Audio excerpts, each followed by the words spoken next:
Chapter 200 Descent. After a while, Sonny regained enough of his senses to warily look around. The tunnel they were currently in was somewhat different from those they had traversed while fighting the horde of undead monsters. It looked more weathered and decrepit, with its walls and floor smoothed and uneven, as though eroded by something over the course of countless years. What's worse, it was wet.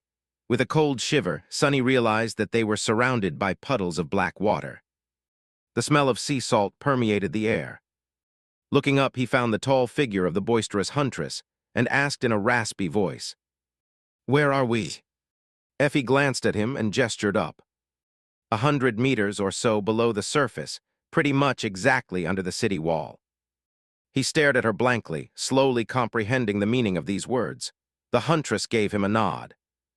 "Yeah, you guessed correctly. Come night, this place is going to be full of seawater. That chasm behind us is what prevents the catacombs from being flooded by the dark sea." She sighed tiredly. "So unless we want to drown or be eaten by some depth dweller, we need to get out of here as soon as possible." Sonny closed his eyes, imagining a roaring torrent of black water erupting from the mouths of countless tunnels and falling into the abyssal chasm like waterfalls made of pure darkness.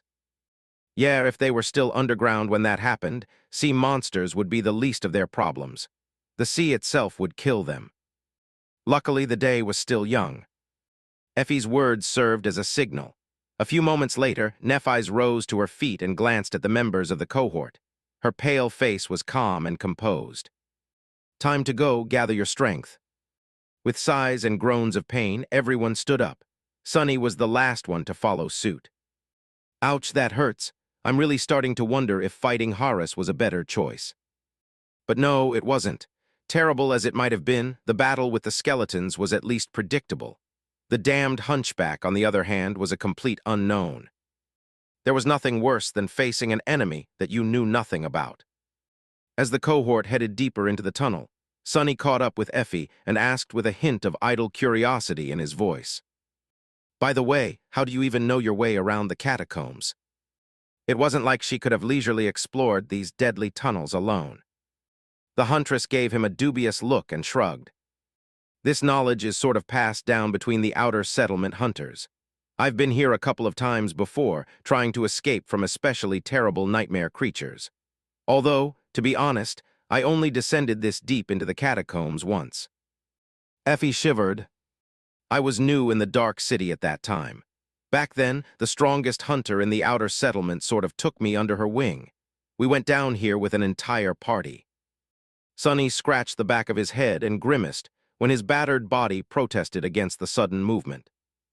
Yeah, that party must have been very strong to return from this place alive. The huntress glanced at him and smiled darkly.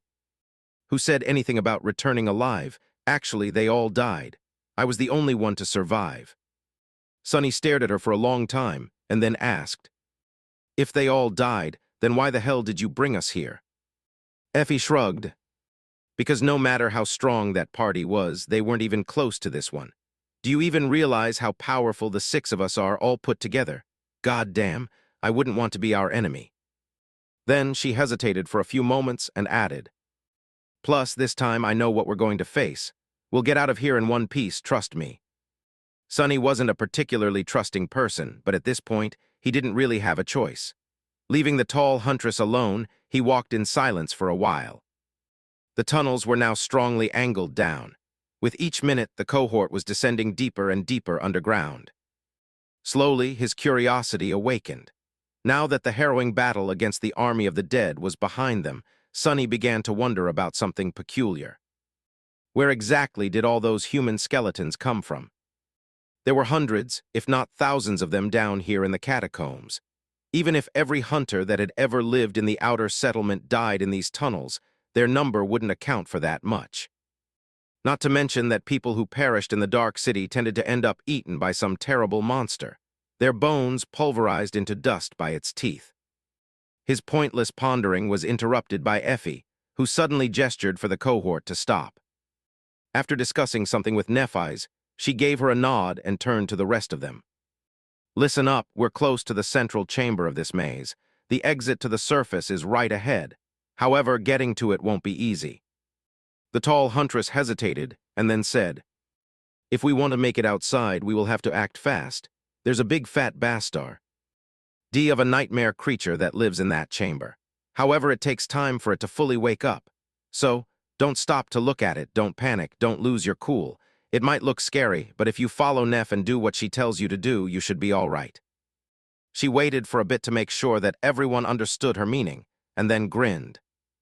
"All right, if everyone is ready, let's go meet the Lord of the Dead." Wah, Lord of the Dead. Not liking the sound of this name one bit, Sunny summoned the Midnight Shard and reluctantly followed after Effie. Soon, they entered a giant underground chamber. Once Sunny saw what was inside of it, his eyes grew wide. He finally understood where all those skeletal wraiths came from. He also understood where the inhabitants of the ancient city had disappeared to. They were all here. Chapter 201, Lord of the Dead. The giant underground chamber was circular in shape and as immense as the grand hall of the bright castle. Its walls were built out of the same gray stone slabs as the mighty walls of the dark city. But unlike them, the walls of the chamber were covered with whispering streams of cold, nebulous black water. In the center of it, a vast mountain of human bones rose from the ground, reaching almost halfway to the distant ceiling. Thousands, no, hundreds of thousands of people must have perished to create it. With a harrowing realization, Sunny finally understood where the people who built the ancient city and the impregnable wall surrounding it had disappeared too. They were all here, piled onto each other in this vile monument of death. This horrid dark chamber was their final resting place. An old memory suddenly surfaced in his mind. Back beneath the branches of the soul tree, Cassie had seen a vision of a blood-soaked hill formed from countless corpses. On top of it, a tiny black seed was floating in a pool of blood. Was there a similar mountain of bones hiding under the soil of the ashen barrow? Was that how the soul devourer had been born? Sunny shifted his gaze, only now noticing the veins of crimson coral growing from the harrowing hill of white bones, almost like muscle tissue of some colossal creature. Following the coral pillars up, he finally saw that the dome of the immense chamber was broken, with pale sunlight streaming through the breach and falling on the ghastly visage below. A giant stone hand was reaching down through the broken dome, its palm open, as though trying to caress the mountain formed from the bones of those people who had once populated this dark, forsaken land. Looking at the stone hand, Sunny suddenly realized where they were. The vast underground chamber was situated directly underneath the headless statue of the graceful woman who had once saved them from drowning in the black waters of the cursed sea. One of her hands was raised toward the heavens, as if trying to embrace them. The other had broken off and fell down thousands of years ago, lying in the mud at the base of the giant statue. Reaching into the depths of hell, that was the hand Sunny was looking at right now. It was also their way out of here. "Doofus, wake up." Brought back to reality by Effie's yell, he shuddered and looked around with a new understanding. So the exit the huntress had told them about was the breach in the dome of the underground chamber. With Kai's aspect ability and the help of the golden rope, escaping through it was not going to be a problem. But where was this Lord of the Dead that she had mentioned? From Effie's colorful description, Sunny had expected to see a giant monster slumbering in the heart of the catacombs. If memory served, her exact words were a big fat bastard of a nightmare creature. But he couldn't see anything. Unless... His eyes narrowed. And just at that moment, the mountain of bones suddenly moved. When the mountain moved, everything suddenly made sense. At first, Sunny thought that the unknown creature was sleeping inside the ghastly hill of bones. But then he realized that no, it wasn't. The mountain itself was the nightmare creature. This was the Lord of the Dead. Each of the countless bones piled on top of each other in the underground chamber was a part of its body. For a moment, Sunny was paralyzed by fear. Fat bastard, that is what you call a fat bastard. But then, the disparate pieces of information clicked in his mind, assembling into a vivid chain of cause and effect. Of course, why didn't I realize sooner? The mountain of bones, the horde of immortal skeletons, the Lord of the Dead, it all connected. The nightmare creature in front of him was a fallen tyrant. Tyrants were a fifth step in the evolution of nightmare creatures, and the name of that class was not coincidental. The fifth step represented rule and authority.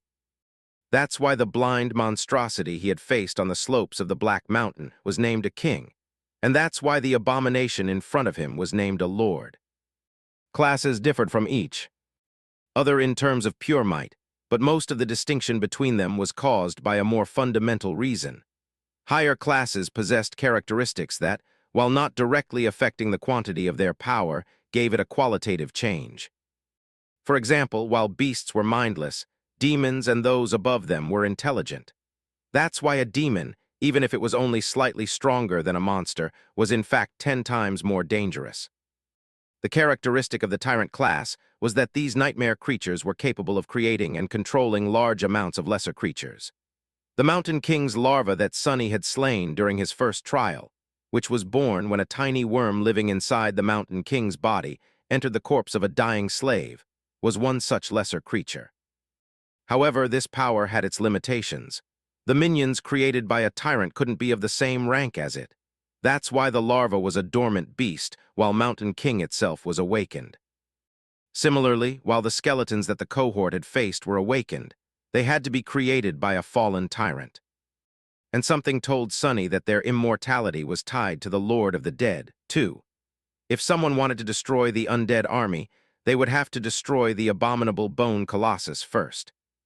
Said colossus, meanwhile, was slowly waking up right in front of Sunny, and if when it did, damnation! Nervously gripping the midnight shard, he glanced at Nephis. The golden rope was already in her hands, and she was passing it to Kai. Before the beautiful archer could take it, though, the mountainous creature suddenly rippled. A moment later, a twisted pillar of bones shot from its body, flying in their direction with the force of a siege ram. Chapter 202, Risk and Reward. Nephis and Kai dove away, and the massive pillar of bone shot past them. Before the thunderous sound of it crashing against the wall of the chamber even reached Sunny's ears, the pillar was already moving, whipping sideways with tremendous force. Luckily, he and Cassie were behind it, but Effie and Castor were not. Both of them reacted with admirable speed and fell to the ground, allowing the terrifying limb of the gargantuan creature to fly above their heads. Rising from the stone floor, the huntress screamed, "It's just thrashing in its sleep. Move, we need to get out of here before the bastard wakes up." Cursing, Sunny dismissed the midnight shard and faced the mountain of bones, trying to predict its next move. He was beginning to understand how Effie's original hunting party had perished in the catacombs. A sword wouldn't be of any use in this situation. The Lord of the Dead was slowly coming to its senses. The bones constituting its repulsive body moved and rippled, unfurling from within the white mass like giant, twisting limbs. It seemed to be slowly turning from a shapeless hill into some semblance of a creature. What shape that creature would assume once it fully awoke, Sunny didn't want to know. Another twisting pillar, limb, suddenly shot from the mass of bones, blindly striking at the empty space behind the giant abomination. Sunny gritted his teeth, his ears ringing from the thunderclap of its impact against the wall. What followed was a deafening noise of thousands of ancient bones scraping against weathered stone. The massive pillar whipped left and right, then fell to the ground and slowly retreated back inside the body of the Lord of the Dead. Meanwhile, Nephis was back at her feet. Dashing toward Kai, she pushed one end of the golden rope into his hands and pointed to the breach in the dome of the chamber.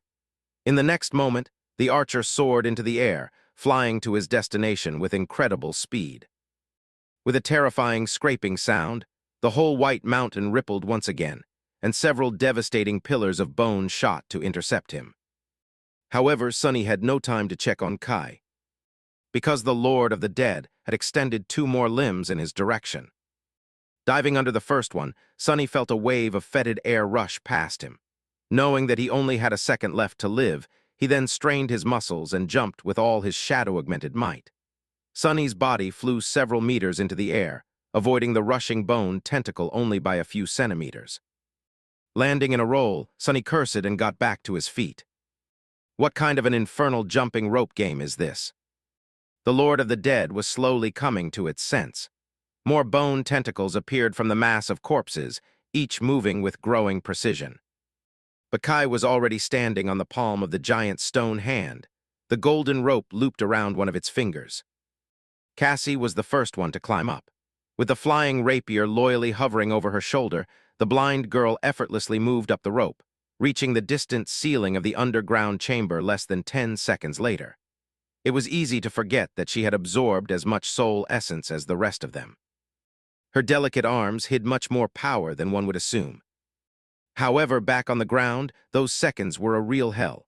The mountainous creature was waking up, making it hard for the rest of them to stay away from its blindly thrashing limbs. They needed to get out of here fast. Effie was the next one to take the rope. The huntress practically flew up, pushing herself with agility and Herculean strength worthy of an ancient hero. Then it was Castor's turn.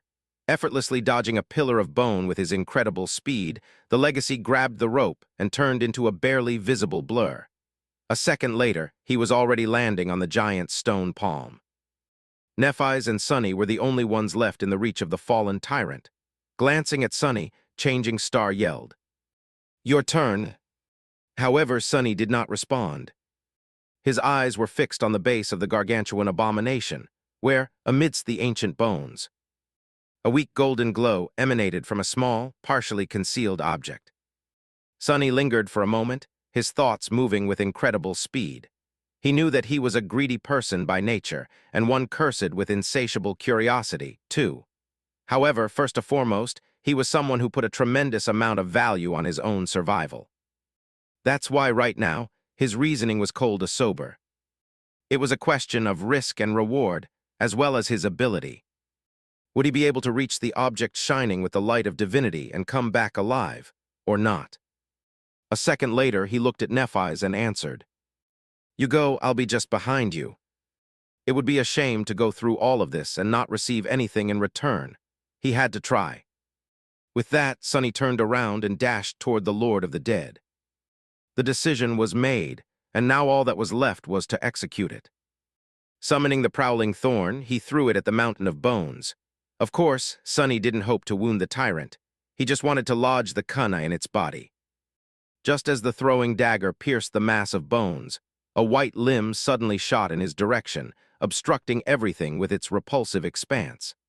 Commanding the invisible string to contract, Sunny jumped high into the air and flew forward as though launched from a cannon. Landing on the other side of the pillar, just a few steps away from the unencompassable mass of bones, he gritted his teeth, and then thrust his hand inside the fallen tyrant's body. A moment later, his fist closed around the concealed object, and with some effort, Sunny pulled it out in the clatter of breaking bones. A sharp pain pierced his forearm. Opening his fist, he saw a small, intricate iron key. It looked almost ordinary, if not for the ethereal golden glow emanating from within it. In the next moment, Sunny suddenly staggered, feeling a wave of weakness washed over his body. Rotating his forearm, he stared blankly at it for a split second, trying to comprehend what he was seeing. And when he did, his eyes widened in terror. Chapter 203, Corpse Eater. Glistening in the dim twilight of the underground chamber, an enormous leech was attached to his forearm. The creature was about a meter long, its slimy skin slightly translucent and red as dried blood. It was indescribably repulsive. What's worse, though, was that its sucker had effortlessly broken through the leather vambrace of the puppeteer's shroud and sunk deep into Sunny's arm, splitting open his skin and muscles. Currently, the leech was gorging on his blood, its belly slowly ballooning as crimson fluid rushed into it with frightening speed. "All are they?" With a sense of disgust and horror, Sunny slammed his fist into the spongy flesh of the revolting monster. Augmented with the power of shadows, his punch was powerful enough to easily break a human skull. The abhorrent slug, however, did not even react to it. It just continued sucking out his blood. All Sunny achieved was sending a wave of pain rolling through his body. Not good. Instantly summoning the Midnight Shard, he enhanced its edge with the help of the shadow and hacked at the leech, putting all his strength behind the strike. The blade of the takai was as sharp as a razor, and with the augmentation provided by shadow, it slid helplessly off the leech's skin, not leaving even a scratch on it. The slug wasn't affected at all. It was still drinking his blood, consuming a dangerous amount of it with each second. Sunny stared at the disgusting creature, dumbfounded. His body was already starting to suffer from blood loss, a sickening weakness slowly spreading through it. There wasn't much time left until it would cause him to lose consciousness. And then inevitably die. Think. The leech had broken through his Tearfiv-awakened armor without any effort. It was immune to the damage done by the Midnight Shard, which had never failed to cut down any monster he faced before. This could only mean one thing. The damn slug was a fallen beast. Sonny blinked in disbelief. That thing is a F. Alan 1, are you kidding me? If this was true, then nothing he could do would harm the leech. Maybe if he was at the very peak of his rank, there would be a chance. But with his core mostly empty and his aspect ability focused on versatility as opposed to pure might, like Effie's, there was none. The gap between their ranks was just too wide. Stone Saint could probably wound it, but it would take several seconds for the taciturn monster to appear and take action. Seconds that Sonny didn't have.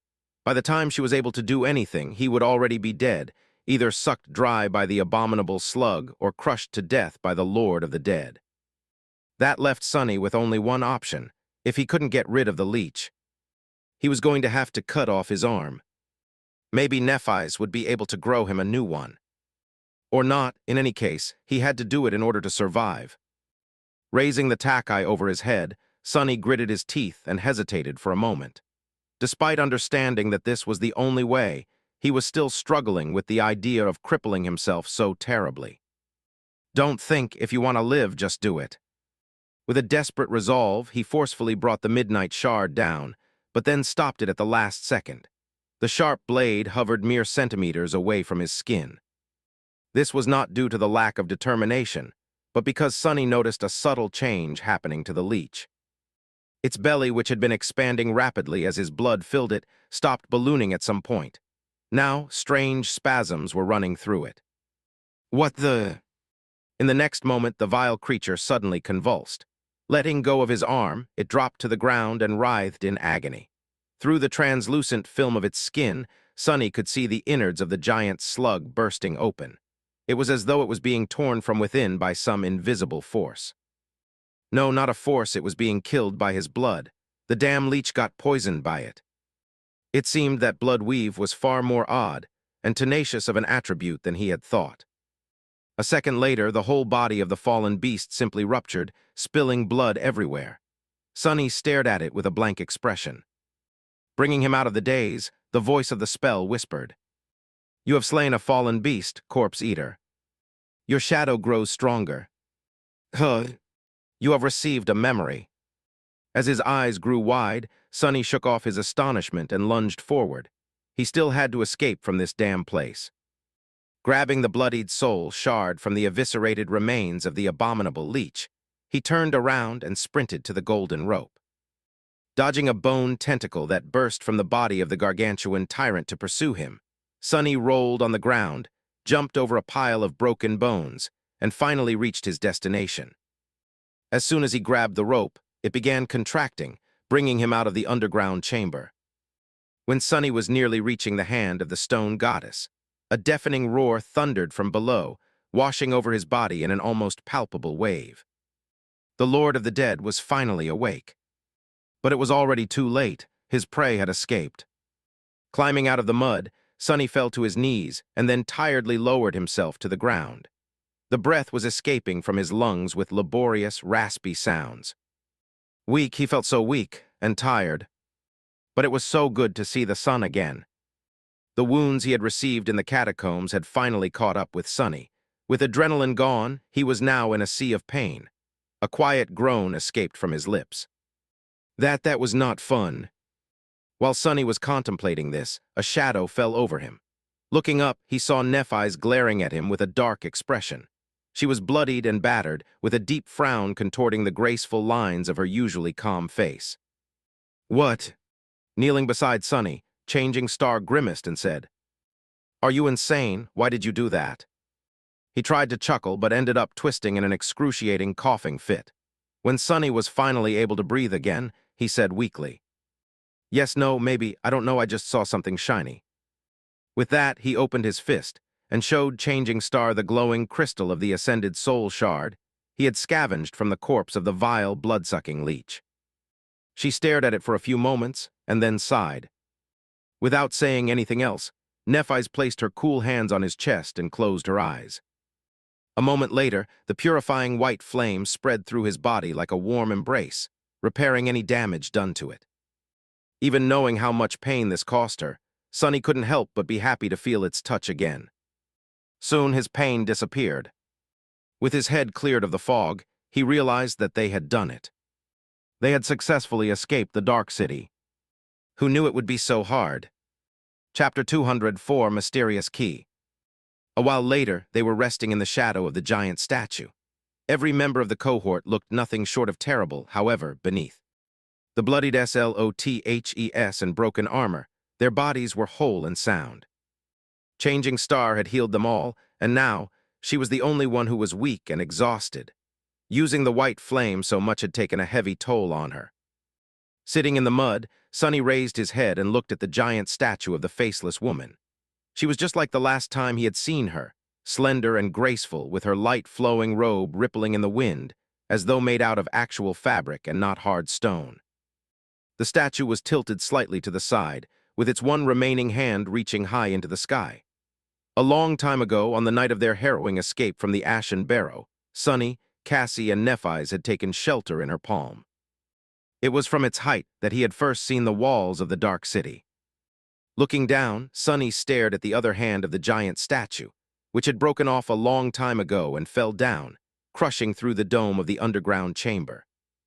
With a sigh, he closed his eyes and thought, "Thank you for saving us again." Then his face darkened.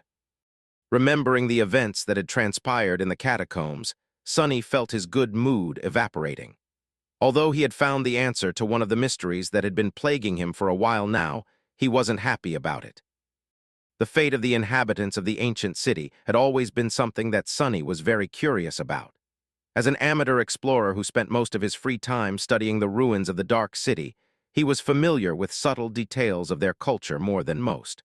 Learning about the mundane facts of their lives was somewhat of a passion of his. He had known that the history of this ancient civilization ended in tragedy, of course. A cataclysmic disaster had destroyed it, turning the once prosperous land into the desolate hell it was today. But against all logic, Sunny still hoped that these people had somehow managed to survive. Perhaps they had migrated somewhere, leaving the ruins of their city behind. But now he knew that it wasn't so.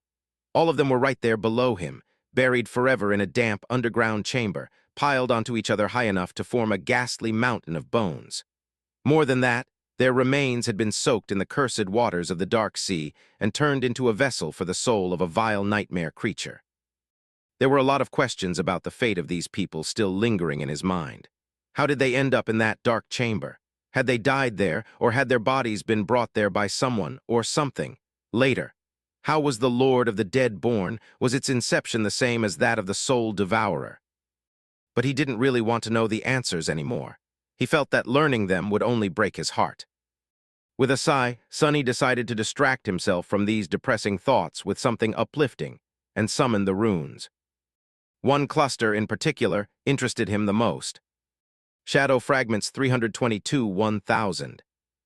He had received 4 fragments for killing the Corpse Eater, even though the manner of its death was rather peculiar. Having now killed nightmare creatures of the awakened, fallen, and great ranks, Sunny could surmise that his initial theory was right. The spell gave him double the fragments for killing enemies of higher ranks, according to the number of soul cores they possessed. An awakened creature would land him 2 fragments for each core, a fallen 1-4 and a great 1-16. It was easy to guess that killing a dormant creature, which was equal to him in terms of rank, would result in 1 fragment per core, while killing a corrupted one would result in 8. Made sense? It was the same as absorbing soul shards, with the difference being that shadow fragments entered his core at the moment of the kill, and without making a distinction between nightmare creatures and humans. Looking up, he glanced at the list of his memories. Memories: Silver Bell, Puppeteer's Shroud, Midnight Shard, Ordinary Rock, Prowling Thorn, Endless Spring, Blood Arrow. The last one was new. Slightly intrigued, Sunny read its description. Memory: Blood Arrow. Memory rank ascended. Memory tier I. Memory type weapon. Memory description. A debt of blood must be paid in blood. Memory enchantment's rain of blood, restitution. Enchantment description. The arrows are created from the wielder's blood, and as such, can rain on the enemies for as long as the archer has any left in their veins. Enchantment description. If the arrow finds its mark, it will drink the blood of the prey and restore that which had been taken from the archer. If it misses, the archer's blood will be lost forever. Hug creepy. Since Sonny didn't know how to use a bow, this memory was useless to him, which was a real shame because it was the first ascended one he had ever received. Memories of that rank were extremely rare on the Forgotten Shore. He could either feed it to the Stone Saint for a couple of shadow frag. Mence or... Sonny glanced at Kai and frowned, lost in thought. While the blood arrow was of no use to him, it would be a real boon for the charming archer. With it at his disposal, he wouldn't have to carry a quiver with him, not to mention that each shot he made would be much more devastating. As long as Kai didn't miss, of course. If he did miss, he would be sacrificing his blood for nothing. Transferring the blood arrow to Kai would have made the cohort much stronger. But Sonny wasn't sure that he was ready to give up his first and only ascended memory. Not for free, at least. Torn, he dismissed the runes and decided to think about it later. In other news, the blood weave had revealed a new trait. Turns out, Sonny's blood was poisonous, or rather, damaging to anyone who ingested it. At least it seemed that way from the manner of Corpse Eater's death. He would have to experiment to find out more later. Or not, honestly, Sonny didn't even know how one would go about checking something like that, and wasn't particularly eager to find out. After dismissing the runes, Sonny finally decided to take a look at the mysterious key. Subtly glancing around, he furtively took it out from beneath the vambrace of the puppeteer's shroud, where he had hidden it earlier.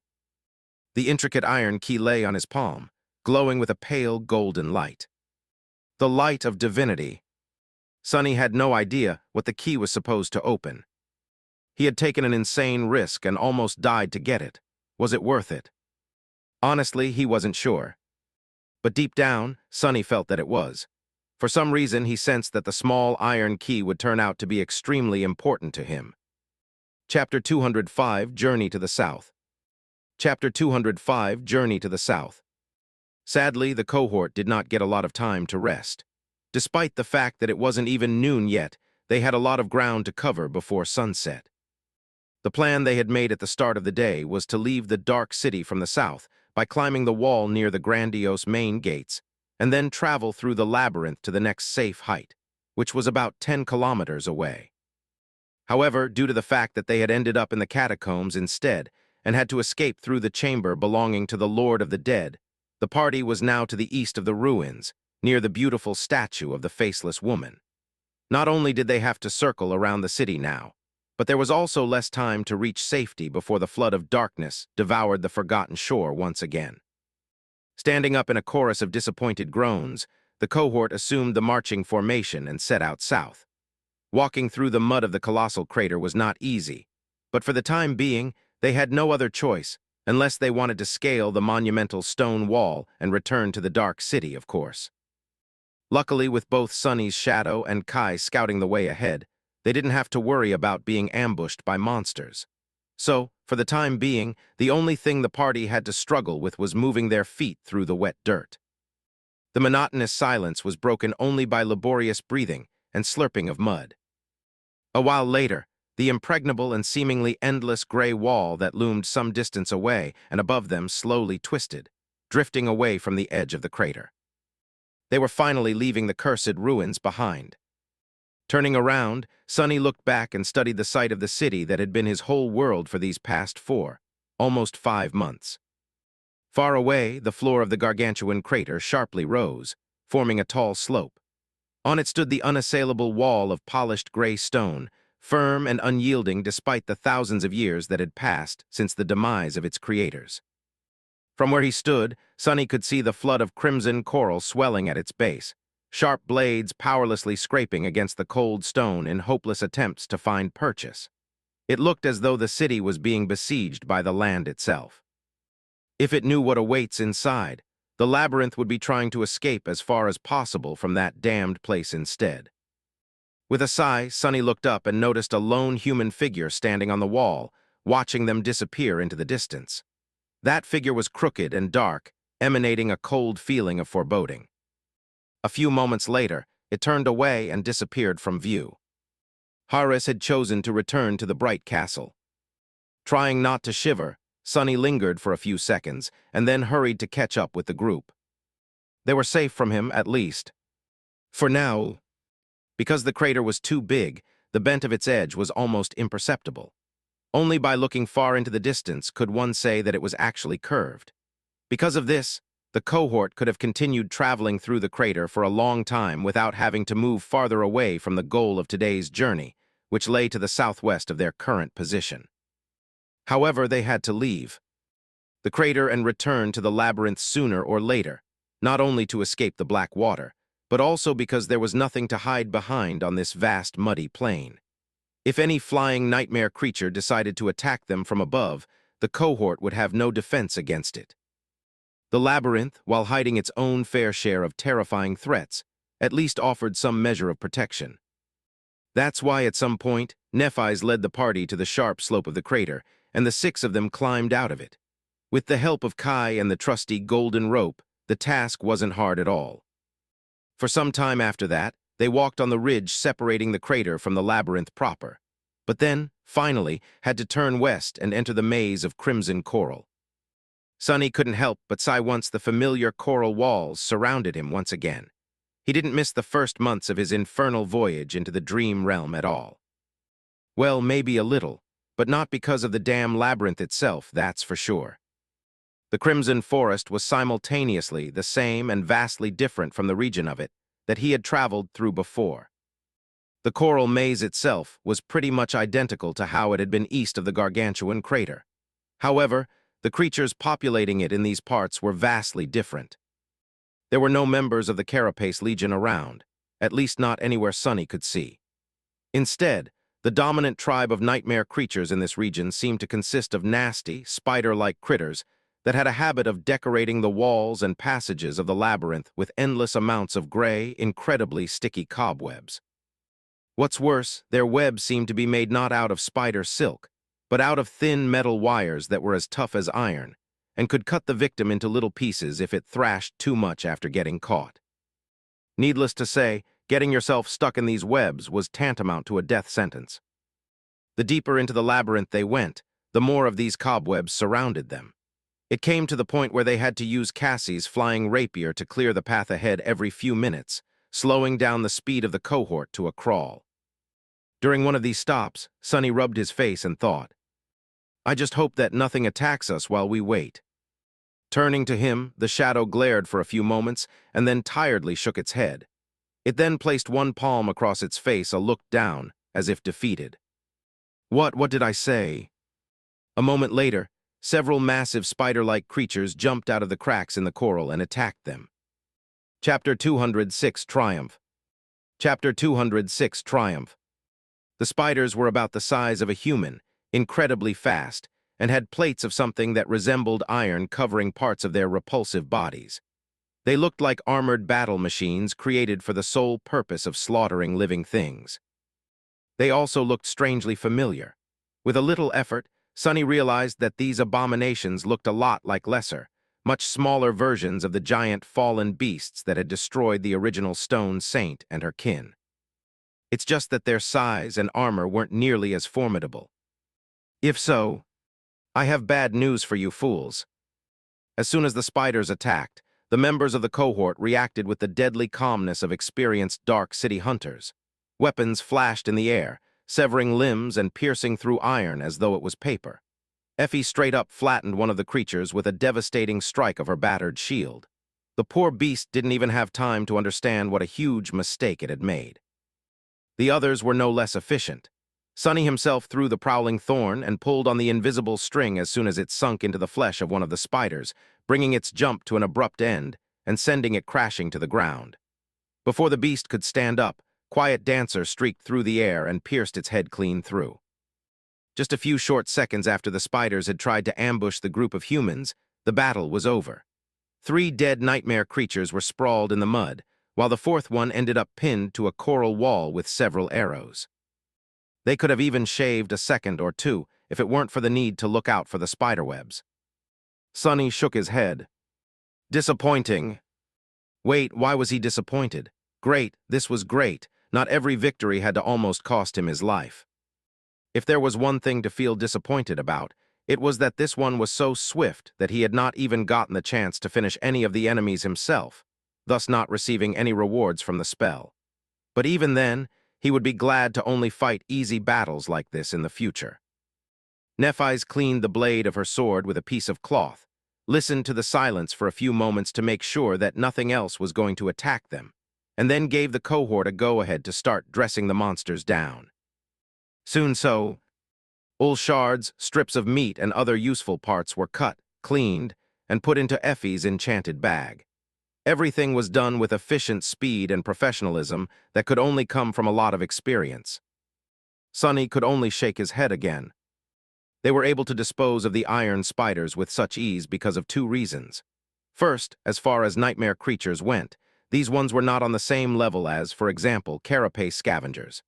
They had a slight advantage in speed, but were not nearly as strong, agile, and ridiculously tough. If Sonny could guess, he would say that the iron spiders relied heavily on their webs and battlefield advantage to defeat the prey. Because the cohort had destroyed the webs in advance, their main advantage was gone. The second reason was the cohort itself. They were some of the deadliest humans on the Forgotten Shore. Sonny was sure that at least 4 of them could kill a pathfinder of the host in single combat, if not one of the lieutenants themselves. They were the best and the brightest the outer settlement could offer, after all. Effie had been right when she said that there had never been such a powerful cohort outside the walls of the bright castle before. All in all, the 6 of them were more than equipped to handle just 3 awakened beasts. The labyrinth was going to really try harder if it wished to see them dead. Sonny chuckled. Just 3 awakened beasts, yeah, how crazy did this sound? And yet it was true. Finishing up with the dead spiders, the cohort indifferently left their eviscerated bodies behind and continued on their way. After several more minor skirmishes with the iron spiders, they had finally reached their destination. Not too far away from them, colored pink by the evening sun, a magnificent arch of white marble rose high above the sea of crimson coral. The giant structure was clearly created by the same people who had built the bright castle, and made from the same stone. It looked like a much larger sibling of the pristine arch that guarded the entrance to the white road, which climbed all the way to the outer settlement. Only this one was much more weathered, bleak, and damaged. Signs of corrosion and deep cracks covered its surface, with one of its sides being partially collapsed. Sonny studied the arch and looked at Nephis. "This is our stop for the night." She gave him a simple nod and said after a short pause, "We need to pick up our pace. The night is close, and we might have to fight to clear the top of it." Sonny sighed. Fighting again, when would they finally be able to rest? It had been such a long day. However, he kept his mouth shut. Changing Star was the most tired out of all of them, due to healing all their wounds, no less, and he didn't see her complaining. So it wasn't his place. To his left, Effie suddenly cursed and groaned. "More fighting, come on. When are we finally going to eat?" Sonny blinked. "Well, that works too, I guess." Staring at the huntress, Nephis shook her head and silently walked forward. Soon, they reached the giant arch. Kai summoned his bow and flew up, only to return a few minutes later and report that no terrible monster was nesting on top of the ancient structure. With sighs of relief, the members of the cohort climbed the golden rope one after another, and were soon standing far above the labyrinth, silently watching as the flood of black water drowned it in the lightless depths. As the sun disappeared beyond the horizon, they were left on a rectangular island made out of white marble. All around it, there was nothing but the undulating waves of the dark sea. Sonny was once again surrounded from all sides by nothing but darkness and black water. He did not like the feeling. Chapter 207, Beach Episode. Chapter 207, Beach Episode. The night passed with no incidents. In the morning, Sonny was woken up by the sound of the surging waves and opened his eyes to see the sun slowly rising from beyond the horizon. Rubbing his face, he sat up and looked around, noticing that most of the cohort was still asleep. Only Kai, who had been the last one to stand watch, was awake, sitting on the edge of the arch and admiring the dawn with a dreamy look on his face. Sunny wanted to call out to him and warn the charming archer not to sit this close to the edge, but then remembered that Kai could fly. Yeah, like I would forget it again. Using the opportunity, he dove into the soul sea and summoned Stone Saint from the depths of the shadow core, where she was sleeping in the embrace of nurturing black flames. Just like before, the shadow did not appear from a sphere of light like an echo would, but stepped out from a whirlpool of dark fire.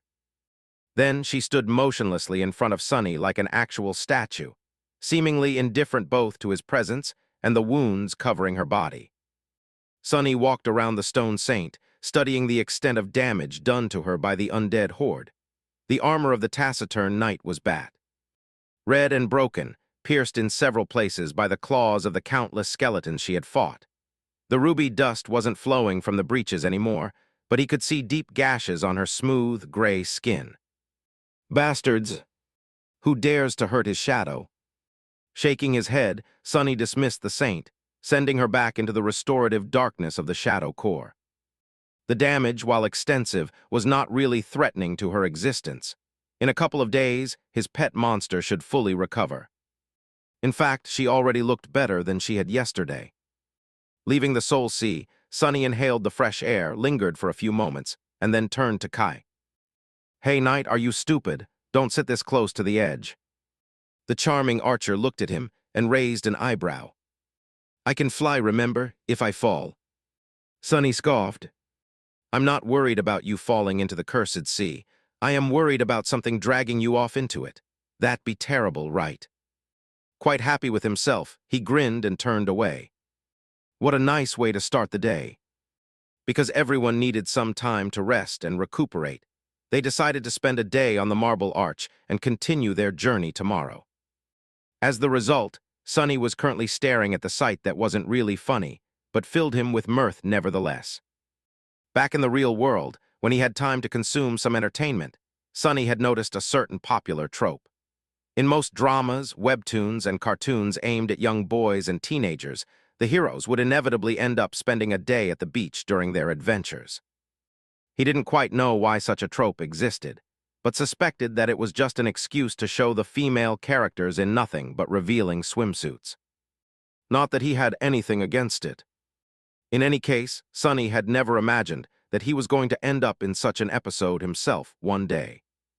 This is simply hilarious. Barely holding himself from laughing out loud, Sunny glanced at his companions.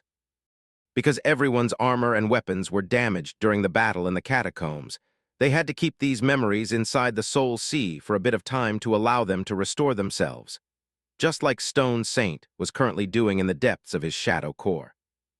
As the result, all of them, including Sunny himself, were currently wearing nothing except for some loincloths, and in the case of the girls, makeshift brassieres. Provided these crude undergarments weren't really swimsuits, and the Marble Arch could barely be considered a beach even at night. But still, the situation was funnily similar.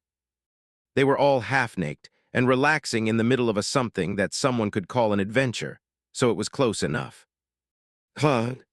He was in a rather good mood. Everyone was busy doing their thing. There was a fire in the middle of the arch, with roasting meat filling the air with an appetizing aroma. Effie was tending to it. The tan and lean body of the muscular huntress looked like it was cut from stone, as if she was a sculpture of an ancient goddess come to life. Sunny tried to count her abs and got distracted halfway through by not-so-stone-like parts of her robust figure. After a couple of seconds of thoughtless bliss, Sunny had to hurriedly look away. The last thing he wanted was pure thoughts. Nephis was helping Effie with the breakfast. Next to the vigorous huntress, her figure seemed especially slender and lithe. However, she was also extremely athletic in appearance. Her ivory skin was pleasantly contrasted against the olive skin of their boisterous pathfinder. What a sight to behold! From a purely aesthetic standpoint, of course. Seeing changing star like that reminded Sunny of the early days of their stay in the dream realm. Things had been much simpler back then. Suddenly wistful, he looked away and checked what Cassie was doing. The blind girl was resting near the fire, wrapped in her beautiful cloak. With her delicate features and small stature, she looked extremely lovely. And then there were Kai and Castor. Sonny sighed and looked down at his own scrawny body. Honestly, after all these months spent hunting monsters, eating meat and absorbing shadow fragments, he looked much better than he used to. In fact, by human standards, he was nothing short of, well, above average. Even as far as awakened went, he could probably compete with some in the looks department. But those two specimens were simply on another level.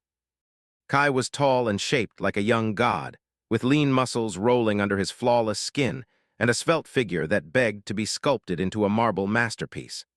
Sonny could swear that even sunlight was attracted to him, illuminating the charming archer in just a way to make him look as gorgeous as possible.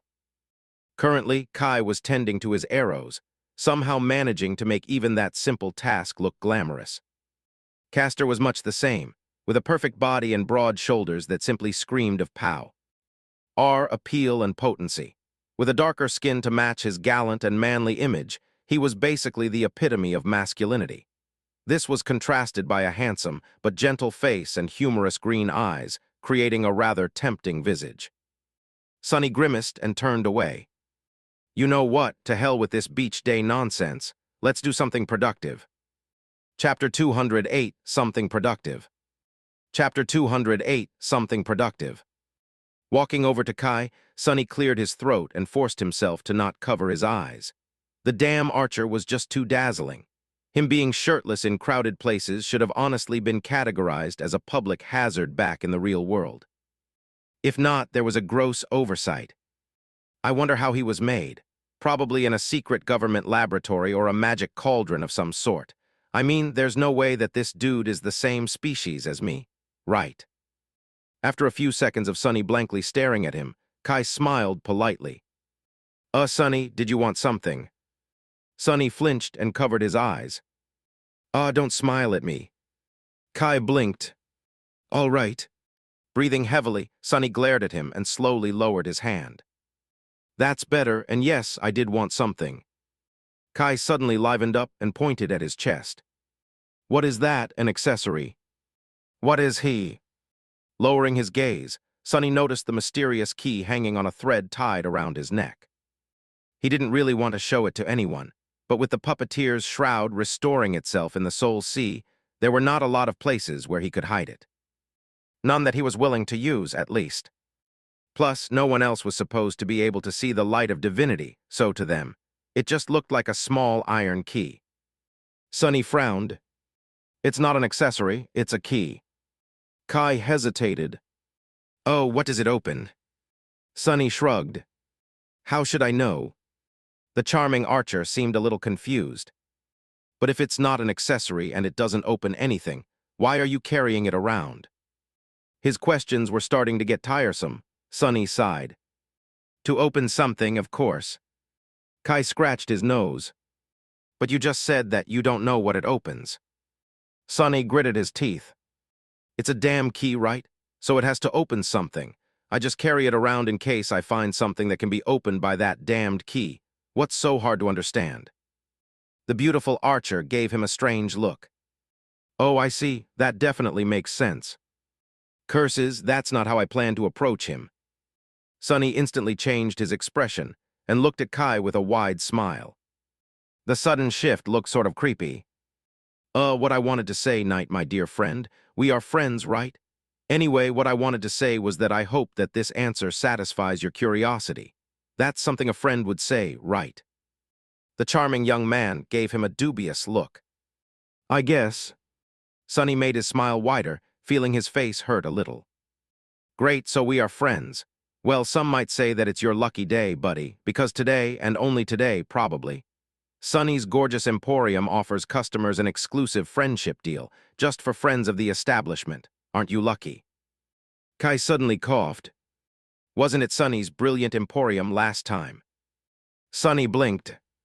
Was it? Well, doesn't matter. The deal still stands. Are you interested or not? The archer lingered for a few moments, and then cautiously said, But Sonny, you still haven't told me what exactly that deal entails. Is it a deal for customers you consider friends, or are you trying to sell me your friendship? Or wait, do you want to buy mine? Or both? Ah, I'm confused. As if waiting for that response, Sunny nodded energetically.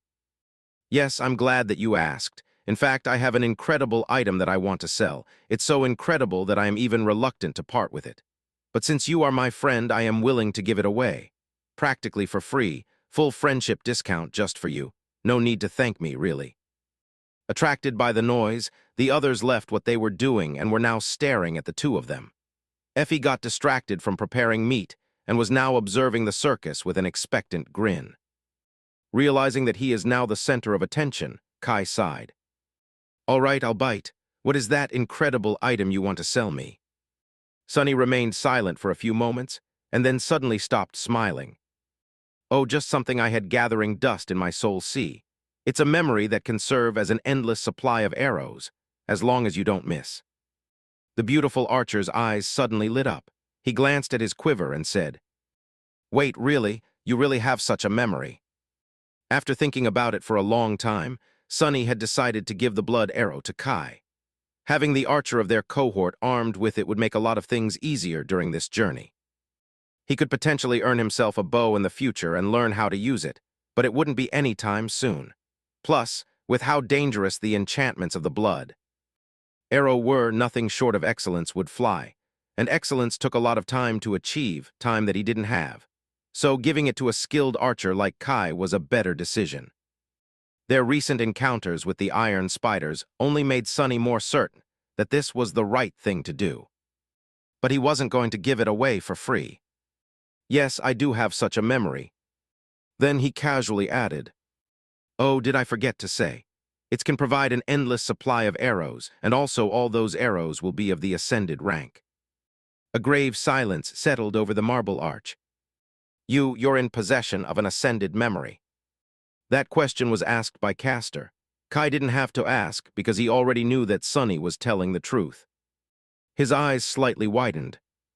On the Forgotten Shore, ascended memories were exceedingly rare, for an obvious reason.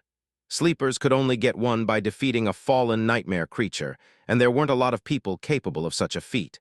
Added to that was the fact that not every kill provided a memory. In fact, most didn't. To receive one was the dream of every inhabitant of the Dark City. Sunny shrugged. Oh, I have a couple, why? The other being the onyx armor, which was broken and useless, but they didn't need to know that, honestly. He grinned. Only the best wares in the Sunny's astonishing emporium. Wait, was it astonishing? Ah, who cares? You get the sentiment. Castor shook his head. How did you get an ascended memory? You. The grin froze on Sunny's face. When he spoke a few moments later, all humor was gone from his voice, replaced by coldness. Well, if you have to know, I got it by killing a fallen beast. Before you ask this time, I didn't have to shake my finger or spit. I just looked at it and it died. Then he turned his head and looked straight at Castor. I am very proficient in killing things, you know. Chapter 209, Fireside Banter. Chapter 209, Fireside Banter. In the end, Kai agreed to his deal. In exchange for the blood arrow, he gave Sunny 3 memories, the 2 weaker arrows he had, and a small charm capable of producing fire. Sunny fed all 3 to the stone saint, bringing her amount of shadow fragments to 31. That was 4 more than she had in the past, which meant that he received the same amount of fragments that he would have gotten by feeding her the blood arrow itself. He didn't really gain anything, but also didn't lose anything. Kai was the one who really profited from their exchange. So Sunny didn't lie when he said that it was an incredible deal. After breakfast, which transpired in somewhat awkward silence, Sunny sprawled on the ground and smiled happily. You know, guys, these past few weeks made me realize something. Actually, it was all thanks to Kai, who introduced me to Stev. Effie stretched, making Sunny stutter and lose the train of thought for a second, then smiled with satisfaction and glanced at him. Really, and what is that? Sunny hesitated for a few moments and said, When I was a little kid, I loved reading webtoons about the Awakened. You know, the ones where they always explore ancient ruins, battle nightmare creatures, and grow more powerful with each victory. He chuckled. The hero and his cohort decide on an adventure, vanquish evil, gain mighty memories, then return to the real world and sell their spoils at the adventurer shop.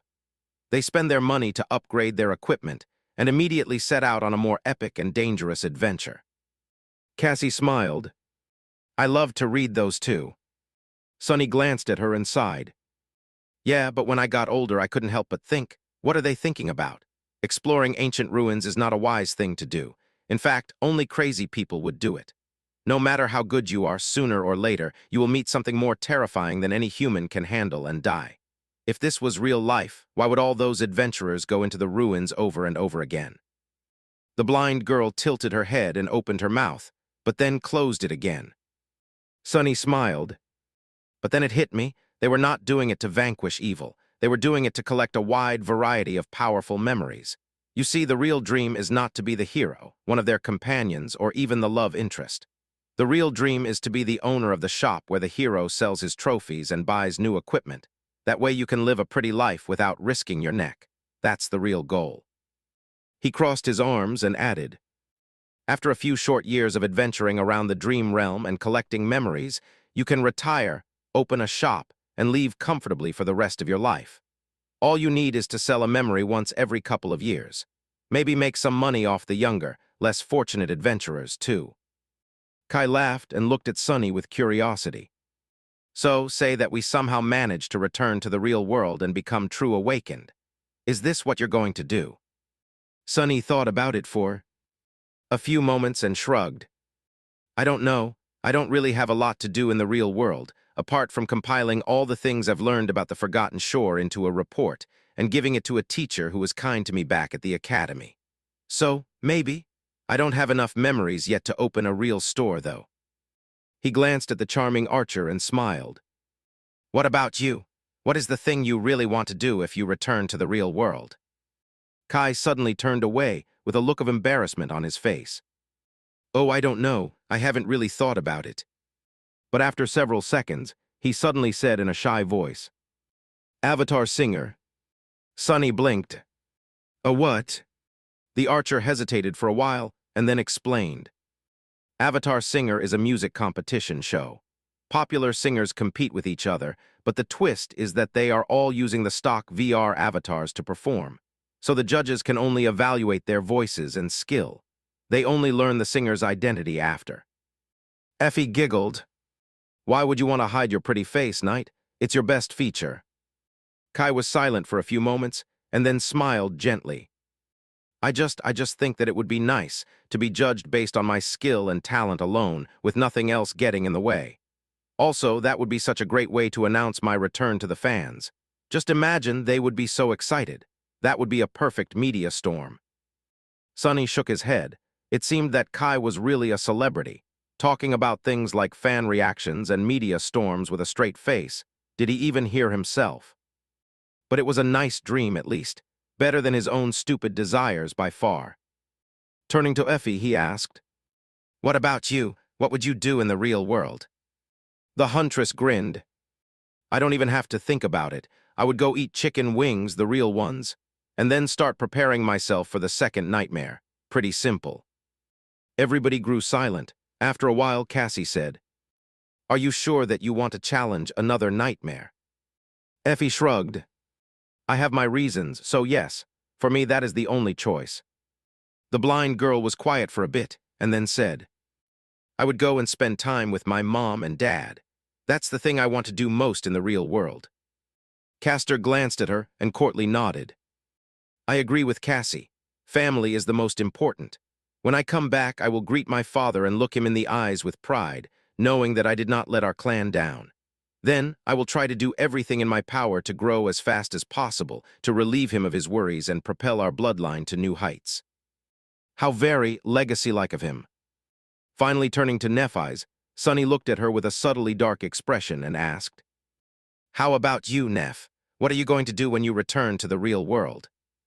Changing Star was silent for a while, looking into the distance with a calm expression.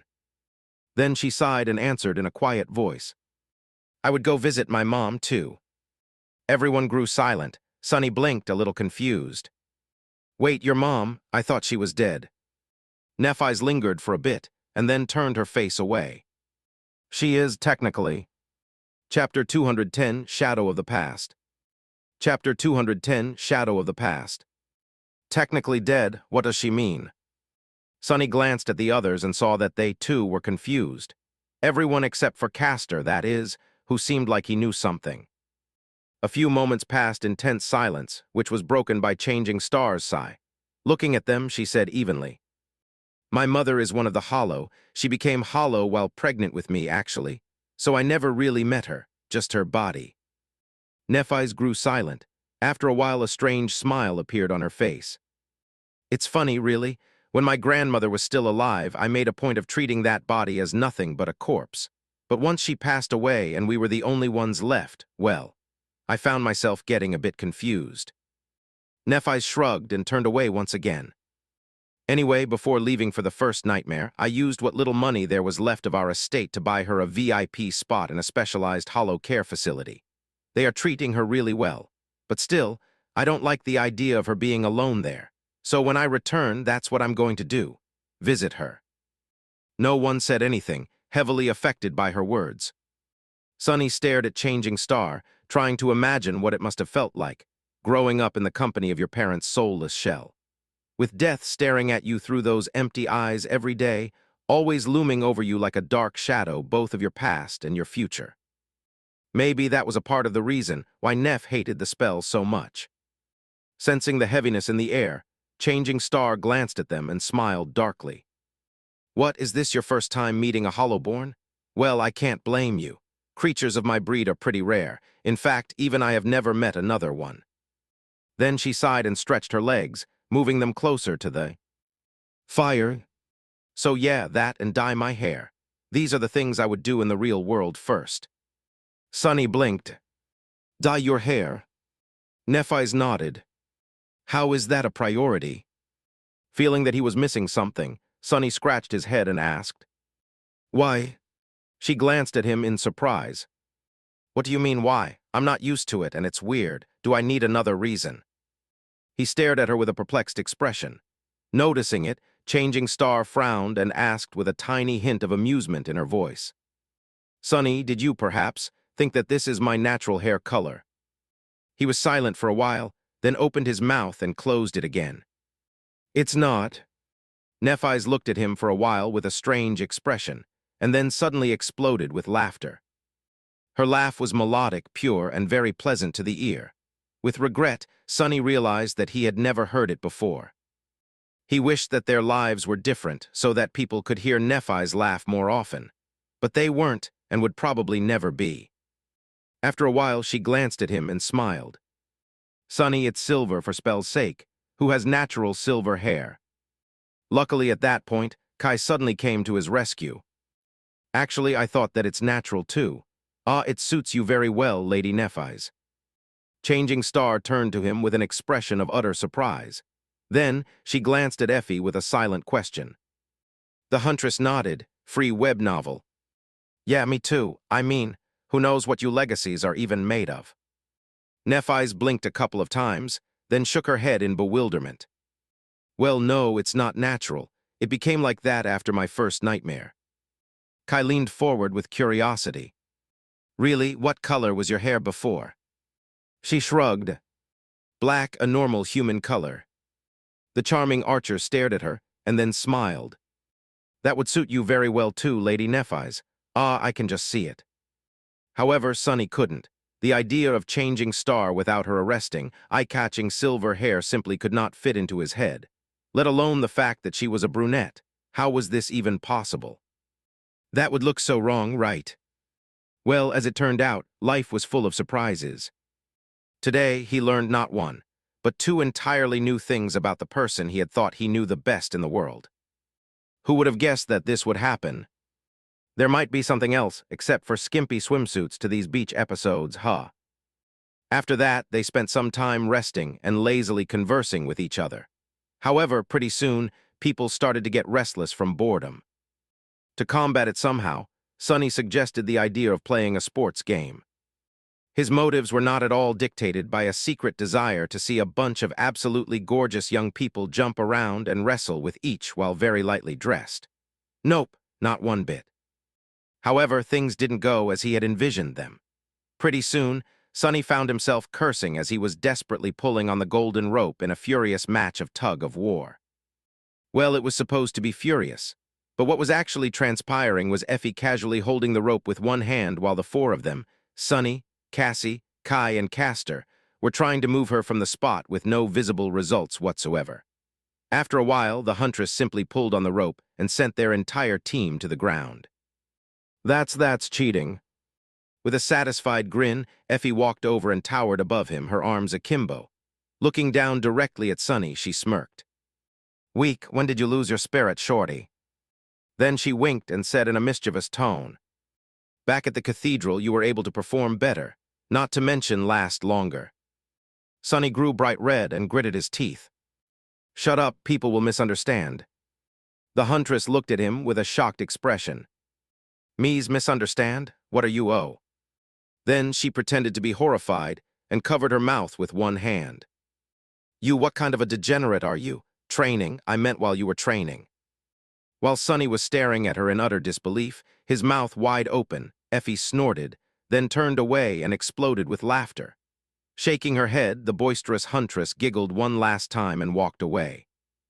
"No more sports games, ever. That wretched troublemaker will win them all anyway." He needed to teach himself how to come up with better ideas. Chapter 211, Game of Lies. Chapter 211, Game of Lies. With a bit of disappointment, Sonny realized that all types of physical activities were out of the question. Not only because Effie was going to win every damn game, but also because Cassie couldn't participate in most. If that was the case, they would have to settle for a battle of wit instead. After thinking for a while, he made a few preparations and addressed his companions in a mischievous tone. "All right, let's have another competition. This time, it will be a challenge for your minds." Sonny paused for a few moments and then smiled. "And to spice things up, this time they're It'll be a prize, the winner will get this." With that, he produced the ascended soul shard that he had gotten from the corpse eater from behind his back and showed it to everyone.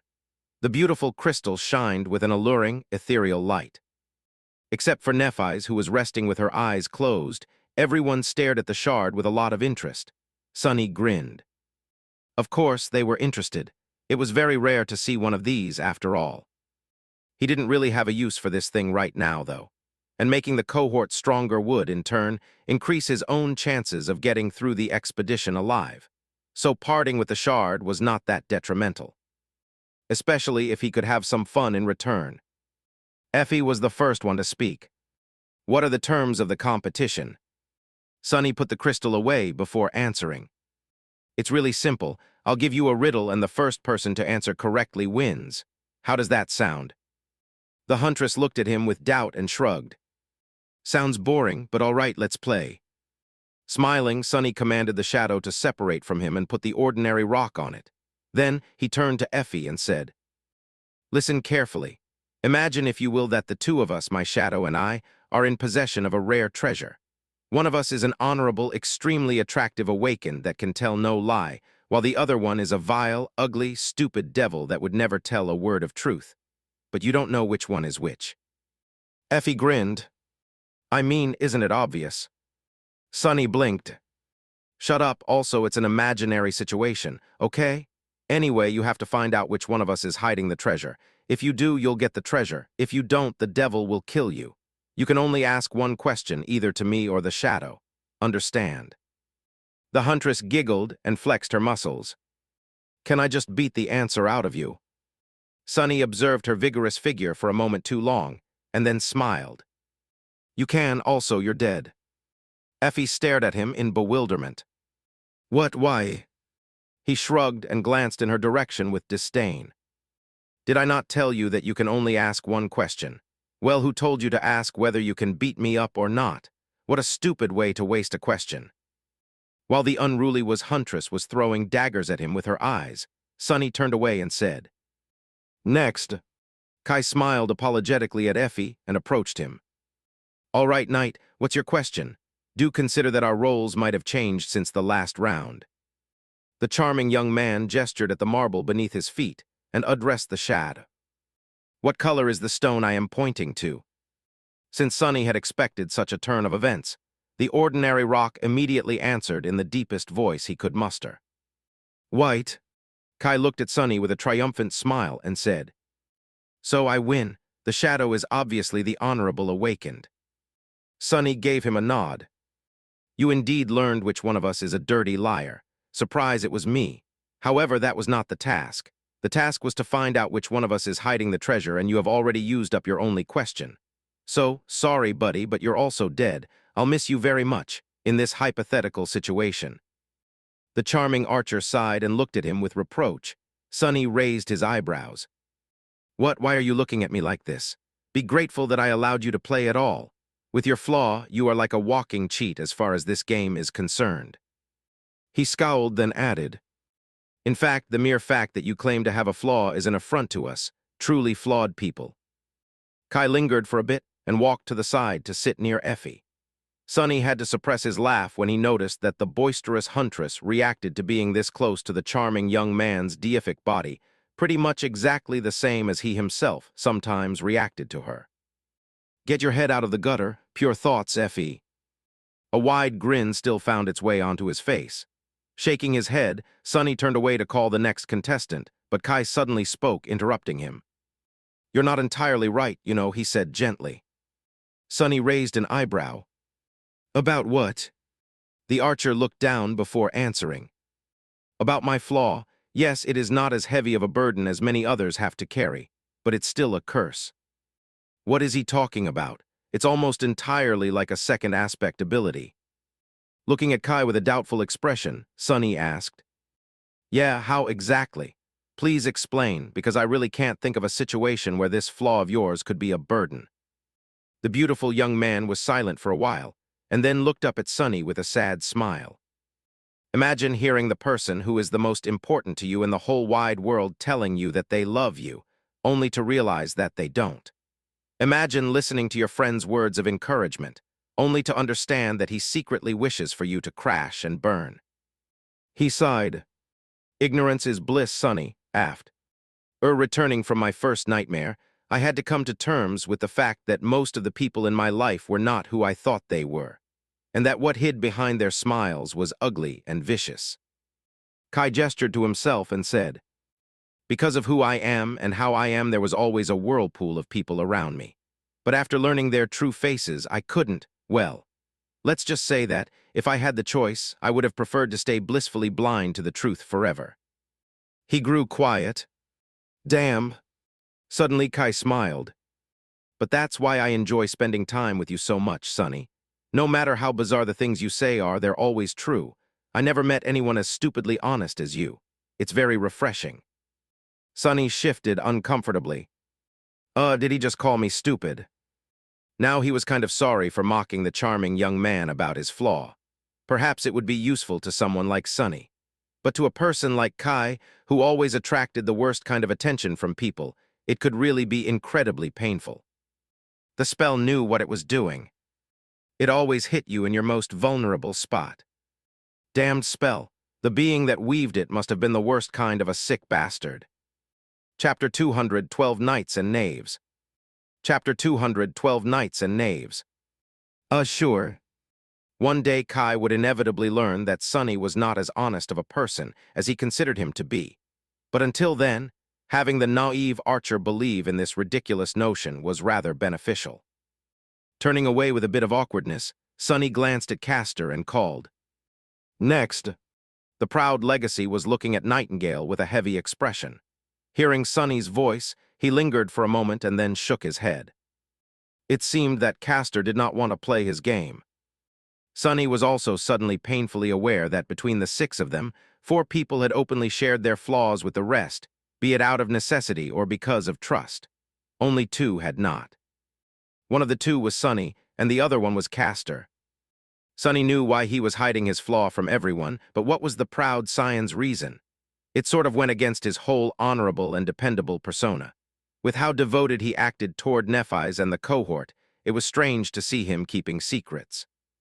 Was his reason the same as Sunny's, a dire vulnerability that the flaw would uncover? Or was there some other reason? Maybe he didn't trust the members of the cohort as much as he tried to make them think he did. And if so, why? With a shrug, Sonny left Castor alone. There was no point in lingering on these thoughts now. Until he had more information, any conclusion he could make would be useless anyway. Looking at Cassie, he smiled and said, "Hey, Cass, wanna give it a try?" The blind girl hesitated for a bit, and then slowly approached him. While she was walking over, Sonny couldn't help but think back to a conversation he had with her in the distant past. Back then, Cassie had told him that knowledge could be the heaviest thing in the world. The burden of her flaw, while completely different from Kai's, was at the same time eerily similar. They both longed for the bliss of ignorance, but were doomed to always bear the crushing weight of unwanted knowledge. When Sonny thought about it, he found that all members of the cohort were connected with each other by invisible strings. Many things about them were like reflections, simultaneously the same, but also completely opposite. Like the fact that he could tell no lie, while Kai could not be lied to, or the fact that Nephis was like sunlight while he was made of shadows. Cassie could not see, while he had basically two pairs of eyes. Changing Star dreamed of destroying the nightmare spell, but Effie dreamed of making it her paradise. And so on. Were these the strings of fate? Or was he just making empty connections because that was what humans were prone to do? Come to think of it, only Castor didn't seem to be connected to any of them in any kind of a meaningful way. What was that all about? Cassie sat down near Sonny, pulling him out of his thoughts. He forced out a smile. "Ah, right, just like I said, the roles might have switched. So what is your question?" Cassie smiled and gestured to the shadow. "My question is, if I were to ask Sonny which one of you has the treasure, what would he say?" Sonny hesitated for a few moments, then gave the ordinary stone a mental command to speak one of the answers that he had whispered to it in advance. In the same comically deep voice, the shadow seemed to speak. "The shadow has it." Cassie nodded and turned to Sonny with subtle glee on her exquisite, doll-like face. "Sonny, you have the treasure. Give." With that, she expectantly outstretched her hand. With a disappointed sigh, Sonny put the ascended soul shard in her palm and said in a listless voice, "Small kappa, letter winda 07, letter winda 07, letter 1D21, letter 1D07, small cap B. Small cap N, letter 1D0F, letter 1D20, letter 1D07, small cap L." "Congratulations, you've won. Great job, yay." Cassie grasped the shard and giggled. Meanwhile, Effie leaned forward with a bewildered look. "What? That's it." She stared at the blind girl in astonishment, and then asked, "How the hell did you do it?" Cassie smiled and crushed the shard in her small fist, absorbing the soul essence. Then she shook her head and said, "It's simple, really. No matter who you ask about the other person's answer, their answer will always be the opposite of the correct one. That's because the awakened would have to tell the truth about the lie, while the devil would have to tell a lie about the truth. Do you understand?" Effie thought for a moment, then shook her head. "Nope, all the words you said seem to be familiar, but I don't understand crap. What do you even mean?" Cassie laughed. "Well, you should think about it in your free time. Or, just beat Sonny up the next time he decides to tease you with such riddles." With that, she went away, quite happy with herself. Sonny watched her go with his mouth wide open. Did she really just say that? Meanwhile, the perplexed huntress was staring at Sonny with a deep frown. "Yeah, I might just do that the next time." He paled. "What's up with that? This was an honest competition, don't be a sore loser." Effie grinned menacingly. "Sore? Let's see which one of yous will be sore when I'm done with you." What kind of soreness does she mean, I wonder? Wait, no, why would I wonder about that? Standing up, Sonny glanced at Effie and scoffed. "Who's going to be done with who? Don't flatter yourself, beanpole." With that, he walked away with contempt clearly written all over his face. His pace, however, was suspiciously hurried. A while later, the day was drawing to a close. Some of the memories had already restored themselves, so almost everyone was wearing their clothes and armors. Which, as far as Sonny was concerned, was a real shame. From a purely aesthetic point of view, of course. However, something else attracted his full attention. At the far end of the marble arch, Nephis and Castor were standing facing each other, with sharp swords in their hands. They were about to clash. Chapter 213, Sword Saints. Chapter 213, Sword Saints. Back when Nephis was teaching Sunny how to use the sword, he had never been good enough to be her sparring partner. Once he learned enough to be of any use in a training fight, their fragile alliance had already broken and shattered to pieces. So apart from that short altercation on the somber slopes of the Ashen Barrow, they had never actually crossed swords with each other. Now it seemed, Changing Star had found a reliable sparring partner. Castor had not only replaced Sunny as her right-hand man, but also filled the roles that Sunny had been either reluctant or unfit to take on. Well, good for them. Once the memories of the cohort were close to being fully restored, Nephis and Castor moved to the far end of the White Arch to practice. Now they were standing opposite each other, ready to begin. Although no one called him over, Sunny approached the two legacies and sat down, ready to enjoy the spectacle. He was keenly interested in observing these two immensely skilled swordsmen in action. Both of them had been trained for combat from the day they could walk. Watching them would surely be helpful to his understanding of battle styles and techniques, not to mention that he was very interested to see the rematch between Nephis and Castor. The last time he saw them fight, Changing Star had lost, but not by much. She also had held back her aspect ability at that time, but he doubted that that would change today. Neph's flame could be used both to heal and annihilate, but sadly not to train. Castor glanced at him and frowned with visible displeasure. Was he irritated because Sunny was about to learn a thing or two about his technique, or because Sunny was ruining his alone time with Nephis? Either way, I don't care. What are you doing? Sunny shrugged. Watching, why? Does this part of the arch belongs to your clan or something? The proud legacy shook his head and turned away. Do as you wish. Neph glanced at Sunny and didn't say anything. However, he could tell that she didn't mind. In fact, it was almost as if she was approving of his decision. Without wasting any more time, the two of them clashed in a whirlwind of steel, moving with the kind of speed that made it difficult for Sunny to follow along. The clangor of swords filled the air. A bit stunned, he stared at the furious fight with a blank expression. Damn. After the months of hunting monsters in the Dark City and his lessons with the Stone Saint, Sunny thought that he had developed his skill a lot. And he did. It's just that compared to Nephis and Castor, he was still so far behind that it was nothing short of disheartening. Before, he had sometimes entertained the thought of maybe being able to stand against them. Well, at least one of them, on equal ground. But now, this illusion was ruthlessly broken. If things went south and he ended up on the opposite sides of the barricades with Castor, acing him would be tantamount to committing suicide, for now at least. Which of course simply meant that instead of facing him, Sunny would have to stab him in the back. Free WebNovel. Duly noted. He wasn't going to take on an enemy of this caliber in a forthright manner anyway. What was he? A fool. Concentrating on the fight, Sunny watched attentively. With the benefit of his new experience, he was able to discern more and learn more from how these two experts moved and acted. Sometimes, he was even able to predict what they were going to do next. However, as time passed, a subtle frown appeared on his face. What is she doing? That doesn't make sense. Sunny had been able to notice two unexpected things from how Nephis fought against Castor. The first one was rather easy to spot. While Castor did not use the full extent of his incredible speed, he did use a fair share of it, making it almost impossible for Nephis to win any of their matches.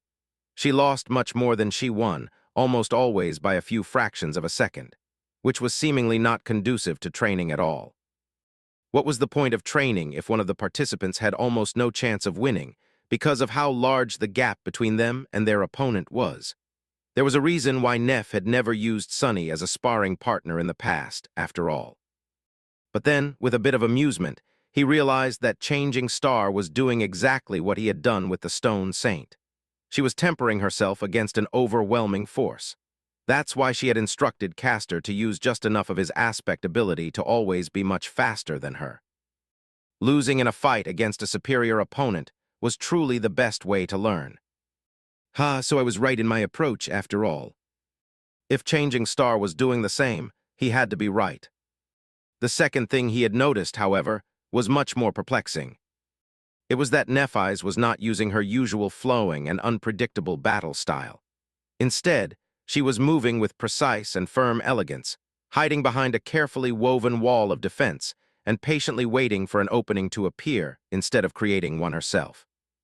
While intricate and impressive, this style was still a bit lacking in comparison to her real one. What's more, while it was deliberate and dependable, it was also rigid. If there was one thing that Nephis would never tolerate in her battle art, it was rigidity. Her whole worldview was built around the idea that nothing had more value than adaptability. That's why the style she had taught Sunny suited her so well. It was designed to be the epitome of changeability. So the question was, why the hell she was using something so alien to her against Castor? The answer was pretty obvious. Either Nephis was trying to experiment with something new in an effort to adopt elements of this style into her own, which didn't seem very likely. Or she didn't want Castor to know her true combat style too well, for some reason. But what could that reason be? Sunny rubbed his chin. Interesting. Chapter 214, Transient Shad. 214 Transient Shad. Did Nephis distrust Castor for some reason? Sunny surely did, and to be entirely honest, he didn't even need any reason to do so. His intuition and general paranoia were enough. But Changing Star was different. He had learned a bitter lesson and now knew that everything she ever did had a firm logic behind it, even if that logic was entirely different from that of a normal person. So if Nephis was hiding her true battle style from Castor, there was a reason for it. But it didn't make any sense. From everything else that she had done, he was her most trusted lieutenant. Changing Star entrusted more to Castor than she ever had to anyone else. Castor himself also had never acted against Neph's interests. In fact, he was even a bit too loyal. The bastard was always near Nephis, as though glued to her side. He also didn't seem to like it when others got too close to her. In that regard, he was almost like that flying rapier of Cassie's. During their entire day on the Marble Arch, the unfriendly Echo somehow always managed to remain between the blind girl and any men who tried to approach her for whatever reason. The message it was sending was quite clear. "I'm watching you." It was honestly rather comical. Sunny shook his head. The dynamic of Changing Star's relationship with Castor was really weird. But once again, he didn't have enough information to make any conclusions. All he could do was keep his eyes open and try to sleep with one of them open when the handsome Legacy was on watch duty. Maybe it was some strange legacy thing, like guarding the secrets of the clan against the prying eyes of other clans. Who knew? Glancing at the fighting swordsman, Sunny suddenly got an idea. After considering it for a bit, he looked at them again. This time his eyes were burning. That actually might work. The problem with his technique at the moment was that it lacked true individuality. Sunny knew that there was a secret hiding inside his shadow that could become the foundation of his own unique battle style. He just couldn't understand what that secret was. His progress at deciphering it had stalled. While training, Sunny had trouble keeping his eyes both on the Stone Saint and on the shadow. Whenever he tried, the taciturn knight would inevitably send him into a sea of pain. But even if he managed it somehow, there was an invisible wall standing between him and anything even remotely resembling understanding. He was in a dire need of a breakthrough. So what if his shadows tried to imitate someone else instead of him? And not just someone, but a real sword expert in the middle of a fight. Not only would Sunny be able to observe every tiny detail of its movements, but there would also be something to compare them against. The shadow was a part of him, after all. It was hard to tell where Sunny ended and the shadow began. That's why the difference in how it moved and how he moved was almost imperceptible. But if it followed someone else, he would be able to separate the cadence and pattern of that person's movements from the shadows by contrasting it against his own. This had to work. Burning with anticipation, Sunny waited for Nephis and Castor to take a short break, and then send the shadow over to the handsome Legacy.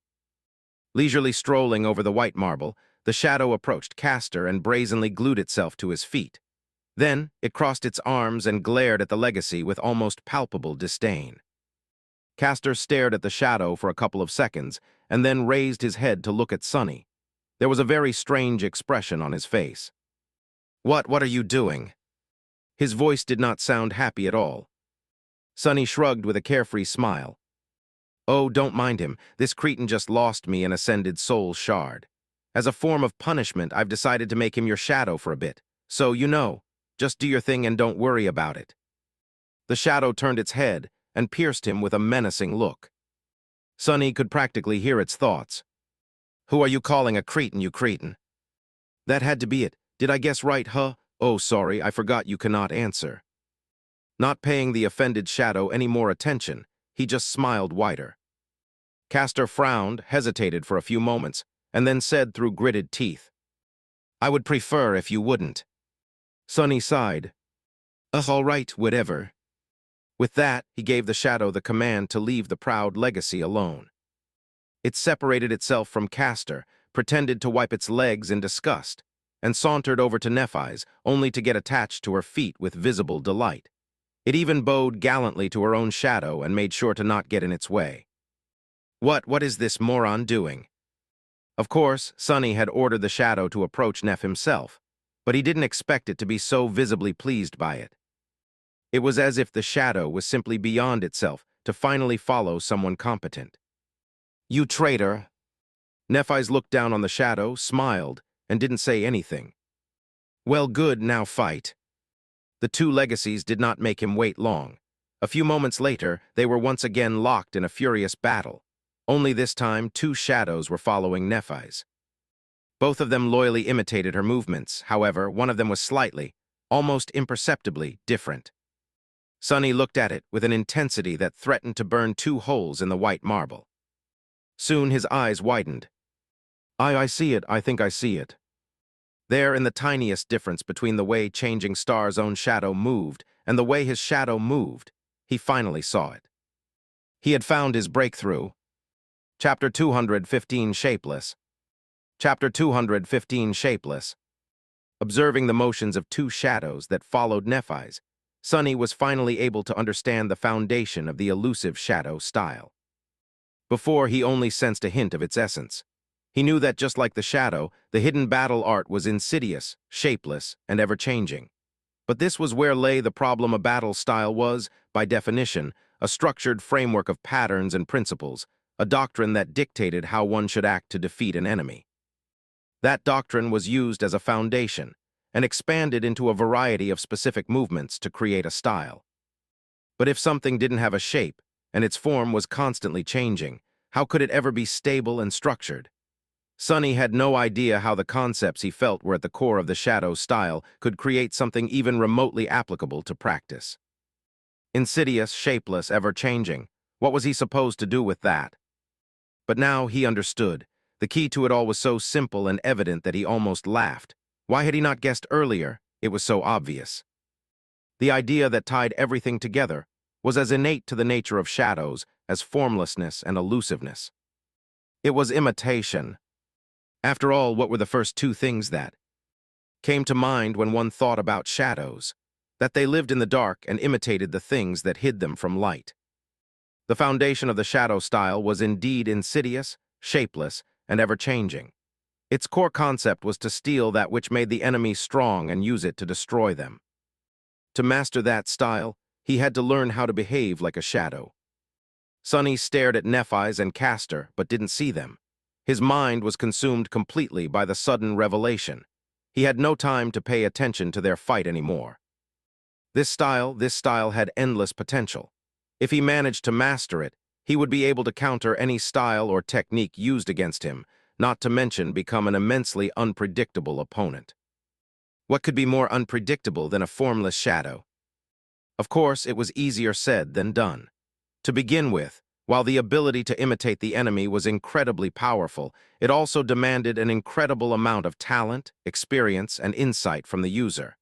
You couldn't imitate that which you didn't understand, after all. More importantly, this was just the foundation of the style.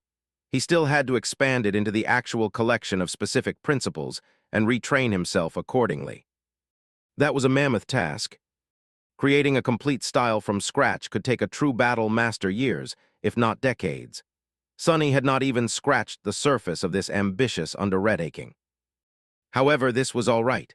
It was a start. Personal battle arts were not created in an instance, anyway. It was a long and arduous process, with endless iterations coming and going while being tempered by the crucible of combat. It's not like the style would be useless until it became perfect. Sunny just had to get it to the point where it could be applied in battle in one form or another. That alone would tremendously enhance his technique. He smiled, congratulating himself. However, the next moment, a deep scowl appeared on his face. But how exactly am I supposed to do that? A while later, when the sun was already touching the western horizon, Sunny was sitting by himself and staring at his shadow. He was motionless like a statue and deep in thought. On his face, there was a troubled frown. When someone approached him, Sunny lingered for a few moments and then slowly looked up to see who was disturbing him. To his surprise, it was Nephis. The leader of their cohort stood there for a bit, her graceful figure illuminated by the setting sun. Then she sat down near him. Sunny blinked. Hey, Neph." Nephis gave him a nod. "Hey, Sunny." He waited for a few moments and then asked, "Did you want something?" The corner of her mouth slightly curled upward. With a sigh, Changing Star glanced at him and said, "It's nothing much. I just wanted to say that I saw you fighting in the catacombs. You have improved a lot in these 3 months. Well done." Sunny smiled. Well, it's not like there's a lot of opportunities to lead a peaceful life in the Dark City. I was bound to improve a little, no." She shook her head. "Don't sell yourself short. You really did well. Very few would have been able to grow so much and as fast as you, especially without a teacher." After hesitating for a while, Sunny shrugged. "You said it yourself. One real battle is worth more than 1,000 hours of training. There was a lot of battles in those 3 months." Nephis nodded and then asked, "That firm and grounded style you weaved into your technique, where did it come from?" He scratched the back of his head, and remembering the hellish training sessions with his pet monster, held back the urge to shiver. "I just observed how the Stone Saint fought and tried to replicate it." Changing Star smiled. "As I thought, I've seen her fight too. It's a very formidable echo, one of the finest I've ever seen." Coming from a legacy, this meant a lot. Sunny was indeed really lucky to be in the right place at the right time to get the echo of the Stone Saint. If the fallen siblings of the Iron Spiders had not brought her to the brink of death, he would never have been able to survive a battle with the living statue, let alone defeat her. He was even luckier to have a divine aspect that allowed him to turn echoes into creatures that were even more fearsome. All in all, Sunny was extremely fortunate. His fortune was exactly as incredible as his misfortune. He grinned. "You know my attributes. I do get lucky a lot." She lingered for a few moments and then said, "I'm glad that you were able to understand the true design of the battle style I taught you." So he was right on this point, too. The style Changing Star had given him was indeed designed to be as adaptable as possible and seamlessly incorporate elements of other styles. It was a perfect foundational battle art for those talented enough to make use of it, of course. Which were most likely extremely few and far between. Sunny glanced at Nephis and after some deliberation asked, "That style of you, RS, is truly unique. Where did it come from?" He had been too inexperienced to realize this at the time, but what Neph had taught him could have been considered a rare treasure.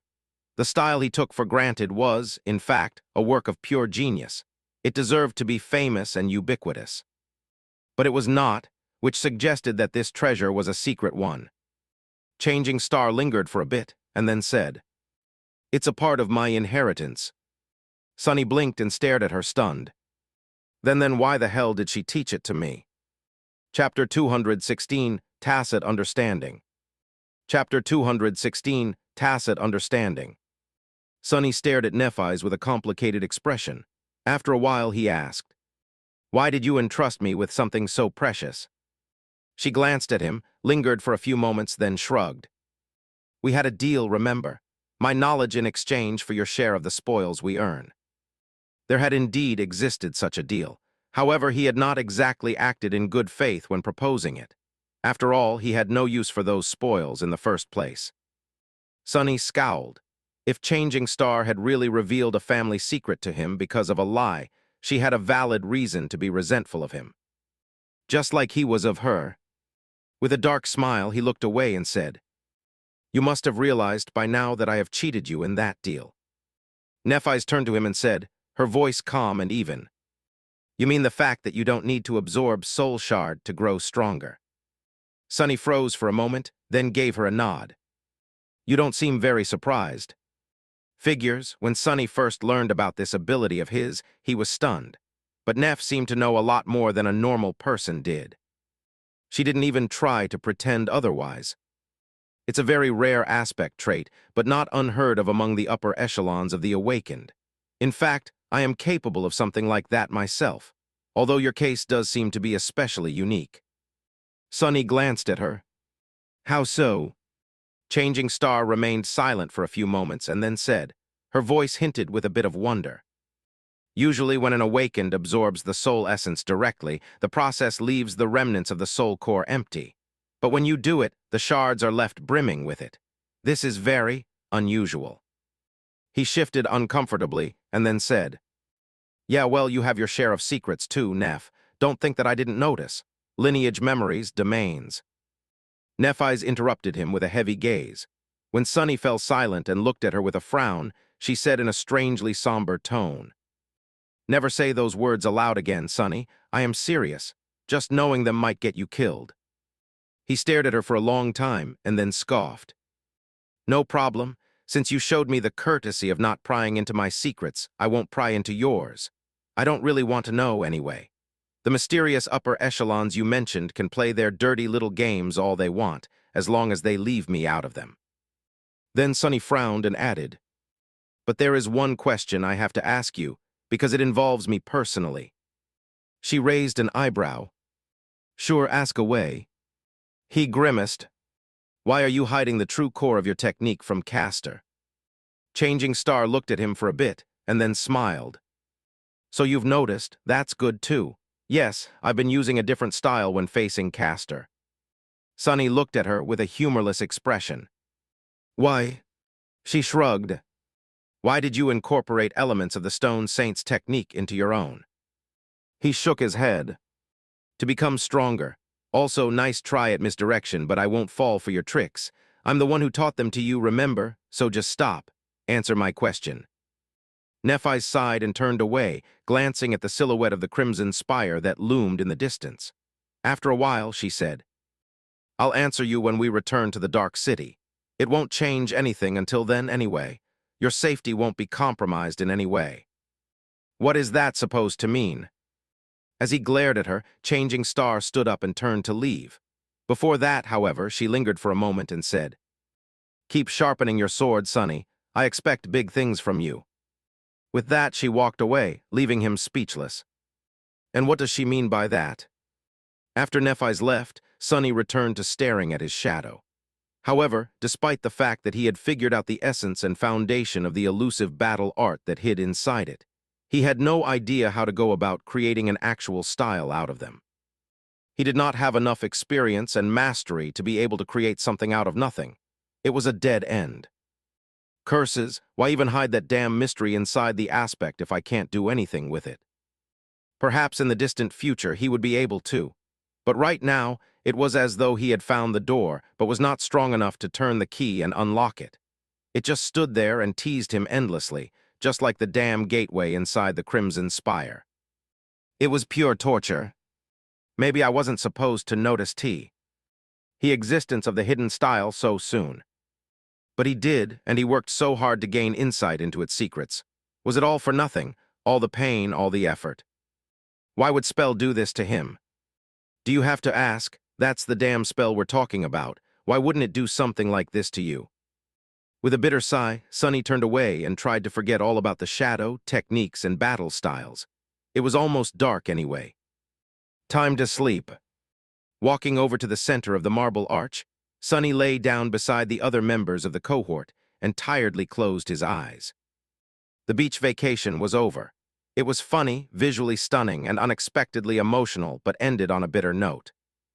Tomorrow was going to be another long day. To hell with this. Exhausted by all of it, he fell asleep before even finishing the thought. This crap.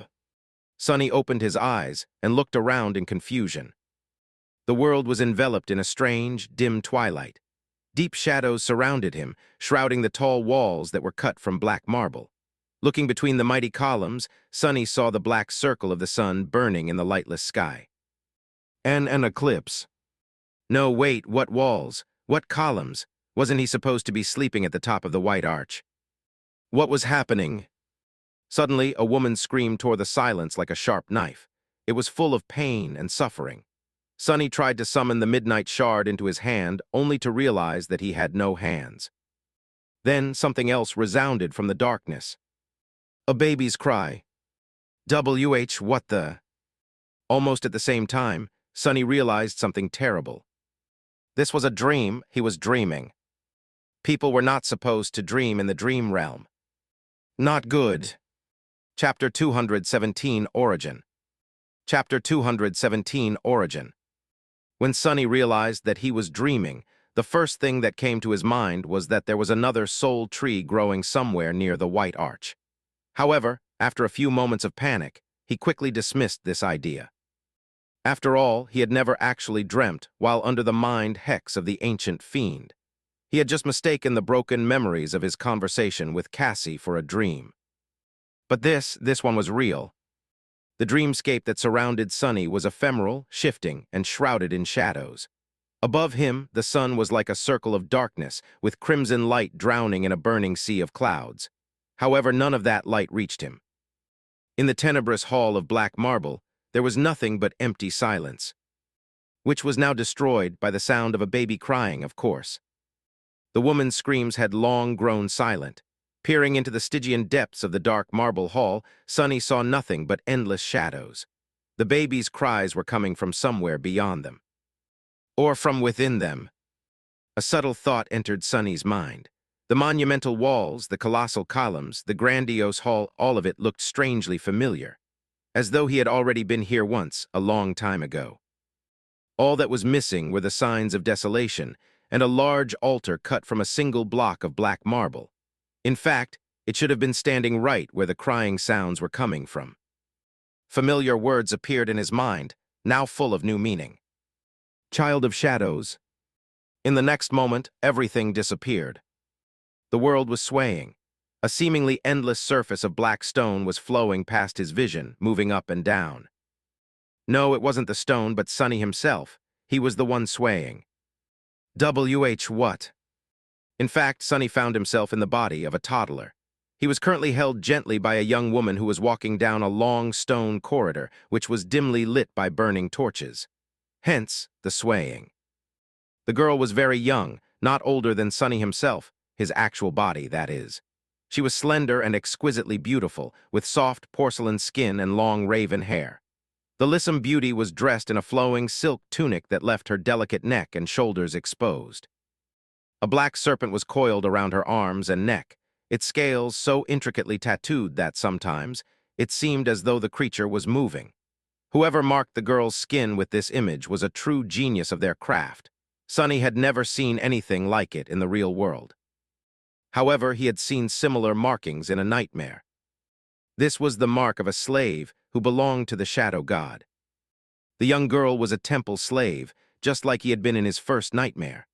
The serpent coiled around her neck, and arms served both as her collar and her shackles. She was also the toddler's mother. Sunny could tell from the love with which she held the child and the quiet smile that appeared on her face every time she looked at him. Sunny might have lost his own mother at a young age, but he still remembered that much at least. If the mother is a slave, then the child is too. Finally, Sunny began to understand what was happening to him. The dream he found himself in did not belong to him. Instead, it belonged to the nameless temple slave whose role he had assumed during the first nightmare. The original child of shadows. This vision was his memory. Soon, the young girl entered a vast hall that was shrouded in darkness. Judging by the black marble walls, they were in another part of the ancient temple. Sunny couldn't see much of his surroundings, but he could somehow tell that they were underground. In the center of the hall, 7 tall braziers were burning with strange, pale flames. On the edges of light, motionless, stood a dozen or so people. Sunny shivered, suddenly reminded of the silent shadows populating his soul sea. However, these were not ghosts but humans. There were several other slaves, while the rest appeared to be priests. To tell the truth, there was not a lot of difference between them. It seemed as though the servants of the shadow god did not pursue opulence and status. In fact, many of the priests bore the same markings as the slaves, suggesting that they themselves had belonged to the temple once. What are they doing here? What is happening? Approaching one of the elder slaves, the young beauty entrusted the child to her. Separated from the warmth of his mother's chest, the toddler, Sonny, felt cold and scared. However, the older woman consoled him with gentle words, preventing the child from crying. Then she moved back to stand with the rest of the people gathered in the underground hall. Their faces were calm and solemn. The young woman, meanwhile, slowly walked into the circle of light. Her movements were elegant, flowing, and graceful. Stopping at the very center, she stood motionlessly between the 7 pale flames, surrounded by 7 shadows. Sonny stared at the beautiful slave, feeling that something important was about to happen. But what? As he became pensive and uneasy, a sudden sound broke the silence. It was the deep and reverberating ringing of a zither. As the musical instrument sang, the slave girl suddenly moved. As she did, her 7 shadows moved with her. This is. With his eyes wide open, Sonny watched the young woman. She was dancing. The beautiful slave danced in the circle of light surrounded by impenetrable darkness, her every move full of indescribable grace and clear, but elusive purpose. Her young body was flexible and lithe, but also strong and trained as much as a warrior's. Her skill as a dancer was like that of a battle master. It was mesmerizing. The young woman weaved a beautiful pattern with her movements, their cadence and nature simultaneously firm and flowing, sharp and gentle, clear and unpredictable. She danced alone but also with 7 partners, effortlessly controlling both her own body and the 7 shadows cast by it. At times, it was hard to tell which one of them was real. Her dance was insidious, shapeless, and ever-changing. Sonny froze.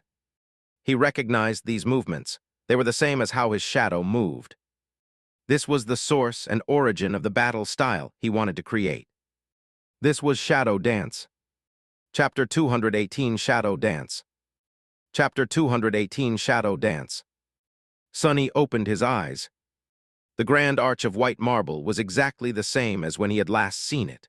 The sun was already climbing the gray dome of the sky, chasing the remnants of the dark sea away. The rest of the cohort had woken up some time ago and were now preparing for the journey ahead. He had overslept. However, it didn't matter. With eyes burning with excitement, Sonny sat up and recalled everything that he had witnessed in his dream. The memories were still there, clear as day. He could recall every movement, every step, every breath of the dance that the beautiful slave had performed. The nameless slave's mother. His eyes dimmed slightly. That dream of his, while a precious gift, was also a source of numerous questions. Now that he was awake, Sonny was able to see a few things with more clarity. The scene that he had witnessed at the very beginning of it was that of the nameless slaves, the original child of shadows, birth. He was born during a solar eclipse, not unlike Sonny. That fact put a lot of things into perspective. Everyone knew that the spell did not choose the role an aspirant would play during their first nightmare randomly. That was apparent from the fact that the bodies they inhabited in it, while different, were very close to their real ones. However, the actual principle of how the spell chose these roles, and the events of the nightmares were largely unclear. But now, Sonny knew that he shared more than simply outer appearance with the temple slave, whose body he inhabited for a few short days. Both of them were born in similar, extremely rare circumstances. Both of them were at the very bottom of society, oppressed and unwanted, surviving against all odds instead of because of them. Both of them were left without a family at a young age. The tough life in the outskirts took Sonny's parents and sister away, to the Nephis. As slave, it was the servants of the mighty war god that destroyed his childhood home and life.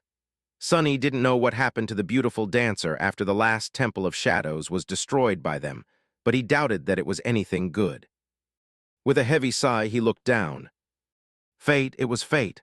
What he shared with the temple slave was a similarity of fate. Sonny was growing more and more convinced that the spell was connected to the strings of fate in some way. Perhaps it was weaved from them. Remembering the void he had found himself in after completing his first trial, Sonny looked into the distance with wonder. That void was filled with a myriad of stars that served as nexuses for an inconceivably complex net made of countless strings of silver light. Were those the strings of fate? He shook his head. Whatever they were, and whatever the spell was, it was not something he could know or understand. Yet, numerous people, most of them better informed and smarter than him, had tried and failed. It was wiser to concentrate on something within his reach. The shadow dance. Sonny smiled. He wasn't so engrossed by the dancing of the beautiful slave girl because it was truly stunning and enchanting. He was riveted beyond belief by it because he recognized the pattern of the battle style hiding in his shadow and her graceful movements. Turns out it wasn't a battle art at all, it was a dance. But was there a difference? Not in this case, not really. It wasn't a coincidence that people often described the way true masters of battle fought as dancing. At their core, fighting and dance were very close. That's why combat, when brought to a truly impressive level, was like a dance. So why couldn't a dance, when mastered to perfection, be like a battle art? Sonny was certain that he was right. He had already comprehended the essence of shadow dance and gained insight into its foundation. With the memory of the beautiful dancer moving as one with her 7 shadows, he now had the last piece of the puzzle, the actual set of moves and principles that he could use to create an actual battle style in their image. He didn't have the battle art yet, but he did now possess all the components needed to create it. Of course, it was not going to be easy. Even with all that knowledge stored in his mind, he would still have to spend a lot of time and effort and spill a lot of blood, both his own and that of his enemies, to turn the graceful dance of the beautiful slave girl into a deadly dance of steel. It wasn't even certain that he would succeed. But Sonny would be damned if he wasn't going to try. Shadow dance would become his personal battle art. He was going to make it happen.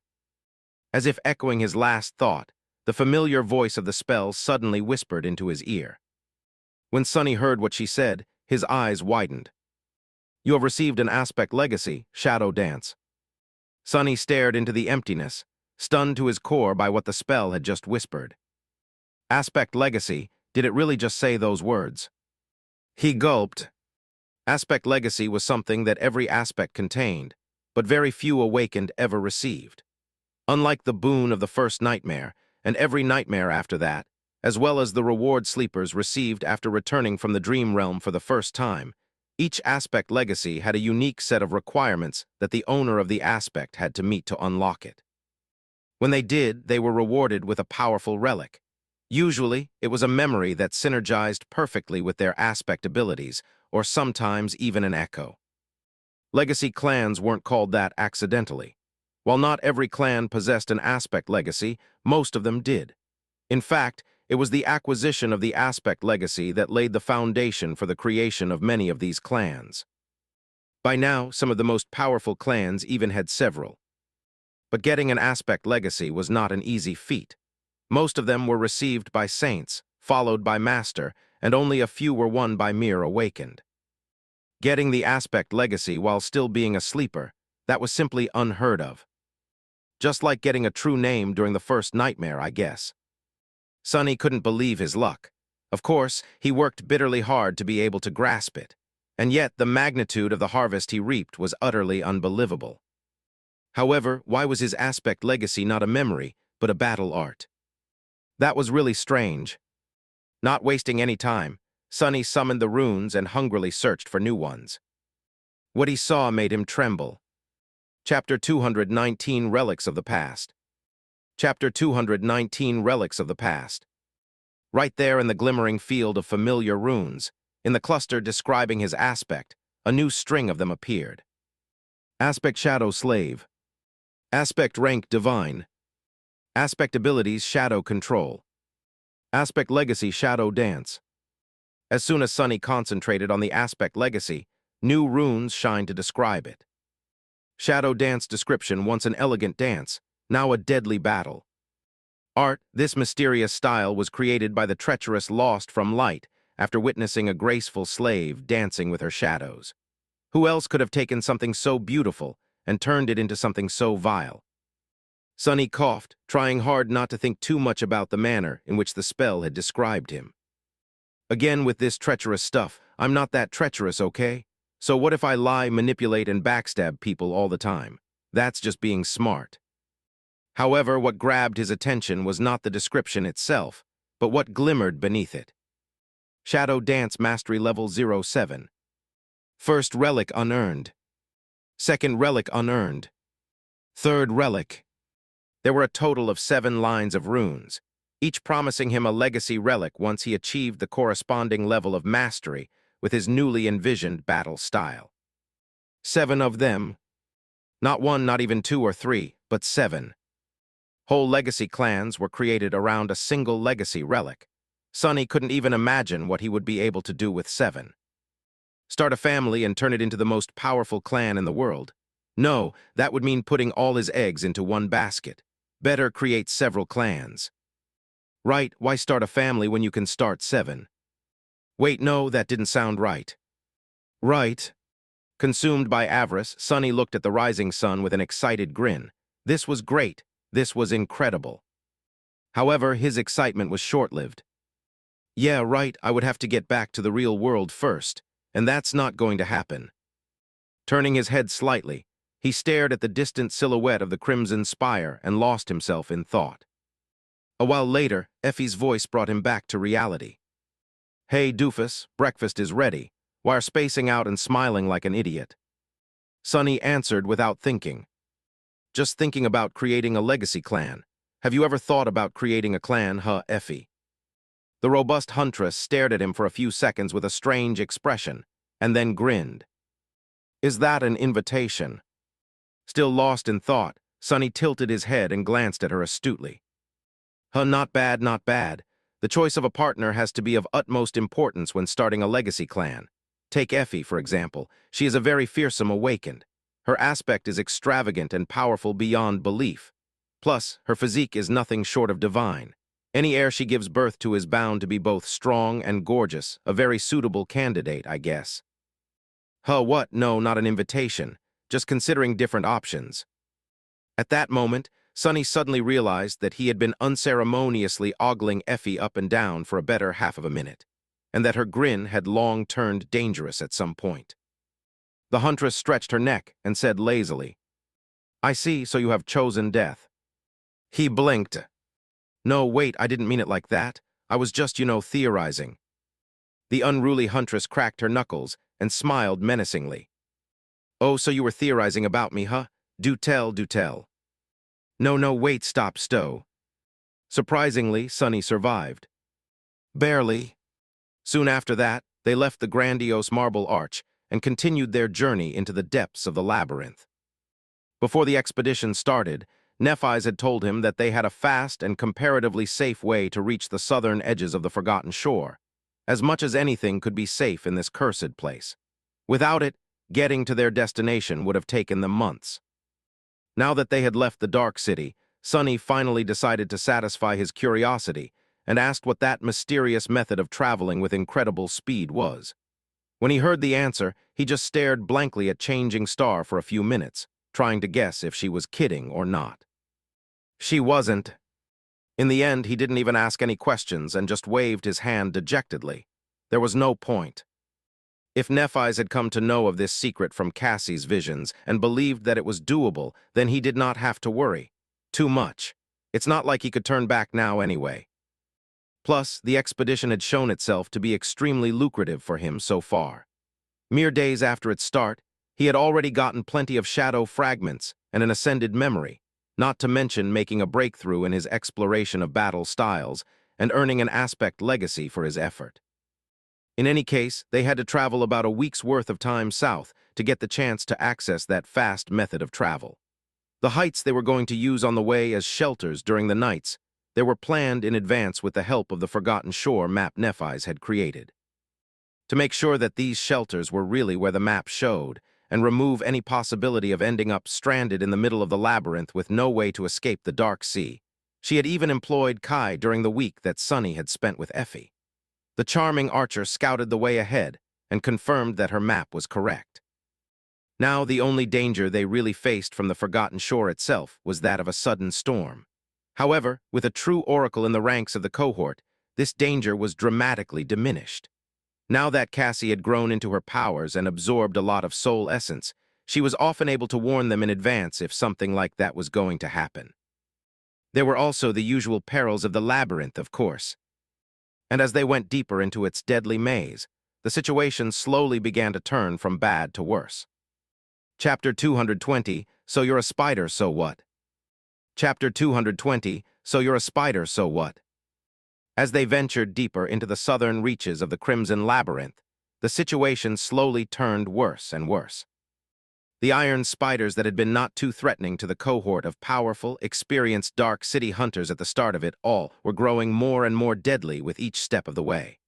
Their numbers grew exponentially, becoming a real danger pretty soon. More and more often bigger and stronger monsters appeared at the head of the attacking beasts, bringing with them all sorts of problems.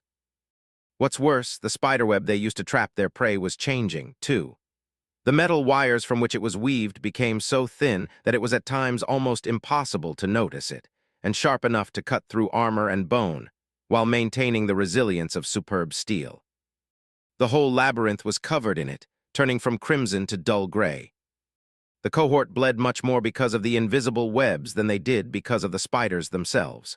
Of course, the iron spiders were cunning creatures, too.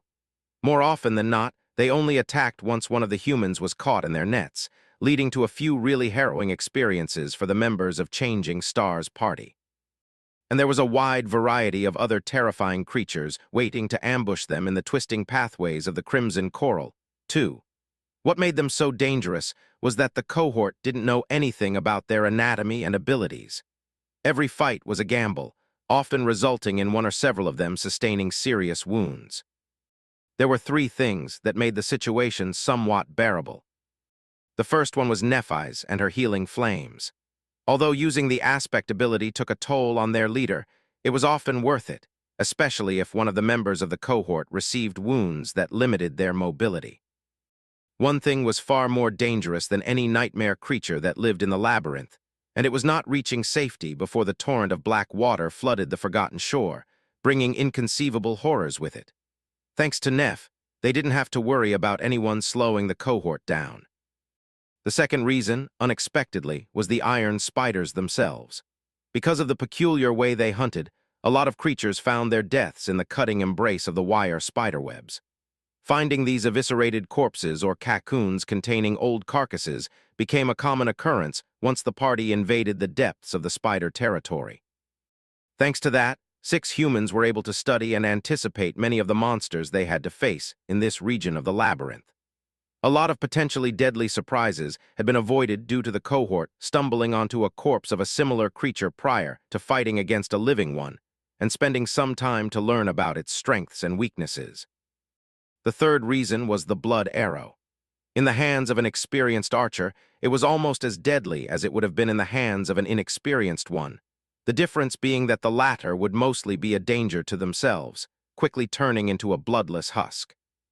The first time Kai had used it, Sunny experienced a disturbing feeling of shock.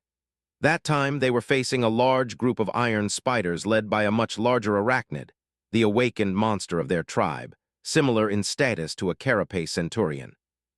These creatures were much heavier and more powerful, with thick plates of iron armor covering their bodies almost completely. Even Castor's enchanted sword had trouble cutting through their defenses. What's worse, due to the speed with which the wretched abominations moved, it was especially hard to catch them in a gap between the armor plates. Sunny was facing 2 smaller iron spiders at once while the Stone Saint was butchering the third one. With his shadow observing what was happening behind his back, he didn't miss the moment when the cunning awakened monster suddenly disengaged from Nephis and dashed into his direction, its mandibles moving in anticipation of tasting human flesh. Calmly preparing to dodge, Sunny tensed his muscles and narrowed his eyes. Whistling over his shoulder, a menacing black arrow suddenly streaked through the air. Its shaft was made out of dark, polished wood, with black feathers for fletching and a vicious white arrowhead that seemed to be cut from pale white bone, a sharp fang of some terrible creature. The arrow easily pierced the thick iron plate protecting the spider and tore deep into his body. Even though Kai messed up his shot a bit and hit the monster in its abdomen instead of the head, the results were nothing short of harrowing. In the next moment, the awakened monster suddenly slowed down and staggered. Then, it tried to lunge forward once again, but ended up losing its balance and weakly falling to the ground. Its limbs moved slightly, quickly losing any form of cohesion. Their movements grew slower and then stopped. Beneath the iron plates, the spider's body grew taut and shriveled like that of a mummy. Soon, it seemed completely drained. Sonny blinked, shaken by this disturbing image, and couldn't help but glance briefly at his forearm. If not for the blood weave, he might have ended up as a shriveled corpse, too. He would have gone through with cutting off his arm and survived, most likely. But if he had been a couple of seconds too late. Better not to think about. Anyway, he was glad that the blood arrow was on their side now. Not too far away from him, gliding through the air, Kai suddenly made a strange, gasping sound. Sonny didn't know what it felt like to have your blood magically drained and then suddenly return to your body, but he doubted that it was pleasant. Also, there was this question. If Kai's blood was used to create the arrow and then returned to him, if he had hit his mark, of course, then, where did the blood drained from the prey went? He wasn't sure that he wanted to know. In any case, with Nightingale in possession of the morbid ascended memory, their battles with iron spiders and other inhabitants of the labyrinth became a bit less perilous. The blood arrow did not have any enchantments that needed to be activated by manipulating soul essence, so the charming archer could use it to its full potential. Although Sonny was still a bit bitter about having to give such a menacing weapon away, he was now more confident than ever that his decision was the right one. Just like that, 6 more days passed by. During this time, he didn't gain any new memories, but managed to accumulate 18 more shadow fragments, bringing his total to 340. He was still not as strong physically as he had been before creating the Shadow Saint, but getting closer and closer. In the evening of the 6th day, bloodied and exhausted, the cohort had finally approached the goal of the first leg of their expedition. Looking at it, Sonny couldn't help but stop in his tracks. His eyes slightly widened. Of course. Chapter 221 Zenith. Chapter 221 Zenith. In front of them, the ground was shattered, creating a titanic fracture. The canyon was so deep and vast that Sonny had to strain his eyes to see the other side of it. Crimson coral clung to its walls, spilling over the edge like a torrent of blood.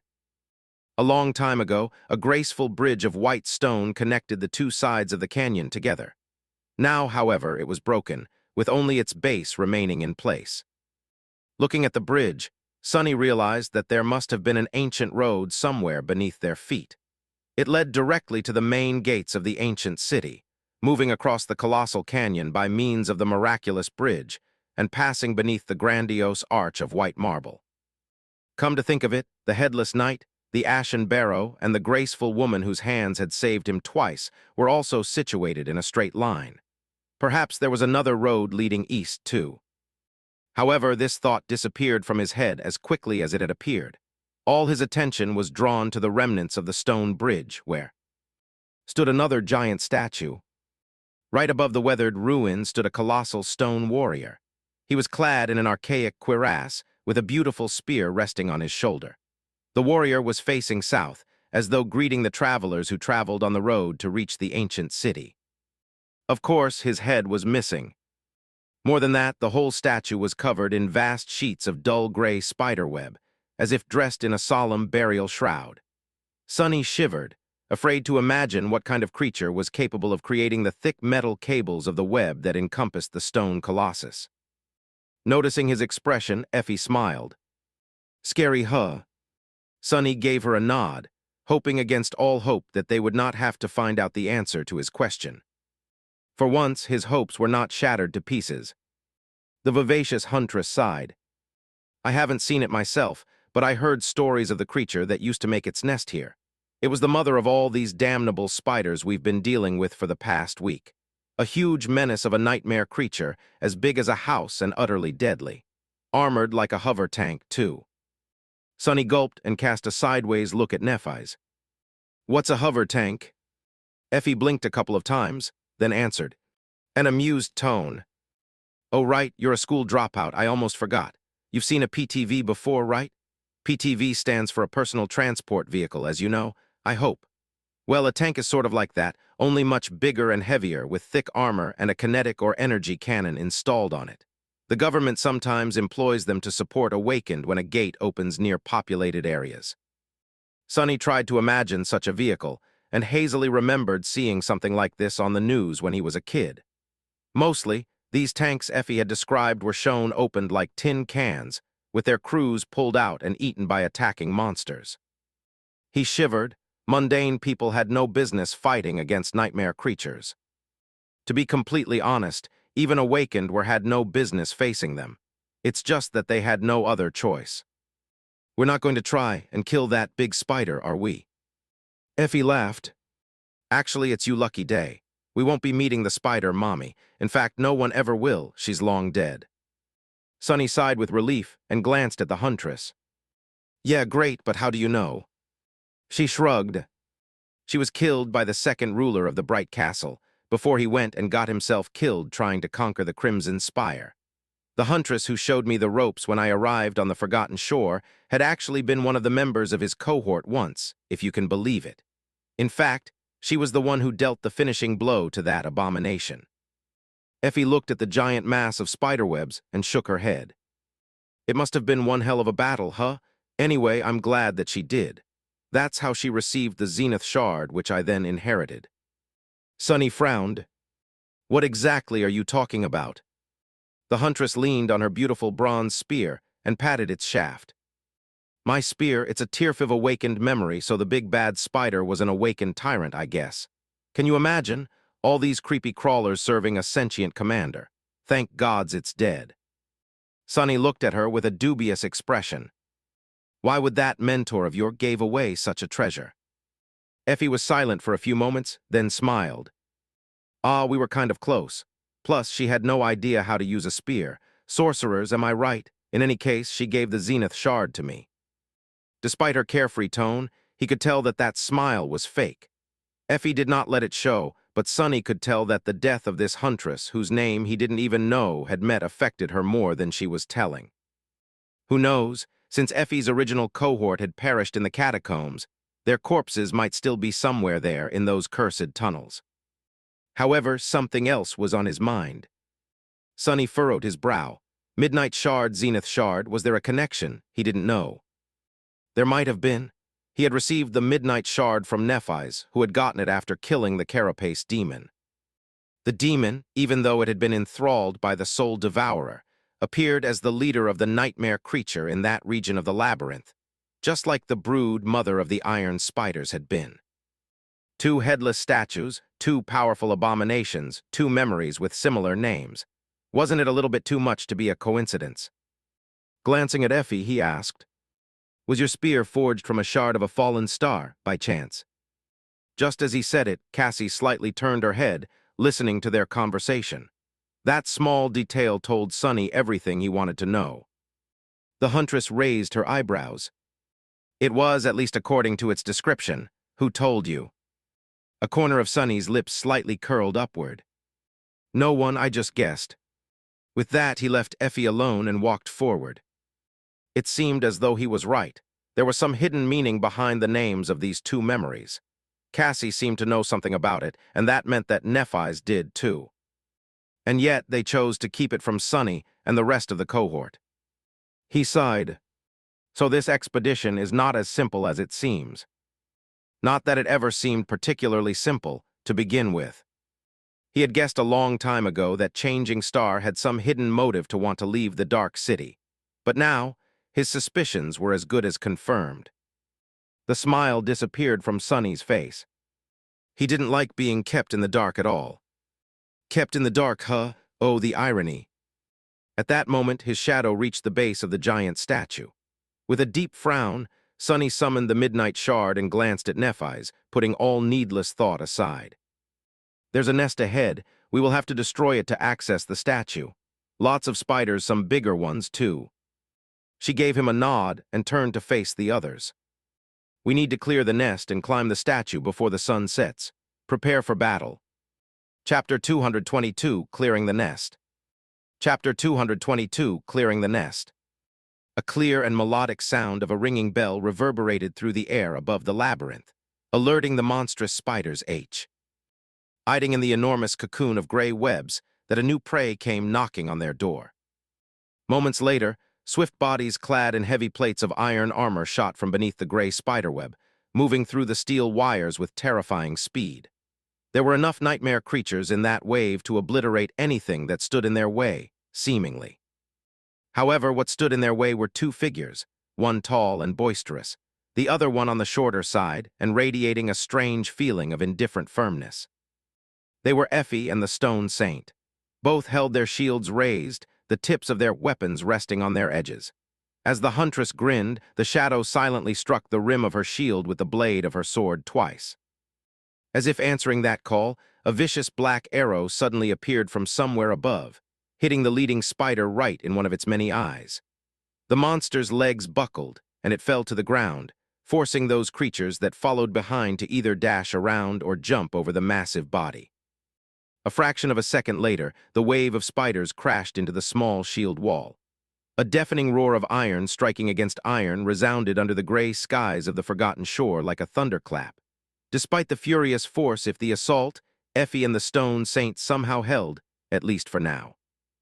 As soon as the momentum of the iron spiders was slowed down a little, Nephis and Castor appeared out of nowhere and attacked the mass of repulsive creatures from the sides. At the same time, a stone-like sword and a beautiful bronze spear lashed out from behind the shields. Black blood splashed into the air. Meanwhile, Sunny softly landed on the ground behind the nightmare creatures and stealthily moved through the shadows, swiftly approaching them from the back. The midnight shard flashed, sending one of the spiders into the embrace of death. "You have slain an awakened beast." Without listening to the spell, Sunny used the precious moments before the enemy noticed his presence to wreak as much havoc as possible. His takai moved twice more, severing several limbs and heavily wounding another abomination. After that, the spiders finally reacted to his treacherous attack. Not treacherous, just smart. With Effie and the Stone Saint holding the front, Nephis and Castor attacking from the sides, and Sunny closing the trap from behind, the monstrous arachnids were now surrounded from all sides. Well, sort of. Of course, a small group of dormant humans could never hope to truly surround this many superior nightmare creatures, not even with the help of a monster of their own. Trapped or not, as soon as the iron spiders had the time to react, they could easily overwhelm and tear them to pieces. Especially Sunny, who was behind the line these vicious creatures and all alone. If the spiders decided to shift the focus of their attack, he would be dead in seconds. As another black arrow hit one of the larger spiders in the abdomen, Sunny hissed and dove under a spider scythe, then thrust his sword forward, ruthlessly piercing the head of the beast through its open, salivating mouth. "You have." With no time to tear the midnight shard from the spider's core, Sunny let go of its hilt and jumped back, narrowly avoiding being crushed by another ironclad creature. The few seconds of the advantage they had were coming to an end. A moment or two later, the spiders were bound to come to their senses. Even though the cohort had managed to kill 10 or so in this short window of time, there were still enough of the deadly creatures to rip them to shreds. Sunny didn't even have to look at Nephis to feel the shift in her movements. The silent understanding the two of them developed during their journey through the labyrinth many months ago was still there, allowing them to cooperate perfectly without the need to use any words, as though they were two parts of the same whole. In fact, despite the rift in their relationship, this bond was stronger than ever. Perhaps because they understood each other so much better now, for better or for worse. It was so exhilarating to fight side by side with Changing Star once again. Just before the spiders were able to turn the tide of the battle in their favor, Effie and the Stone Saint, who was following Sunny's command, suddenly moved to the sides. Nephis, Castor, and Sunny braced themselves. Behind the improvised shield wall stood Cassie. She was holding a wooden staff in her hands, while an elegant rapier hovered in the air above her shoulder. The tip of the rapier pointed directly at the spiders. As though following the direction of the quiet dancer's blade, Cassie moved her staff and activated its enchantment. Immediately, a powerful gust of hurricane wind slammed into the mass of the nightmare creatures, sending several of them reeling and throwing clouds of dust into the air. Of course, it wasn't strong enough to truly throw these abominations off their balance or damage them in any way. However, that wasn't the plan. Spider-kin of these creatures back on Earth had a uniquely powerful sense of hearing, which was rather strange, considering that they had no organs that resembled ears at all. The truth of the matter was that spiders were able to feel the vibrations of sound waves. They were also masterful architects, using the vibrations in the specially created threads weaved into their webs to sense the movements of their prey from afar. These nightmare creatures were much the same. As the powerful wind threw dust into the air and made every wire of every surrounding spiderweb vibrate all at once, they were momentarily disoriented. The members of the cohort were waiting for this exact moment. Instantly, they attacked with ferocious determination, spilling rivers of viscous black blood onto the ground. Sonny himself had already gotten his austere sword back, and now used its razor-sharp blade to gut the beast that had forced him to retreat a couple of seconds ago. "You have slain." By the time the iron spiders came back to their senses, their numbers were significantly diminished. But there were still so many of them. After that, the battlefield became consumed with chaos. There was no time for plans or tactics anymore.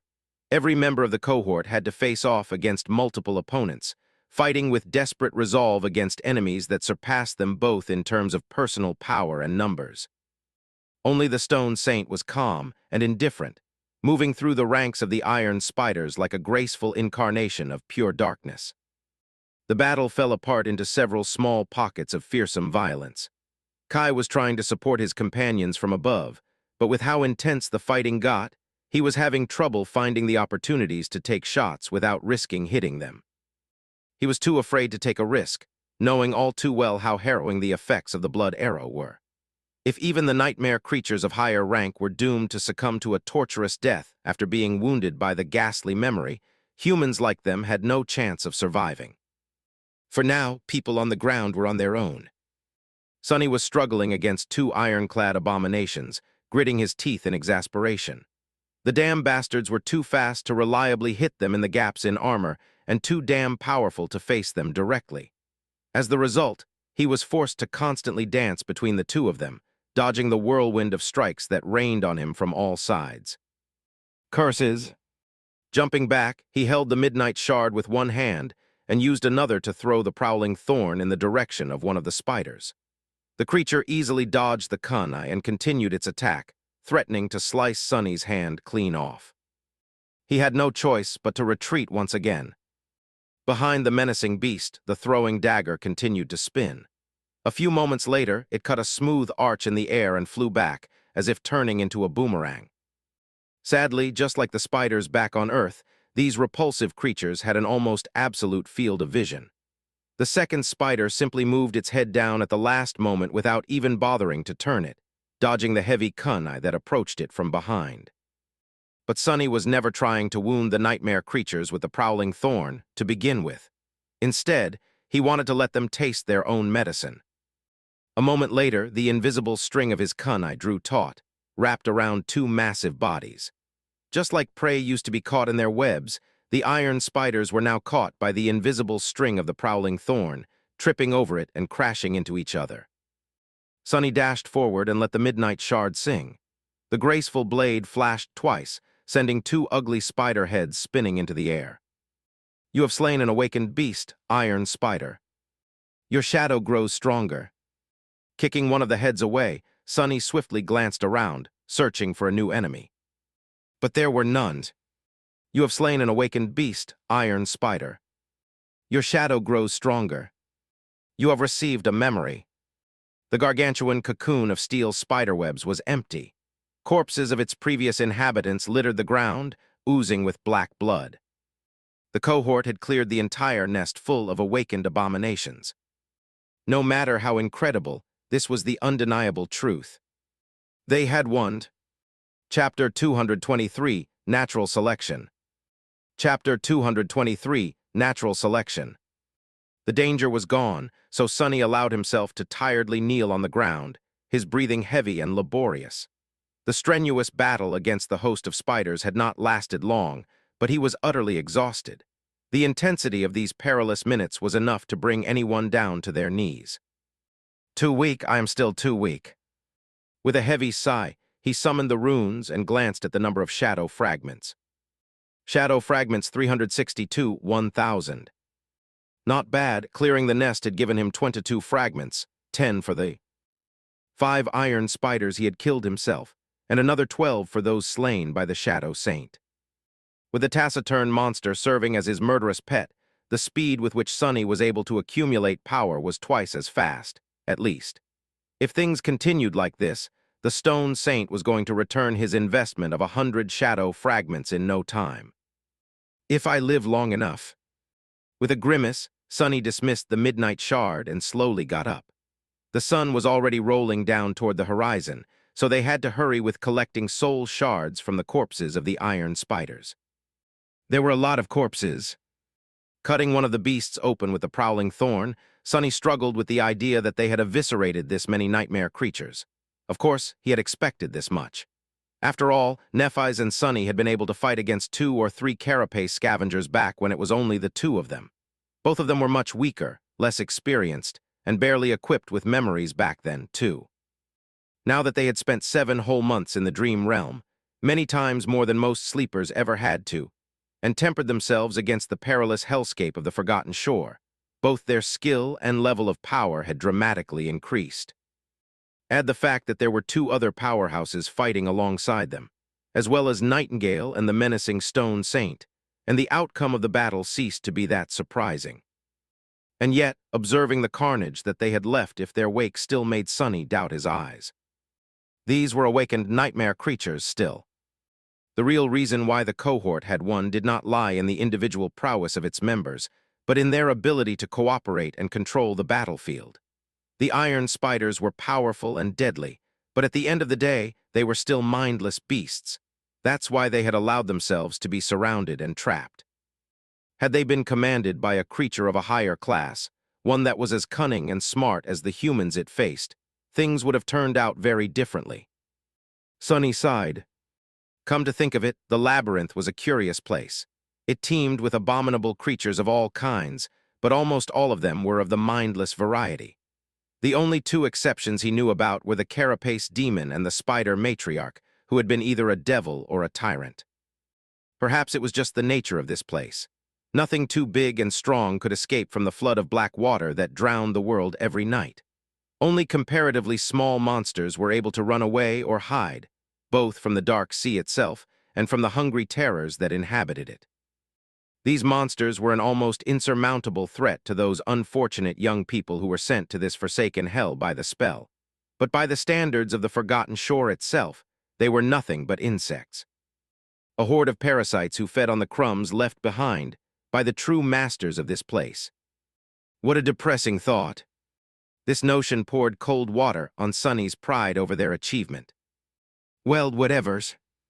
Soon, they were done with the gruesome job of fishing out the soul shards out of the dead spiders.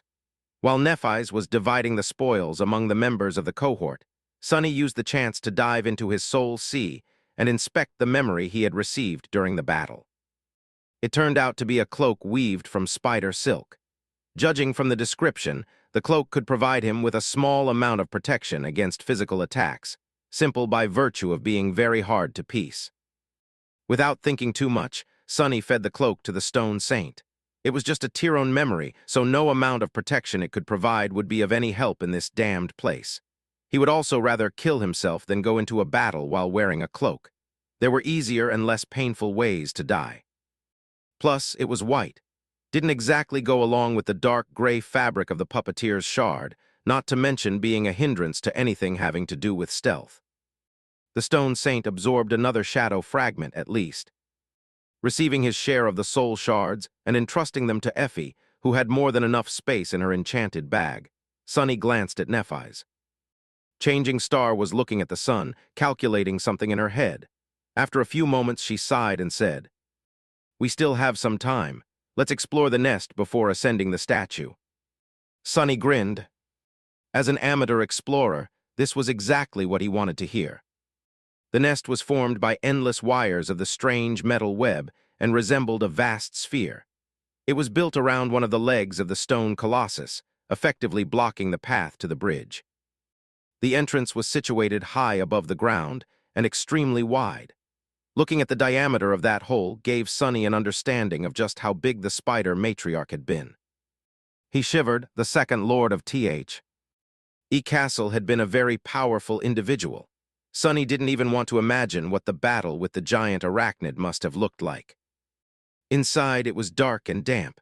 Drops of black water were falling from above, creating an ominous melody. Peering into the darkness, Sonny suddenly stumbled and froze for a moment. This he didn't expect. Chapter 224, Pyre. Chapter 224, Pyre. Inside the giant nest of spiderwebs, a desiccated corpse of the colossal matriarch lay shriveled on the floor, its iron carapace shattered by some devastating blow. The creature was long dead, but the sight of it was still terrifying. The vast abdomen of the brood mother, however, appeared to have been severed much later than her fatal battle against the lord of the bright castle. It almost looked as if it was torn apart from within.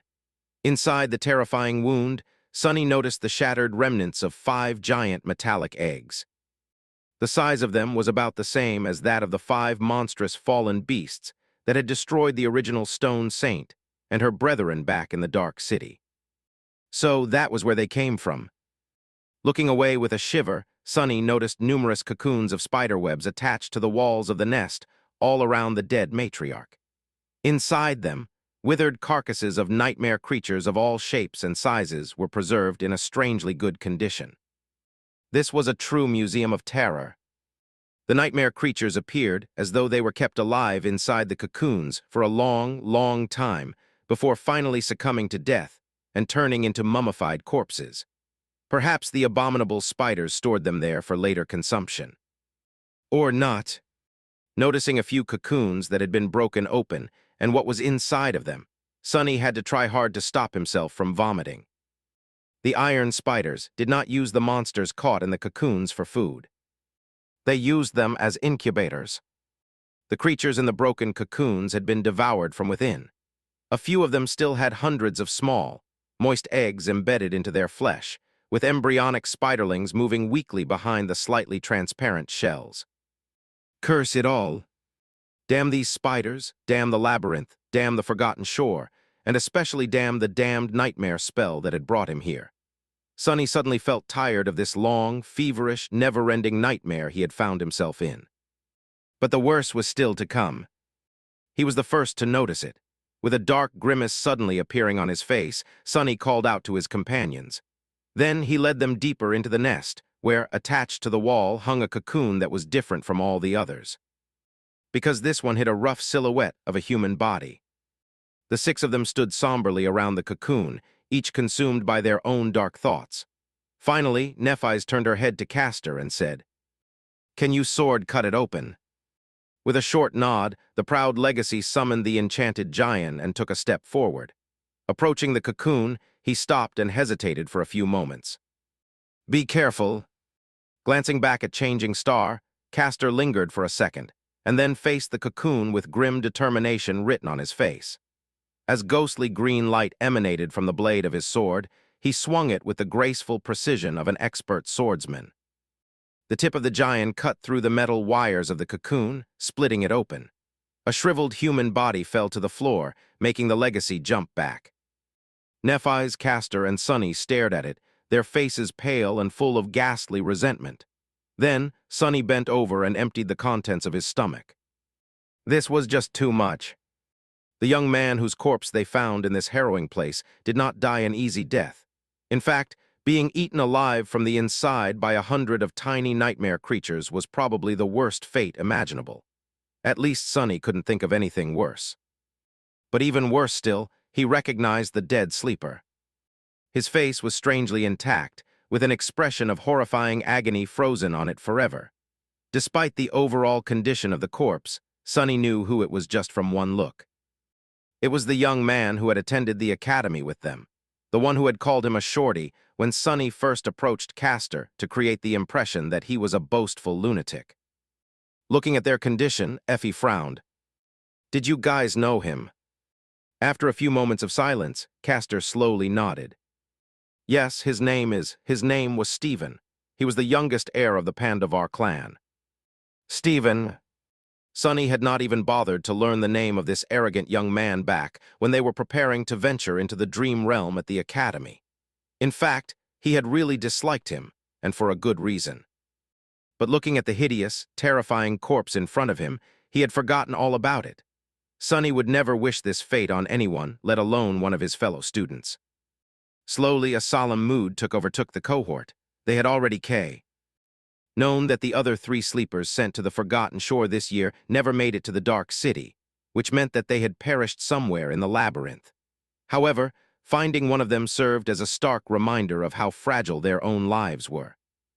Who knew what would happen to them in the future? If not today, death could be waiting for them tomorrow. Perhaps years from now, it would be their corpses that someone would stumble upon by accident. Sometime later, Nephis gritted her teeth and turned away. Then she said, her voice suppressed and hollow, "We need to leave. The sun is setting." Her words broke the silence and brought everyone back from their grim reveries. Castor lingered for a few minutes, then spoke in a hesitant tone. Aren't we going to bury him?" Changing Star shook her head. "There's not enough time. I also don't want anyone touching the bodies infected with these eggs. It's too dangerous." The members of the cohort looked at each other. No one had a reasonable objection, but it felt wrong to just leave their fellow human here. Finally, Nephis sighed. A complicated expression appeared on her face, and then she said, "All right, go. I'll catch up with you guys later." Sonny stared at her for a few moments, and then slowly turned away.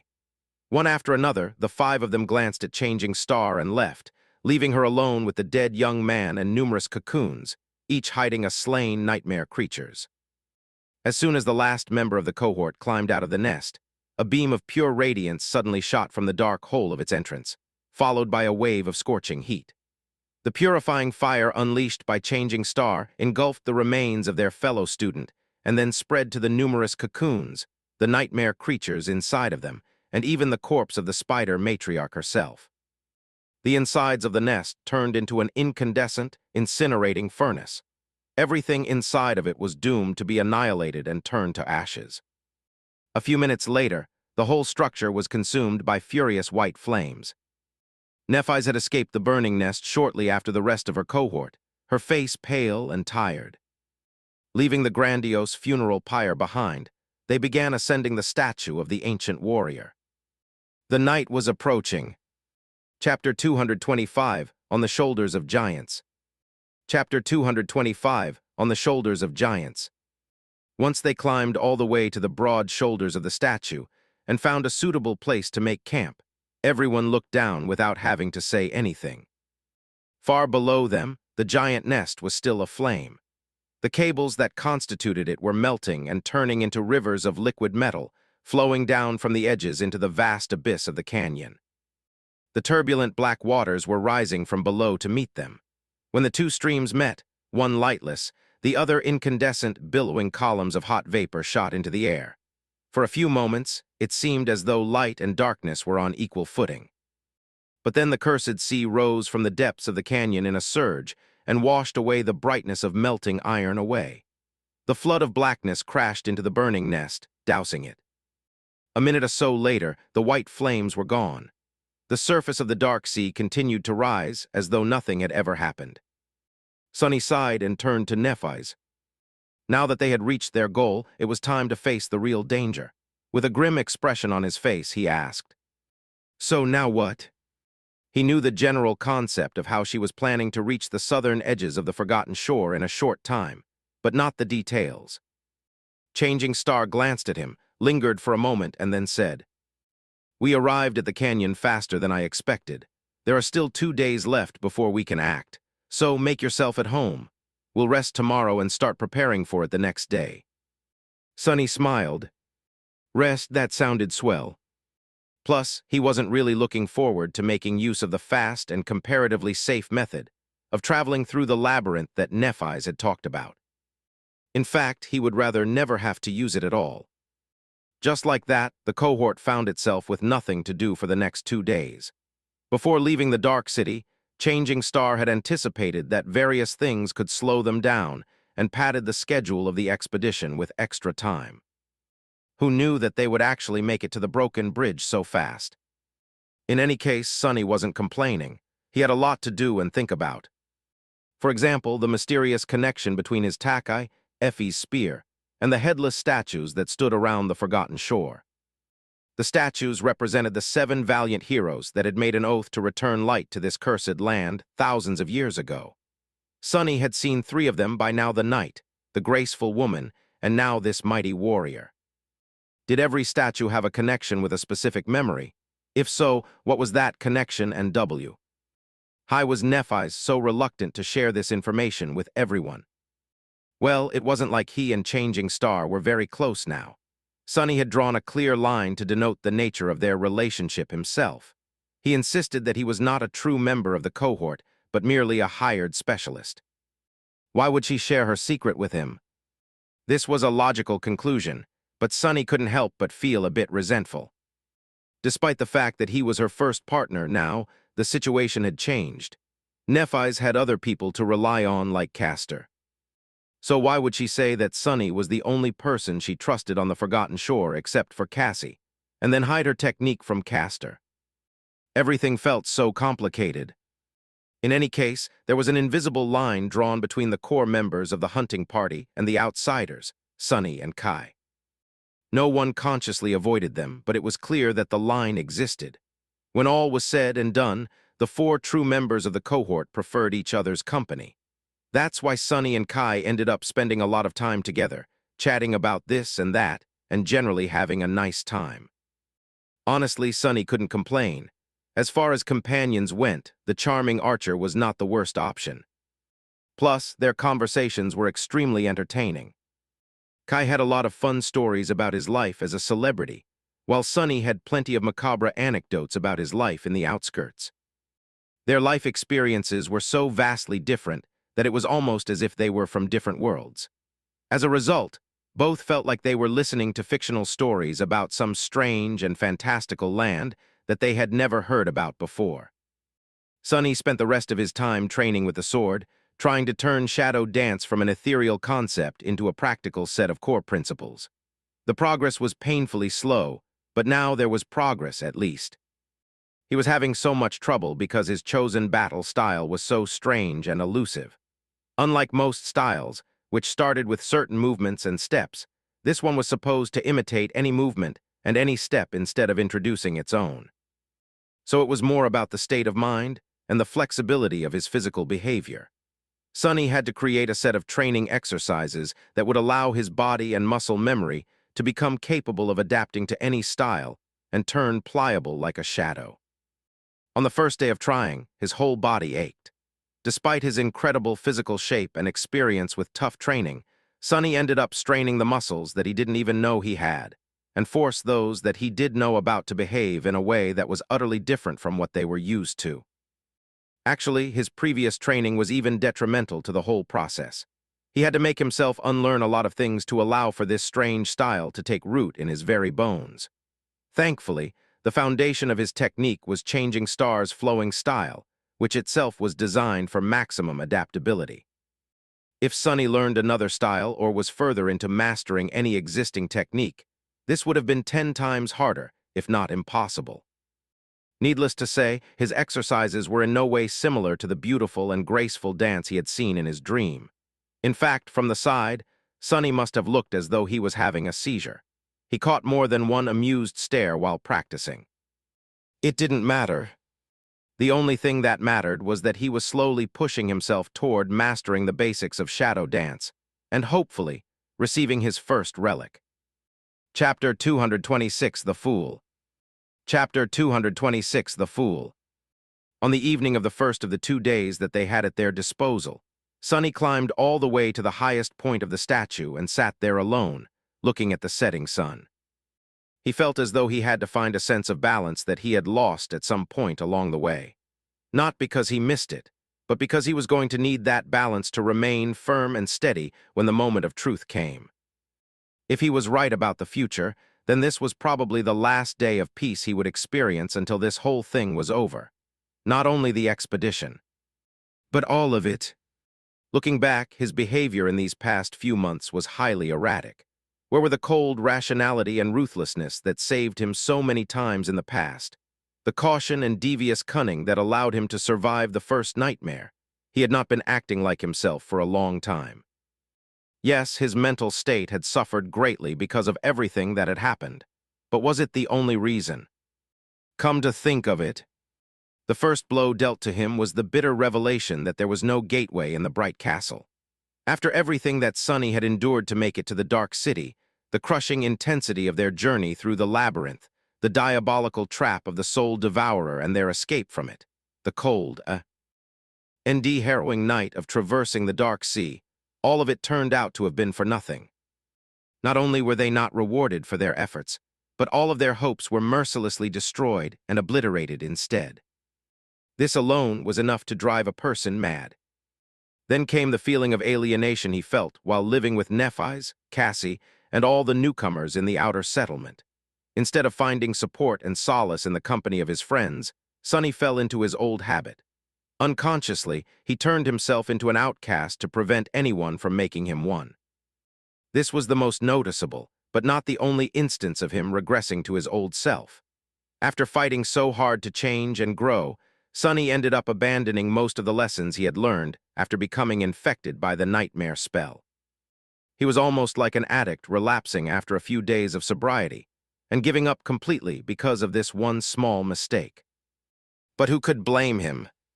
Sonny was already shaking under the pressure of the situation. One little push, and he would fall under its weight.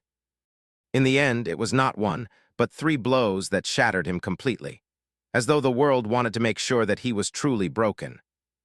First was the terrible epiphany of what Cassie's vision really meant. Almost instantly after that, while Sonny was still reeling, came the fatal mistake in the conversation with Harper and the brutal murder that followed. And if that was not enough, the person he relied on the most to keep his sanity in this cursed place, Nephis, made it impossible for him to trust her any longer. Anyone would have collapsed under that weight, and yet Sonny managed to keep his balance, even if just barely. The final straw that finally broke him was the excruciating, never-ending sea of torturous pain he suffered after being mortally wounded by the Black Knight. After that, Sonny had relinquished all pretense of having control. And now here he was, playing the fool, acting like a fool, and fooling around with Kai and Effie. Wasn't it fun? Wasn't it easy? Yes, his mental state wasn't great. But it was also very convenient to blame everything on this condition. The truth of it. The truth of it was that Sonny did not try to rein himself in at all. In fact, he welcomed this madness. Being a bit crazy was comforting, simple, and safe. It protected him from having to look at the heartbreaking truth and remember it. Sonny needed the shield of madness to save himself from the bottomless despair that threatened to destroy him completely. So what if he was prone to act recklessly in this state? So what if he made mistakes here and there and took unnecessary risks?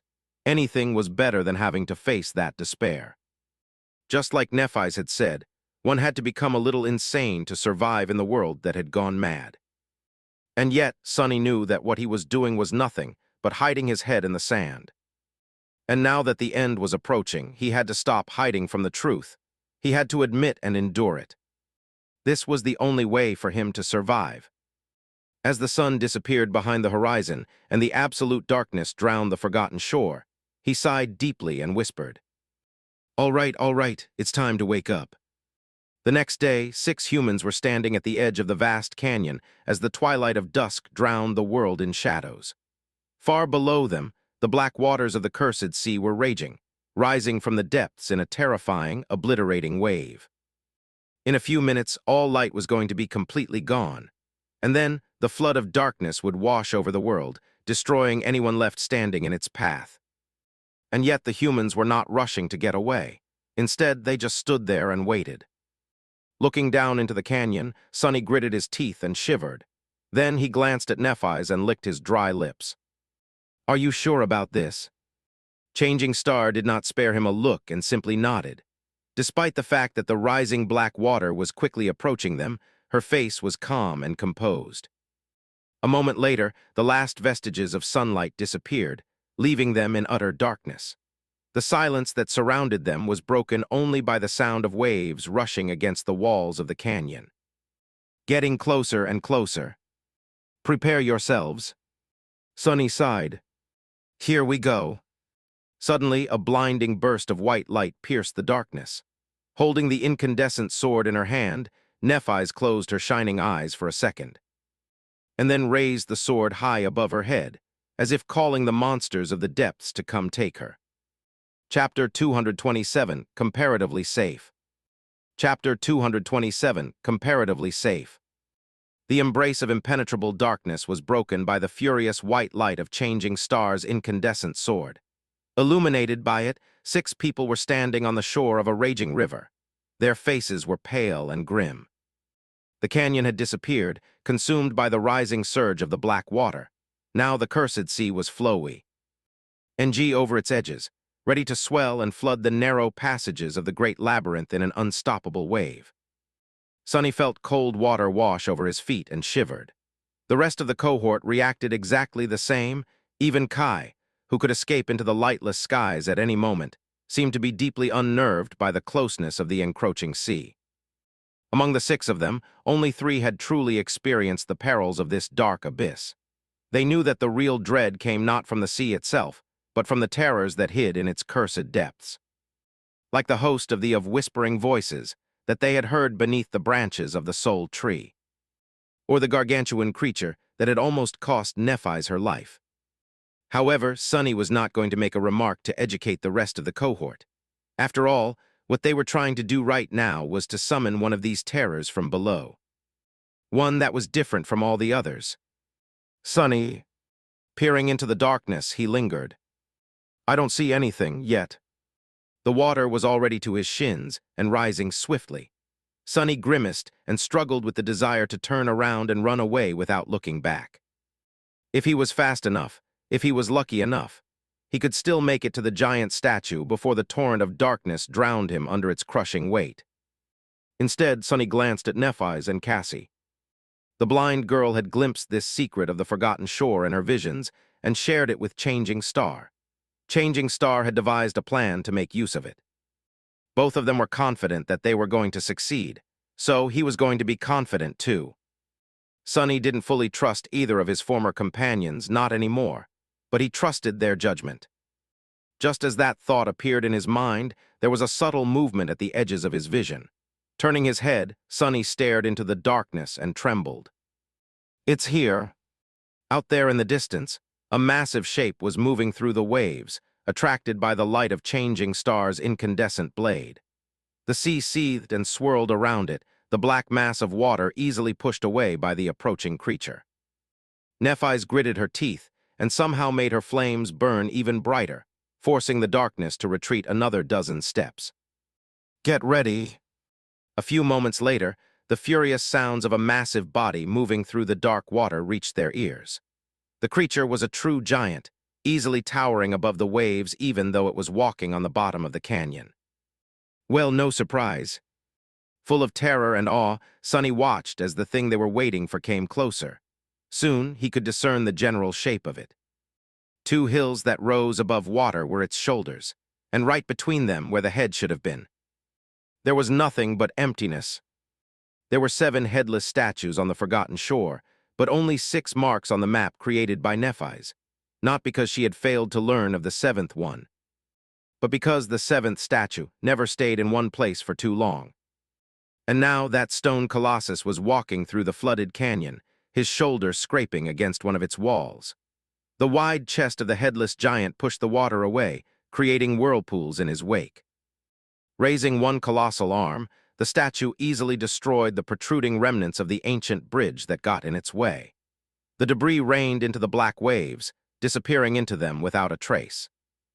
This was their fast and safe, comparatively, method of traveling to the edges of the forgotten shore.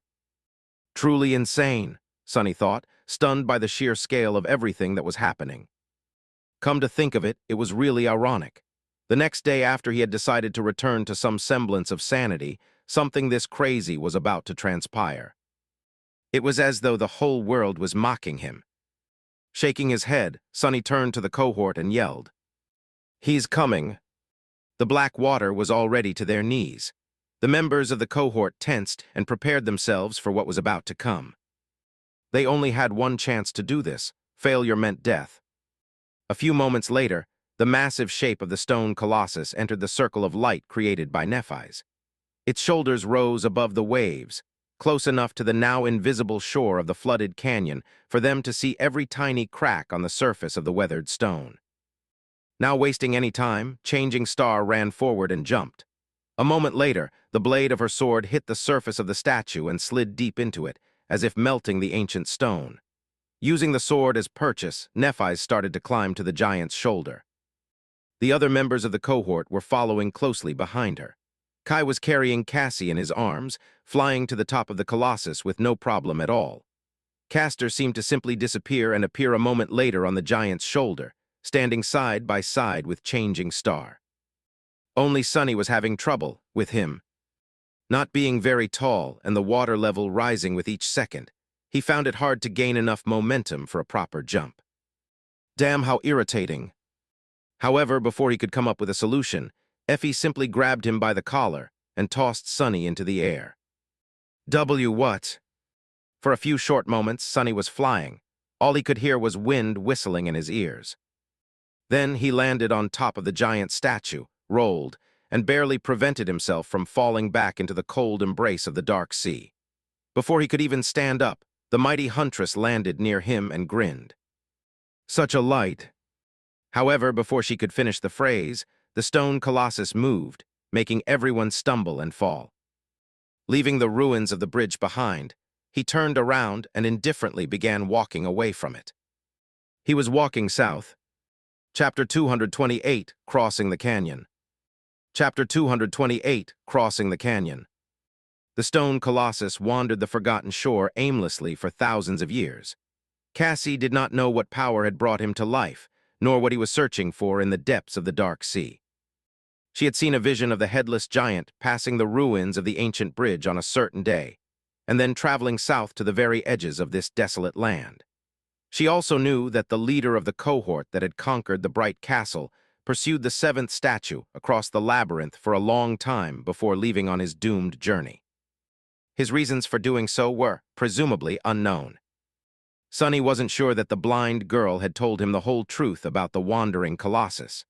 In fact, he was certain that there was a deeper layer of secrets surrounding the 7 ancient statues and their importance to the riddle of the forgotten shore. However, he was in no hurry to hunt these secrets down. Sunny knew that all 3 of them, Nephis, Cassie, and himself, were bound together to this cursed place. The strings of fate were wrapped around them tightly, stretching far into the future where the final revelations waited. He was going to learn the truth sooner or later. Until then, Sunny was content knowing no more than he needed to know. The stone giant walked across the dark sea, cutting its surface with his wide chest. The 6 humans were gathered on the circular platform of his severed neck, pressing themselves against the swaying stone. The cold water was spraying into their faces, and the furious winds were threatening to throw them off the moving statue into the deadly waves below. Nephis had long extinguished her flames, so they were surrounded by absolute darkness. Sunny was the only one who could see what was happening around them, so his role was to serve as the eyes of the cohort. Using the strength of the shadow to hold onto the slippery stones, he looked forward with a grim expression on his face. Currently, there was only one thought on his mind. Were they going to make it in time? The colossus was swiftly approaching the other side of the canyon. Sunny could identify it by the remnants of the ancient bridge that were still above the turbulent black waves. However, the water level was rising much faster. Sunny, looking toward Effie, who called out his name, he lingered for a few moments and then yelled, "Prepare yourself. We're going to be underwater for a couple of minutes at least." A chorus of curses served as the answer. Unseen by anyone, Sunny smiled darkly. This was going to be his second time diving into the dark sea. Wasn't this how Gunlog had begun his journey to the throne of the Dark City? Maybe Sunny would be a king himself one day. Now, the black water rose higher and higher. The shoulders of the giant were already submerged in its lightless depths. The circular platform was going to be next. They were so close to the shore. As the stone colossus moved across the bottom of the canyon, the platform rose and fell. After another fall, it was finally lost beneath the waves. The cold, salty water crashed into them and then swallowed the entire world. The members of the cohort desperately held onto the cracks in the stone, trying to prevent themselves from being washed away by the raging current. No one would be able to save them if they were. Sonny closed his eyes, knowing that he would not be able to see anything through the impenetrable darkness of the cursed sea. Instead, he relied on his shadow sense, hoping that it was going to help him feel if something approached them from the depths. Now all Sonny had to do was hold tight and hope that the headless giant would reach the shore of the canyon before he ran out of breath. Thankfully, everyone present was strong and powerful. Their physical form was either at the pinnacle of human ability or slightly above it. Several minutes underwater were not going to kill them, most likely. Placating himself with this thought, Sonny waited and waited and waited, struggling against the terrible current with all his strength. At some point, he thought that. He sensed an unclear shape swim close to the walking statue, but then the sensation disappeared. Any second now, any second. But the relief he was so desperately waiting for was not coming for far longer than Sonny had expected. Soon, his lungs began to burn and his muscles began to spasm. Damnation! If he was having trouble, then others must have been in far worse shape. After all, oxygen traveled through human bodies with blood, and their blood had not been altered and comprehensively enhanced by the forbidden legacy of the mysterious Weaver. Just as he thought so, Sonny felt one of the 6 shadows slipping from the circular platform. It was Kai. Crap! Fortunately, before the Colossus plunged into the dark depths, the charming archer had been worried about Cassie and tied himself to her with the help of the golden rope. Surprisingly, the blind girl turned out to be more resilient than him in the end. Now, she was holding both of their weights, desperately grabbing onto a narrow crack in the ancient stone. Kai's unconscious body was floating a few meters behind her. He was safe for now. But how long would Cassie herself be able to hold on? When Sonny felt his mind weakening, his body was suddenly slammed into the platform with tremendous force. The stone giant was climbing out of the canyon. His massive hands grabbed onto the edge of it, and with one devastating pull, the Colossus threw himself upward. Cursed!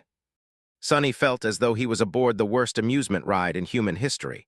His bones groaned, being pressed down upon by an invisible weight. A few moments of this torture, and they were above water once again. Desperately grasping for air, Sonny inhaled several times and then weakly looked at the unconscious form of Kai. Crawling toward the archer, he grabbed him and dragged the body back to the rest of the group. Entrusting him to Cassie, Sonny looked down at the dark water below and suddenly growled in a low voice. Turning her head, Nephis asked with a deep frown on her pale face, "Sonny, what is it?" Looking at the torso of the giant statue, he gritted his teeth and lingered for a few moments before answering. Then, in a voice that was dreadfully grim, Sonny said, "We have a passenger." Chapter 229, The Passenger. The Colossus rose from beneath the turbulent waves, rivers of black water streaming down his stone body. Now that the walking statue had climbed out of the canyon, the cursed sea was barely up to its abdomen for the moment. Once the dark waters reached higher, the giant would be submerged in them up to his shoulders once again. Sonny had to get rid of the unwelcomed passenger until then. Far below, flattened against the chest of the Colossus, a strange creature had attached itself to the ancient statue. It looked like a cross between a translucent jellyfish and an eel.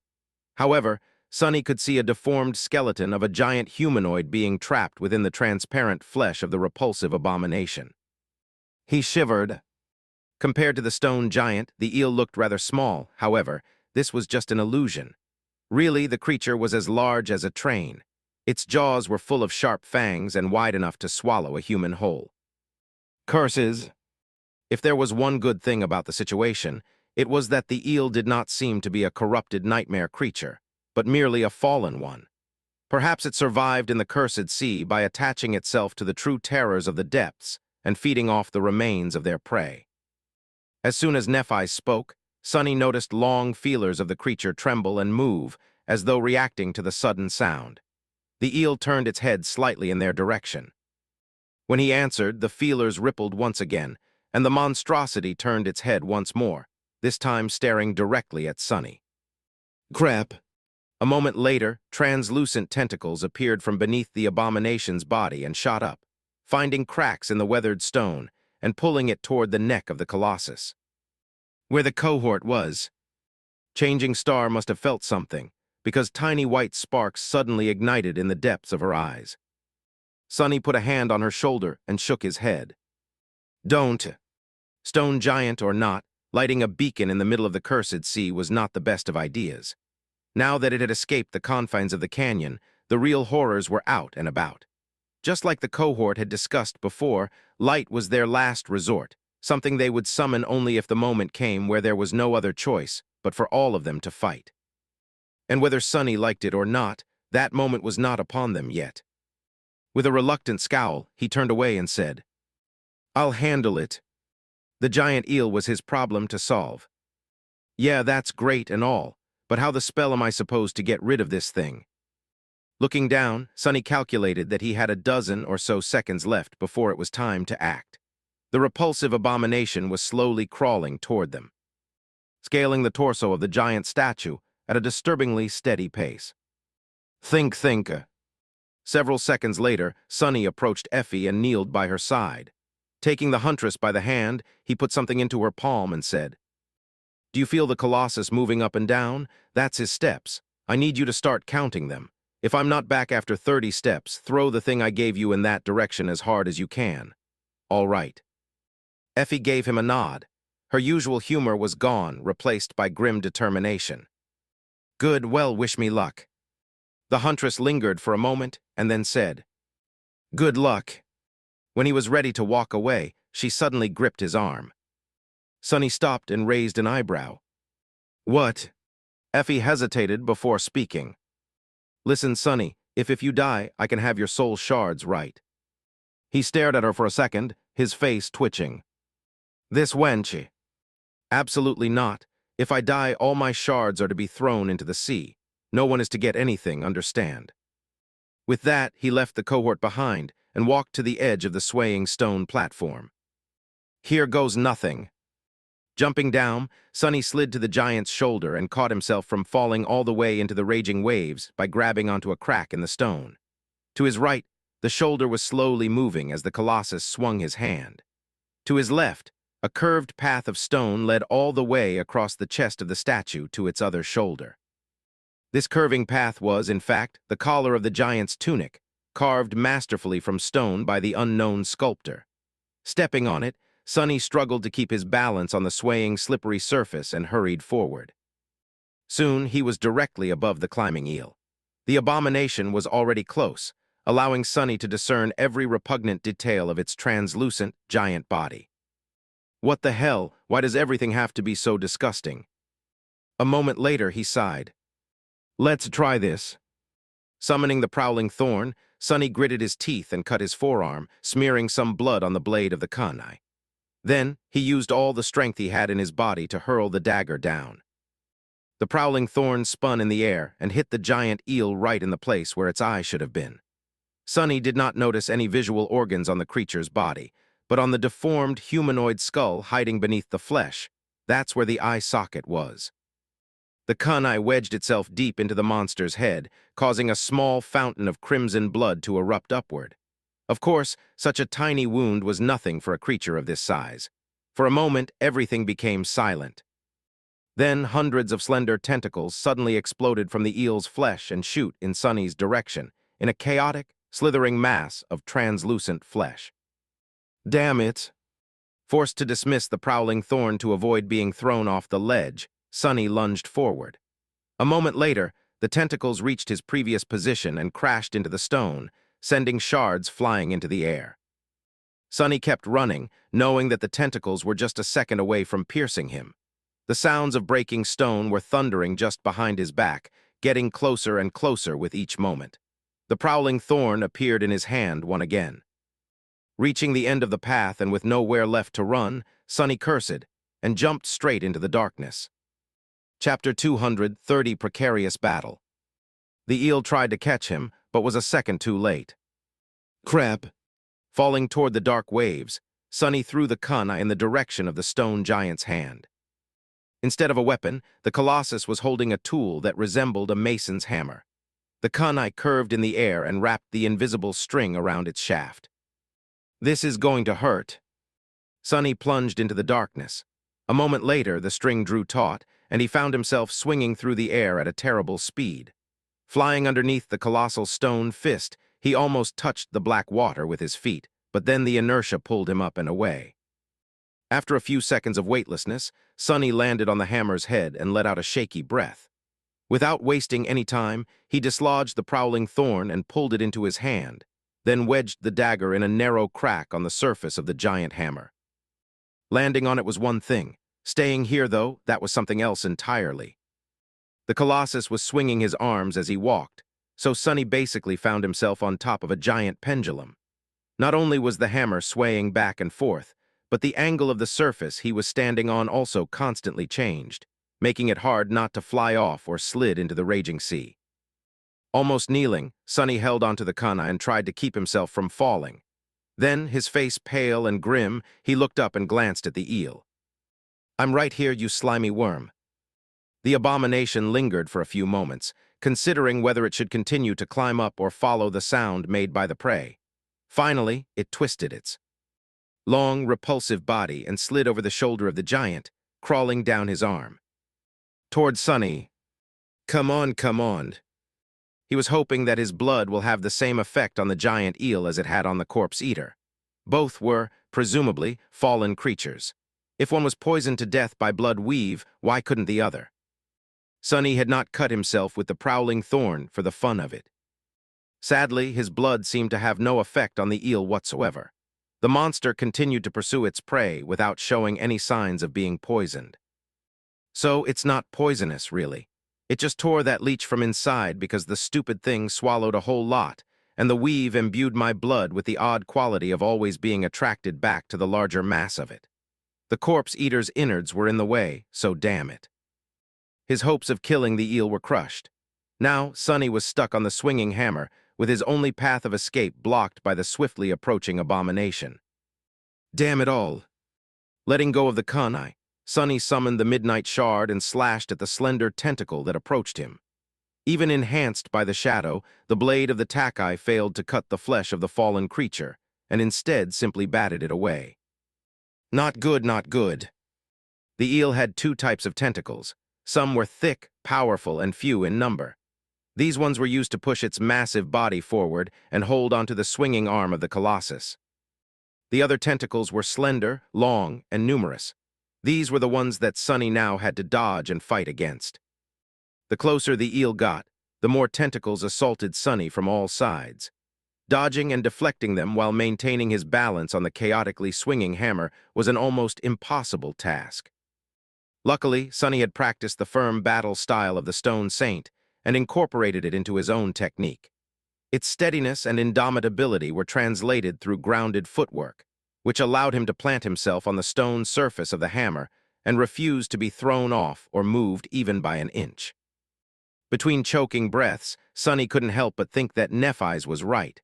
The best fighters weren't those who were the strongest, but those who were the most adaptable. The foundational style he had learned from her had served him well on the streets of the Dark City. But if he had continued to follow it narrowly and neglected to add flexibility to his technique by incorporating the Stone Saint style into it, he would be dead by now. The dream realm was wild, unpredictable, and often defied logic. It threw all kinds of horrors at those unfortunate enough to step foot inside its vast expanse. Take this situation. For example, what kind of a person would imagine that, one day, they would have to fight a translucent eel the size of a train atop a walking stone colossus? Sonny certainly never expected to find himself in such a situation. Only a complete lunatic would. That's why adaptability was the most important trait an awakened fighter could possess. But even though Sonny had taken all the right steps, the seconds he had left to live were numbered. The onslaught of the slender tentacles was already too much for him to handle, and they were only growing in number. 28. With an inaudible sigh, Sonny allowed the shadow to slide off his body and rush toward the approaching eel. Instantly weakened, he gritted his teeth and tried to resist the attacking tentacles as best as he could. One of them hit against the blade of the midnight shard with tremendous force, sending it flying from his hand into the darkness of the night. The other hit him across the chest, causing Sonny to yelp in pain and roll back, almost sliding off the surface of the hammer. Catching himself at the last moment, he pushed away and rolled, barely avoiding being pierced through the chest by the third. He had nowhere to retreat anymore. But it was fine. 29. Back at the circular platform, Effie strained her muscles and hurled the thing entrusted to her by Sonny into the air. It was the ordinary rock. Flying away, the memory suddenly screamed. 30 steps. Its loud scream caused the feelers on the eel's head to ripple. The giant creature suddenly turned its head in the direction of the noise, its terrifying maw opening in hunger. For a moment, it paid Sonny no attention. Its weight also shifted, leaning over the abyss of black water. Right then, a human shadow glided right in front of it, and two crimson eyes ignited in its depths. The stone saint stepped out of the shadow, which then instantly wrapped itself around the taciturn monster and filled her with immeasurable power. The shadow's sword flashed. Sonny wasn't trying to kill the eel. Despite all of the stone saint's might, she was too weak to slay something that abominable. He just wanted to sever one of the main tentacles that supported most of the eel's weight. Augmented with the power of shadows, the stone knight easily cut into the flesh of the eel and sliced one of the thickest tentacles apart. Losing its purchase, the repulsive creature shuddered and slid helplessly from the swinging arm of the colossus, falling into the turbulent black waves with a splash. Then it was gone, pulled away by the strong current. Sonny fell to his knees and drew in a deep breath. Then he said in a cold, raspy voice, "This ride ain't free, bastard. Next time buy a ticket." Chapter 230, One Stone Giant. Sonny remained on the swinging hammer of the colossus for a while, resting and trying to catch his breath. However, very soon, the dark sea rose high enough to make his position perilous. With a deep sigh, he stood up and dislodged the prowling thorn from the stones. Waiting for the colossus to raise his hand, Sonny jumped down. The wind whistled in his ears, and a few moments later, he landed on the wrist of the giant in a roll. As soon as Sonny got back to his feet, the stone surface beneath plummeted down. Thrusting the kunai in another crack, he gritted his teeth and held onto his dear life. Soon, the ground he was standing on sloped down, and then turned into a vertical wall, with nothing but the dark abyss of the cursed sea visible below. Hanging off that wall, Sonny cursed and waited for the colossus to bring his arm back up. When it finally happened, Sonny immediately dashed forward. He had several precious seconds before the pendulum swung again, and had to cover as much distance as possible with each swing of the giant's arm. Too slow, and the cursed sea would catch up to him. The closer he got to the elbow of the walking statue, the more inclined his path was. Eventually, Sonny had to climb instead of run. His hands were tired from fighting and supporting his weight, but he stubbornly continued moving forward and up. Once Sonny reached the elbow and climbed higher, the amplitude of the swinging reduced considerably. Now he just had to scale the vertical wall and reach the shoulder of the giant. Climbing the slippery stone was not easy, but he had gotten used to such tasks a long time ago.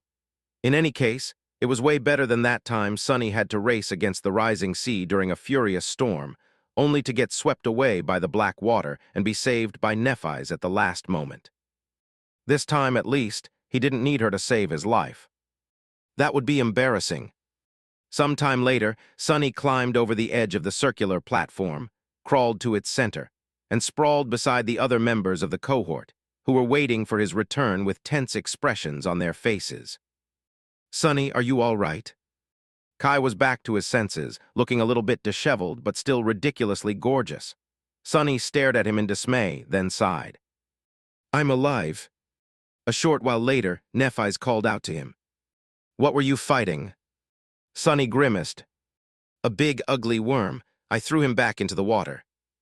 With that, he reluctantly sat up and looked at the surface of the dark sea, which was already flowing over the shoulders of the stone giant. Its surface was black and tranquil. No one was pursuing them, it seemed. "It's gone now, so rest up. I'll keep watch."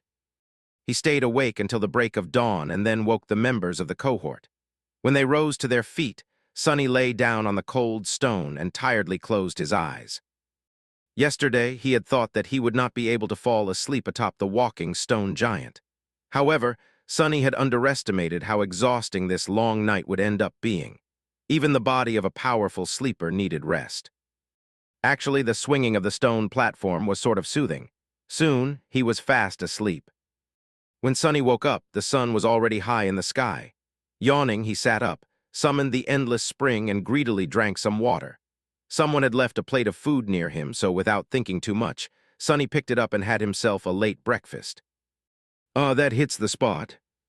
Recognizing the taste of Neph's cooking, he glanced at their intrepid leader and smiled. It was nice to laze around while others were working. While Sonny was sleeping, the stone platform had transformed. Plates of iron stripped of the abominable spiders and stored in Effie's bag were inserted around its perimeter, with a golden rope strung between them as an improvised railing. More of these plates were shaped into makeshift rods and placed in the center to serve as throwing spears in case the cohort was attacked from the air. Currently, Kai and Effie were building additional battlements on the left shoulder of the giant, while Nephis observed their progress from above. They were taking no chances. A trip through the labyrinth, no matter how fantastical, was still full of danger. It was better to be safe than sorry. Sonny scoffed. So much work. What's the words? No, I'm not going to finish that thought, no thanks. On the stone beside him, the shadow applauded sarcastically. Shaking his head, Sonny finished his food in silence and moved to the edge of the platform to look down at the vista of the forgotten shore. Far below, the landscape of the labyrinth was slowly moving past them. The stone giant was marching south, indifferently crushing mountains of crimson coral under his feet with each step. The view was simultaneously hypnotic and depressing. In every direction, as far away as Sonny could see, there was nothing but red coral, with rare heights protruding from it into the gray skies here and there. The forgotten shore was truly vast, and every inch of it was full of unspeakable dangers. Not too far from him, Castor was also busy studying the landscape. However, his interest wasn't purely idle. Changing Star's map was on the stones beside him, and the proud legacy was drawing new marks on it from time to time. Sonny sighed. The cohort might have caught a ride on the shoulder of the stone giant to reach their destination at the edges of the forgotten shore, but they were going to have to walk all the way back to the dark city by themselves. That was months of traveling through this treacherous hellscape, with nothing but their own strength and wit to keep them alive. The information Castor was putting on the map today was going to be priceless to them in the future. But that was a problem for tomorrow. Right now, Sonny deserved a little respite. Turning away from the handsome young man, he lowered his gaze and peered at the sights below. It was not every day that one got an opportunity to enjoy a beautiful view of hell. Chapter 232, Before the Storm. In the next few hours, Sonny did nothing but leisurely gaze at the vistas of the labyrinth. While monotonous, they were still picturesque and breathtaking. The forgotten shore was a harrowing but beautiful place. The somber gray sky and the black earth created a perfect backdrop for the vibrant crimson sea of twisting coral blades. Here and there, strange landmarks broke the dullness of the landscape, igniting the flames of curiosity in Sonny's heart. After all, he was nothing if not a passionate explorer. Provided most of his explorations ended with something dying at the end of his blade. But still, out there in the depths of the labyrinth, Sonny saw many things that piqued his interest. The skeletal remains of colossal monsters, with signs of ferocious battles written in the marks on their bones. Broken wrecks of giant vessels, with terrible breaches in their mighty hulls. Abyssal chasms that were full of darkness and emptiness, leading into the depths of this cursed land where true horrors dwelt, and things he couldn't even describe, let alone identify. He even saw several vast ruins that must have been entire cities once. Now, only unclear shapes of magnificent buildings remained, overgrown with crimson coral and barely resembling anything made by a human hand. He didn't know if they had existed before or simultaneously with the Dark City. Regardless, it seemed that no other human settlement on the Forgotten Shore had withstood the curse of darkness as the cursed city had. They were all destroyed and devoured, first by the crimson coral, then by the ruthless flow of time. Now no one was left to remember that these proud cities had ever existed. The 7 heroes that created the Starlight Legion were described as those born in all-consuming darkness. That suggested that humans had resisted the curse for a while, at least. Maybe the Dark City was built long after the darkness had devoured this land, as the last sanctuary and fortress for those who remained. A lot of good had that done in the end. His reverie was broken by Cassie, who suddenly turned south and frowned. Her quick movement drew everyone's attention. Sunny instantly had a bad feeling. Nephis turned to the blind girl and frowned. "Cassie, do you feel something?" Cassia lingered for a few moments and then said, her voice uncertain, I think a storm is coming." Sunny looked at the sky, which like always was covered in a gray veil of clouds. Nothing seemed to indicate that there was going to be a tempest turning it impenetrably dark and furious soon. But that was just how things worked on the Forgotten Shore. Storms came out of nowhere and destroyed everyone unfortunate enough to be caught in their murderous embrace. If Cassie said that she felt one approaching, then it was. Their oracle had a good track record of sensing such things. Damn! A storm meant that the cursed sea would rise from the depths earlier than usual. It also meant that there would be rain and lightning, which would make the behavior of the dwellers of the depths unpredictable. It also meant hurricane winds, and that was really bad news when you were stuck on a moving colossus 200 meters above the ground. Nephis gritted her teeth. "You heard her, prepare." However, the blind girl interrupted her. "Wait, there is something else." Changing Star lingered for a moment, then asked, "You are sensing another threat?" Cassie scowled, then said in a strange tone, "No, not sensing. I can hear something strange. It's like a rustle." Everyone stared at her for a few seconds, trying to understand the meaning behind her words. Strangely, Kai was the first one to react. Suddenly pale, he spun around and summoned his bow. Before anyone could understand what was happening, something whistled in the air, and a dark shape forcefully crashed into the stone platform, smearing it with blood. A black arrow was protruding from its body. Sunny jumped out of the way and gasped, stunned by the force with which the monster impacted against the stone. It had to have been in a long dive before being pierced by Kai's arrow, mere moments away from snatching one of them away. The creature looked somewhat like a giant locust. Its body was covered in black chitin and comparatively small, no bigger than that of an adult human. Its wide wings were thin and transparent. As it convulsed in death throes, the wings moved, threatening to push the members of the cohort off of the platform. Nephis dashed forward, grabbed the disgusting creature, and threw it down. Kai was already grabbing another arrow. There was an expression of panic on his face. Sunny blinked. Why is he panicking? The monster is already. As though hearing his thoughts, Kai glanced at the members of the cohort with wide eyes and yelled, "Swarms, these fiends hunt in swarms. Get ready." Before he could finish, Sunny was already summoning the Midnight Shard and the Stone Saint. Dead. By now, everyone could hear the rustling sound Cassie had told them about. It seemed to be coming from nowhere, surrounding them like a wave. For a few moments, nothing happened. The members of the cohort tensely stared up. Why? Suddenly, a black dot appeared in the gray clouds and swiftly fell down, covering the distance to the neck of the colossus almost instantly. Before it could attack, though, Effie's spear collided with it. The giant locust practically exploded, sending a rain of blood splattering against the stone back of the colossus. But by the time the huntress dismissed her spear, and before she had the time to summon it again, there was another dot, and another and another. Kai shot one more creature out of the air, while Castor used a strange sling he summoned from his soul sea to break the wings of another. Nephis raised her sword and yelled, "Cassie, wind!" Flinching, the blind girl began to call upon her wooden staff. While white sparks of light were still weaving the shape of it in her hands, the quiet dancer flew out of its scabbard by itself and flashed into the air, piercing an approaching locust clean through. A few moments later, a powerful gale shot from the wooden staff into the skies, slowing the attacking locusts down and sending them staggering. One of these stragglers somehow managed to land on the platform and immediately jumped at Sunny. Changing his stance on the fly, Sunny slashed with his sword, decapitating the repulsive creature. However, because of the inertia, the massive body continued to move forward, slamming into him at great speed.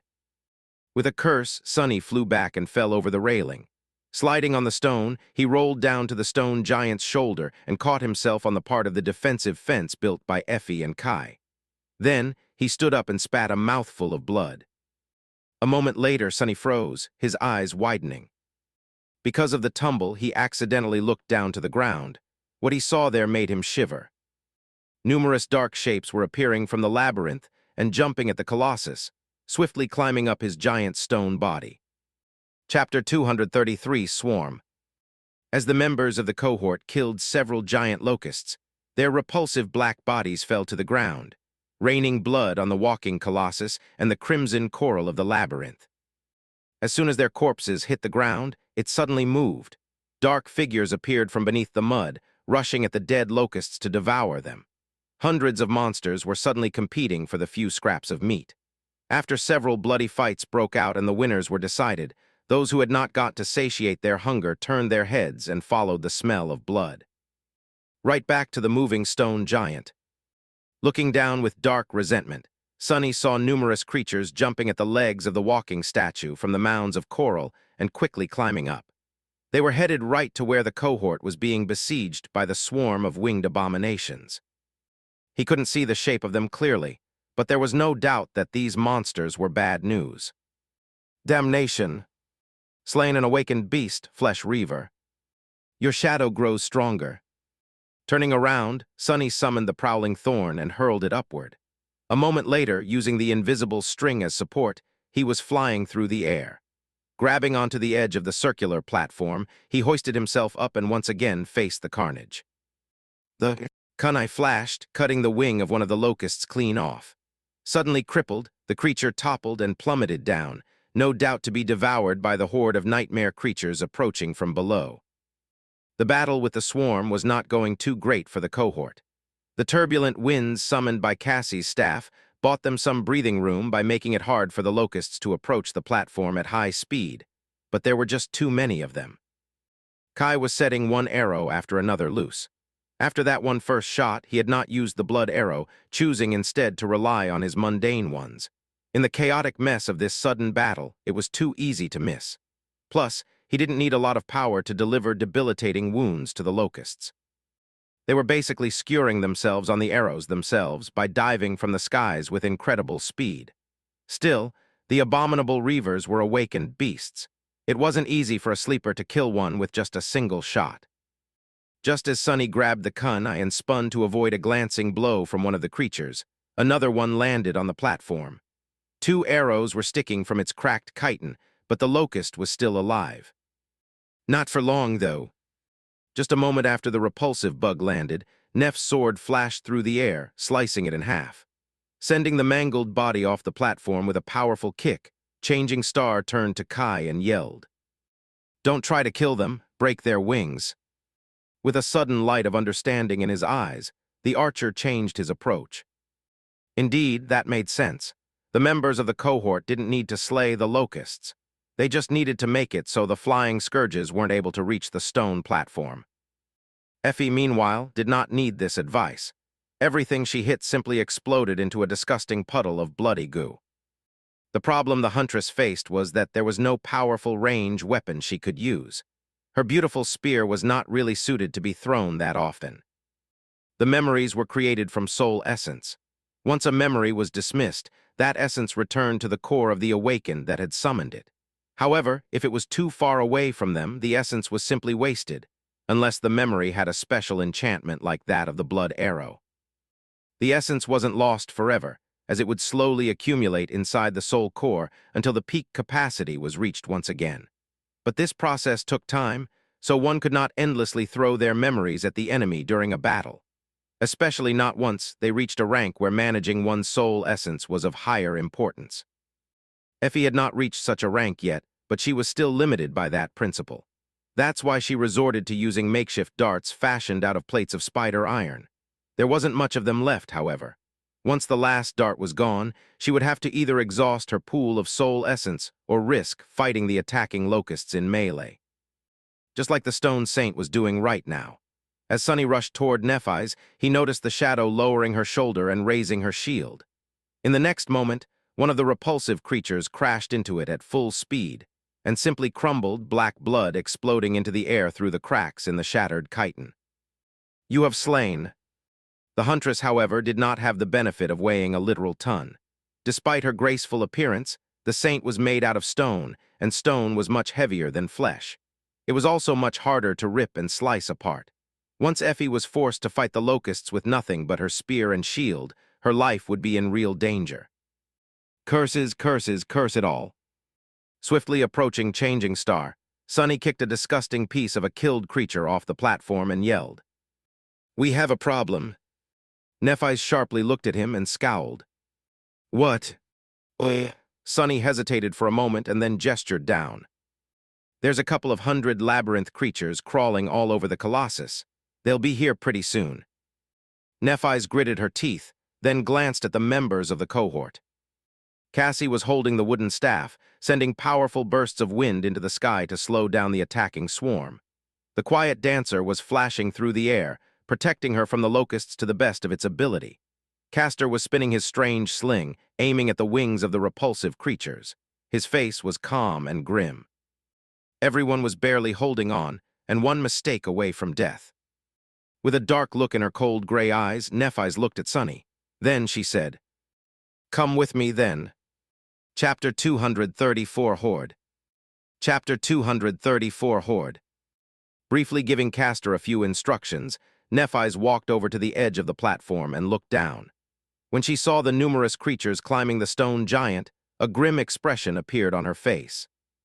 Sunny weighed the prowling thorn in his hand and asked, "So what's the plan?" Changing Star glanced at him and smiled darkly. "What else? Kill as many as you can." With that, she jumped down and landed softly on the shoulder of the Colossus. With a sigh, Sunny followed. Figures. A moment later, they separated. Nephis dashed to the opposite side of the moving statue, running on the wide stone path of its collar. She was going to try and deal with those creatures that were climbing the front and the left side of the giant. Sunny was going to have to stop those coming from the right and the back. He wasn't sure that just two of them were going to be enough to cover all that space, but they didn't have a lot of choices. Sunny and Nephis at least had the high ground advantage against the enemy. Those fighting against the swarm of monstrous locusts, however, did not. The cohort couldn't spare anyone else for this task. Looking down, he was finally able to discern the shape of the attacking labyrinth dwellers. They looked like massive primates covered in dirty gray fur. Their arms were strong and muscular, easily pulling their heavy bodies up the ancient stone surface. Each had a mouth full of sharp teeth, with two curved tusks protruding from it, as long as daggers. The most disturbing fact about these beasts was that there were crimson flowers growing from within the bloody gaps in their flesh. Some even had pale stems slithering from one eye socket to another. With a shiver, Sunny realized that this tribe of nightmare creatures were simply hosts for a different, much more terrifying one. The primates were nothing but meat puppets for those ghoulish flowers. Oh gods! Summoning the ordinary rock, Sunny wrapped his body in the shadow, strained his muscles, and threw it down as hard as he could. The small rock plunged through the air and collided with one of the creatures far below, hitting it right in the forehead and splitting its rotten skull apart. Not paying any attention to the fact that half of its head was missing, the primate continued climbing up. Sunny gritted his teeth and dismissed the rock. Just as I thought. Nothing could ever be simple on the Forgotten Shore. The cohort would never be just attacked by a swarm of flying abominations. There had to be a horde of monstrous primates attacking them from the ground, too. And gods forbid those powerful beasts were not parasitized by even more ghastly horrors. At least their bodies are not so tough due to their partially decomposed state. That was something he could work with. Just as the first primate climbed into the range of the prowling thorn, something thundered above Sunny, and in the next moment, he was doused from head to toe in fetid black blood. A mangled corpse of a giant locust flew past him and fell down. Sunny frozen for a second, then growled. I'm a walking target now, aren't I? Well, great, let them come, the more the merrier. Extending the invisible string to its maximum length, Sunny aimed and hurled the kunai down. He guided it by ever so slightly pulling on the string. The dagger flashed through the air and spun, drawing a curved path. A few moments later, it cut across the wrist of one of the menacing primates, cleanly severing its hand. Suddenly losing purchase, the beast instantly fell down. After plummeting from the deadly height, it hit the crimson corals below and practically exploded into bloody chunks. Sonny listened to the emptiness, a tense expression on his face. "You have slain an awakened monster, Blood Flower. Your shadow grows stronger." A relieved expression appeared on his face. At least these things weren't indestructible. Raising a hand, he caught the returning kunai and instantly threw it again. There wasn't much time left. Countless beasts were climbing up the stone body of the ancient colossus, covering a frightening amount of distance with each second. He had to slaughter as many of them as he could before they reached the battlement constructed on the giant's shoulder, or else they were going to rip him apart. In the next few minutes, Sonny did nothing but control the prowling thorn as it flew through the air, cutting through flesh and bone alike. The heavy kunai never stayed in his hand for more than a second, reaping a bountiful harvest of lives. More than a dozen beasts, those who were ahead of the approaching horde, were thrown off the statue and fell to their deaths, rewarding Sonny with an enviable amount of shadow fragments. However, he was still too slow. Sonny had to be both swift and precise when throwing the dagger, lest he wanted to be pulled off the giant's swaying shoulder himself. What's worse, he had to constantly pay attention to the sky and dodge the attacking locusts when they dove from above to devour him. The horde of terrible beasts was getting closer and closer, their arrival as inevitable as it would be fatal.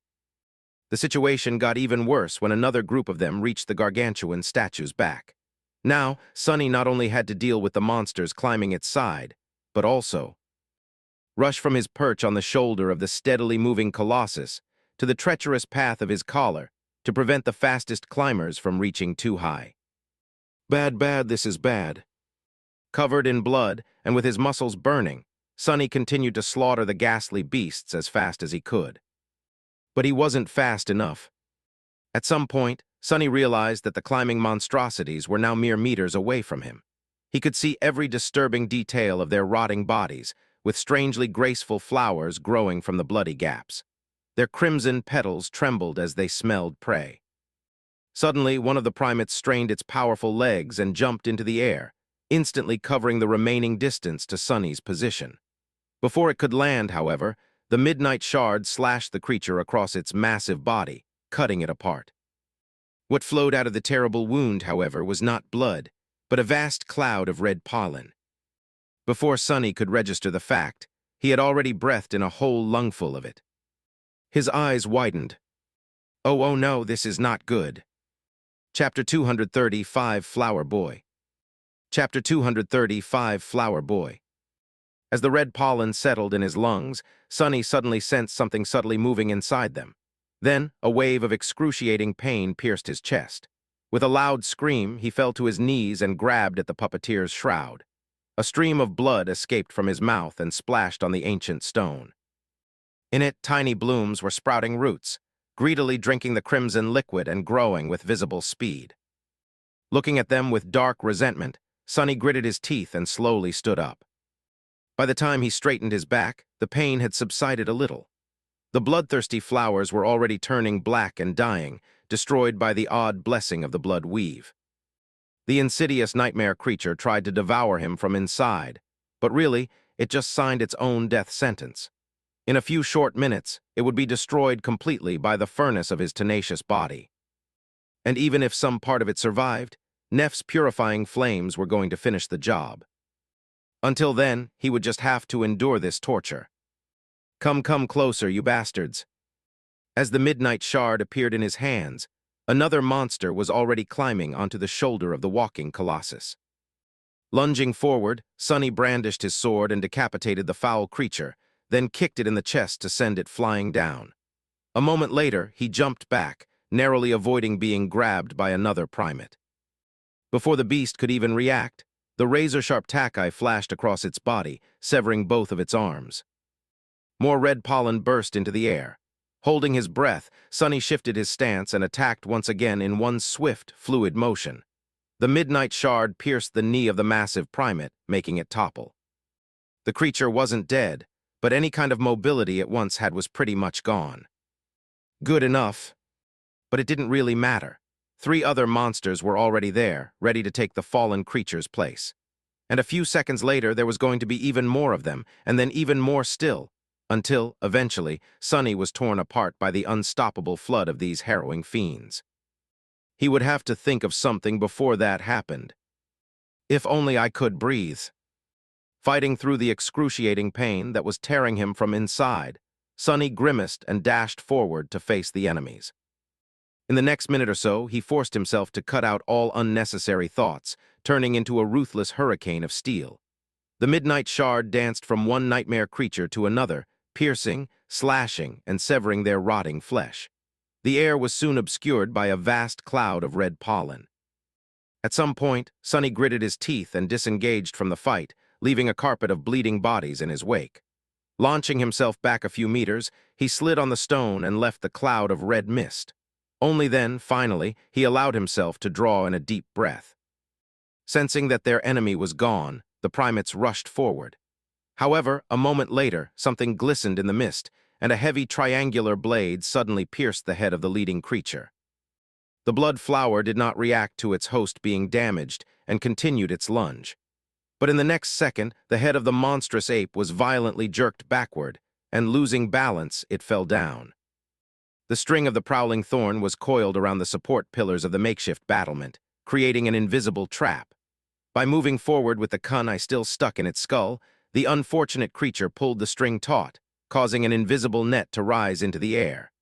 Entangled in it, half a dozen creatures tumbled to the ground, blocking the others from pursuing Sonny. Neither the battlement nor the invisible string were going to last long, but at least it bought him a few seconds. You have slain an awakened moan. Stir, blood flower. Your shadow. Finally, the nightmare creature in his lungs was finally dead. Spitting out a mouthful of blood, Sonny groaned, wiped his lips, and glanced back. What he saw made him curse. The group of monstrous primates climbing the back of the Colossus was about to reach the collar of the stone tunic. Sonny was about to be surrounded, and he was all out of ideas. If I die today, I am at least going to drag as many of you as possible with me into a deeper, darker hell. Prepare yourselves, gangrels. Lunging forward, he ran on the narrow stone path and got to the middle of the giant's back just in time to collide with the first of the advancing primates and send it flying all the way down to the distant surface of the labyrinth. Unlike the shoulder of the Colossus, Sonny had no room to maneuver on the narrow path. In fact, he was having trouble simply keeping his balance due to the constant swaying. But the primates, with their wide shoulders and mighty frames, were in an even worse situation than him. On that narrow stone path, one man would be able to stop an entire army. Provided that nothing attacked him from behind, of course, which was bound to happen. Cursing, Sonny slashed and slashed, sending one monster tumbling down in a billowing cloud of red pollen after another.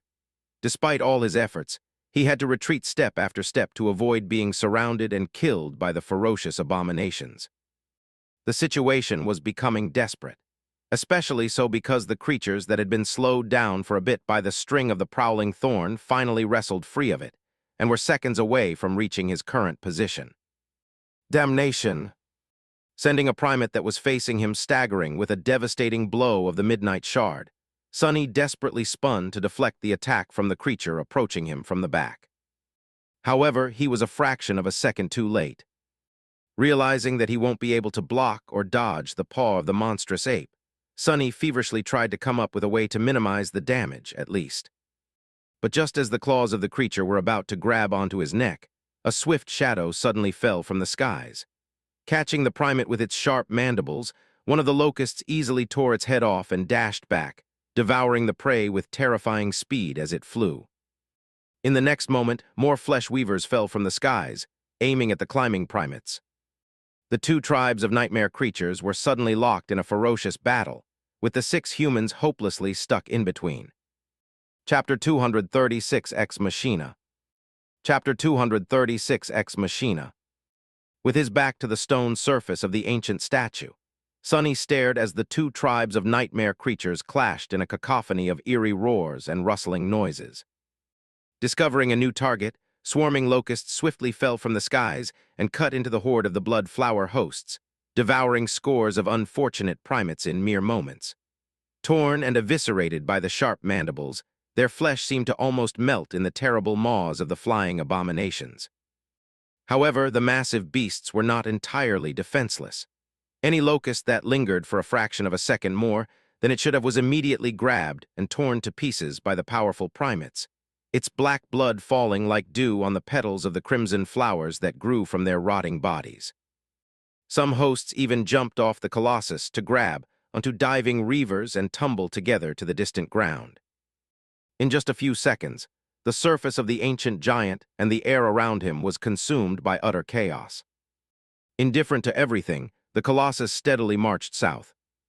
"Come to your senses." Shaking off his astonishment, Sonny swiftly finished off the primate that he had staggered a second before and pushed the heavy creature from the narrow path. Despite the fact that their enemies were now fighting each other, the pressure on the cohort did not decrease. In fact, it only grew heavier. Cursing under his breath, Sonny threw the midnight shard at another lunging monster, turned his back to the enemies, and jumped. Grabbing onto a crack in the ancient stone, he pulled his body up and nimbly scaled the neck of the ancient statue. For several seconds that seemed to last an eternity, Sonny was completely defenseless against the potential attacks by the monstrous locusts. However, to his luck, Nephis had chosen that exact moment to unleash her flames on the other side of the statue. A blinding flash of white drowned the skies for a second, confusing the reavers and buying him enough time to reach the stone platform. Climbing over its edge, Sonny rolled away and sprawled on the cold stone, trying to catch his breath. His body was in agony. The blood weave might have destroyed the flower growing in his lungs, but the damage was already done. Sonny had trouble breathing and felt bloody foam bubbling on his lips. Every time he inhaled, a sharp pain pierced his entire being. Not too terrible. Although troublesome, these wounds were not going to kill him. Sleepers healed better and faster than mundane humans, and Sonny in particular was also transformed by the drop of Weaver's ichor, making him much tougher and harder to kill than most. Sort of like a cockroach. As for the pain, he had been through worse and survived. As long as Sonny had adrenaline numbing it to some degree, he was capable of giving a fight still. Not that it would be pleasant. With a moan, Sonny picked himself up from the ground and looked around. Things were slowly turning from bad to worse. Kai was long out of arrows and had to resort to using his morbid ascended memory. Judging by how pale his face was, he had already missed a few shots, losing a lot of blood as the result. Cassie was still trying to maintain the powerful winds that slowed the attacking locusts down, but her face and hands were covered in blood. It seemed that even the powerful enchantment of her armor and the ardent protection of the quiet dancer were not enough to fully save her from harm. Effie was now fighting the flying abominations in melee, having only a fraction of a second to react every time they attacked her. Blood was streaming down her legs, her white chiton torn and soaked with it. Her bronze helmet was gone, lying shattered on the stones. Castor did not seem to be wounded, but his face was dark with exhaustion. Maintaining his incredible speed was taxing on both the mind and the body, so he would not be able to last much longer either. The Stone Saint was the Stone Saint. The taciturn shadow was covered in black blood from head to toe and completely indifferent to it, which only enhanced her dark and menacing visage. She continued to move with elegant grace, protecting the members of the cohort to the best of her ability. But she couldn't be everywhere all at once. And then there was Sonny himself, who was in the worst shape out of all of them by far. Curses! And the worst news was that now that he had to retreat back to the platform, the abominable primates were about to follow him, forcing the cohort to defend itself from two sides simultaneously. Even worse still, unlike Sonny, the other members didn't have blood weave to protect them from the red pollen. Bad, this is bad. Just as Sonny was thinking that thought, a bloodied hand suddenly appeared from the other side of the platform. A moment later, Nephis slid under the golden rope and shakily rose to her feet. Changing Star had white flames dancing in her eyes. Her skin seemed to shine with a soft glow, as though there was fire burning beneath it. That fire, if Sonny had to guess, was responsible for annihilating the red pollen as soon as it entered her body. The Starlight Legion armor was heavily damaged and seemed to be on the verge of melting, but still held, protecting the last daughter of the immortal Flame clan to the end. Not paying any attention to the members of the cohort, Nephis turned her head and looked south. "What is she?" Before Sunny could finish the thought, he was distracted by the sight of an ugly primate head rising above the edge of the circular platform. Cursing, he grabbed a jagged piece of chitin laying nearby and shoved it into the creature's eyes, forcibly pushing it back down. At the same moment, an especially large locust suddenly fell from the sky. Batting the quiet dancer away, it dove right for Cassie. Before anyone could react, its mandibles clicked. However, instead of soft flesh, all they caught was the hard wood of the enchanted staff. The blind girl had managed to defend herself at the last moment. The impact was still strong enough to throw her far back, nevertheless. Breaking the improvised barrier with her back, Cassie screamed and slipped from the platform, plummeting down like a broken doll. No! The prowling thorn was damaged and restoring itself in the soul sea, and the golden rope was tied around the platform. He didn't know what to. As the sound of a bow clattering on the stone reached his ears, Sunny saw Kai diving down from the neck of the Colossus. Flying with incredible speed, he caught up with Cassie and grabbed her by the arm. The two of them froze in the air for a moment, absolutely defenseless against the approaching locusts. No, no, no. But the fatal attack never came. Suddenly, the cacophony of the battle died down, turning into deathly silence. Sunny blinked. Several locusts were hovering in the air mere meters away from Cassie and Kai, but they were in no hurry to devour the helpless humans. In fact, they too seemed frozen. A moment later, the locusts suddenly turned around and dashed away. In fact, the whole swarm was swiftly retreating, flying away from the stone colossus with as much speed as the gluttonous abominations could muster. It was as if they were fleeing from something. Many of the locusts were carrying dead primates in their claws. It seemed as though the Reavers were the ultimate victors in this terrible battle against the monstrous apes. But Sunny was pretty sure that, soon, the whole tribe of these terrible creatures was going to have crimson blooms growing from the cracks in their chitin. Blood flowers were truly a horrifying enemy. Who knew what they would be capable of after subjugating a whole swarm of flying abominations? The more pressing question, however, was, what were the locusts running from? Sunny looked down, only to realize that the giant primates were also retreating, rushing down the body of the ancient statue in something that almost resembled panic. Then finally he turned and looked south, following the line of changing stars' gaze. His face paled. Out there, directly in the path of the walking statue, an inconceivably vast wall of furious darkness had devoured the whole world. It was swiftly moving in their direction, bolts of lightning illuminating the raging depths of clouds almost every second. The storm was approaching.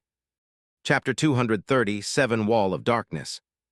Chapter 230, Seven Wall of Darkness. Kai landed on the stone platform, gently placing Cassie down. The blind girl was deathly pale and visibly hurt, but her life didn't seem to be in danger. The archer smiled reassuringly and gripped her shoulder. Then, just like the rest of them, he turned his head and silently looked south. A wall of impenetrable, furious darkness was approaching from there, devouring vast spans of the labyrinth with each second. To Sunny, it felt like an endless ocean of deranged shadows was rushing to drown them. The pressure he felt was almost as bad as that of the ominous crimson spire. The Colossus was marching toward the darkness, completely indifferent to its menacing oppression. The wind rustled Sunny's hair. In the stunned silence, Effie suddenly fell to her knees with a pained groan. Her hands were pressed against the breach in her archaic cuirass, bright blood streaming from beneath them. That sound brought everyone back to reality. With a grim expression on her face, Nephis walked over to the wounded huntress and gently placed her hands on her body. A moment later, soft white radiance shone through the cracks of Effie's armor, healing her wounds and taking the pain away. Changing Star closed her eyes and bit her lip, drops of crimson blood rolling down her ivory skin. To take away her companion's suffering, she had to endure a much more harrowing torture. Sunny coughed, bloody foam flying from his lips, and weakly lowered himself to the ground. He didn't feel too well.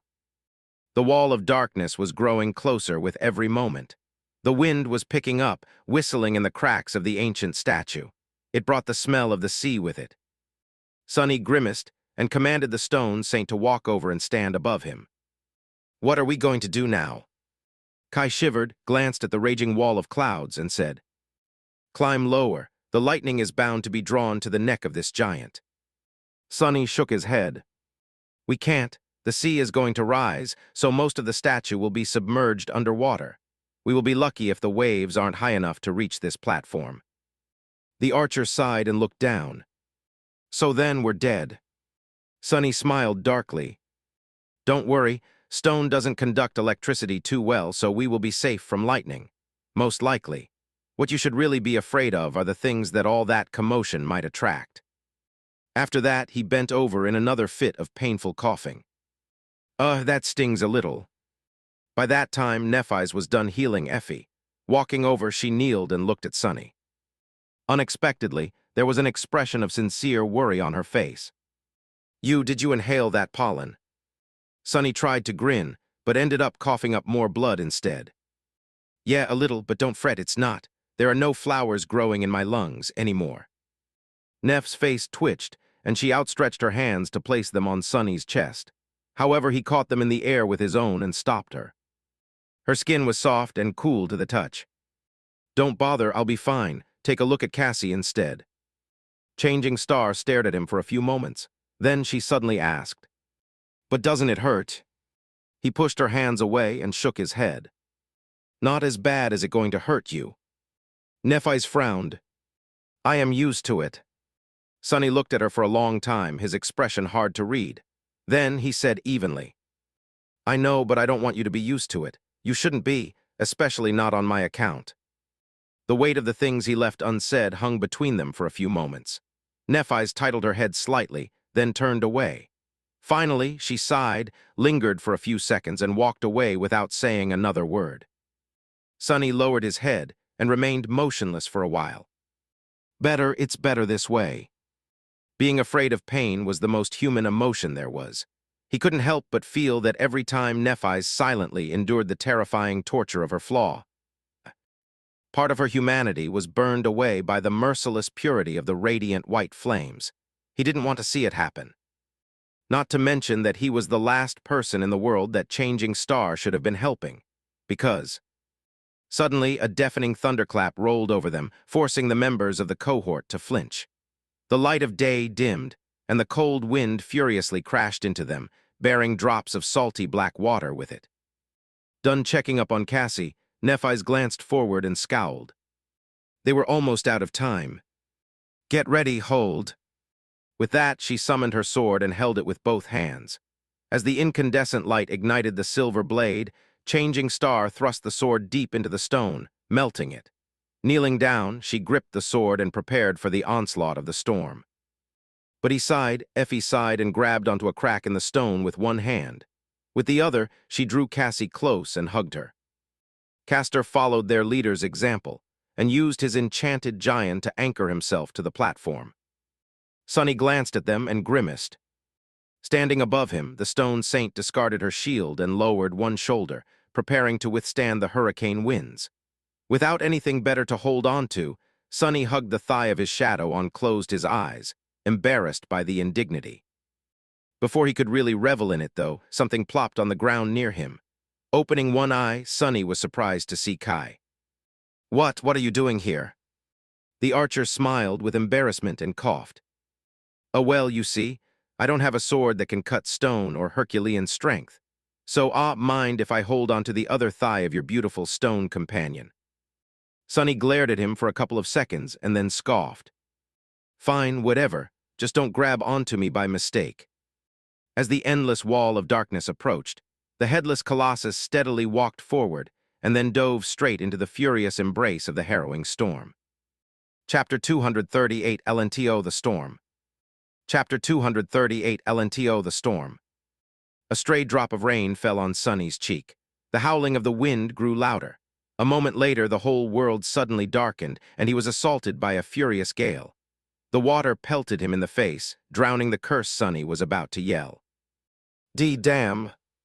The storm descended on them with terrifying violence. The corpses of repulsive locusts that were left on the platform suddenly moved. Then, picked up by the wind, they were thrown off the neck of the steadily walking colossus, disappearing into the darkness. Their black blood was washed away by the torrent of rain. A blinding flash of lightning pierced the veil of clouds, followed by a deafening thunderclap. As the stone became slippery and wet, Sonny felt his body being forcefully pushed away from its surface by the gale. Gripping the stone saint tighter, he gasped and grimaced. Pain pierced his damaged lungs. Worst amusement ride ever. Fortunately, the heavy shadow was not moved by the tremendous pressure of the hurricane.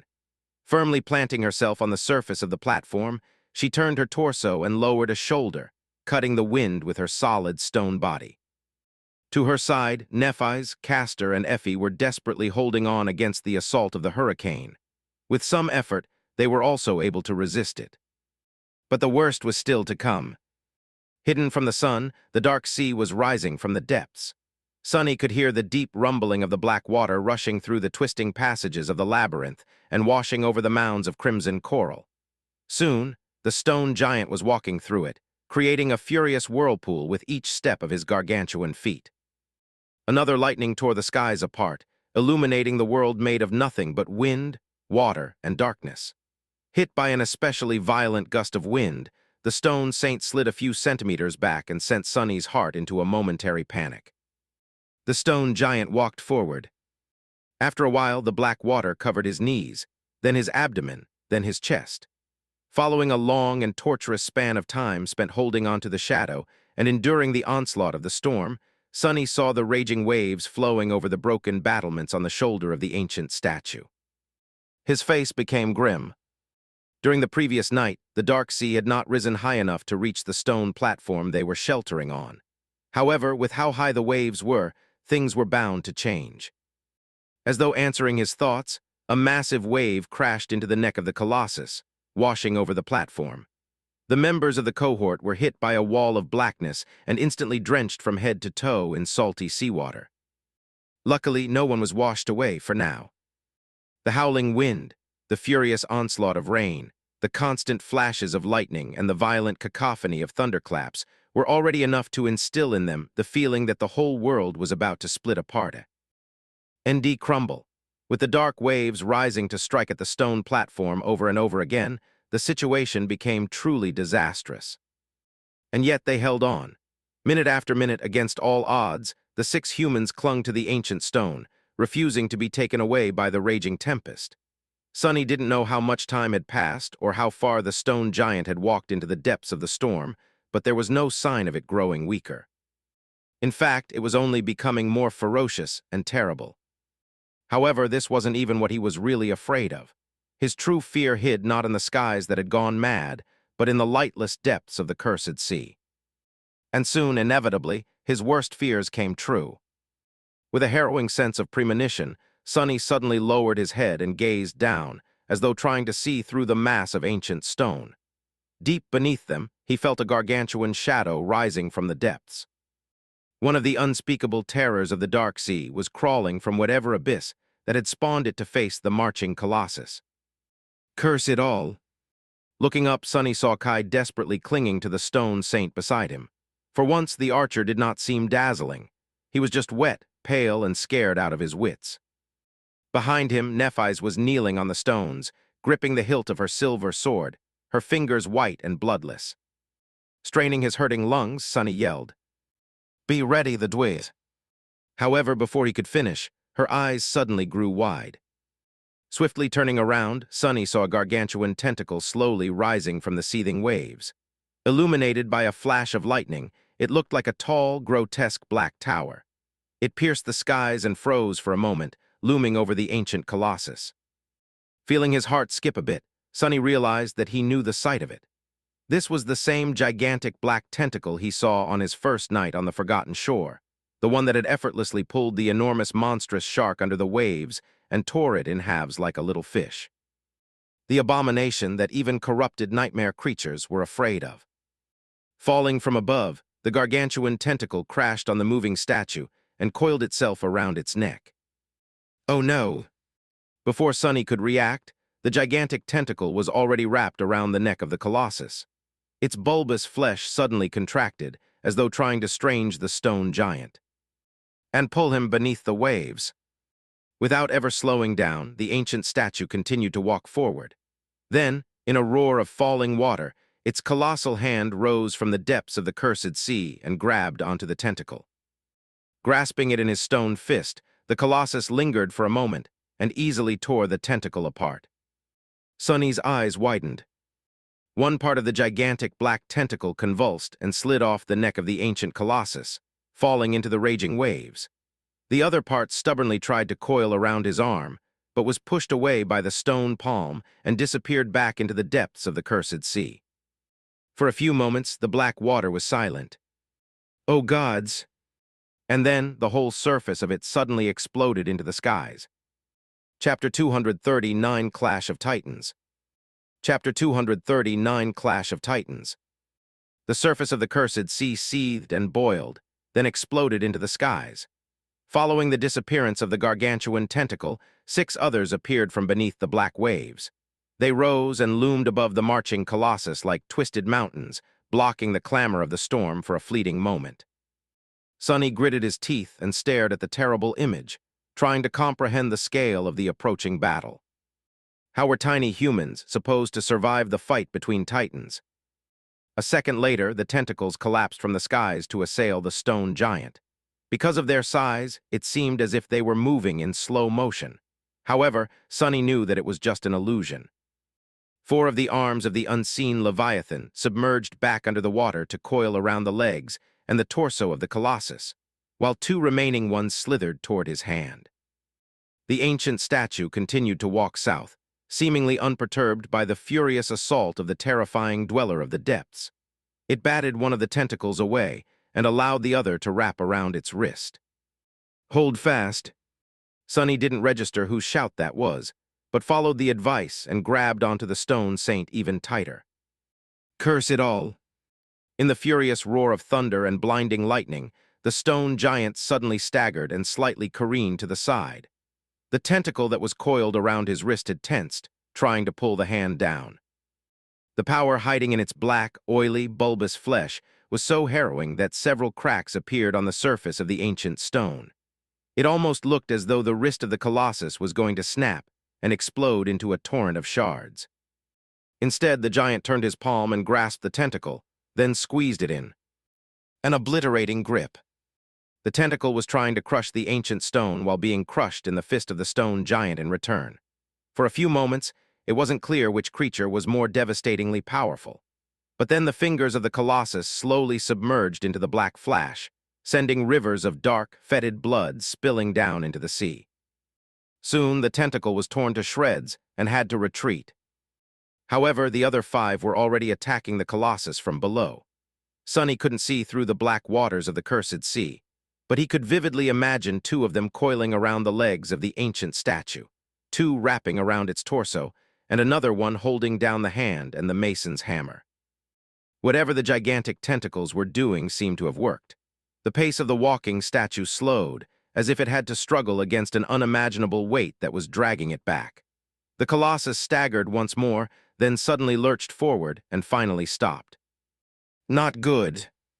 Through the soles of his feet, Sonny could feel the vibrations running through the ancient stone. The giant was trembling, as if straining to move his colossal body with all his strength. The circular platform they were hiding on slowly began to slope to the side, allowing even more waves to wash over it. The furious storm grew even stronger, as though celebrating the battle between 2 enormous creatures.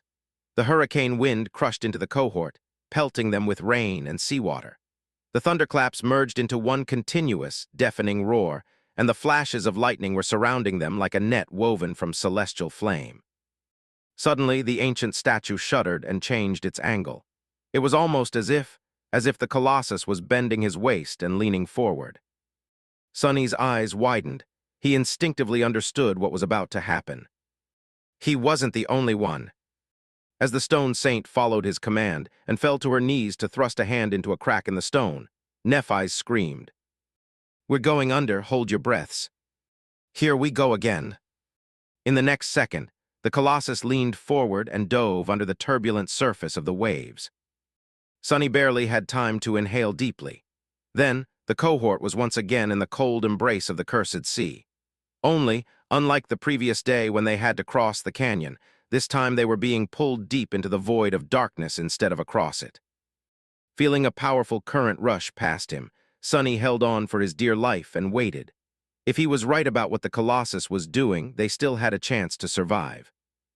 As the pressure of the black water grew heavier and the cold of the lightless void seeped into his bones, the circular platform suddenly stopped and swayed lightly. Despite being submerged deep underwater, Sonny could hear a loud, indescribable sound spreading through the vast expanse of the cursed sea. Gods, gods! Even though he knew that the gods were dead, he couldn't help but call out to them. But all that answered him was silence. Then finally, the body of the Colossus swayed once more and suddenly began to move up. With the same speed that they were pulled into the depths, the cohort was now being lifted from the darkness of the cursed sea back into the furious embrace of the storm. Sonny was barely conscious by the time the shoulders of the Colossus broke the surface of the water and the circular platform appeared above the waves. Glancing around, he counted the members of the cohort and made sure that no one was washed away during this harrowing dive. Then he steeled himself and turned his head to peer forward. The ancient giant had not been pulled into the black water by the unseen horror of the depths. Instead, once the gigantic tentacles had proven to be a nuisance, he had simply leaned forward and scooped the abyssal creature from the bottom of the sea. And now the Colossus was holding it in his hand, rising the Leviathan into the raging skies. Even knowing that gazing upon the true appearance of the horror of the depths was not the safest of ideas, Sonny couldn't help but look. What he saw made him shiver. Chapter 240 Shadow Slave. Chapter 240 Shadow Slave. Held in the ancient statue's hand was a gargantuan skull that looked almost like that of a human, but simultaneously vastly different. Apart from the size, the shape of it was all wrong. If Sonny had to describe what exactly was different about it, he would have trouble putting it into words, but everything about the skull screamed of wrongness, malignity, and evil. The vile aura it radiated was almost palpable to the touch. Sonny suddenly felt nauseous and weak, as if just looking at the gargantuan skull was seeping the life out of him. This sensation was somewhat similar to that he had experienced when trying to read the runes describing the unknown, only magnified by 1,000 times. The most prominent and obvious difference, though, was that the gargantuan skull had 3 eye sockets instead of 2, the third one situated above the other ones, right in the middle of its forehead. Its canines were also more prominent and heavy than that of a human. The lower jaw of the skull was missing, and it was from there that the 7 gigantic tentacles protruded. Surprisingly, looking at the tentacles themselves did not have the same sickening effect on Sonny. With a sense of dark astonishment, he realized that the horror of the depths was using the terrible skull as a shell, hiding inside of it like a weak and vulnerable sea creature would. Only, of course, nothing weak or vulnerable would have ever survived the corruption of these ancient bones. In fact, he could see the black oily flash bulging from the dark chasms of the skull's 3 cavernous eye sockets. In a flash of lightning, Sonny noticed that the tentacles were moving, coiling themselves around the arm of the stone colossus. 3 of them were heavily damaged, but the remaining 4 were still full of unimaginable power. Their combined strength was more than enough to shatter the ancient stone. Despite the fact that his arm was already starting to crack, the colossus seemed indifferent to the devastating embrace of the abyssal creature. What is he doing?" As if answering his question, the dark sea suddenly surged and split apart, releasing the stone giant's other arm from its cold depths. With rivers of black water streaming from it, the hand of the colossus slowly rose, reaching all the way into the raging skies. The hurricane winds broke against it, powerless to move the arm of the colossus even by a centimeter. The hammer gripped in his hand was suddenly enveloped in a ghostly blue glow. No, it wasn't really a glow. In were arcs of electricity running all over its surface. They were the harbingers of. Sonny's eyes widened. In the next moment, a bolt of lightning connected the hammer to the skies. And then another, and another. Dozens of lightnings landed on the stone hammer in short succession, the roar of thunder almost shattering the whole world. Enveloped in the raging shroud of electricity, the ancient stone heated and turned incandescently bright, emanating a furious orange glow. For a moment, everything was still. And then, with the same calm indifference, the Colossus brought his burning hammer down and delivered a devastating blow to the abhorrent skull.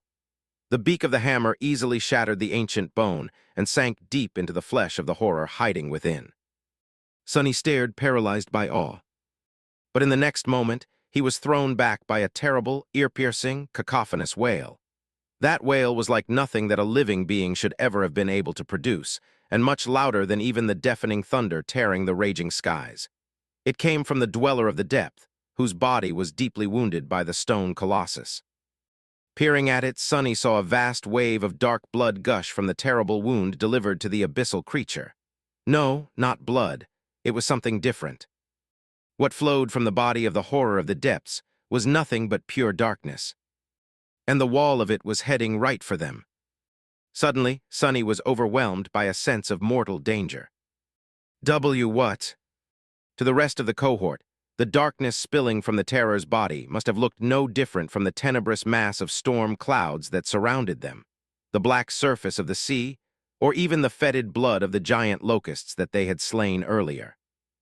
But Sonny, who could see through any shadow, knew instantly that it was not the same, because his gaze could not penetrate the lightless, undulating surface of it at all. Somehow he was certain that if that darkness touched their bodies, all of them would be done for, doomed to a fate 100 times worse than death. The kind of fate he couldn't even conceive of, let alone imagine. Twisting his body, Sonny opened his mouth and screamed as loud as he could. Neph light. There was no more than a second left before the wave of darkness washed over them. If Changing Star was late even by a moment or wasted time thinking over his words and deciding whether she should listen to him. But she didn't. As soon as Nephis heard the unreserved panic in Sonny's voice, she instantly summoned her flames and channeled them into her sword. A blinding white radiance suddenly enveloped the cohort, pushing the blackness of the storm away. When the wave of true darkness that flowed from the abyssal creature's wound touched the pure light, it simply ceased to exist, disappearing like a vestige of nightmare in the brightness of the day. Sonny exhaled and fell to the stones, drained of all strength. Glancing forward, he saw the ancient colossus remove his hammer and indifferently drop the harrowing giant's skull back into the surging waters of the cursed sea. The black tentacles weakly convulsed and unwrapped themselves from his arm, disappearing into the waves a few moments. NTS later. Without paying them any attention, the ancient statue lowered the hammer and continued its march south. It was as if nothing had happened.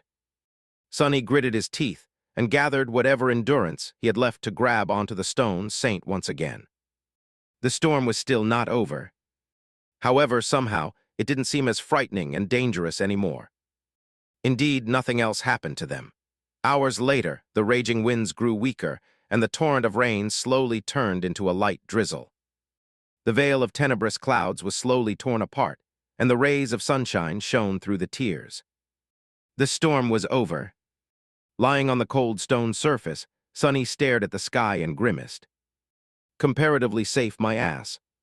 Chapter 241 halfway. Chapter 241 halfway. As it turned out, the cohort had endured the fury of the heavens for almost an entire day. Before the storm had appeared, the night had still been far away, and now it was already a new morning. The Colossus was steadily marching south, completely unshaken by his terrifying battle with the abyssal Leviathan.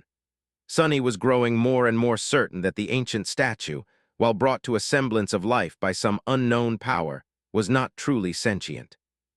The headless giant was more like an echo than a living thing, but then even echoes seemed to possess some remnants of a personality.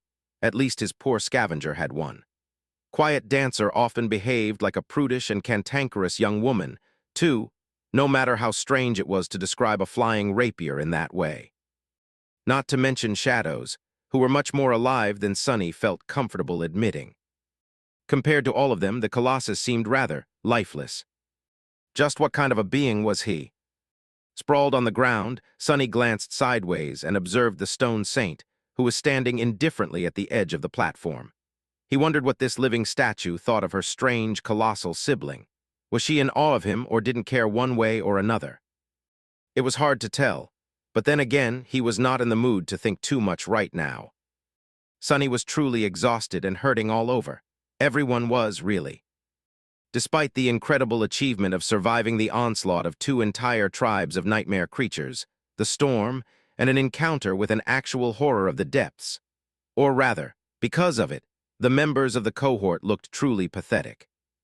Each of them was either laying on the stone surface of the swaying platform or sitting with a lost look on their face. They were all wounded, tired, and wet.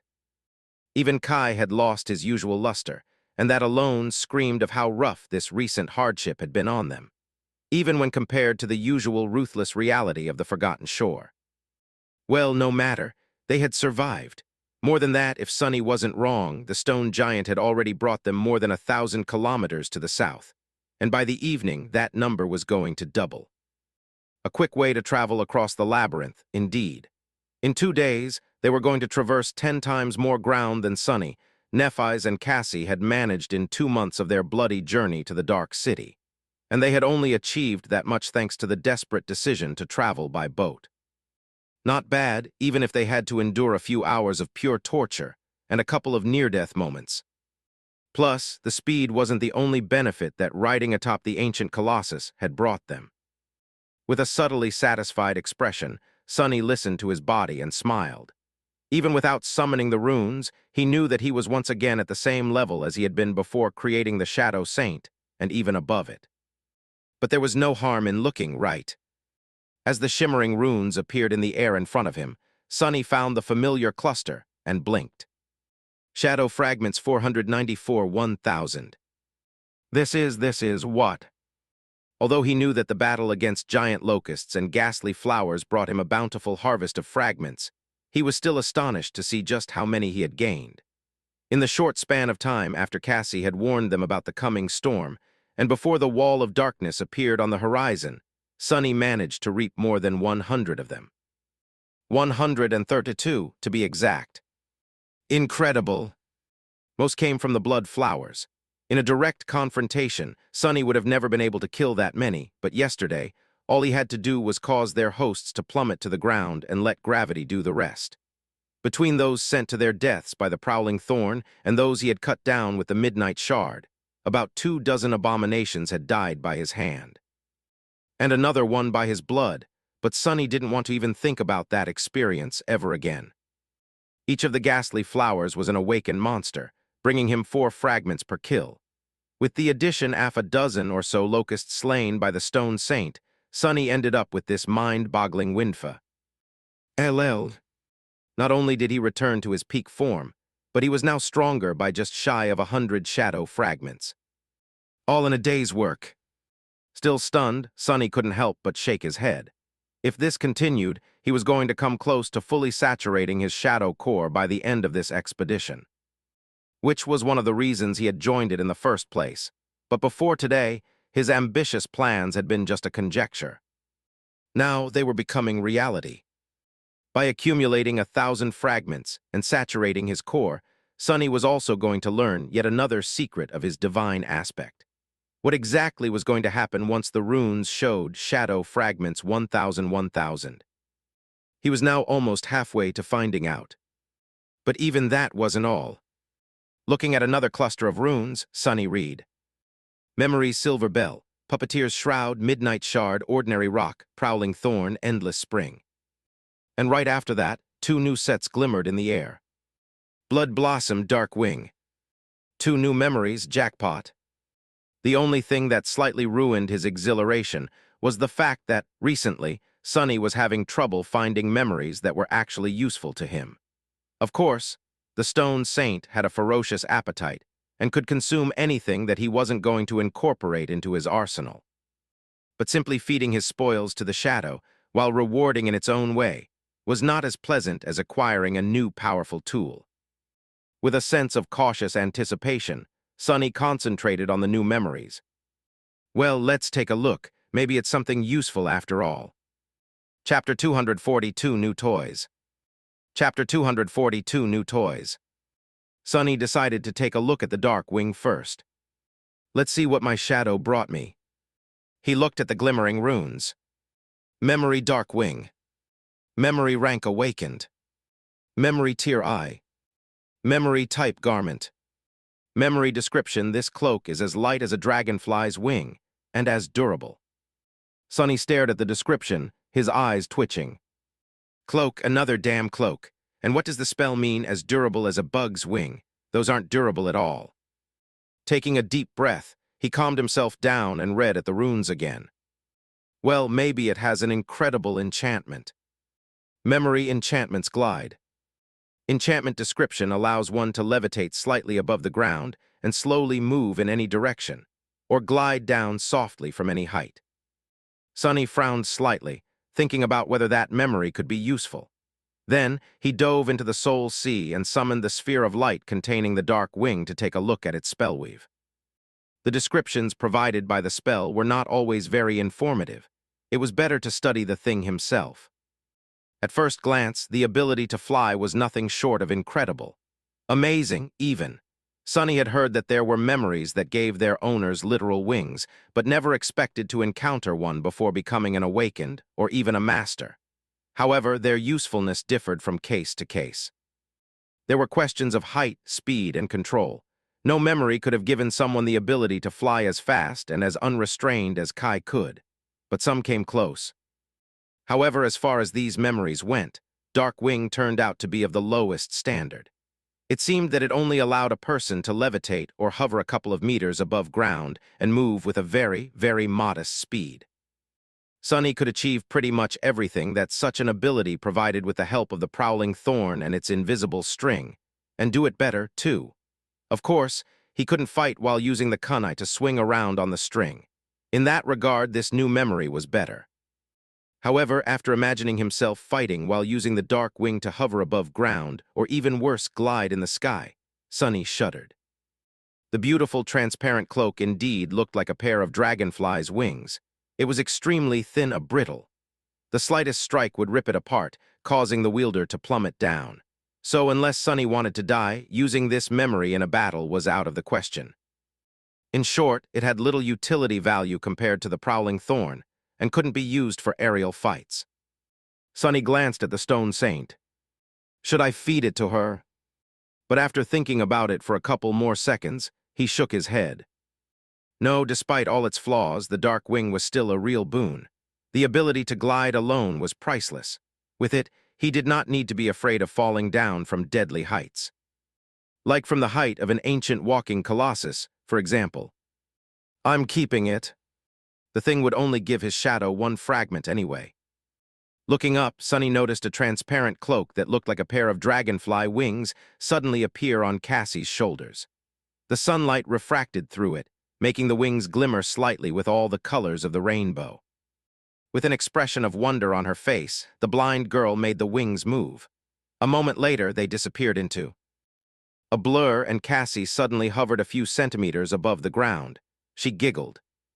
So the quiet dancer had earned her the same memory his shadow had earned him. This was good.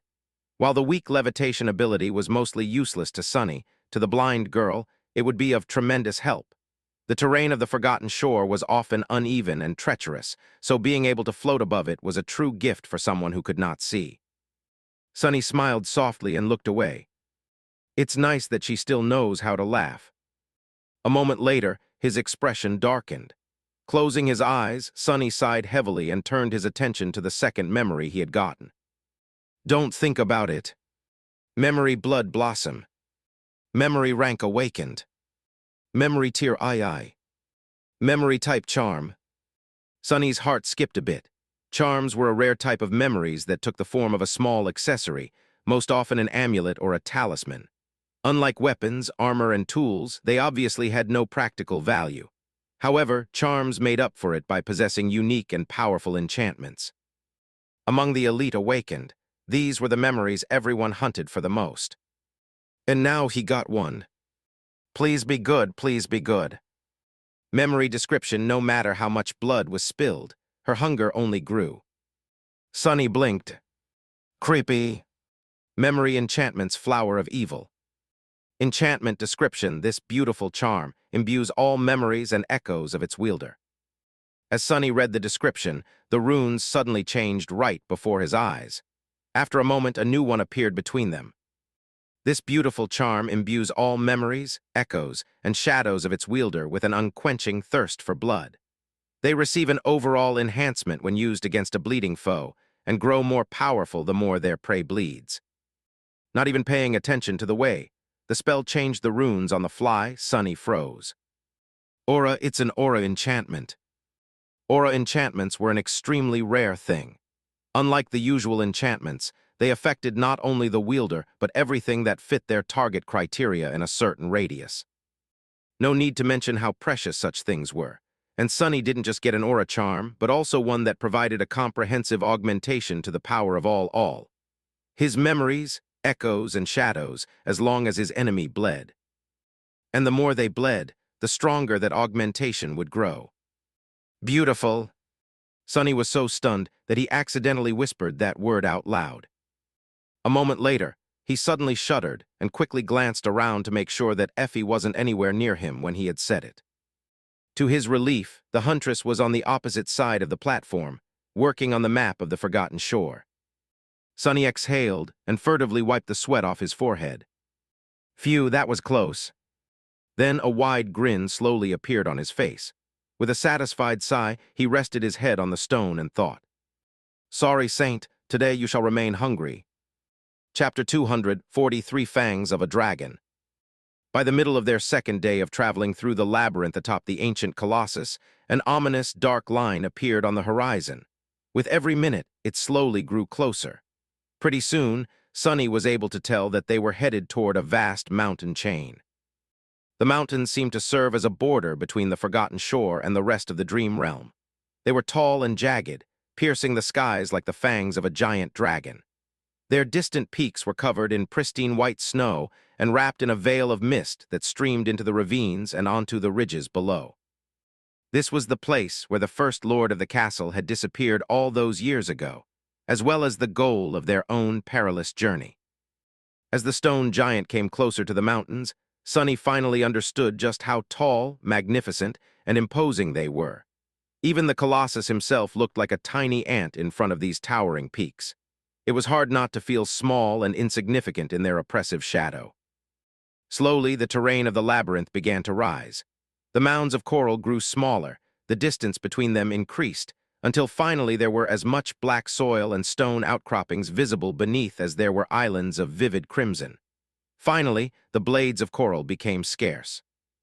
It was as though the labyrinth was reluctant to approach the foothills of the misty mountains, or simply unable to.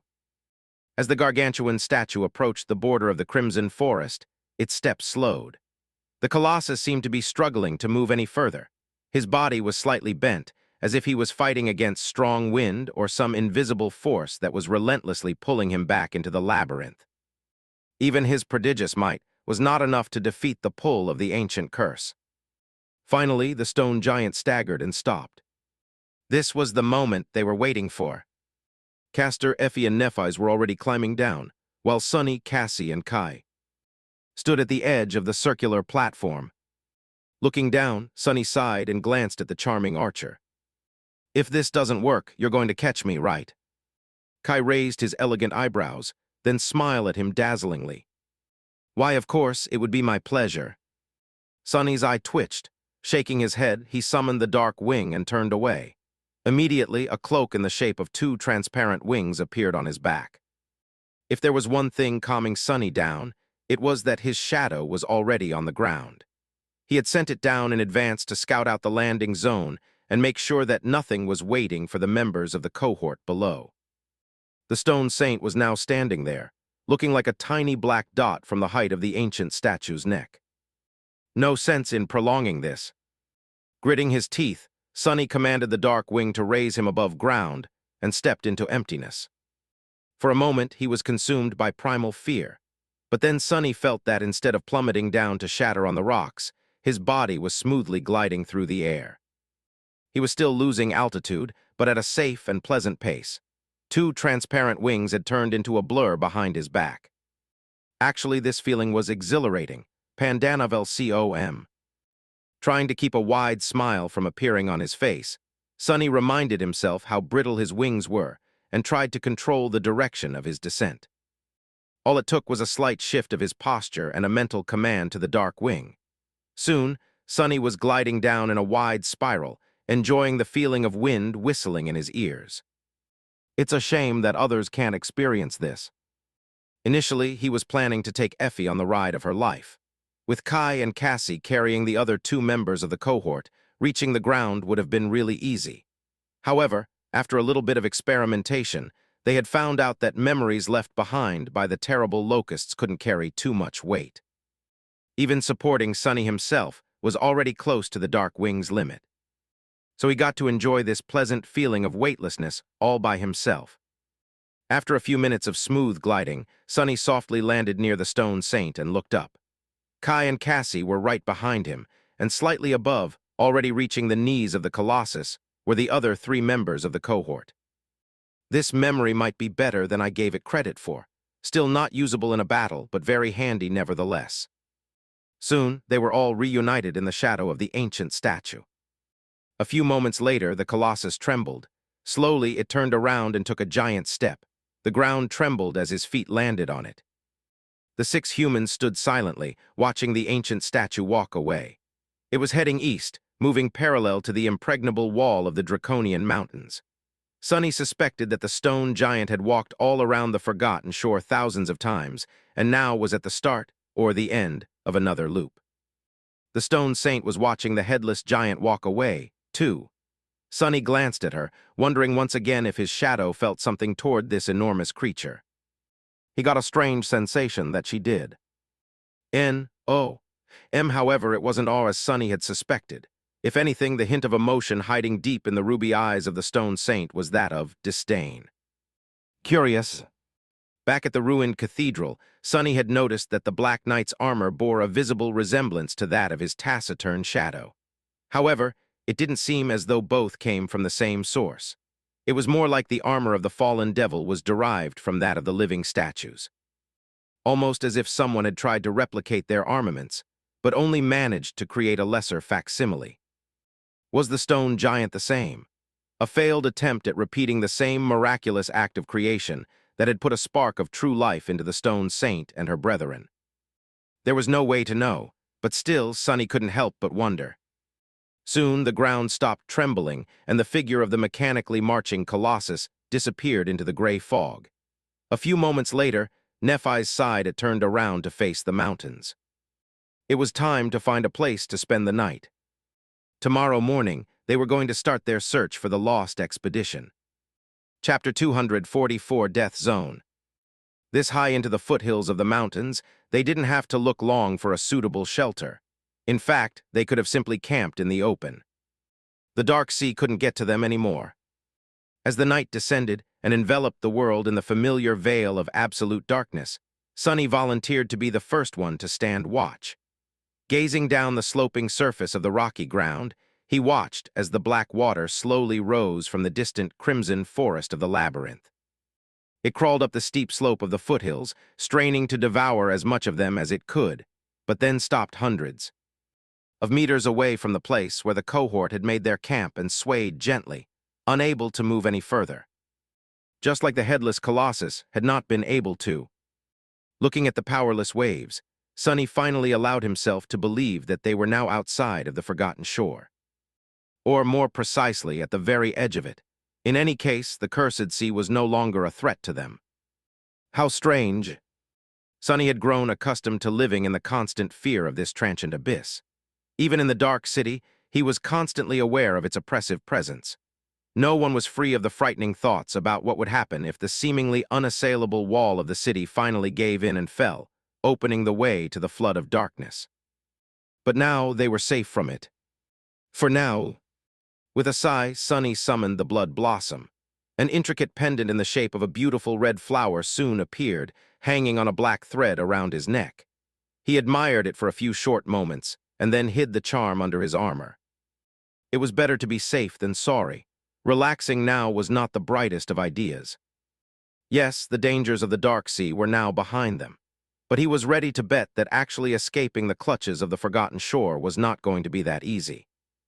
And who said that the place beyond this desolate hell was any better?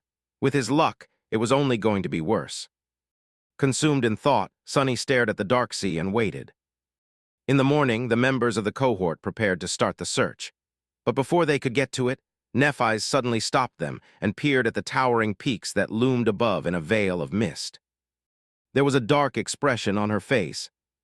After a while, Changing Star suddenly kneeled and picked up a large rock.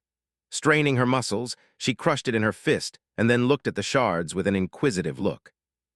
Finally, she threw the shattered pieces away and sighed. A few seconds later, Nephis spoke in a heavy tone. "I know where we are." What was that supposed to mean? Echoing his thought, Effie scoffed. "We all know where we are, Princess. The southern edge of the Forgotten Shore, about 2,000 kilometers away from the Dark City." "No." Nephis shook her head and stood up. "I mean, I know where we are in the dream realm." Everyone froze. What did you just say?" The members of the cohort stared at her with their eyes opened wide. The words Changing Star had said hit them like a bolt of lightning. She pointed at the draconian peaks and said, her voice even Pandanavel com.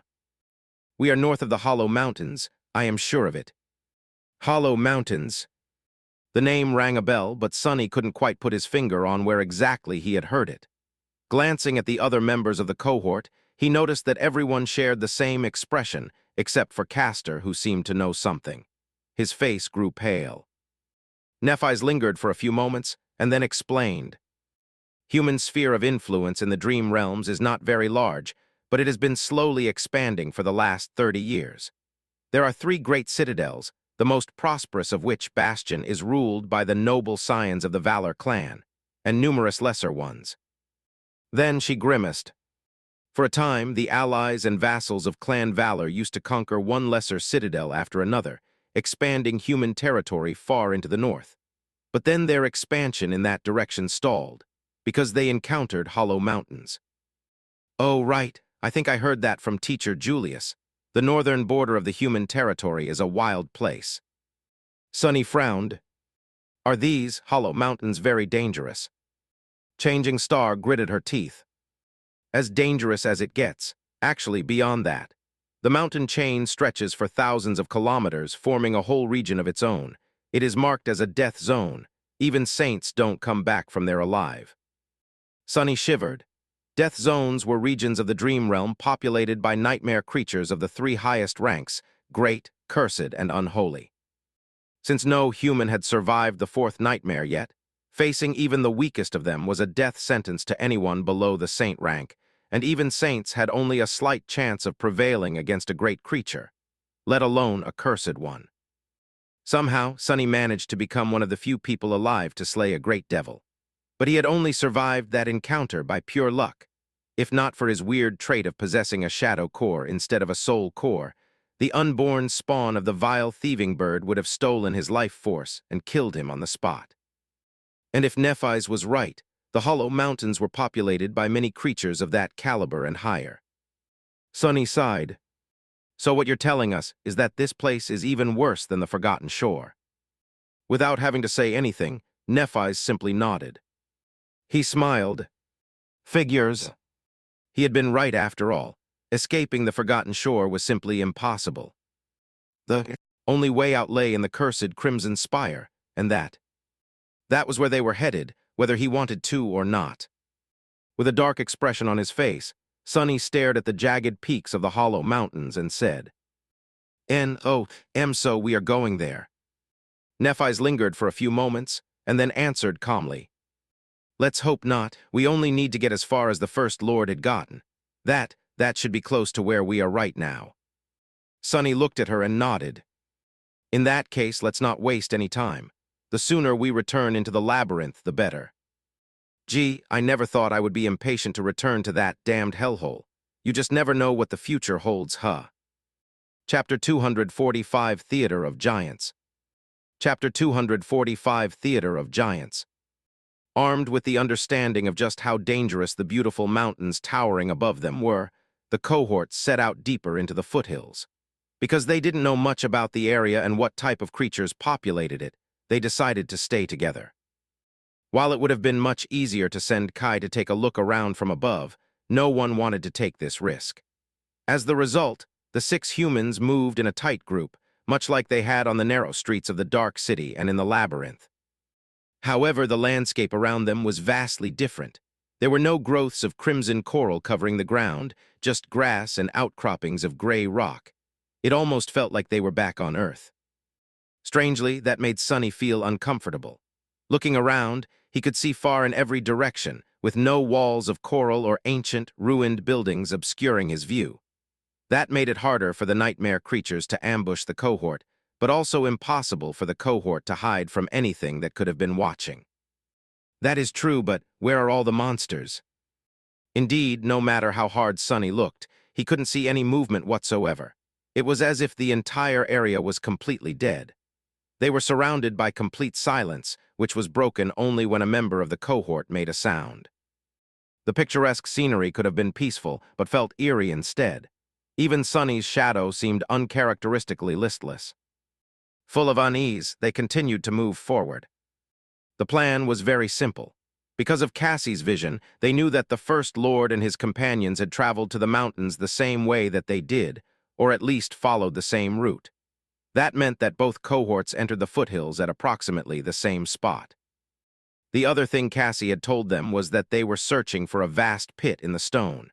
It was hard to miss something like that, so all they had to do was to move deeper into the foothills and look around. The ground beneath their feet gently sloped upward. As time passed, it grew more and more rocky, and the incline became rather steep. Soon, they were surrounded by tall boulders and had to walk on bare stone. At some point, Sonny looked back and was surprised to realize how high above the labyrinth they had climbed. By now, it was far away and below them, looking like a vast crimson sea. A strange sensation settled in his heart. With a bit of introspection, Sonny realized that it was something he had lost a long time ago. The feeling of being connected to the rest of humanity. Even though all of them understood that crossing the Hollow Mountains was an impossible task, simply knowing where they were in relation to the rest of the awakened made all the difference. They might have been just as stranded as they had been before, but at least they weren't lost anymore. What a nice but useless thought.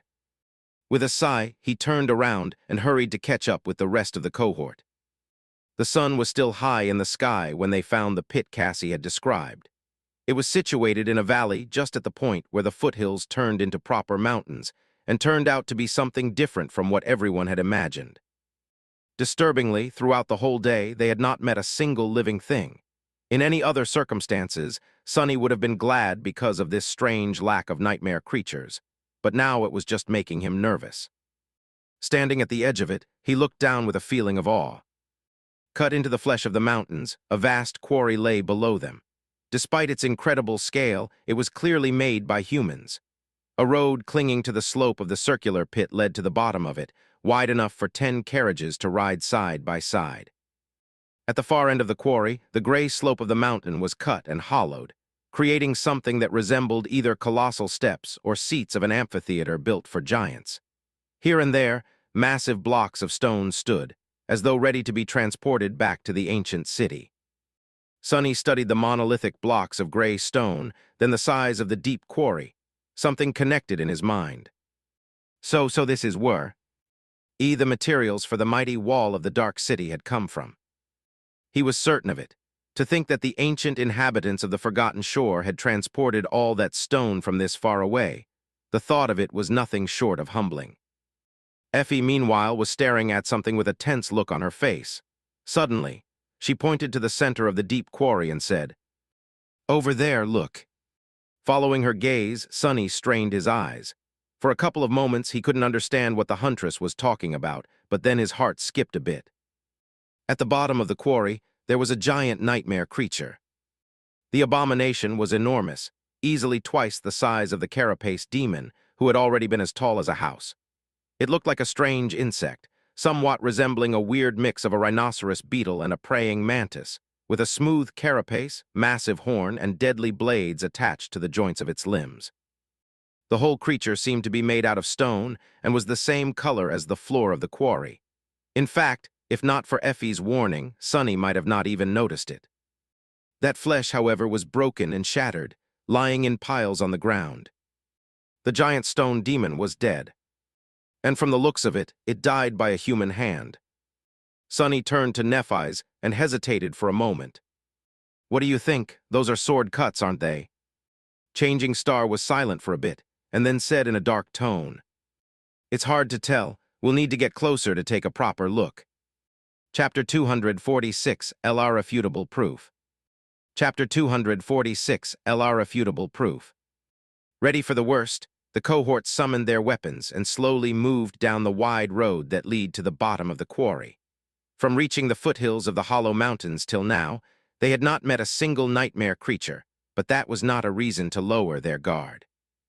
Walking on the ancient path, all of them couldn't help but steal glances at the corpse of the giant stone demon, as though expecting it to come back to life and attack them at any moment. If living on the Forgotten Shore had taught him anything, it was to always expect the worst. Some time later, Effie spoke. "See those deep fractures on the floor of the quarry? I think that this thing had burrowed from below, so watch your step." Remembering his encounter with the rolling stone, Sonny looked down with a sour expression. That clumsy creature was more funny than dangerous, but only because its teeth were vastly outclassed by the puppeteer's shroud.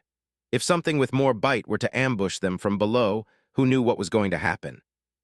With a simple thought, Sonny summoned the stone saint and ordered her to keep close. The taciturn monster stared at the tall peaks of the Hollow Mountains for a few moments, as though subtly affected by the sight of them. Then, she lowered her head and silently followed his command. After tense and exhausting half an hour of descending into the deep pit, the cohort finally got close to the remains of the giant stone insect. Cautiously stopping a few dozen meters away from it, they hesitated, not sure how to proceed. Finally, Nephis sighed and walked forward, approaching the shattered body of the dead demon, if that was what it had been or was. As their leader came close enough to the carcass to touch it with her hand, all of them held their breaths. A few seconds went by, then a few more. Nothing jumped at Changing Star from below the stones. The giant creature had not moved, nor had it shown any signs of coming back to life. The demon just lay there, its body shattered and broken, terrifying even in death. And it indeed was truly, really dead. Glancing at the indifferent saint, Sonny let out a sigh of relief. Even though he was prepared for a tough battle, he hoped that this time they would be able to avoid it. The members of the cohort had yet to fully recover from the harrowing journey atop the walking colossus, so they weren't in the best of shapes.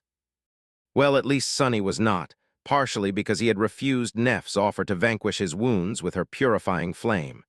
They were healing fast thanks to the blood weave and the 500 shadow fragment, almost that he had accumulated, but his body was yet to fully recover. Turning her head, Nephis looked at them and said, "Come closer." Encouraged by her words, the members of the cohort finally put their caution to rest and walked over to the dead creature. Of course, they were still prepared to instantly react in case something unexpected happened. The 6 of them spent a few minutes studying the remains to determine whether the terrible creature was killed by a human or something of its own kind. Sonny glanced at the tall mountains and spent a few seconds watching as the white mist rolled down from their peaks, flowing down the jagged slopes like a waterfall made of clouds. How beautiful! With a sigh, he turned away from the wall of mist that was still some distance away. From the valley where the quarry was situated, and concentrated on the corpse of the stone demon.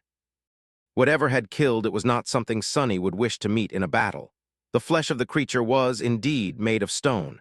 That had not stopped the fearsome attackers, however. The carapace of the giant granite abomination was shattered in many places and melted in others. But mostly it was cut and pierced. Apart from a few enormous wounds, there were numerous smaller ones, many of them looking as though they could have come from a sword, an axe, or a spear. And yet he wasn't sure. Sonny was not really an expert in such things. However, he was an expert in all things having to do with greed and avarice. Instead of focusing on the nature of the damage done to the giant abomination, Sonny walked around and found its abdomen, which was damaged especially severely. With a reluctant sigh, he climbed atop the stone corpse, and then inside of it. The other members of the cohort stared at him with expressions ranging from surprise to revulsion. A couple of minutes later, Sonny climbed out of the dead demon and shook off stone dust from his armor and hair. Then he glanced at his companions and frowned. "What?" Kai stared at him with a complicated expression, and then asked, "Sonny, do you want to tell us something?" Sonny gave him a nod and grinned. "I do, actually. This thing was indeed killed by a human." The charming archer raised an eyebrow and asked in a dubious tone, "Really? How do you know?" Sonny jumped down and shrugged. "The soul shards are missing." A few moments later, an expression of understanding appeared on Kai's face. Indeed, most nightmare creatures had no use for the soul shards.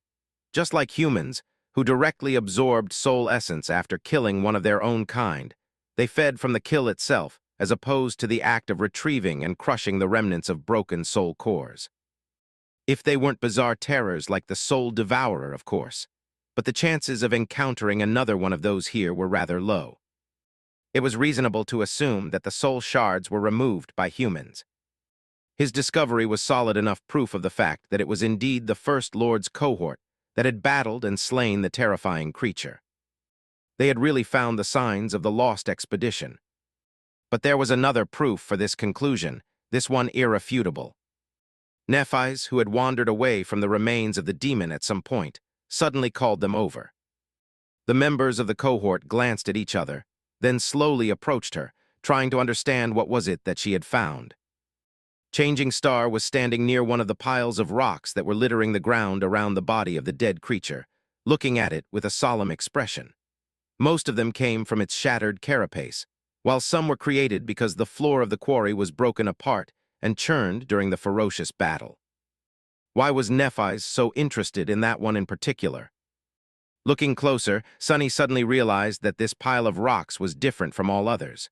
It was lower, roughly oval in shape, its contour too perfect to be the result of a pure coincidence.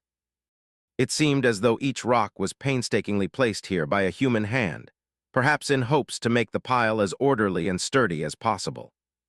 Suddenly, a cold shiver ran down Sonny's spine. He finally realized what he was looking at. This was not really a pile of rocks. It was a grave. Chapter 247, The Mist. Chapter 247, The Mist. Standing around the cairn, the members of the cohort looked at it with somber expressions, except for Cassie, who turned away and faced the mountainside, as though trying to hide her emotions. Now that they knew what they were looking at, their mood suddenly became forlorn and solemn. People stranded on the forgotten shore were well acquainted with death and tragedy, but finding this lonely grave so far away from any place where another human could find it, lost under the alien gray sky of the dream realm, was still a poignant revelation.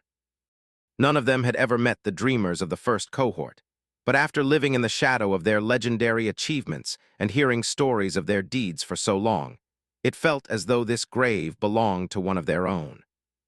Because of how bleak and tense the reality of the bright castle was, it was easy to forget that in this cursed world, all of them were fellow humans.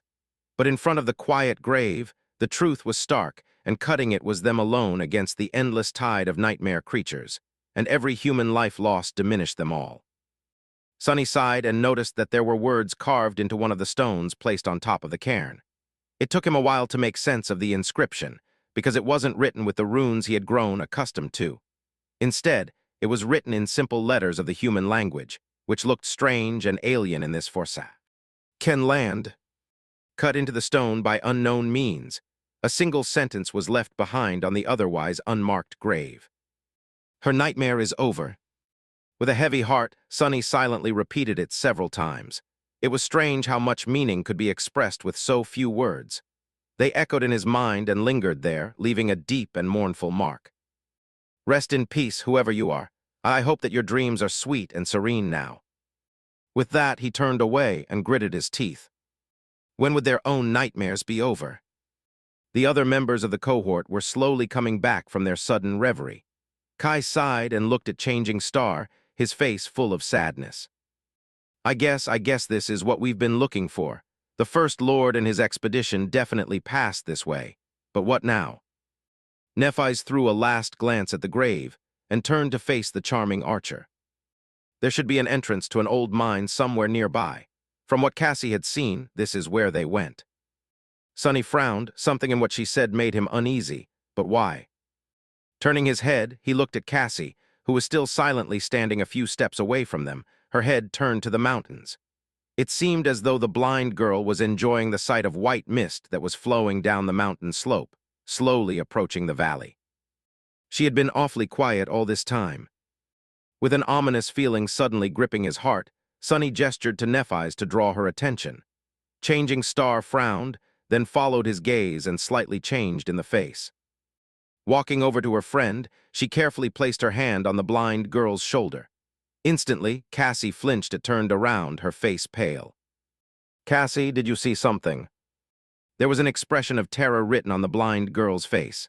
For a few moments, she just breathed heavily as though trying to control herself. Finally, she spoke, her voice quiet but steady. "The mist, we must get underground before the mist comes. If not, all of us will die." Nephis didn't waste any time questioning Cassie further. Turning around, she shouted, "Sunny Night, find the entrance to the mine, quick." A moment later, Kai rose into the air and dashed toward the giant amphitheater on the opposite side of the quarry. Sunny did not hesitate. Too, his shadow detached from his feet and glided away with startling speed. Despite the urgency of the situation, he remained calm. "So, I guess there is a reason why we haven't met a single living creature in this place, after all." Sunny had expected something like this to happen from the very moment they entered the foothills of the Hollow Mountains. Even before learning about how dangerous these peaks were, he had already known that no land that the Crimson Coral was incapable of growing on could be safe. "Castor, Effie, prepare to move as soon as the scouts find anything." Glancing at the white wall of mist that was already starting to seep into the valley, Nephis lingered for a moment, then summoned her sword. Behind her, Cassie rose slightly above the ground and unsheathed the quiet dancer, holding the elegant rapier in her left hand. Two transparent wings turned into a blur behind her back. Looking at them, Sunny sighed and walked over to stand near the stone saint. His mind was preoccupied with perceiving the world through the shadow. Then he closed his eyes to concentrate on his other senses. The shadow and Kai found the entrance to the mine almost simultaneously. A tall archway was cut right into the side of the mountain, with false columns carved into the rock around it. The mouth of the tunnel was dark and ominous. There was a twisting path leading away from the mine into the quarry.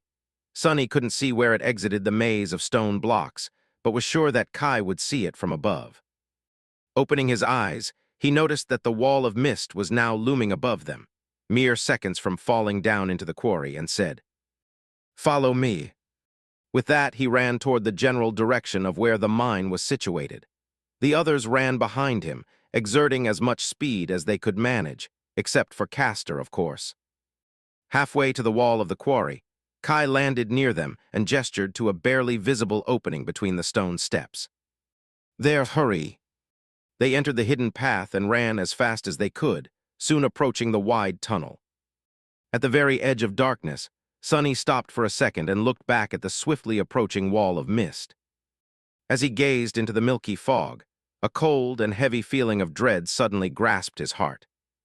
Not wasting any more time, he turned around and dove into the shadows. A few moments later, the mist swirled around the entrance of the tunnel and devoured the rest of the world. Chapter 248, Those Who Survived. Chapter 248, Those Who Survived. Leaving the mouth of the tunnel and the swirling white mist behind, the cohort cautiously went further into the darkness. As they walked, they summoned the memories. That produced light to illuminate the way. The tunnel leading into the mine was wide and spacious. Despite the ruthless flow of time, it had remained in perfect condition, just like the ancient wall that surrounded the dark city. The floor was inclined and led down, deep into the belly of the mountain. Sunny sighed, not happy with the idea that they had to travel further into this deadly region of the dream realm. Who knew what horrors lived in the darkness at the roots of the Hollow Mountains? The only thing that consoled him was that, with some luck, the cohort wouldn't have to go too far. They just had to find the remains of the doomed expedition that had disappeared somewhere down below. He wasn't entirely comfortable hoping that those people had died sooner rather than later, but they were dead either way. What Sunny cared about the most was for him and his companions to not follow suit. Walking at the back of the party, he glanced at the 5 people in front of him. How did Changing Star's cohort stacked against that of the First Lord? Were they weaker, stronger, or just about the same? His brow furrowed. Regarding Nephis herself, he doubted that the young man who had led a group of sleepers to conquer the bright castle could have been more powerful or driven than her, at least not at the start. However, he had much more time to accumulate power and resources before venturing into the Hollow Mountains to find his death. 15 years ago, when he had entered the Dream Realm and got stranded on the Forgotten Shore, things were much different from now. The immortal Flame clan was yet to fall, for one. In fact, it was not long after Broken Sword, Neph's father, had become the first human to conquer the third nightmare and achieve the rank of saint. Would the world be different if the First Lord managed to find the way out and return to reality? Yes, most likely. If the era of the nightmare spell had shown anything to humanity, it was that history was often changed by individuals, as opposed to events and invisible currents. The influence one extraordinary person could exert on history in a time of adversity was hard to deny. From everything that Sunny knew about the First Lord, a man like him could have done a lot to improve the position humanity was in. What a shame that he had perished in this God-forsaken hell, the story of his incredible deeds known only to a handful of people as unfortunate as him. But how many were there of such brilliant youths, killed before their time by the nightmare spell? In the end, history was not written by the best, but by those who survived. Glancing at the people walking in front of him, Sunny couldn't help but think, how many of us will survive? Each member of the cohort was incredibly strong. Just like Nephis was at least an equal to the First Lord, her companions were most likely equal to his. Because of Effie's light-hearted and carefree demeanor, it was easy to forget how fearsome of a warrior she was. The huntress had not survived 3 years of stalking monsters on the cursed streets of the Dark City alone by accident. Hundreds upon hundreds of vicious nightmare creatures fell by her hand. As much as Sunny hated to admit it, Castor was a true powerhouse among the sleepers, too. His incredible aspect ability, outstanding skill, cold intelligence, and the wide arsenal of inherited memories made him a deadly threat to anyone foolish enough to become his enemy. Kai was not as ferocious of a fighter as the core members of the cohort, but his ability to fly, coupled with the mastery of the bow and the ascended arrow that Sunny had sold him, made him a real menace in a battle, too. Cassie was not much of a fighter, but her gift was arguably more important than any combat aspect ability could ever be. Especially so on the Forgotten Shore, where inconceivable dangers lurked under each rock. And then there was Sunny himself. Sunny was, perhaps, the deadliest of them all. If he wanted to, he could have killed every member of the cohort twice over. With the exception of Nephis himself, of course. If the two of them had to face each other in battle, he didn't count his chances too high. At least for now. As they walked deeper into the mine, there were more tunnels forking away from the main one. The cohort turned a few times, choosing the path that led further down underground. Soon, the walls surrounding them changed. More and more, they were decorated with the intricate stone carving that the inhabitants of the ancient city had loved so much. At first, these carvings were strictly decorative and mostly senseless, shaped into beautiful patterns of lines and simple images. But then, slowly, something about them changed. Sunny was, perhaps, the only one who paid attention to the carvings. Due to his passion for learning the history of this ancient civilization, he had spent a lot of time doing the same back in the Dark City, where there were a lot of similar things. He was sent, planning to clear the floor of the ruined library of rubble and study the vast fresco that was hidden beneath. The project he had been working on before the events of these recent weeks had taken him away.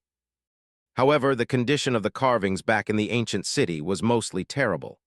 The unknown disaster that had wiped out its inhabitants, the passage of time, and the nightmare creatures left most of them in ruins. Here in the remote mine, however, the carvings were preserved in pristine condition. When Sunny finally saw what was depicted on them, his breath became faster. The answers to many questions that were tormenting him were right there, carved into these walls. Chapter 249, Curse of Darkness. Chapter 249, Curse of Darkness. Depicted on the ancient engravings, a beautiful land was bathed in sunlight. Lush forests, glistening rivers, and fields of flowers surrounded human cities built of stone. From what Sunny could tell, this was the Forgotten Shore before the mysterious and terrifying curse had turned it into the desolate hell it was today. In the next mural, the beautiful land rested under the sky that was full of stars. Suddenly, one of them fell to the ground, causing a wave of destruction to wash over the human cities, when people approached the center of the crater left behind by the falling star. Sonny almost stumbled when he saw the next engraving. In it, a naked human figure was standing at the bottom of the crater, wreathed in light. The inhabitants of the stone cities were surrounding the radiant figure, dressed in archaic garments and armor. The figure seemed beautiful and pure, as though untouched by the imperfections of the mundane world. What made Sonny lose his composure was not its beauty, and not how eerily familiar the soft radiance emanated by its skin was, but its face. On it, 3 eyes were burning with pure, incandescent light. 2 were just like that of a human, with the third one situated above the other ones, right in the middle of the creature's forehead.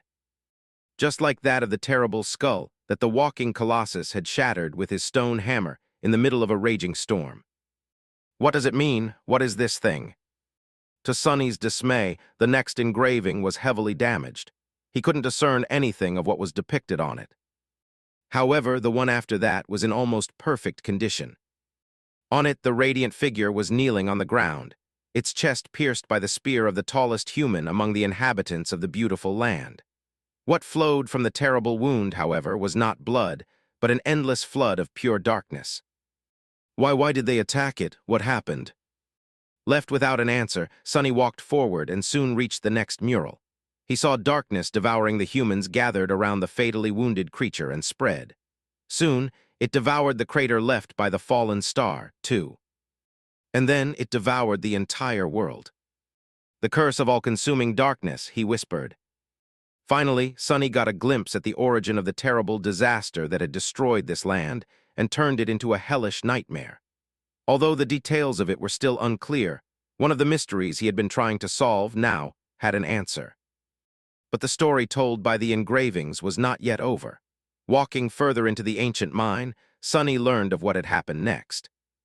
As the darkness spread across the world, it reached the skies. The stars were either devoured by it or fell down, turning the sky into a terrible, lightless abyss. The starless void. The sun never rose above the cursed land again, leaving humans trembling in the cold.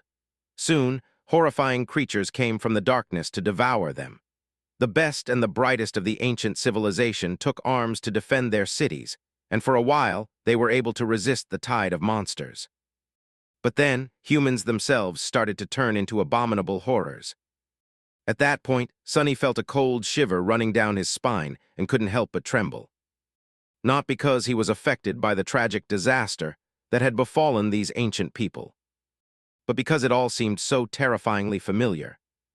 The details might not have been the same, but the end result was eerily similar to what was happening in the real world right now. A curse that suddenly appeared and spread across the entire world. The horrible monsters that came from nowhere to attack settlements and devour humans. The champions who had taken charge of defending their kind from the abominable creatures. And the fact that some humans had begun turning into those creatures themselves. Was it not the same as the nightmare spell spreading like a plague across the globe? The nightmare creatures coming through the gates, the awakened rising to fight against them, and the unfortunate souls who failed their first nightmare transforming into monstrous abominations. The only difference was that the story of the civilization of the Forgotten Shore was already over. Eventually, the curse had destroyed it. The people of his own world, however, were still trying to resist such fate. But was it even possible to defeat fate? The inhabitants of the Forgotten Shore were proud and mighty. They were capable of building cities that stood for thousands of years and fighting against the most terrifying monsters on equal footing. And yet, in the end, they were utterly obliterated and wiped out. Their land had become a cursed desert. Would the real world turn into a desolate hell like the Forgotten Shore too, one day? With a dark expression on his face, Sonny turned away from the engraving he was staring at and walked away. There were a few more left ahead still. On one of them, 7 heroes came together from different parts of the Dark Land. Under their protection and guidance, people living in the darkness migrated from their half-destroyed cities and came to the shore of the vast crater. There, they built a new home for themselves, one surrounded by a mighty wall that no monster could scale or breach. One of the heroes, a man depicted with a mason's hammer in his hand, was in charge of building the wall. Despite the fact that the part of the engraving depicting his face was damaged, it was unmistakably one of the 7 founders of the Starlight Legion, the man whose statue had carried them across the forgotten shore.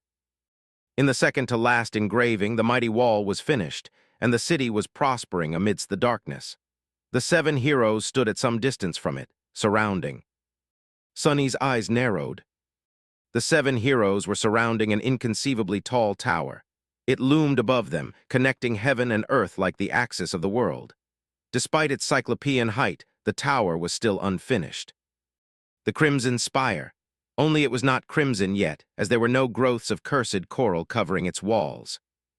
On the last engraving, the tower was complete, and on top of it, a new sun was burning bright, bathing the land and the celebrating people in the light once again.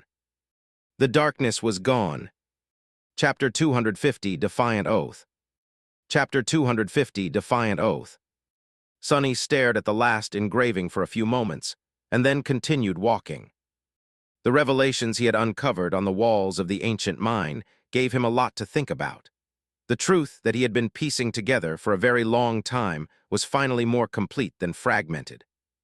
So something had indeed fallen from the sky and put a start to the eventual destruction of this land. Sunny had suspected that this was the case for a while now, especially after witnessing the colossal impact crater that was situated between the Dark City and the Ashen Barrow. At times, he had been almost ready to believe that it was really the result of the vile thieving bird dropping the Weaver's eye on the mortal realm below, as written in the description of the lineage memory he had consumed.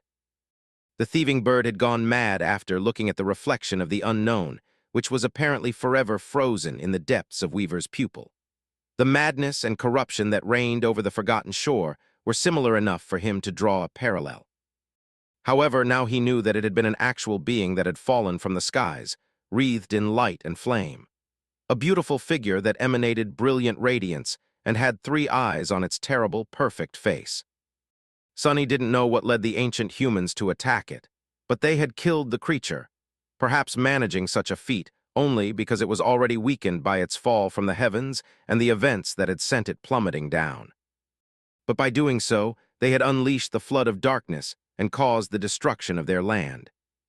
Sunny was under the impression that the annihilation of the ancient civilization had been instantaneous, but as it turned out, humans had continued to fight against the curse for a long time. Generations, even that's why the founders of the Starlight Legion were described as being born in the all-consuming darkness.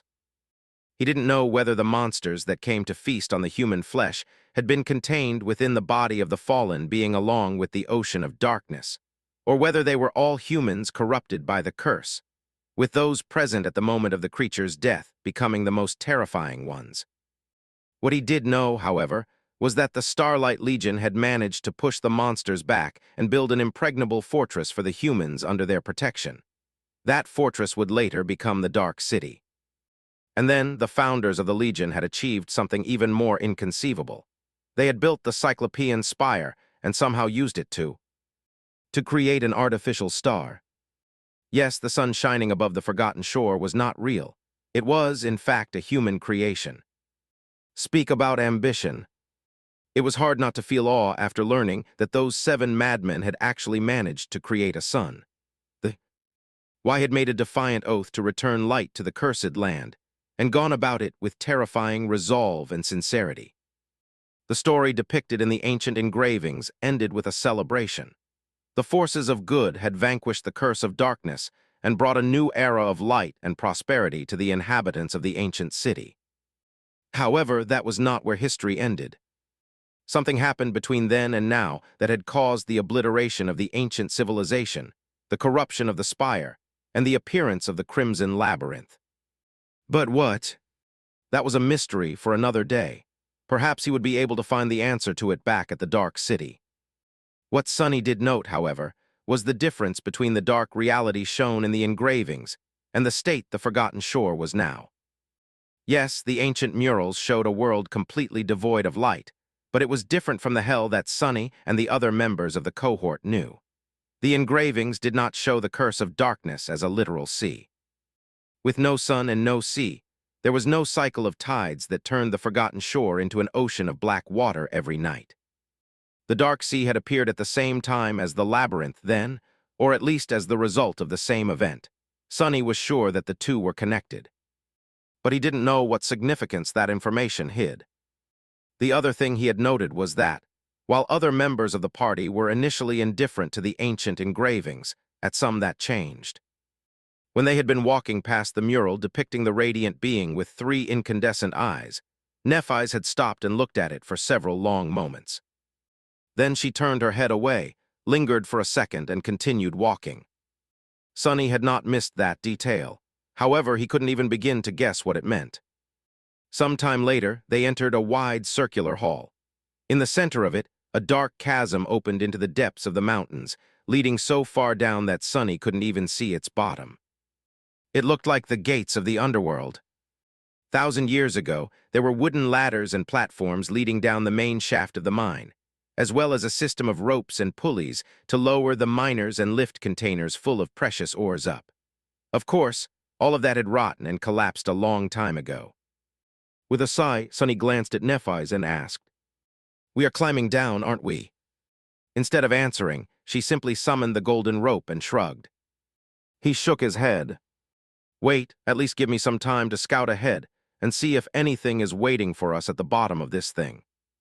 With that, he sent his shadow down the wall of the endless shaft. The shadow wasn't very ecstatic at the prospect of gliding down into the depths of the scary well, though. Giving Sonny a resentful glare, it sighed and dove down with visible reluctance. A few minutes later, the shadow reached as far down as the range of shadow control allowed. It was still not at the bottom of the mine, but at least there were no primordial horrors in its sight. Sonny summoned the dark wing and gave the members of the cohort a nod. "We can proceed. Be ready, though, who knows what might happen." Chapter 251, Boundary of the Underworld. Chapter 251, Boundary of the Underworld. Standing on the edge of the bottomless well, Sonny sighed and summoned the prowling thorn. Then, he commanded the dark wing to come to life and took a step into the emptiness. The dragonfly wings of his enchanted cloak were too fragile to rely on them alone in a situation that posed unknown risks. It was better to have a backup at hand. Softly gliding down, he descended in a straight line for a few moments, then made a turn and glanced at the other members of the party. The golden rope had been thrown into the darkness. Nephis, Effie, and Castor were already climbing down, while Kai hovered near them, ready to draw his bow should anything attack the cohort. Cassie was by his side, holding the quiet dancer in her hand. The elegant rapier served as her guide as well as support, allowing the blind girl to make better use of the transparent wings. With it, she was able to zip around with considerable speed or stay in one place without any surface beneath her feet. Handy. Just like that, the cohort descended to the bottom of the ancient mine. Sonny was gliding down in a wide spiral, sometimes close enough to the wall of the well to touch it with his hand. He was slightly ahead of the rest of the group. When the distance between them grew too much, he would insert the dagger into a crack in the stone and wait for others, attached to the vertical wall like a strange insect. His shadow moved further and further down, exploring the darkness below. Despite the tension that permeated the air, in the end, nothing had attacked the group of descending humans. They discovered the reason for this unexpected respite at the bottom of the mine. Sonny was the first one to land on Sol. It ground, with other members of the cohort still a few dozen meters away. For some time, he was left in complete darkness. As soon as he took a step, something crunched under his foot. Looking down, Sonny saw a piece of pale bone. A few meters away from him, the remains of a giant skeletal creature lay broken on the ground. It resembled a snake with hundreds of tiny claws growing from its belly and a terrifying, round maw. Glancing up, he judged that the length of the dead abomination was enough to coil around the whole shaft of the mine at least several times. While Sonny was thinking, the other members of the cohort approached the ground. The light of their lantern memories fell on him, then shone further, revealing the remains of the colossal bone worm. Exposed by this light, a nimble shadow glided on the stone and attached itself to Sonny's feet. Nephis was the first one to jump down. Glancing at the repulsive nightmare creature, she outstretched one hand and asked, Sunny, letter 1D0, 4 letter 1D0, F letter 1D0D. He shook his head. It's dead, nothing is moving out here. Soon all of them were on the ground. Gathering around the giant worm, everyone had the same thought. Fighting that thing on the vertical wall of the well would have been a true nightmare. Sunny didn't know how the members of the lost expedition had managed to defeat the terrifying creature, but was thankful to them. He would not have wanted to test the durability of the dark wing if that thing suddenly lunged at him from the dark. There was a disturbing question now in his mind, however. If the cohort of the First Lord was strong and capable enough to slay the stone abomination that used to guard the quarry and the worm that lived in the well of the mine, then was kind of a horror had killed them all in the end. With a dark expression on his face, Sunny turned away from the dead creature and walked into the darkness. Not too far from the corpse of the abominable worm, they stumbled upon an abandoned campsite. A makeshift fire pit was built on the rock floor, with 5 large stones surrounding it for the humans to sit on. A bit further, a low barricade was constructed out of the rubble, protecting the camp from unwelcomed visitors. The lost expedition had definitely been here. Since they had been walking, climbing, and running for the better half of the day, the cohort decided to settle for the night and continue the search tomorrow. Soon, the orange glow of a bonfire chased away the darkness. It was a bit strange to relax and cook food in the same place where the First Lord and his companions had rested and prepared theirs all those years ago. Sunny felt as though he was touching history. Or rather, making it. However, he didn't have too much time for empty thoughts. If what Nephis had told him at the start of this expedition was true, tomorrow was going to be his time to shine. The next day, the cohort ventured further into the tunnels of the ancient mine. No one could tell how deep underground they were exactly, but the feeling of countless tons of stone looming over their heads, ready to come crashing down and bury them under their terrible weight, was not a pleasant one. They were in the belly of the mountains now. After several hours of walking through narrow tunnels, Sunny suddenly felt a soft breeze touch his cheeks. A few minutes later, a distant rustle reached his ears. The deeper they went into the darkness, the louder that rustle became, until finally turning into an easily discernible murmur of running water. Soon, they reached the dark shore of a wide underground river. The running water was black as ink, but not in the way that the waves of the cursed sea had been. There was no smell of salt in the air, too.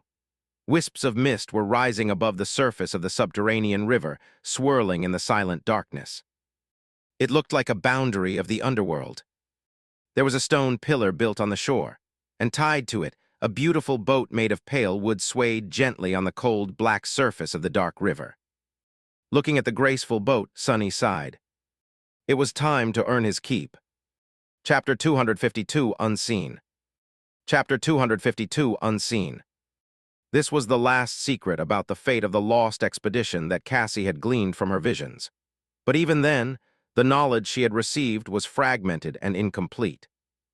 All she could tell the members of the cohort was that, once they crossed the dark river and until reaching the next boundary, they had to keep their eyes closed at all cost, no matter what happened. No living thing could see what lay beyond these cold waters and remain whole. At least that was what she told them. Cassie didn't really know herself what would happen if someone failed to follow that rule, but said that she had never felt more terror than in the short moment before the vision showing her the fate of the lost expedition had shattered and everything had grown dark. This was telling a lot, considering what kinds of horrors the blind girl saw in her vision routinely. In any case, this was where Sunny came in. While looking through the eyes of the shadow was still too dangerous, he could lead the cohort to their destination with the help of his ability to sense space through the shapes of shadows populating it. At least in theory. Standing on the shore of the dark river, 6 humans tied the golden rope around their waists. When everyone was ready, Nephis took out 6 strips of cloth and a block of wax. Lighting a small white flame on her palm, she sighed and turned to Effie. "You're first." The huntress made a complicated face, but then obediently approached their leader. What followed next looked simultaneously intimate and disturbing. Using her flames to melt the wax, Changing Star gently took Effie's face in her hands, and after the huntress shut her eyes tightly, sealed them with melted wax. Then, she tied the strip of cloth around Effie's head to hold it in place. One after another, every member of the cohort went through the same procedure. When Sonny's turn came, he shifted slightly when Neff's cool hands touched his cheeks. A few moments later, he was blind. That is this how Cassie lives?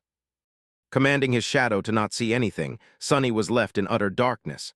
However, he still had it better than the blind girl. His shadow sense was still working, at least. With its help, Sonny could more or less tell what was where. This form of perception was vastly different from sight, but could serve the same purpose in a pinch, be it very poorly, if conditions were right. Luckily, he had practiced navigating the world with the help of nothing else but shadow sense in the past. This was how he had defeated the strange, basilisk creature in the dark city, among other things. Leading the group of staggering humans to the graceful boat, he helped them to board it and untied the rope holding it in place. Then, Sonny found the oar and pulled on it, propelling the boat across the dark river. Soon, cold mist shrouded everything around. The deeper into the mist they sailed, the more it felt like they were leaving one world behind and entering another. A much darker, much more ancient, much more terrifying world. No one felt compelled to speak, so the silence was broken only by the murmur of rushing water and the creaking of the wooden oar. This is not too bad. Yeah, I am not scared witless at all. Calming himself down with these silly thoughts, Sonny continued to guide the boat. However, one thing kept making him shiver. Being surrounded by mist and having to keep his eyes closed, Sonny couldn't help but remember the harrowing encounter with the being that appeared in a veil of fog and tried, and lure him into gazing at it using a stolen voice. Was this where it came from? After some time had passed, he couldn't tell how much no matter how hard he tried, Sonny suddenly sensed a solid mass in the distance. This was the opposite shore of the dark river. Soon they were drawing near to it. As the bottom of the boat scraped against stone, Sonny jumped to the pier and tied the rope around the stone pillar. Then he helped the others disembark. Turning his head, he sensed another shape swaying on the surface of the water. There was a second boat here, presumably the one First Lord and his companions used to cross. But unlike Nephis and her cohort, there had not been an oracle in their ranks. No one had warned them to keep their eyes shut. Maybe this was the reason why none of them had returned. Turning his back to the river with a strong feeling of unease, Sonny faced the mouth of the tunnel that led deeper underground. Letting out a resentful sigh, he slightly tugged on the golden rope and took a step forward. The other members of the cohort had no choice but to follow him. A few seconds later, they disappeared into the tunnel, leaving the shore of the silent river behind. As soon as Sonny stepped into the tunnel, he felt cold shivers running down his spine. Although he couldn't see anything about it, he could tell that it was different from the ones they had traversed earlier. This one still felt like it had been cut through the flesh of the mountains by someone or something, as opposed to being formed by a natural process. However, its creators were unmistakably different from the humans that had created the mine and the quarry outside. Everything about it was more pronounced, more skillful. The shadows populating the tunnel were different, too. They were much deeper, much darker, and much, much more ancient. Soon, the tunnel turned into a maze of wide passages, all filled with nothing but mist and silence. Another maze? Of course it's a maze. Everything in this damn place just has to be a maze. Before Sonny could finish the thought, though, he suddenly froze, paralyzed by fear. Because right in front of them, he felt the presence of a shadow that was different from all the others. A human shadow. Chapter 253, Without a Master. Chapter 253, Without a Master. The human shadow stood lonesomely in the mist, strangely aloof and motionless. As Sonny pulled on the golden rope to command his companions to stop, it shifted slightly and turned away, then became still once again. Sonny sensed a cold, dreadful feeling settle in his heart. The possibility of encountering another human in this dark and terrifying place was already unsettling enough. He did not consider even for a second that one of the members of the lost expedition could have survived down here, in the darkness, for all these years. Not unless they were no longer human. But even that was not the cause for the coldness and dread he felt. The real reason had nothing to do with logic and everything to do with his unique aspect. Because of it, Sonny sensed that there was something terribly, utterly wrong with the shadow. The feeling he got from it was one of eerie and utter wrongness. However, it didn't seem to be dangerous or hostile. Instead, it felt lost, empty, and mournful. The shadow was full of sorrow and anguish that he could not describe with words. Sonny was not that empathetic when it came to humans, but strangely, he couldn't help but share in the suffering of this lonely shadow. Maybe because, in a sense, they were kin. As he was observing the shadow, unsure what to do, it made a few steps in a random direction and then stopped hesitantly, lingering there without moving. Then, it walked back and froze once again. It was as though the shadow was lost.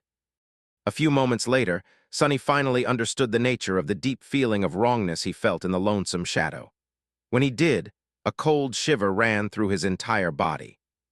The reason why this shadow was so strange and eerie was because it wasn't connected to anyone. There was no human casting it, not anymore at least. The human that the shadow had once belonged to was gone, cut from existence by some unknown power. Sonny couldn't sense any bones anywhere either. It was as if the human had not been killed, but simply erased, while the shadow remained to wander aimlessly in the mist for all eternity. What a terrible fate! But the question remained, what was he supposed to do now? The shadow was in his way. Sonny had to either walk past it or return back and try to find another way through the maze. But what threat could this pitiful thing pose? It was just a shadow, after all. His own couldn't harm a fly no matter how hard it tried. This one had to be the same. With a deep sigh, Sonny slowly walked forward. With each step he took, he could sense the lonesome shadow better. At some point, it sensed him, too. Turning to face Sonny, the shadow hesitated for a few moments, then tentatively glided closer. He could feel an outburst of muted emotions radiating from its surprise, hope, and then sudden despair. Realizing that he wasn't its long-lost master, the shadow froze. Its shoulders dropped. Sensing the deep well of loneliness, anguish, and sorrow in front of him, Sonny tilted his head to the side. Then, following an impulse, he outstretched his hand to the shadow. "Here, take my hand. You don't have to be alone anymore." The shadow trembled, as if it heard his silent invitation. Then, it lingered for a few moments and approached him with uncertainty. Finally, it raised its hand and tentatively placed it in the hand of his own shadow. A moment later, it disappeared. Sonny sighed. Letter 1D0, 4 letter 1D0, F letter 1D0D. Your shadow grows stronger.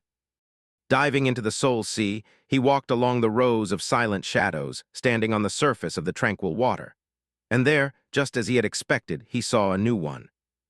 A shadow of a graceful young woman was standing among them, as motionless and still as the rest of them. Her anguish, sorrow, and loneliness were gone. The shadow seemed to finally be at peace.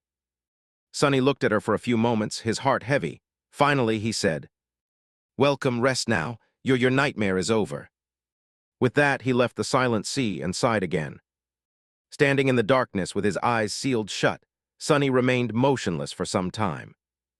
Then he pulled on the golden rope and led the cohort further into the mist. Sonny didn't know how long they wandered around the dark maze. More than once, he had ended up at a dead end and had to search for another path. It was hard to not lose track of all the turns of the twisting tunnels, but he had somehow managed to stay on track. On the way, he had found 3 more shadows. Each of them was just like the first one, lost and lonesome. And just like the first one, they eventually took his hand and were absorbed into his soul sea. The 4 of them, 1 young woman and 3 men, now stood silently together, united once again even though their masters were long gone. Seeing them together gave Sonny a little solace, no matter how misguided it was. There were 5 stones arranged around the fire at the campsite left behind by the lost expedition, hinting that 5 people had descended into the ancient mine. 4 of them had eventually perished in this eerie, dark place. But no matter how hard Sonny searched, he couldn't find the 5th shadow. The First Lord himself was not here. Could it be that he had somehow managed to survive and leave the maze of mist? At some point, Sonny felt someone pull on the golden rope. Turning around, he walked a few steps back and stopped near Cassie. Feeling his approach, the blind girl raised her hand and pointed at one of the tunnels. Understanding what she wanted to say, Sonny led the cohort in that direction. Soon, the sound of rushing water reached his ears. Some time later, they came to the shore of another subterranean river. They had reached the second boundary. Chapter 254, The First Lord. Chapter 254, The First Lord. For a moment, Sonny was afraid that they had been walking in circles all this time, and now returned exactly to where they had started. But then, he calmed himself down and noted that this river, while as eerie as the one they had crossed on a wooden boat, was rather different. He couldn't exactly explain it, but it didn't feel the same. Plus, there was no pier with two boats tied to stone pillars anywhere in sight, or rather sense. Instead, there was a bridge. Sonny could feel its shadow falling on the cold water, solid and firm as the stone it was built from. The bridge arched over the river, leading far into the distance. Not wishing to spend another minute in the terrible maze that no living thing could see if it hoped to remain alive, Sonny led the cohort toward the bridge. If Cassie was correct, they would be safe after crossing the second river. Sonny surely hoped that it was true, because the long journey where he had to play the role of a guide for 5 blind people had been nothing short of exhausting. After spending 7, or was it 8 by now, months on the forgotten shore, Sonny had thought that he possessed a high tolerance for terror. But this last ordeal tested the limits of his mental endurance. Walking through that dark place with his sight taken away. It was a miracle that Cassie had somehow managed to remain sane at all. He tensed up when they entered the bridge, expecting for something dreadful to happen at the last moment. But the silence was not broken by anything except for the sound of rushing water, their steps, and laborious breathing. The cohort walked on the bridge, leaving the dark maze behind. Soon they could feel the mist surrounding them grow thinner. And at some point it was gone. They crossed the river without any trouble and returned to solid ground again. Making several more steps, Sonny stopped and finally allowed himself to tremble. Then he opened his mouth and said in a hoarse voice, "Are we through?" Although Cassie had not said anything about the need to remain quiet, each of them subconsciously avoided speaking ever since entering the mist.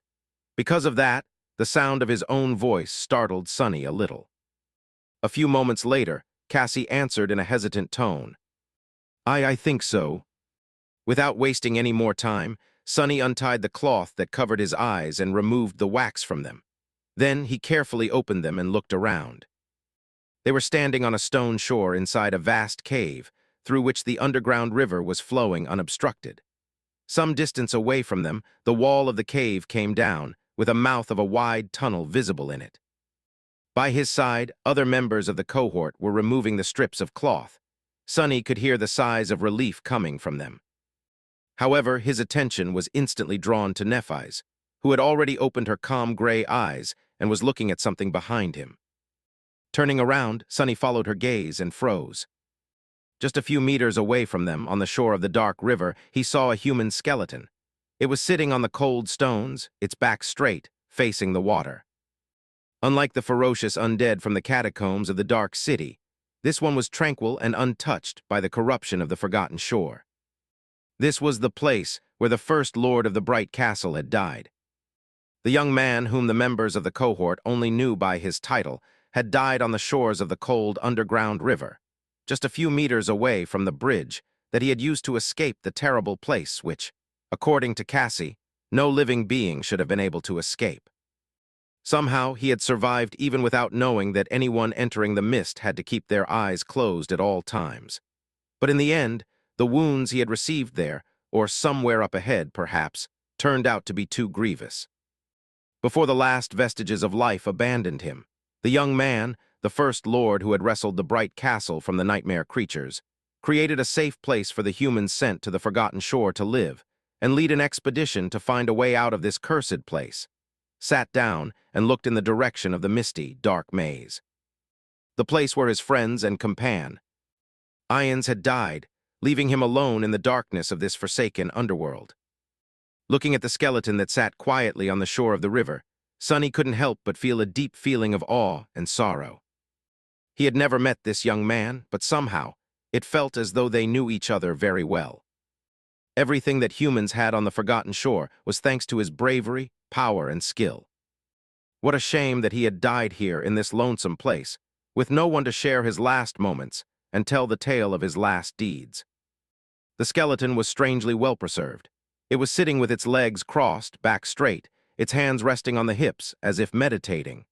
The skull of the First Lord gazed at the river with the dark cams of its empty eyes, strangely calm and at peace. What Sonny noticed, though, was not the whiteness of the bone nor the eternal grin of the bare skull, but a thin strip of light metal resting on it like a humble crown.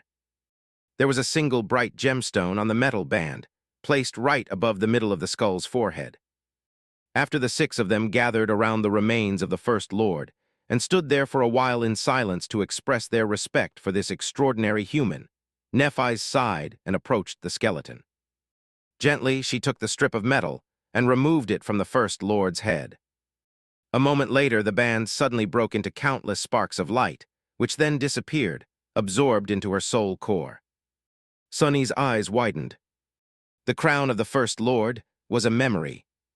Chapter 255, Dawn Shard. Chapter 255, Dawn Shard.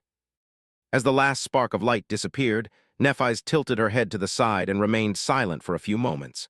Then she lowered her gaze and said, addressing the First Lord, "Thank you."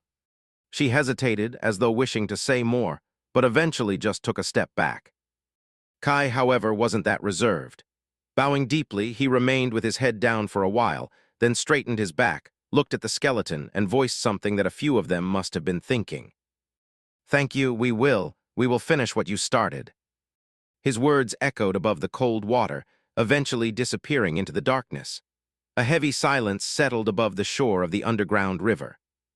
A few seconds later, the charming archer turned to the rest of them and asked with uncertainty, "I think, should we bury him?" The members of the cohort looked at each other. Before anyone could voice their opinion, though, Sonny suddenly spoke. "No, just leave him as he is. He wanted to be closer to his friends when he died, so just don't touch him." With that, he turned his head and looked away. Since the First Lord died outside of the terrible maze, his shadow was gone, too. Now it was just dumb and empty, like most shadows cast by inanimate objects. He had not shared in the harrowing fate of his companions, which meant that Sonny couldn't help him reunite with them, even slightly. Neither could they bring the remains of the First Lord back outside, to bury him near the girl who had died in the quarry. It was better to just leave him be. Forget about it, think of something else. Sonny had other matters to consider anyway. That strange memory that Nephis had absorbed, he had never even heard of a memory that could exist outside of someone's soul. Had the First Lord somehow relinquished the ownership of it, or was this a quality that all shard memories possessed? And it was, without a doubt, another shard memory, just like Effie's spear and his own stalwart blade. That memory was the reason why Changing Star had ventured on this expedition, to begin with. The thing that was supposed to somehow give her a chance of defeating Gunlog. Sonny stared at Nephis, then said, "That headband, what is it called? No, actually, let me guess. Dawn Shard, Dusk Shard." Neph looked at him and didn't answer. Her ivory face was calm and inexorable. Sonny grinned. "Full of secrets, are we?" A hint of some deep, sharp emotion appeared in her cold gray eyes. A few moments later, she said, "Weren't you the one who made it clear that you don't want to be a true member of this cohort? You chose to be a hired blade yourself, did you not? Why should I share my secrets with you?" Sonny remained silent for a bit, then sighed. "Well, fair enough. I did, and you have no good reason to share anything with me." Suddenly, Nephis smiled. "You can change your mind, you know. If you do, I'll naturally tell you everything." He stared at her for a while, then shook his head. "No, no need. Answer me one question, though. How exactly is that thing supposed to help us defeat Gunlog?" Changing Star lingered for a bit, then simply shrugged. "See for yourself." A moment later, the headband left behind by the First Lord weaved itself from sparks of light on her forehead. The bright gemstone in its center softly gleamed. And then, something about the world around Sonny changed. What? He blinked a couple of times, then slowly low. Read his gaze and looked at the fabric of the puppeteer's shroud. Or rather, on the spell weave beneath it. What he saw left Sonny breathless. The 5 glowing embers that served as nexuses for the complicated pattern of ethereal strings permeating the memory suddenly shone brighter. Much, much brighter. In fact, their radiance was now almost as intense as of those inside the black onyx armor he had purchased at the memory market, which was an ascended memory. What the hell? Pulling on the thread tied around his neck, Sonny fished out the blood blossom from under his armor and stared at it, perplexed. The two embers inside the intricate pendant had become much brighter, too. Not knowing that Sonny had the ability to peer into the inner weave of memories, Nephis explained. The Dawn Shard possesses a single, but also singularly powerful enchantment. It empowers all memories around it. The area of effect of the enchantment is very large, but the enhancement it provides is ever larger. You don't say. Staring at his memories, Sonny felt as though he was on the verge of being dumbstruck. Singular was the right word to describe the effect of the Dawn Shard. He had never heard of a memory being capable of rising the power of another one by almost an entire rank. Wait, did she say all memories? All memories, all of them, in a very large radius. Impossible. With that crown on her head, Nephis would not only be able to stand a chance in a fight against Gunlog, but also make each one of her followers so much more dangerous.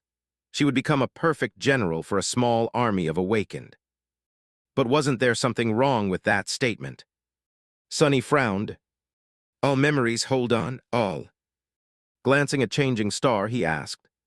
So that thing makes every memory around you vastly more powerful. Nephis gave him a silent nod. Sonny's frown deepened.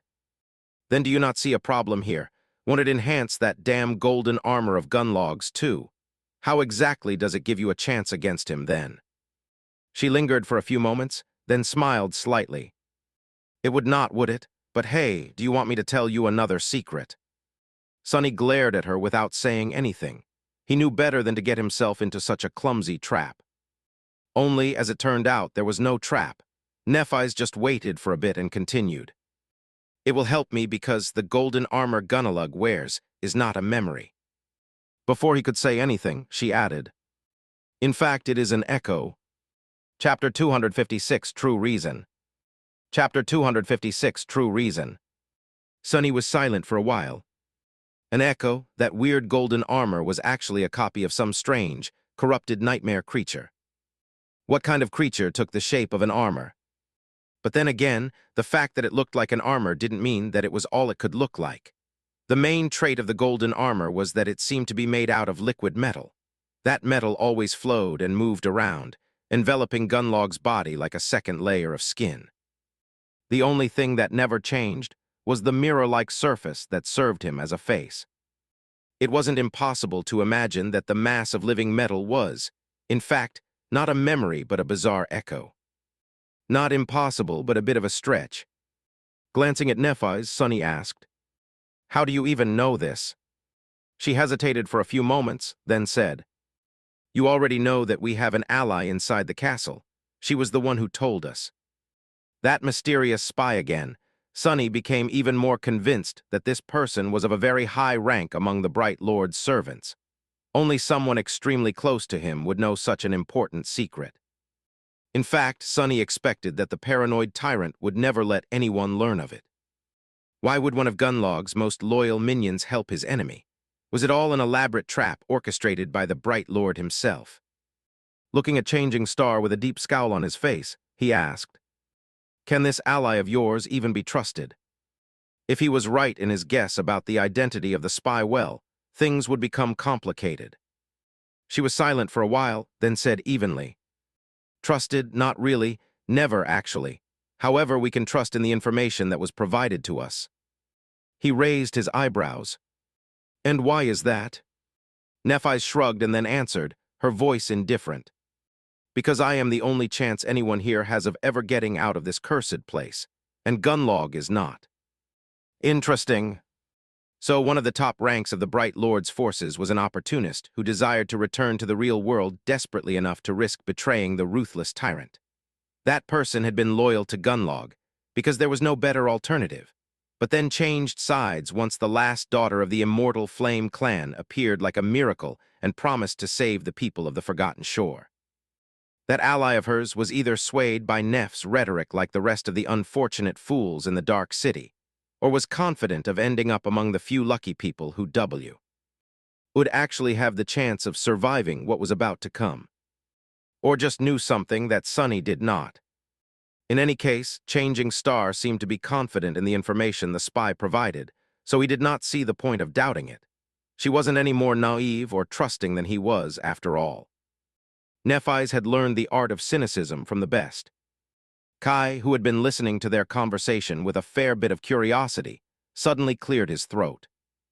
I am very sorry to interrupt you guys, but I just wanted to ask, since we have found the remains of the First Lord and came into possession of this memory you were discussing, does that mean that the expedition is over?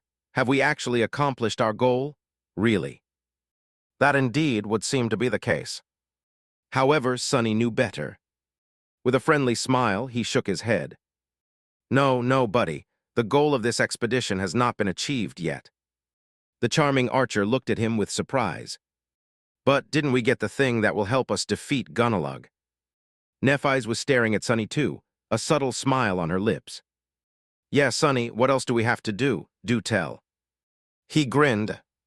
Well, it's very simple, really. Yes, you told us that the reason for this adventure of ours was to find the means of overthrowing the Bright Lord, and it certainly was a reason. But it's not the whole reason, is it? Cassie turned her head slightly to listen to him and sighed. Castor's face, meanwhile, had turned grim. Effie didn't seem to care one way or another. Nephis, on the other hand, just smiled wider.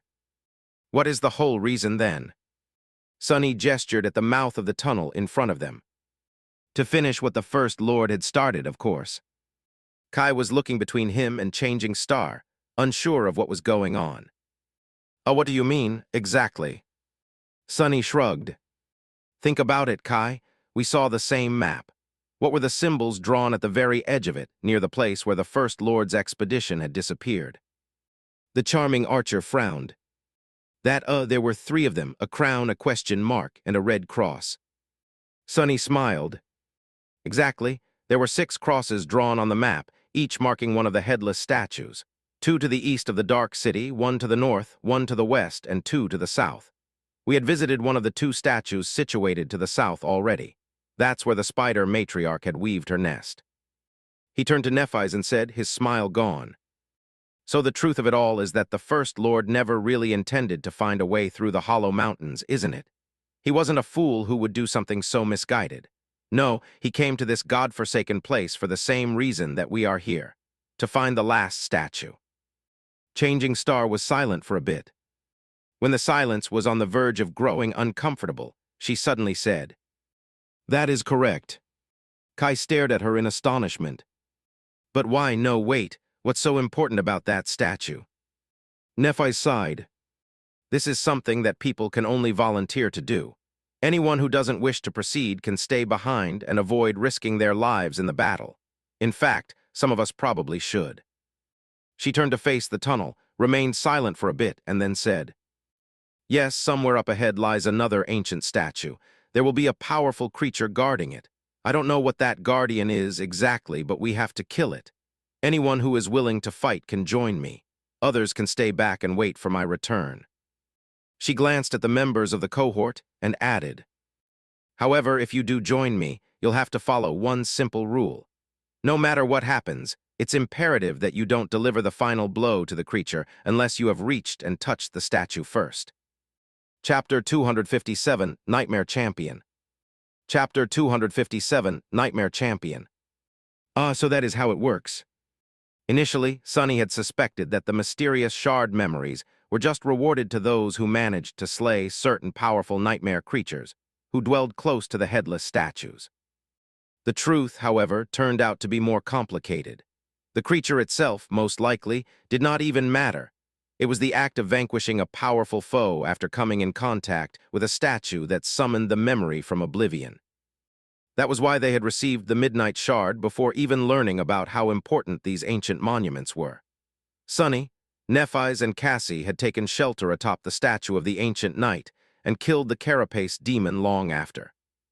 But no, that didn't make a lot of sense. If this was true, Sunny would have received another shard memory after defeating the Corpse Eater. So, not any powerful abomination would do. Each statue seemed to have a nightmare champion tied to it by some invisible bond.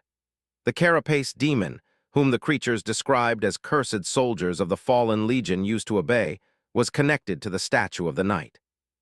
The Iron Matriarch was tied to the statue of the hunter. Which statue had the Dawn Shard come from? The builder, whose monument had somehow come to life and was now wandering the forgotten shore. Rumors said that the First Lord chased it around the labyrinth for a long time after all. But somehow, Sunny felt that the metal headband had nothing to do with the walking colossus. So many questions. How many champions were still around, anyway? Nephis had not even tried to search for one tied to the builder, nor for one tied to the priestess. How many shard memories were already in the hands of humans? Among the members of the cohort, there were now 3, and they were about to challenge some abominable horror for a chance of receiving the 4th one. Why do I even assume that there are only 3? Sunny tilted his head. Indeed, the fact that he had only seen the Midnight Shard, the Zenith Shard, and the Dawn Shard did not mean that Changing Star had not got other ones already. Not counting the memory they were currently hunting, 3 more were unaccounted for. How many had she found already? He smiled darkly. Well, it's going to be revealed sooner or later. Right now, however, there is a more pressing issue. Glancing at Nephis, he asked, "What happens if I get the memory? As you reminded so astutely, I am not one of your lackeys. That would throw a wrench in your plans, wouldn't it?" Sunny couldn't imagine Changing Star, leaving something that important to chance. However, to his surprise, she just shrugged. "Keep it if you want." He frowned. Why was Nephis so nonchalant about the possibility of a shard memory falling into his hands? Wait, why was she so indifferent about him already possessing the Midnight Shard? One possible explanation was that it didn't matter who held the shard memory, as long as it was in human hands. The other explanation made Sunny very uncomfortable. Maybe she was just sure that fate would push the 2 in the same direction. If this was true, then it didn't really matter which one of them possessed the shards. He lingered for a bit, then shook his head and said, "Well, what are we waiting for? You didn't really expect any of us to stay behind while others fight, right? Let's go and hunt this monster." Honestly, while Sunny couldn't even imagine what type of terrible creature guarded the hidden statue, he was almost excited to find out. He wanted to see what the 6 of them were capable of under the miraculous effect of the Dawn Shard. Himself in particular. Eventually, they arrived at a vast cavern situated somewhere in the depths of the Draconian Mountains. The cavern was large enough to fit the entire bright castle, and the hill it stood upon, inside of it. Witnessing its size, Sunny got an inkling that there was a reason why these mountains were called hollow. As his sight pierced the darkness ruling over the vast cavern, Sunny couldn't help but feel a deep sense of awe. The floor of it was covered by black sand, while its walls glistened like obsidian. In the center of the cavern stood a giant pillar of dark stone. It was surrounded by massive scaffolds, which nevertheless looked tiny and insignificant on its surface. The silhouette of an unfinished statue was easily discernible, cut from the giant pillar by the unknown sculptor. Its upper torso was almost finished, while the lower half was still encased inside the stone. It was as though a dark giant was struggling to free himself from the pillar of stone that imprisoned him. With a feeling of surprise, Sunny realized that he recognized the details of the unfinished giant's armor and shield. They were eerily similar to the armaments that the Black Knight guarding the ruined cathedral wore, and to the ones the stone saint wielded too. Looking up, he made sure that the head of the giant statue was missing. Of course it is. All of that only took a fraction of a second.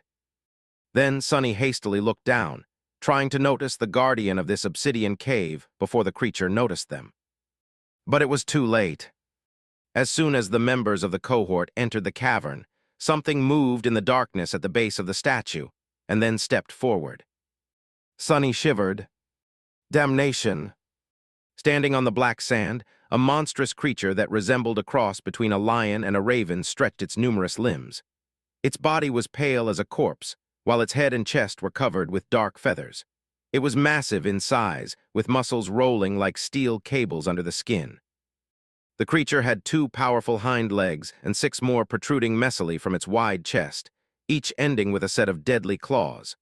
But the most terrifying feature it possessed was a long, jagged black beak.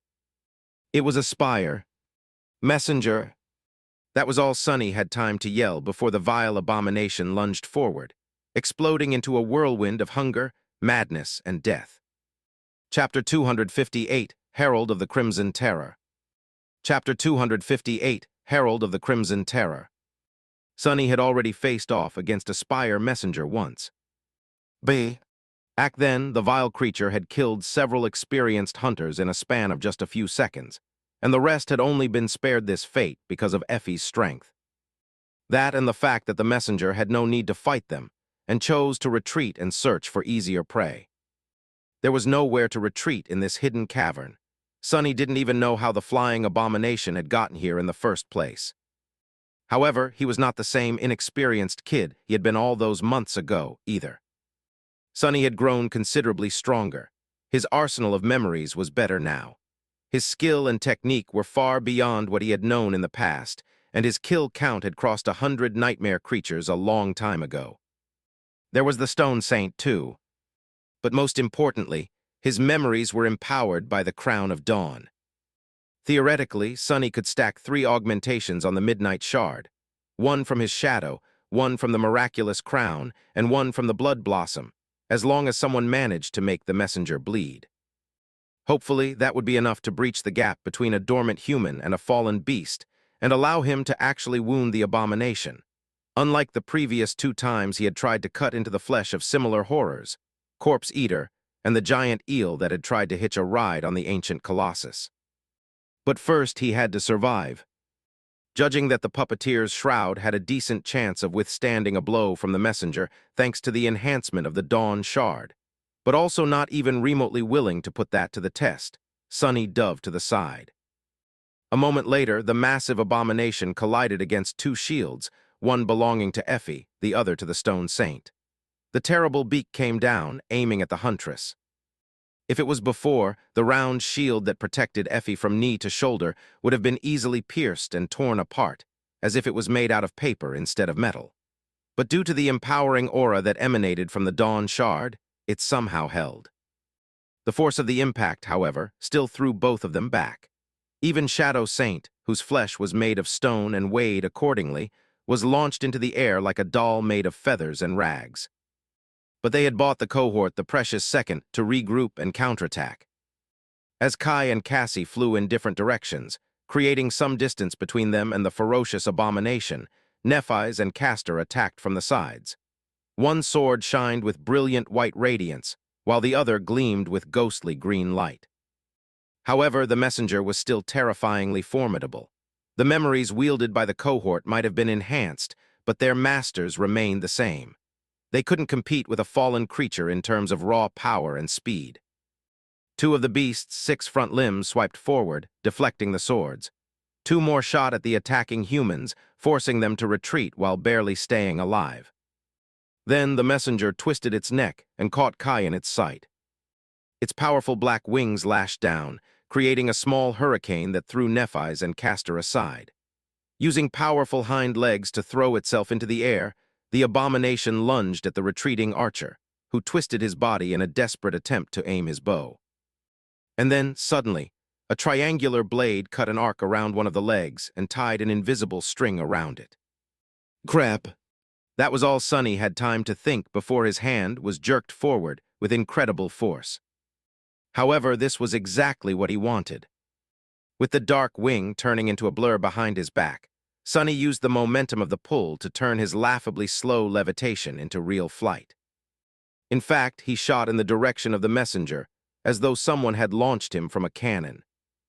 The Midnight Shard flashed through the air and bit into the abomination's flesh. Do it!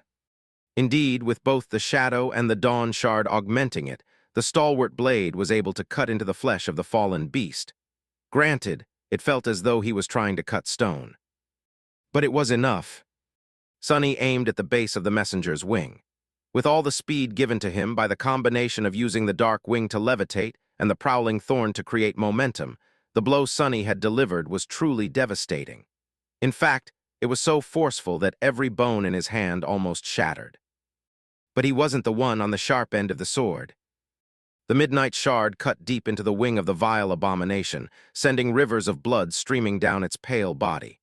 As soon as they did, the enchantment of the blood blossom awakened, making the blade even sharper. The elegant takai tore through the wing, crippling it. The messenger suddenly lost control of its flight and crashed back to the ground. "Eat dust, bastard." After a moment of glee, however, Sunny hurriedly dismissed the dark wing and plummeted down, landing on the sand some distance away from the monstrous beast. While gliding all the way back to the floor of the cavern would have been more comfortable, he wasn't going to become a sitting duck. Crippled wing or not, the messenger could still jump and use the other one. Maybe. At the same time as Sunny hit the ground and rolled, a menacing black arrow suddenly fell from above, piercing the second wing of the fearsome creature. There was no blood coming from the wound, though the arrow greedily drank it, preventing the blood blossom augmentation from growing a bit stronger. The abomination did not stagger and slowly turn into a mummy like the iron spiders had, however. It simply shook its body, causing the arrow to shatter and crumble into a stream of white sparks. But Sunny didn't see any of that.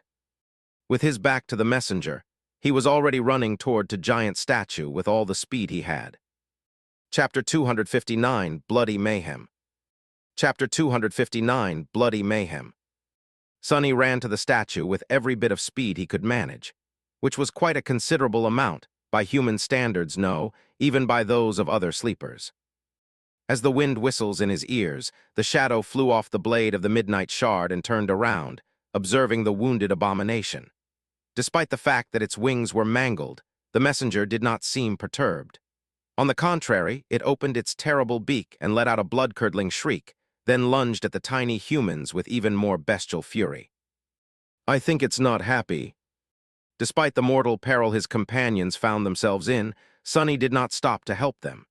Nephis had said that the creature guarding the cave had to be killed by a person who had touched the ancient statue.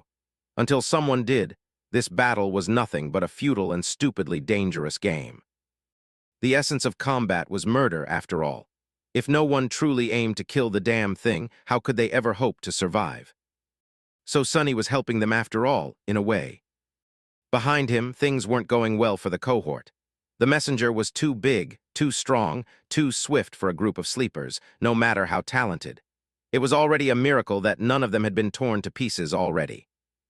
But how long would that last? As the shadow watched, the terrifying beak came down again, and once again bounced off Effie's stalwart shield. However, this time, a wide crack appeared on the surface of the round shield. Before the huntress could even react, several powerful limbs shot at the cracked shield, each striking it with the force of a cannonball. Finally, the memory gave in and shattered, along with Effie's arm. Sunny saw fragments of bone piercing her olive skin as it twisted at an unnatural angle. "Damn faster." As the pillar of dark stone approached, he watched the messenger try to finish the wounded huntress off and be thwarted by the stone saint. Simultaneously, Nephis managed to penetrate the barrier created by the creature's front limbs. Her sword flashed and bit into the pale flesh, leaving a deep gash on the abomination's side. Judging that he was far enough to not be afraid of a sudden attack aimed at his back, Sunny commanded the shadow to turn around and return to his side. His view of the battle immediately disappeared, and soon, the shadow caught up and wrapped itself around his body. Sunny's speed doubled. Pursued by the sounds of a ferocious battle, he neared the unfinished statue. However, before he could touch it, a human figure suddenly appeared in front of him in a blur and slid on the black sand, stopping right in front of the stone pillar. It was Castor. The proud legacy didn't look all too well. His shiny scale armor was torn by the claws of the terrible beast, leaving 4 deep wounds on his muscular chest. Blood was streaming from them, leaving the handsome young man pale and disheveled. No, it wasn't just that. Castor seemed a bit off, somehow. Sunny just couldn't tell what was wrong with him exactly. He did notice, however, a crystal amulet in the form of an hourglass hanging on a silver chain around his neck. "What is that? A charm memory? I didn't know that Castor had a charm." Not wasting any time, the legacy put his bloodied hand on the statue and closed his eyes for a moment. He wasn't wearing one back on the marble arch, right? Opening his eyes a second later, Castor glanced at Sunny with a dark expression and turned into a blur once again, rushing back to rejoin the battle. Just as soon as he disappeared, Sonny crashed into the stone pillar, unceremoniously using it to stop his momentum. Bouncing off the hard surface, he rolled on the ground and shakily rose to his feet. "Og damn it, that hurt." That counted as touching the statue, right? Had to.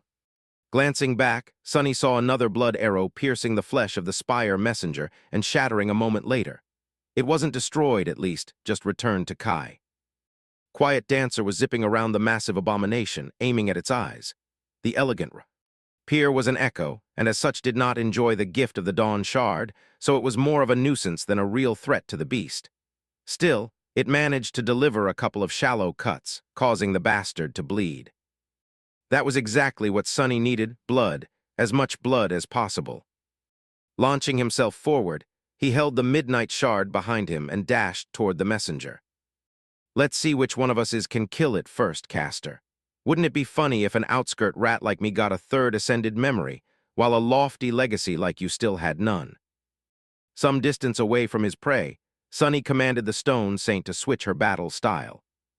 The one the menacing shadow liked to use the most, or simply saw as most suited to her equipment, and the situation was deliberate, elegant, and steady.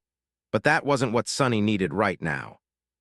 What he needed was carnage, savagery, and bloody mayhem. Lingering for a fraction of a second, the Stone Saint suddenly threw her shield away, grasped her sword with both hands, and lunged forward. Any sort of grace she had possessed earlier was now gone. Instead of a noble knight, the shadow now appeared as a barbarous butcher.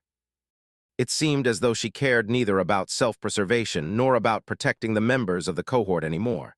She didn't even care about killing the enemy that much.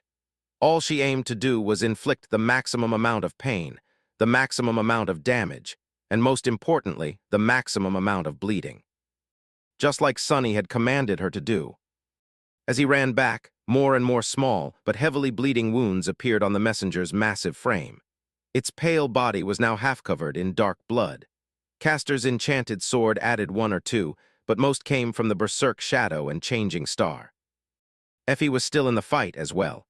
Despite the fact that her arm was severely broken and there was bloody foam on her lips, the beautiful spear broke through the abomination's defenses and left a bloody mark on its skin, too.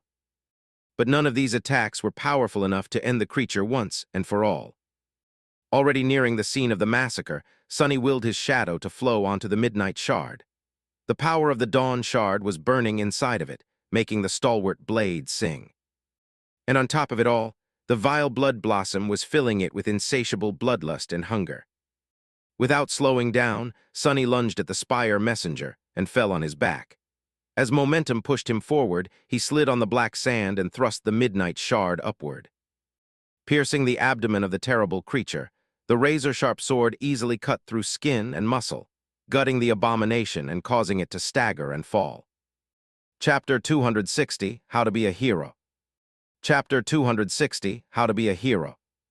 Indeed, with so much blood streaming down the messenger's pale body, the savage augmentation of the blood blossom had grown vastly more powerful.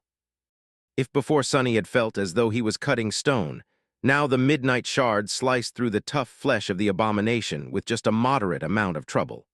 Of course, the fact that it was aimed at the soft belly of the monster instead of the adamantine black feather also played its part. The takai cut through the pale skin and muscle tissue, tearing its abdomen open. As blood, guts, and viscera fell from the terrible wound, Sonny slid from under the massive creature, just in time to avoid being crushed under its weight. Even then, however, the messenger was not yet dead. What curses!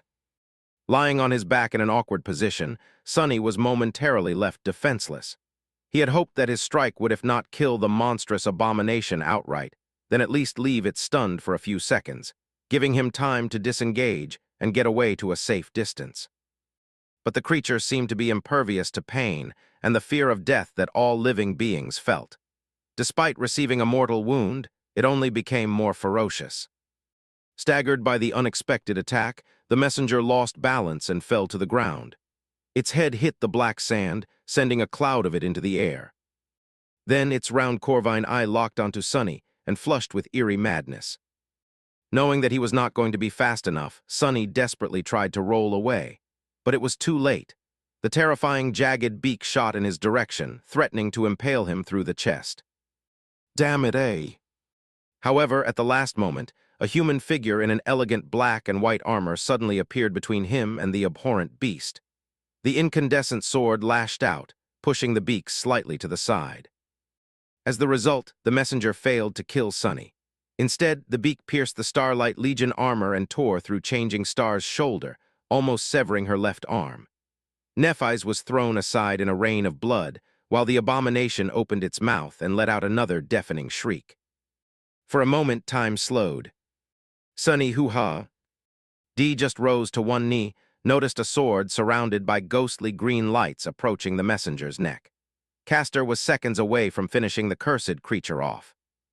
But before he got the chance, a heavy triangular dagger flashed in the air and sunk into the creature's eye, penetrating through it deep enough to reach the brain. The messenger froze. Its ugly raven-like head swayed slightly. The beak fell open, revealing rows of sharp teeth and a long, wet, crimson tongue. Looking at the monster with a dark expression, Sonny pulled on the string of the prowling thorn, wreaking havoc inside its skull. The kunai tore through the round black eye on the way back, flying into the air in a stream of blood, bone, and chunks of brain matter. Finally, the creature convulsed and crashed onto the ground. Its eyes dimmed, then glossed over. The corner of Sonny's mouth curled upward. "You have slain a fallen monster, cursed herald. Your shadow grows stronger. Come on. You have received a memory." A triumphant gleam appeared in his dark eyes. The cohort was in a pathetic state. Effie had the bones in her arm shattered into tiny pieces, with sharp splinters tearing through her skin. Her ribs and lungs were wounded, too. Castor was bleeding heavily from the 4 gashes left on his torso by the messenger's claws. Kai lost too much blood to the blood arrow and was now on the verge of fainting. Neff's left arm was partially severed and barely attached to her body. The sight of it was ghastly. Even the stone saint was severely damaged. Only Sonny and Cassie were more or less in one piece. It was all worth it, though. The spire messenger was actually dead while they were not. Lying on the black sand, Effie suddenly laughed. Sonny gave her a strange look. "Have you lost your mind? What are you laughing at?" The huntress shrugged, then grimaced from pain. "Oh, it's just, I was thinking whether we are legendary heroes now or just, fools of legendary proportions. All of us in the outer settlement, the castle too, I guess, heard the stories about the incredible exploits of the first cohort hundreds of times. Killing a spire messenger who made its nest in the throne room and all that. But I never once thought that I would actually do something that impossible as well." She grew silent and then added, "It's weird." Sonny sort of understood her feelings. However, he wasn't going to admit it. He didn't want his name to ever appear in the same sentence as the word hero. After everything he had experienced, Sonny had become allergic to it. He sighed. "You do know how one becomes a mythical hero, right? It's really easy, you just have to do something outlandish and then die. The death part is the key, actually. So I would rather not be a hero ever." With that, he stood up and tiredly dismissed his battle memories and the stone saint. Since only Cassie and he were unscathed, it fell to them to help everyone treat their wounds. Well, in this case, they just had to make sure that no one died before Neph summoned her flames and healed everyone. Sonny wasn't sure that she'll be able to remain conscious after that, though. Walking over to their leader, he sat down, looked at her, and then asked, "Are you stupid? Why did you do that?" She glanced at him with her usual indifferent expression, straightened her back, and said, "What do you mean?" Sonny sighed. "Why did you get between me and the messenger? Look at the state you're in." She looked at him, then shrugged with one shoulder. "I can heal myself, remember? You can't." He shook his head. "I also remember that my armor is 2 whole tiers above yours. Chances are, I wouldn't be even wounded that terribly." Nephis was silent for a bit, then she simply said, "Too risky." Sonny couldn't help but laugh. "Gods, I just don't get you, I really don't. You are so morbidly cunning sometimes, but other times you are so stupidly naive. It doesn't make any sense." Changing Star did not respond for a long time and just stared at him. When she responded, her tone was as flat as usual. "Right back at you."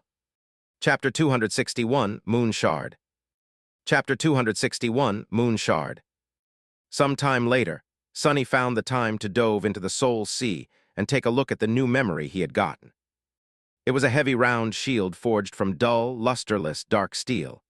Inside of it, visible only to him, a complex weave of ethereal strings shone with stark radiance. Memory Dusk Shard. Memory Rank Ascended. Memory Tier II. Memory Type Weapon. Memory Description forged from a shard of a fallen star. This shield contains the weight of the heavens. Depending on the heart of its wielder, it can be light as a feather or heavy as regret. Memory Enchantments Indomitable. Enchantment Description following the will of its master. The Dusk Shard can change its weight. Sonny frowned. This enchantment, at first glance, it seemed very unassuming. People usually thought about the weight of their weapons only when they considered how much endurance they would need to yield them. In that regard, the lighter the weapon was, the better. A light weapon could allow a person to fight longer without growing tired, which often meant the difference between victory and defeat. However, things changed when it came to the Awakened, who often possessed inhuman strength and endurance. Light weapons had their role to play, but more often than not, what you really needed was force. And the more mass something had, the more force it could produce. In the past, Sonny had only considered shields as a defensive tool. But after watching Effie and Stone Saint use them in battle, he realized that in the hands of a trained warrior, a shield could be as destructive and deadly as a sword. Sometimes much more so. Just imagining Effie bashing someone with a shield that weighed a few 100 kilograms sent shivers running down his spine. Not to mention that the weight could be changed on the fly, making it light to maneuver faster, then turning it into an improvised siege ram at the right moment. But even in terms of pure defense, a shield that could be turned into a literal wall was priceless. He could see a monster such as the Spire Messenger colliding with it, and simply bouncing off in the chorus of shattering bones. Maybe. Granted, Sonny never trained with a shield, and the sword he used demanded 2 hands to be wielded properly. But where there was a will, there would be a way. With a slight smile, Sonny summoned the Dusk Shard. The sparks of light appeared in a whirlwind around his arm. A few long seconds later, the silhouette of a large, round shield weaved itself into reality. After a few more seconds, and the memory was fully formed. How nigh, oh crap! With a surprised yelp, Sonny staggered and toppled over. Luckily, he fell on top of the dull iron shield, otherwise he might have been crushed under its weight. This is so heavy. The damn thing was heavier than he had ever expected. In fact, it was probably too heavy for him to even lift, let alone carry around. The members of the cohort glanced at Sonny, who was struggling to stand up with perplexed expressions. Gritting his teeth, Sonny rose to one knee and awkwardly tried to lift the shield off the ground. However, no matter how hard he tried, he only managed to drag it by a few centimeters. Curses, small kappa, letter winda 07, letter winda 07, letter 1D21, letter 1D07, small cap B, small cap N, letter 1D0F, letter 1D20, letter 1D07, small cap L, letter 1D04, letter 1D0F, letter 1D0D. All right, I admit it, it's too damn heavy, let's reduce the weight a little. But a few seconds later, his face froze. This can't be, no way. However, the truth was hard to deny. He couldn't change the Dusk Shard's weight at all. The enchantment that was supposed to allow Sonny to do that was there, but it required him to actively manipulate the soul essence, shadow essence in his case, to access it. The most powerful enchantments were all like that, and the higher a memory rank, the more probable it was for the enchantments it possessed to be really powerful. The problem was that sleepers had no way to control and manipulate their soul essence. Sonny didn't know whether to laugh or cry. What were the chances of him coming to possess not 1, not 2, but 3 whole ascended memories, only to find out that 2 of them were completely unusable, while the third one required him to somehow become a master marksman to avoid dying from blood loss. Damn it all, but especially damn that damned faded attribute. While Sonny was grinding his teeth in outrage, Effie approached him and glanced down from her considerable height. Then she leaned forward, took the Dusk Shard by the rim and lifted it, along with Sonny from the ground, seemingly without too much strain. That's it then, the memory you got from the pale bastard. Finally standing up with the help of the huntress, he stared at her for a long time, his expression unreadable. Then he suddenly smiled. "Yes, by the way, Effie, we're friends, aren't we? See, I couldn't help but notice that your shield memory was destroyed in that last fight. How about?" She rolled her eyes. "Wait, don't tell me Sonny's shady emporium is open for business again." He blinked a couple of times, then grinned. "Why, yes, how did you know?" The huntress glanced down at the heavy shield, squinted, and said in a cautious tone, "Well, what do you want in exchange?" Sonny thought for a bit.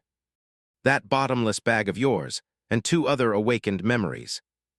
Before Effie could come to a decision, though, Nephis interrupted their conversation. Coming closer, she glanced at the huntress first, then at Sonny, and finally at the shield. Finally, she asked, "How about giving it to Effie in exchange for another ascended memory? One more suited to your technique."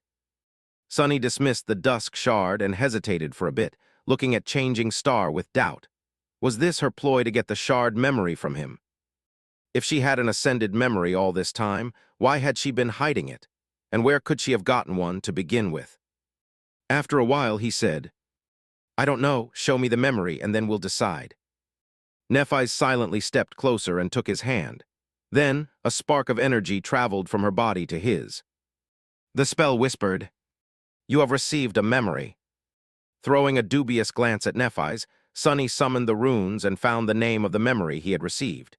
His shadow tilted its head, surprised. Shimmering in the air in front of him, a string of runes read, "Memory Moon Shard." Chapter 262, Path to Damnation. Chapter 262, Path to Damnation. Another shard memory. Sonny raised an eyebrow, glanced at Nephis, and turned back to the runes. His eyes glistened. Memory Moon Shard. Memory Rank Ascended. Memory Tier I. Memory Type Weapon. Memory Description: when the stars were extinguished and fell, a lonely moon remained in the empty sky. With no sun to shine upon it, the moon grew dim, withered, and died. As the last remnants of moonlight were devoured by darkness, one small shard was forged into this subtle blade. Memory Enchantments Unseen. Enchantment Description: forged from moonlight. This blade appears in the hand of its wielder without delay. Sonny's pupils widened slightly. With a tense frown, he summoned the moon shard. A graceful dagger with a long and slender blade appeared in his hand. It tapered to a needle-like point and had a simple crossguard, with a handle made from glossy black wood. The most striking feature of the dagger was that it seemed to be forged out of clear, misty glass. That glass, however, appeared to be as strong as steel and much, much sharper. In the darkness of the underground cavern, the ghostly stiletto was nearly invisible.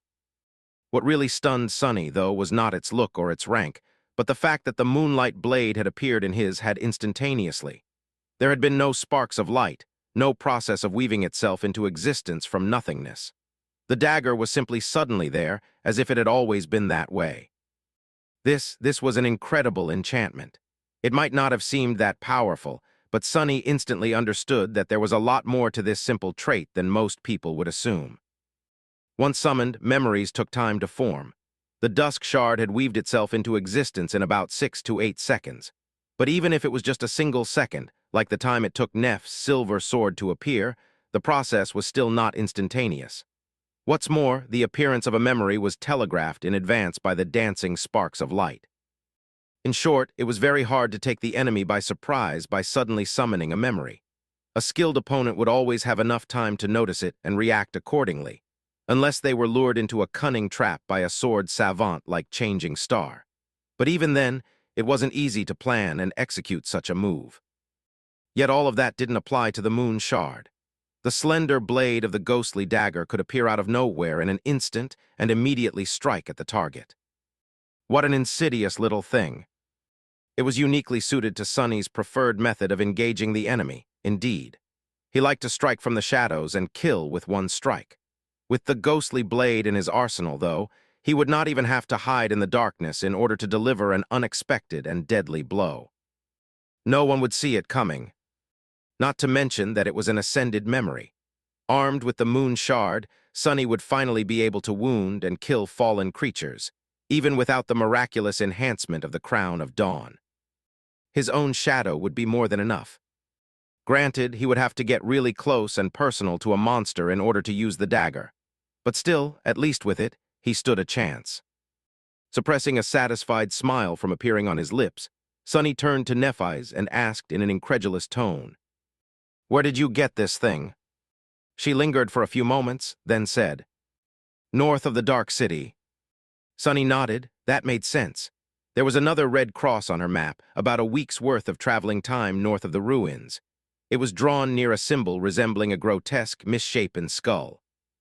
Changing Star had indeed been busy in the 3 months that he had spent hunting monsters on the dark streets of the cursed city. Now 5 of the shard memories were accounted for: Dawn Shard, Zenith Shard, Dusk Shard, Midnight Shard, and Moon Shards. Only 2 remained. Sonny wondered which statue they were tied to, and whether someone out there already held them in their hands.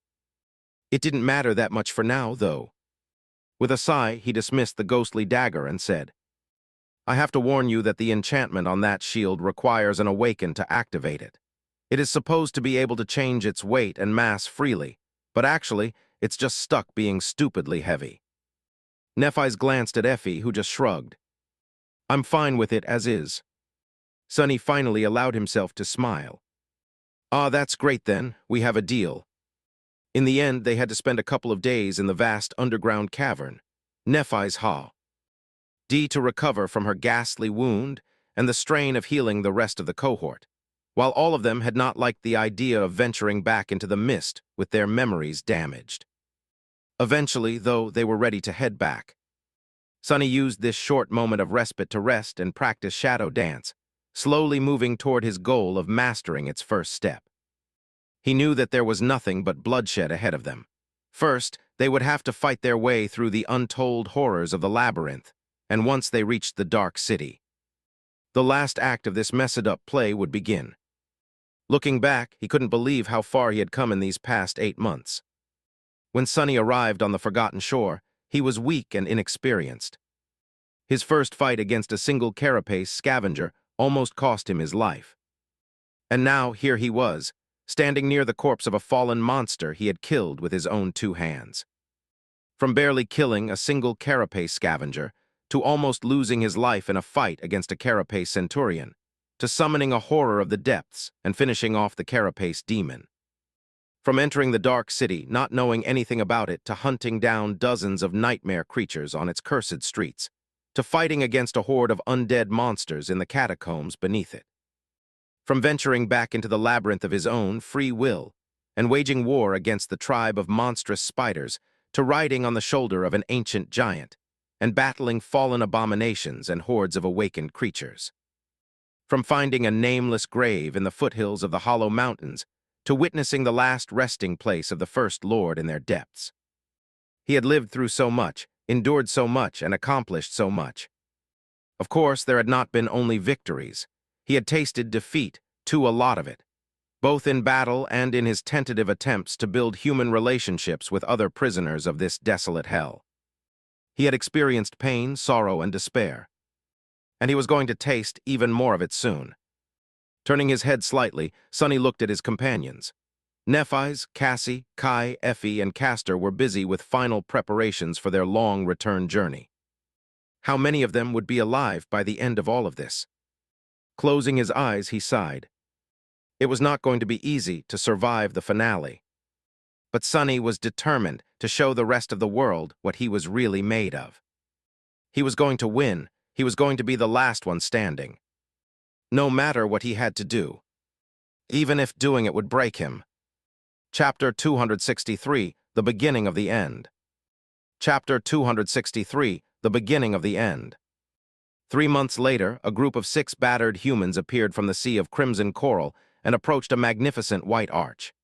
Moving with the precision of experienced predators, they swiftly slaughtered a few transient creatures that hid in the deep shadow cast by the ancient structure, stripped them down for meat, and swiftly climbed up. Against all odds, the cohort had survived the journey back to the Dark City. If only barely. Looking north from the top of the marble arch, Sonny saw the distant gray wall. His gaze lingered on it, full of exhaustion, triumph, and dark apprehension. Finally, they had returned. The past 3 months had been an endless bloody nightmare, with countless horrors and battles leaving their marks on him. And yet, they had also been an anvil against which he was tested, tempered, and made stronger as the result. Sonny didn't have a mirror, but was sure that his appearance changed a lot. He could tell just by looking at other members of the cohort. Changing Star's white armor was now covered by numerous scratches and tears that even the restorative effect of the Soul Sea couldn't heal. Her silver hair was longer, reaching to the middle of her back. The ivory face of their leader had grown thin, with dark circles visible under her striking, burning gray eyes. Castor changed even more. The neat and dignified young scion was nowhere to be seen instead. A man with disheveled hair and a short, scruffy beard stood in his place, his face dark and grim. Sometimes, Sonny thought that he could even see a gray hair or two in his luscious mane. Kai was still beautiful and elegant, but most of his charm was hidden under layers and layers of dirt, dust, and dried blood. The stylish armor he had worn was now long gone, destroyed in one of the vicious battles they had fought, and replaced by a rather unflattering garment that seemed to be woven out of bluish seaweed. The archer also wielded a new bow, this one long and powerful, fashioned out of 2 curved horns that had belonged to a creature that Sonny would rather not think about. Suffice it to say, this memory was of the 5th tier and truly deadly. Effie was much the same, except for the fact that she had become even leaner, her robust musculature not covered even by a gram of fat. The huntress wielded 2 shard memories, both ray, responsible for sending dozens upon dozens of nightmare creatures to their deaths. Her archaic bronze armor was dented all over, but somehow still held together. Cassie was the youngest of them, so the changes that had happened to her were perhaps the most pronounced. By now, she had lost most of her childish softness and had turned into a beautiful young woman that looked to be on the cusp of adulthood. She had 3 echoes tied to her core now, one given to her by Nephis, the other one by Kai. With the help of her echoes and the dark wing, Cassie was now able to move and participate in battles almost as if she was not blind. Almost. And then there was Sonny himself. He was perhaps even more beaten and battered than the rest of them, the puppeteer's shroud almost coming apart at the seams. His hair was long, messy, and in desperate need of a good wash. Sadly, his skin was still as pale as that of a corpse. He was also unable to grow even a bit of scruff, let alone a real beard. But oh well, why care about the little things? Summoning the runes, Sonny found a particular cluster and glanced at it. The runes shimmered in the twilight of the approaching night. Shadow Fragments 938-1000. A dark smile appeared on his lips. Almost. In the past 3 months, Sonny had participated in countless battles. His main responsibility was that of a scout, and as such, he was not a part of the cohort's main strike force. But even then, he had faced and slain more than 100 nightmare creatures. Closer to 200, in fact. Among them were beasts, monsters, as well as a few demons and even a devil or 2. Sonny absorbed the remnants of their shadows and used his share of the soul shards to trade for memories with other members of the cohort, which he then fed to the stone saint. And now, he was so close to reaching full saturation of his shadow core. His prowess and physique were considerably enhanced, too. Somewhere along the way, Sonny had crossed the line of humanly possible and was now firmly in the realm of inhuman ability. He was faster, stronger, and more enduring than any mundane human could ever hope to be. His shadow had grown much more potent, too, since its enhancement increased proportionally to his own power. Or was it the other way around? In any case, Sonny felt that, when the shadow was wrapped around his body, he was now almost at the level of an actual awakened. Very few sleepers on the Forgotten Shore could challenge him in terms of raw power. Of course, all of them had deadly aspect abilities of their own. And several of the most deadly sleepers among them were all right here, with him, setting up camp and getting ready to cook him food. Sonny wasn't sure, but guessed that Effie and Castor had already fully saturated their soul cores, beating him to it. The huntress because of the years she had spent hunting monsters on the streets of the Dark City, and the legacy because of the soul shards his clan must have provided him before his first journey into the dream realm. Nephis, Sonny wasn't sure. Logic dictated that she should have reached the point of saturation before Sonny did, but he still saw her absorbing shards after each battle. So either she did not, or her aspect had other uses for the excess soul essence. Or she was just putting on an expensive show. Kai and Cassie were behind him in terms of the amount of accumulated essence, but not by much. Each of them was now a powerhouse, just like the rest of the cohort. Looking at the people busying themselves with mundane tasks of setting up the camp, Sunny inhaled deeply and smiled. Aren't we a sight to behold? Chapter 264, First Things First. Chapter 264, First Things First. They truly were. When leaving the dark city behind, Sunny had known how powerful the members of the cohort were. However, he had not quite realized just how well-rounded and perfectly suited to face various challenges presented by the labyrinth their group was. With Nephis, Effie, and Castor leading the charge, most nightmare creatures populating the forest of crimson coral had little chance to survive, not with the crown of dawn pouring raw power into the armor and weapons of the cohort, at least. Each of the three was a deadly and versatile fighter, with their own unique approach to combat and strengths that complemented each other. With the three slayers holding off the opponents while being supported by Kai from above, very few things could stand in their way. Night himself had turned out to be an astonishingly deadly presence on the battlefield as well. With the blood arrow providing him with a conditionally endless supply of arrows, he could just stay in the air, out of reach of the abominations that had no way to attack at range, which was most of them, and pick them out with well-aimed shots. With the addition of the formidable horn bow, the distance at which he could hit the target had increased tremendously, allowing him to eliminate some of the enemy's long biff. Or they had gotten close enough to the cohort for an effective attack. His opening salvo had made a lot of battles much less problematic. Of course, Kai couldn't fly above the labyrinth with impunity.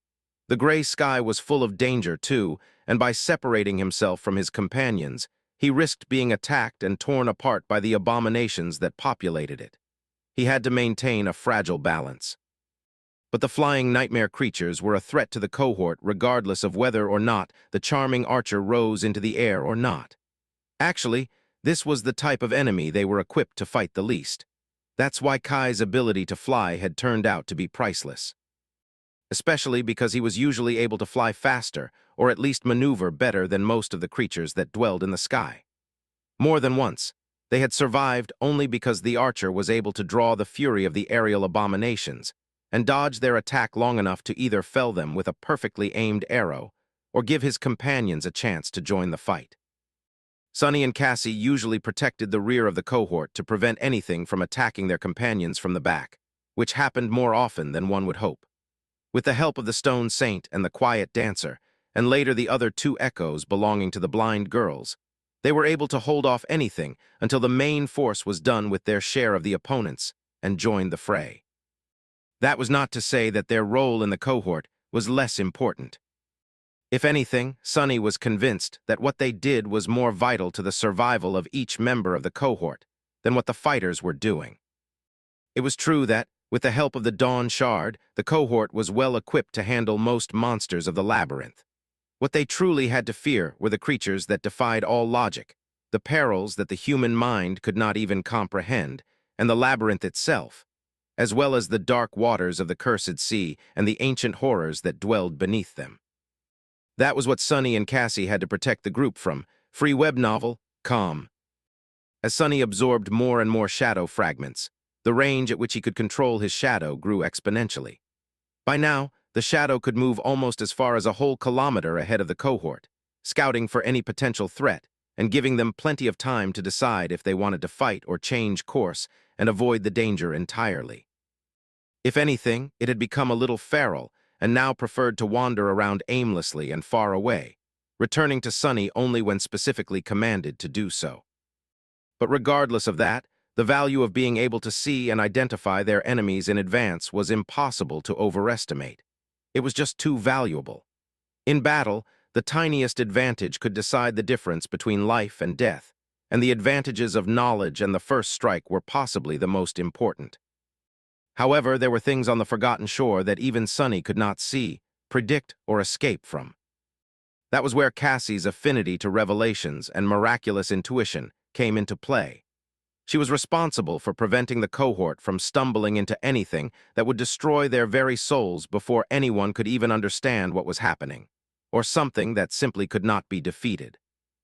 If not for Cassie, a sudden storm or a creature aching to the soul devourer, or something even more terrifying, would have ended their lives long before they returned back to the Dark City. But even with all that, every day in the labyrinth brought them to the very verge of death.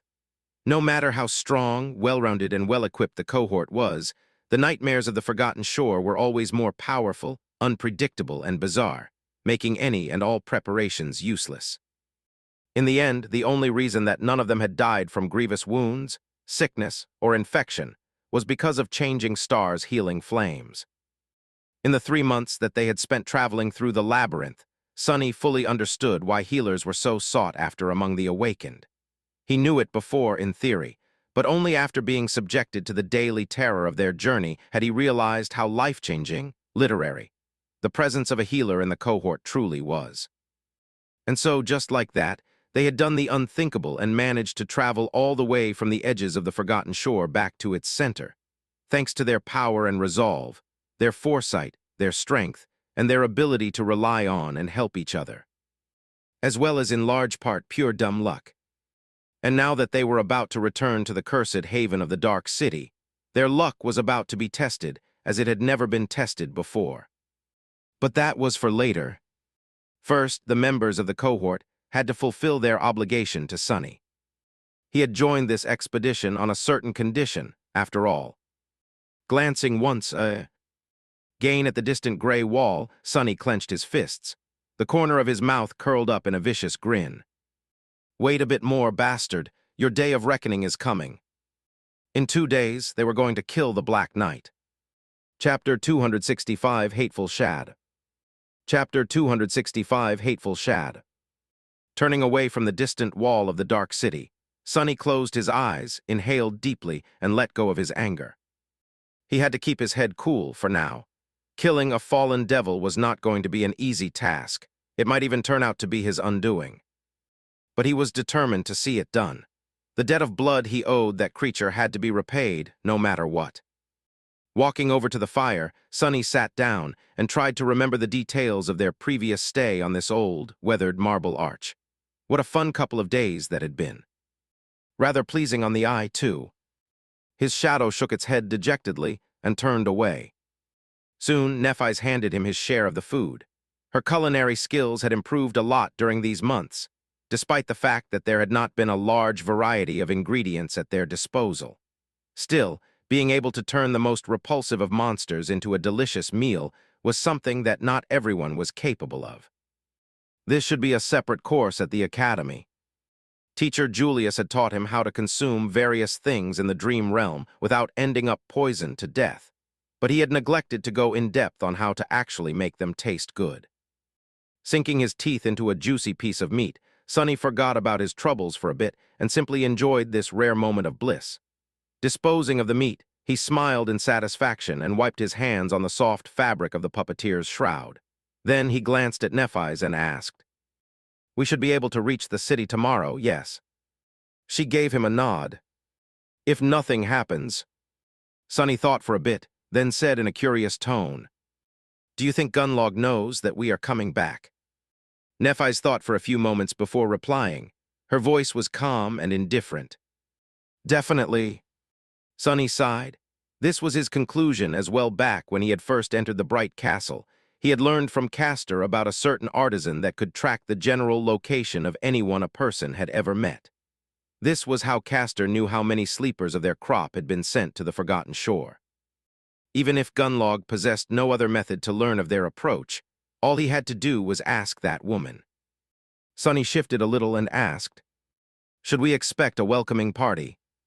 Changing Star shook her head. "I don't think so. There's no need for him to do anything. Gunlog knows that we will come to him of our own free will, simply because there's nowhere else for us to go." She fell silent for a while and then added, "But most of all, this has never been about killing me or my people. It was always about destroying the ideas I represent.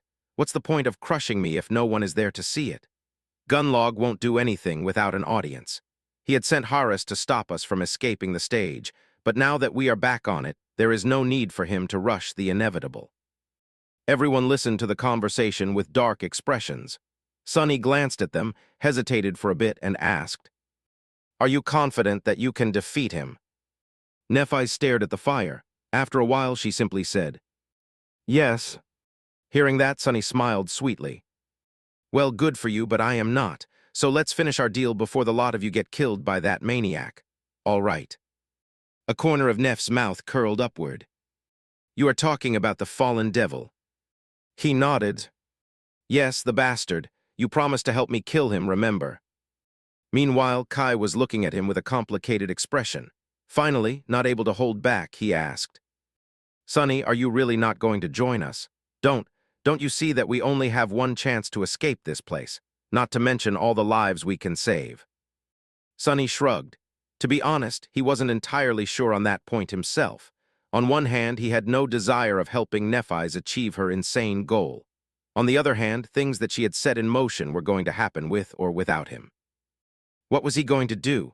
Hide in his cathedral and wait until there was no one else left alive on the forgotten shore? Some fate that would be. Maybe I'll join you and maybe I won't. Who knows what will happen? He fell silent and cast a sideways glance at Cassie. Actually, at least 3 people here knew what would happen, more or less. It's hard to escape fate. That's not the point, though, is it? The point is that you should conclude our deal first and do whatever it is you wish to do later. Changing Star faced the 2 of them and calmly ended that conversation. "Sure, no problem. We'll go to the cathedral first. A deal is a deal, after all." Sunny smiled with satisfaction. Nephis glanced at him and added, "But Sunny, how exactly are we supposed to kill a fallen devil?" His smile widened. "Oh, I'm glad that you asked." Sunny had been making plans on how exactly to kill the Black Knight for more than half a year now. Prior to leaving the Dark City, he had spent 2 entire months observing the terrifying fiend and trying to learn everything there was to know about him. Needless to say, the task of slaying a creature that powerful was not going to be trivial. In fact, it was going to be the hardest battle they had fought yet. It almost seemed impossible. But was it really? The fight against the Spire messenger, who had turned to be a fallen monster, nearly cost several members of the cohort their lives. They had barely been able to hold off against the creature of its class, and a devil was 10 times more dreadful. However, there was a big difference between the messenger they had faced and the Black Knight. That difference was, basically, very simple. It was that Sunny did not hate the messenger with all his dark, vindictive heart. And now, that hate was going to tip the scales in their favor. Chapter 266, The Devil You Know. Chapter 266, The Devil You Know. At the core of it, things were indeed rather simple. Sunny hated the Black Knight enough to do his due diligence, and thus spent an incredible amount of time studying it. He was so motivated to kill the creature that had hurt him that he had even gone so far as to settle in the same old cathedral as the devil. As a result, Sunny had become a singular expert on everything having to do with the Black Knight. He knew his strengths, he knew his weaknesses, the patterns of his behavior. And most importantly, he knew what type of unnatural powers the devil possessed. Unlike nightmare creatures of lower ranks, devils had access to bizarre and harrowing powers that were akin to the aspect abilities of the awakened. That was what made them so dangerous, and that was why the fact that Sunny had learned the Black Knight's power was so vital. Unlike the Spire messenger, whom they had to fight blind, the cohort was going to go into battle with the fallen devil fully aware of what they would face. As such, they could plan, come up with strategies, and make preparations. Knowing your enemy was half the victory. The second half was knowing yourself. The smile disappeared from Sunny's face. Leaning forward, he said, "The Black Knight is truly a living nightmare. He is as strong, fast, and indestructible as you would imagine a fallen devil to be. I've seen countless creatures fall to his sword, no matter their shape, size, rank, or class. He is just too powerful." Effie giggled. "You're not really making your case, Sunny. You know that, right?" He glanced at her and grinned. "That's not even the worst part. What really makes him an incarnation of death is not his astonishing might, but the darkness that lives in the grand hall of the cathedral and seems to obey him. When wrapped in that darkness, the Black Knight can move fast, unseen, and without making a single sound. His physical traits are vastly enhanced, turning him into an unstoppable engine of slaughter. Sonny grimaced. What's more, any damage done to him is instantly repaired as long as he is surrounded by the darkness. Inside of it, he is basically immortal. The members of the cohort glanced at each other with dubious expressions. Only Changing Star remained indifferent. A tentative smile appeared on Sonny's face. Turning to Nephis, he said, "But that is where you come in, Neph. With your radiant light, that darkness will vanish. Your flames can strip the bastard of his greatest weapon. Without his dark power, the Black Knight is nothing more than a powerful abomination. He will be only slightly more dangerous than a demon of the same rank." Castor stared at him and said, his voice flat, "You say it as though a fallen demon is an easy enemy to face." Sonny shook his head. "No, I am not saying that. I fully understand how hard that fight will be. In fact, I understand it better than any of you. The truth of the matter is that even with the Dawn Shard, our weapons won't be able to wound him, not because his flesh is too tough, but because he is covered in heavy armor from head to toe.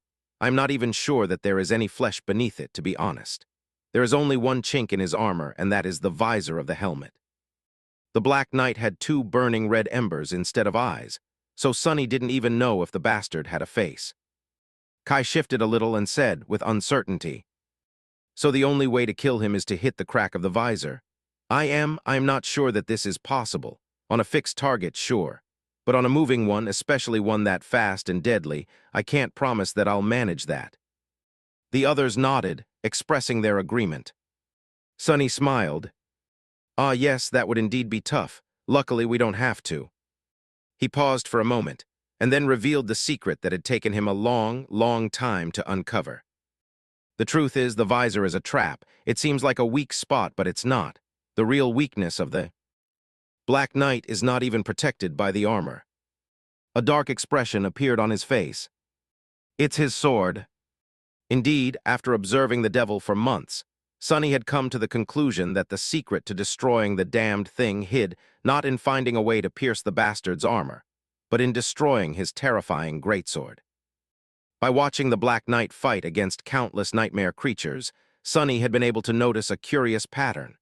Just like the members of the cohort, the abominations who wandered into the cathedral tended to instinctively go for the eyes of its guardian. But the bastard didn't care about those attacks at all. He did, however, tend to protect his sword against most powerful blows, going so far as to receive them with his body instead of blocking or deflecting them with the obliterating black blade, as if wary of any damage being done to it. By focusing on this pattern, Sonny had confirmed that the sword was indeed the only thing that the fallen devil seemed to be reluctant to put in harm's way. It was his true weakness. Nephis tilted her head slightly and echoes his words. "His sword." Sonny nodded. "Yes, if we want to kill the Black Knight, we will have to destroy his greatsword. That is the only way." Effie blinked a couple of times, then glared at him in outrage. "Is that what you call not being protected by the armor? Of course it's not protected by the armor, because it's even tougher than the armor, you doofus." She shook her head. "How are we supposed to break a sword fit to be wielded by a fallen devil? Huh." Sonny smiled. "Oh, you don't have to. In fact, I insist that you don't. You are there to help me, but no one can kill that bastard except for me. No one, you understand? So your task will be to hold that fiend off. Leave the sword to me." The huntress scoffed. "That's not really an answer. If none of us is strong enough to even come close to breaking such a powerful armament, how are you going to destroy it?" Sonny stared at her for a bit, then shrugged. "I am not going to destroy it. Do I look like someone who can destroy it? No, I don't, and I can't." A dark grin appeared on his lips. "But the Stone Saint, I am willing to bet that she can. She was able to slaughter 2 fallen beasts before even becoming his shadow. Not that Sonny's own shadow had grown strong with almost 1,000 fragments fueling it with power. There were very few things in the Dark City that the Saint couldn't destroy with its help. So yes, he was willing to bet that she would be able to break the sword of the Black Knight. In fact, he was going to bet his life on it. Chapter 267, Let There Be Light. Chapter 267, Let There Be Light. 2 days later, they entered the Dark City once again. Nephis was right. No one from the castle was there to ambush them. Gunlog seemed to be content letting them come to him instead, so his hunters and the dreadful hunchback were nowhere to be seen. Just as well, the cohort scaled the impregnable gray wall late in the evening and spent the night in one of its towers, almost like how Sunny, Neph, and Cassie had done all that time ago. When the morning came, they headed toward the ruined cathedral. The ruined streets of the cursed city surrounded them once more. After months spent in the labyrinth, their monotone colors seemed strange and bizarre. There was nothing but dark stone and dust around, with rare islands of crimson leaves and moss growing through the rubble. And swarms of terrifying fallen creatures, of course. It was nice to be home. Sunny caught himself thinking that and blinked. He had never thought that one day he would feel sentimental about returning to this cursed, ancient prison. And yet, there was a strange feeling of comfort deep in his heart now. It had been there ever since they had crested the city wall. What weird creatures we humans are. Truly, there is nothing we can't get used to.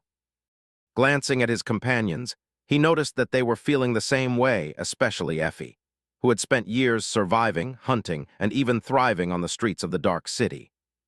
She even called it a paradise once. The only kind that humans deserved. Sunny sighed. Regardless of the strange ideas the huntress had, he believed that humans weren't meant to live in a paradise. If they were to ever find one, they would quickly turn it into hell. Just like what the humans trapped on the forgotten shore were doing right now. Soon, the ruins of the magnificent cathedral were in front of them. The members of the cohort stopped some distance away, looking at the ancient temple with dark expressions. The journey through the dark city had turned out to be uneventful thanks to Effie's masterful guidance and the shadow scouting ahead to help her learn of any dangers ahead of time. But the real danger hid at the end of the path, and now they had reached it. Sunny had spent the last 2 days teaching the rest of the group everything that he knew about how the Black Devil foe. What his habits were, and how they had to approach the upcoming battle. They were as ready as they were ever going to be. Turning to them, he lingered for a few moments, and then said, "Remember, I must be the one to deal the final blow. It is very important to me." Looking at him with a complicated expression, Kai sighed. "Why are you so obsessed with killing this devil, Sunny? Won't it be better to leave that creature be? I just don't understand this whole endeavor." Sunny smiled. "Have you ever been gutted, Kai? And I don't mean emotionally, I mean literally with a sharp piece of metal."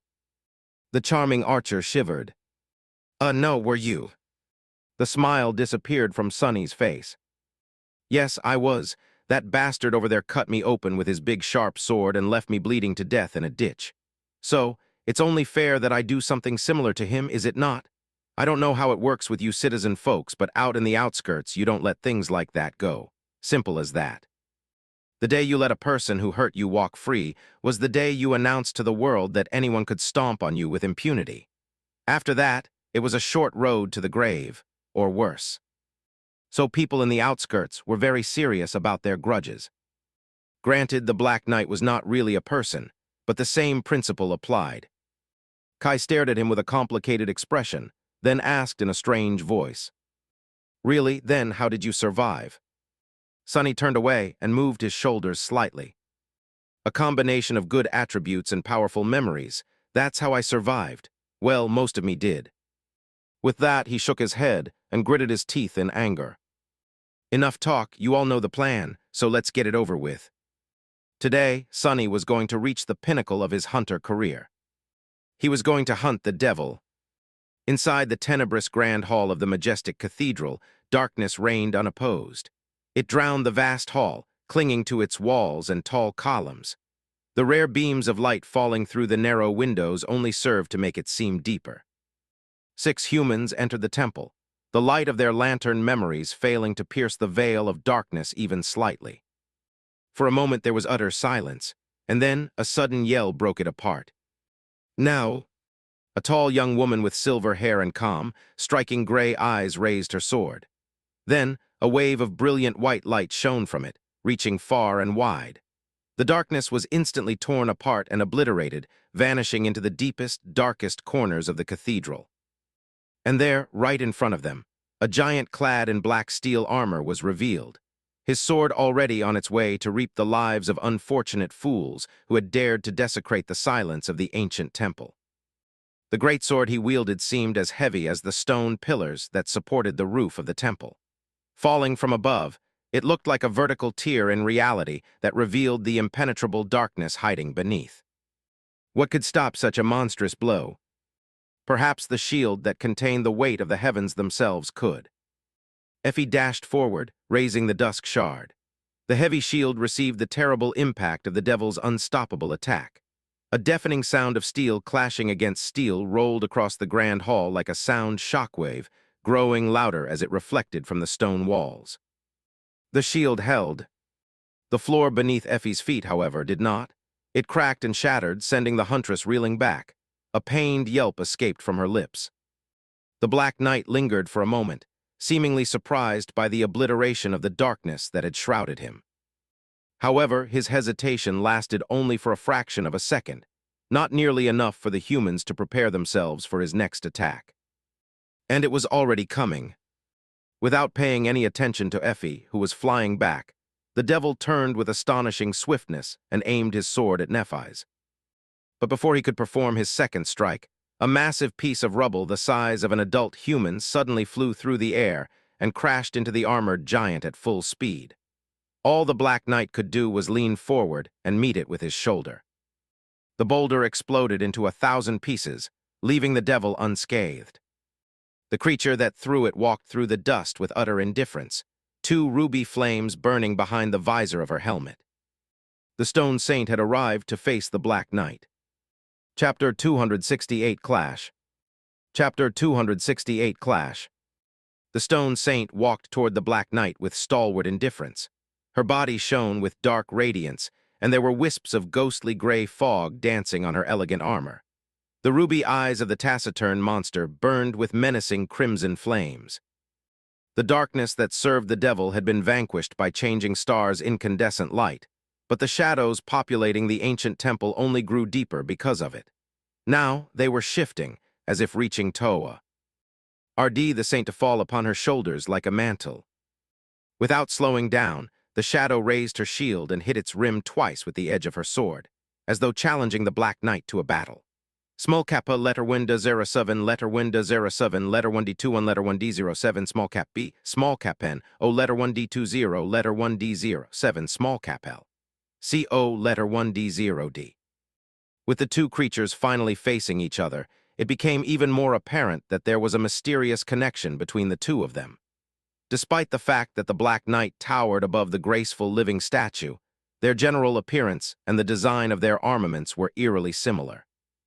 It was just that in front of the intricate stone-like armor of the shadow, the devil's own formidable full plate, which had been masterfully forged from indestructible black steel, seemed almost crude. Facing the original masterpiece, he looked like a clumsy imposter. Sonny knew that his intuition was right when he caught a hint of the same dim, nascent emotion that the shadow had shown toward the walking colossus. Despite the fact that the fallen devil was vastly more powerful than her and both outclassed and outranked her, witnessing him, the Stone Saint felt nothing but disdain. Contempt, even. All of these observations had not taken Sonny more than half a second. In the next moment, both creatures dashed forward and collided in a furious clangor of metal. The battle had begun. Now that his core was close to being saturated to the brim by the shadow fragments Sonny had collected from hundreds of nightmare creatures, and a few humans, the augmentation provided by the shadow was able to make him powerful enough to almost reach the level of an actual awakened. By the same logic, the Stone Saint should have been brought very close to the power level of a fallen abomination. Sonny even suspected that she was enhanced by the shadow even more than he would be himself. The shadow and the shadow seemed to intertwine perfectly, almost as if this was the true purpose of the augmenting facet of his aspect. The saint had slaughtered 2 fallen beasts even before becoming a shadow, although it had been at the cost of her life. What would she be able to do now, reborn and reinforced by the mystical power of his divine aspect? Kill a deadly bastard of a fallen devil, hopefully. But still, the gap between the two of them was just too vast. Even with the help of the shadow, the Stone Saint was clearly not a match for the Black Knight in terms of sheer power. Luckily, she was not alone. As the two creatures collided and turned into a whirlwind of steel, the humans joined the fight to support their monster.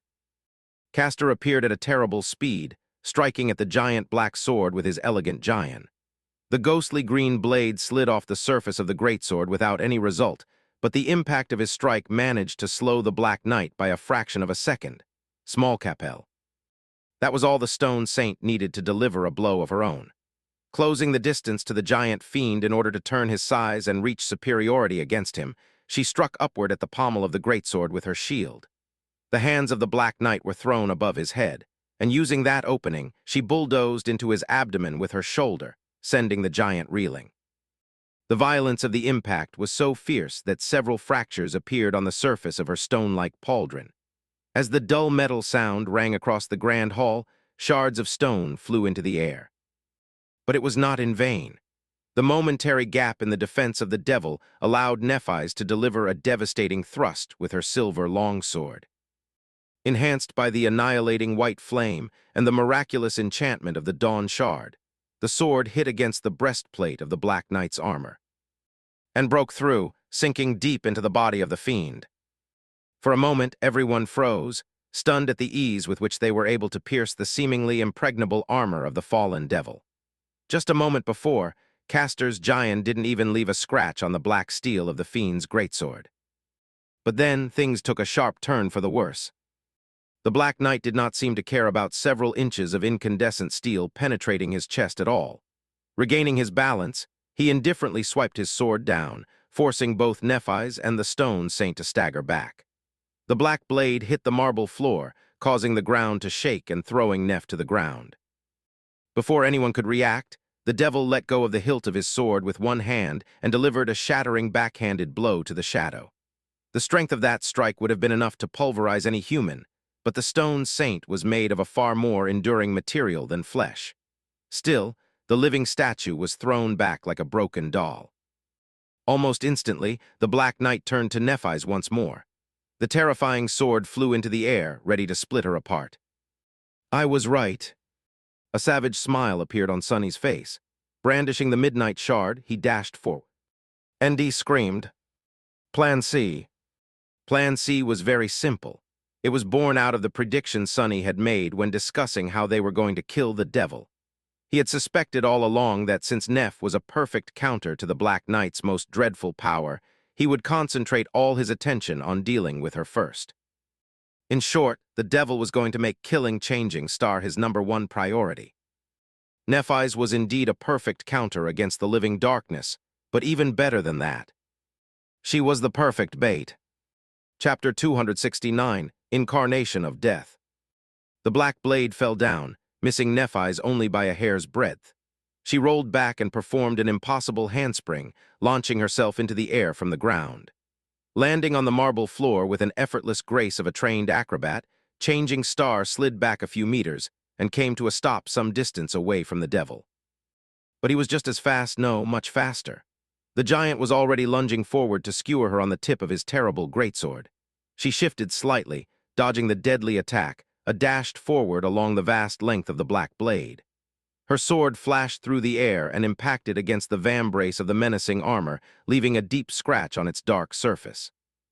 Everything was happening so fast that other members of the cohort were having trouble joining the fight. The stone saint had just landed on the marble floor a moment ago and was currently rising back to her feet. Effie had recovered from receiving the full brunt of the Black Knight's first attack and was rushing forward, but she was still a few meters away. Kai had drawn his bow, but couldn't send an arrow flying without the risk of hitting one of his companions. With how potent the enchantment of the blood arrow was, this was something he could not allow to happen. Cassie mostly relied on echoes to fight, and since they were not enhanced by the Dawn Shard, their utility in this battle would not have been high. More than that, they risked being destroyed by a single strike from the devil. As such, she was relegated to holding back for now and would only join the fight if things really went south. So for now, it was up to Sonny and Castor to slow the fiend down. Their only saving grace, and the point that Sonny had explained in detail, was that the terrifying greatsword, while deadly and utterly unstoppable, well, almost, was ultimately an unwieldy weapon. The Black Knight was strong enough to throw it around, as though the giant blade weighed no more than a feather, and skilled enough to turn momentum and inertia into useful tools as opposed to obstacles. But he still had to obey the laws of physics. Even more importantly, the damn thing was very long, which meant that they had to stick to the fallen devil like glue in order to use its long reach against him. As the steel giant sidestepped and pulled his greatsword into a vicious horizontal swipe aimed at Changing Star, Sunny closed the distance between them and approached the devil from the opposite side. The midnight shard flashed, striking at the elbow joint of the plate armor. All Sunny achieved was leave a small scratch on it, but he also pushed the Black Knight's hand down and closer to his body a bit, changing the angle of the swipe slightly. At the same time, Castor dove under the terrible blade and suddenly appeared right in front of the devil, thrusting his giant at the steel helmet.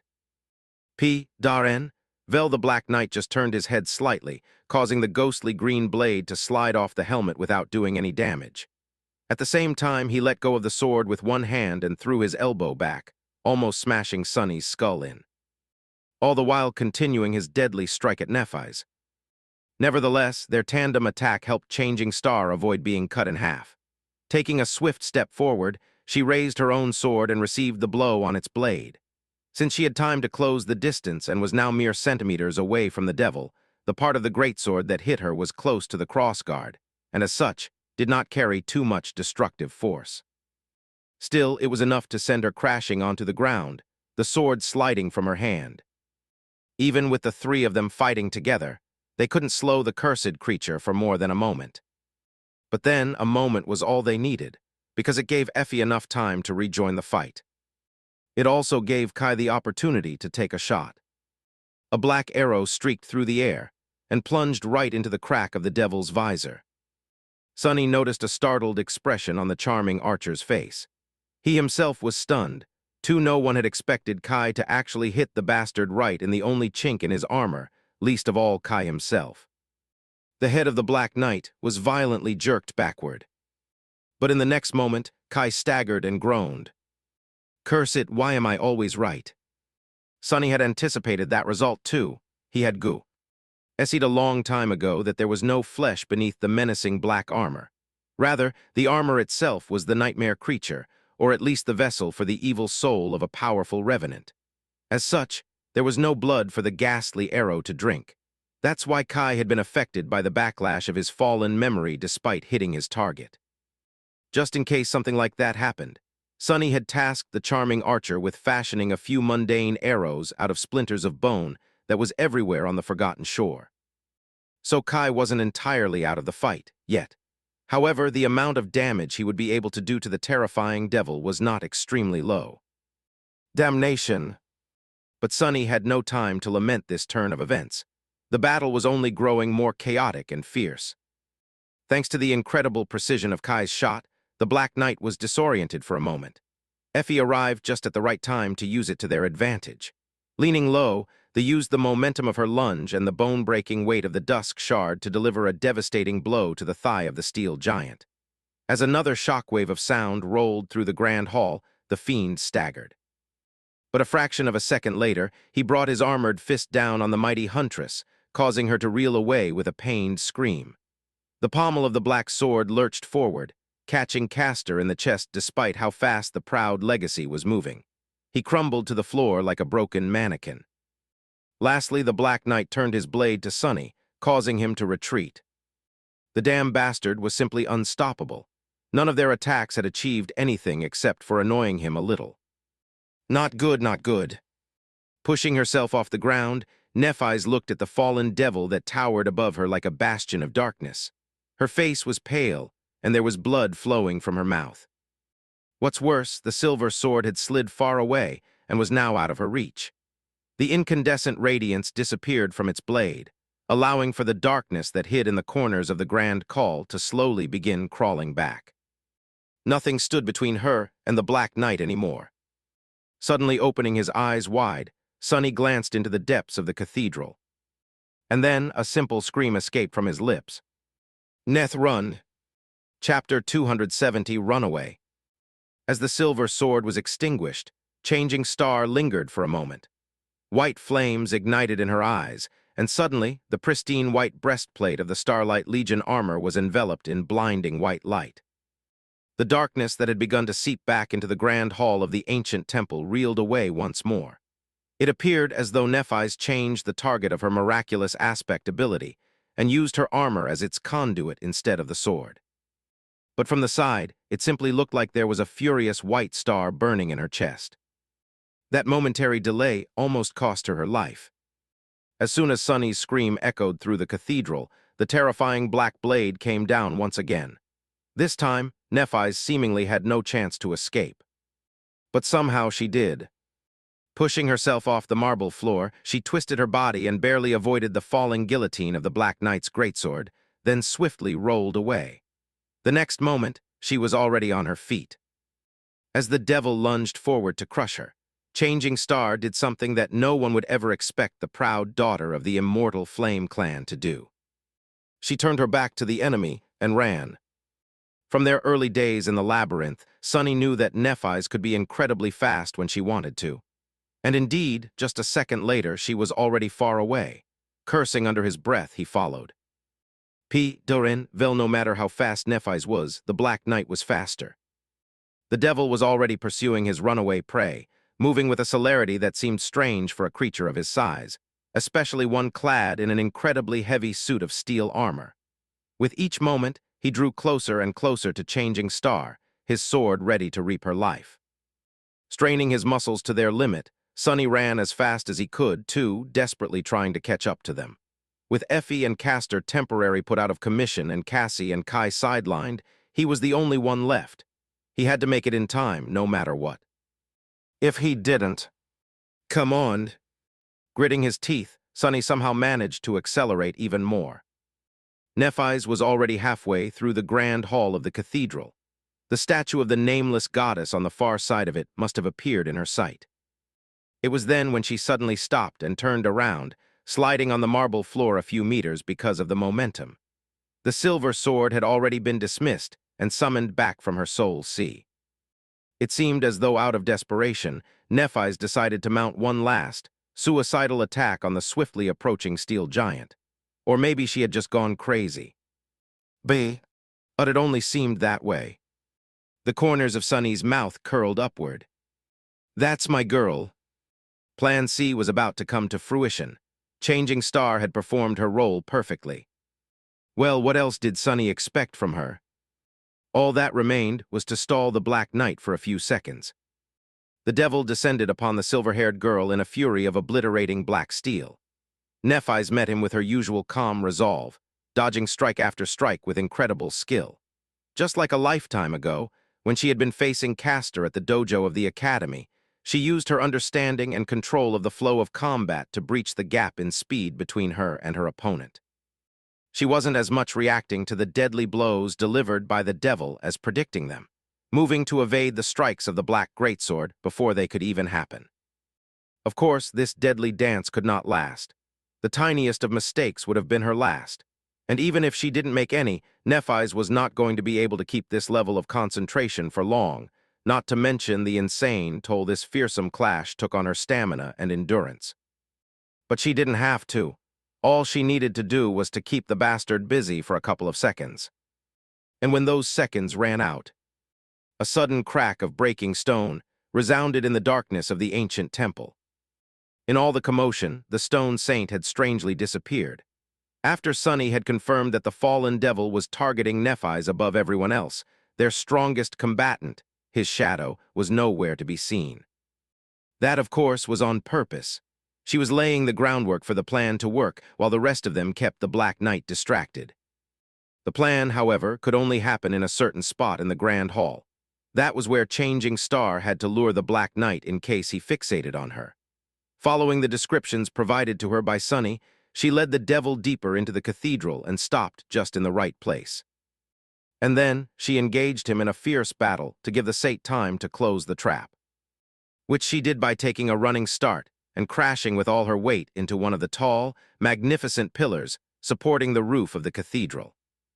This pillar in particular was damaged at the base, making it uniquely unstable. Sunny knew every corner of the ruined temple like the palm of his hand, so he knew about this flaw of the pillar as well. That had been what he based Plan C on.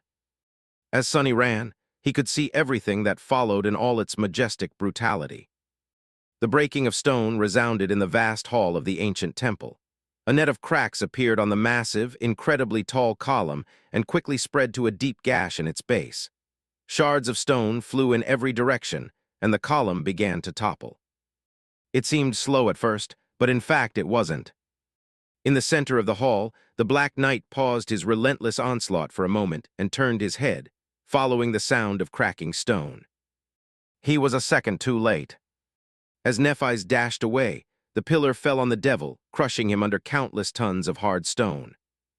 Chapter 271, Insurmountable. The massive pillar plummeted down and fell right on the Black Knight. The devil turned slightly at the last moment, lowering his sword to the ground. His crimson eyes flashed with unassailable menace.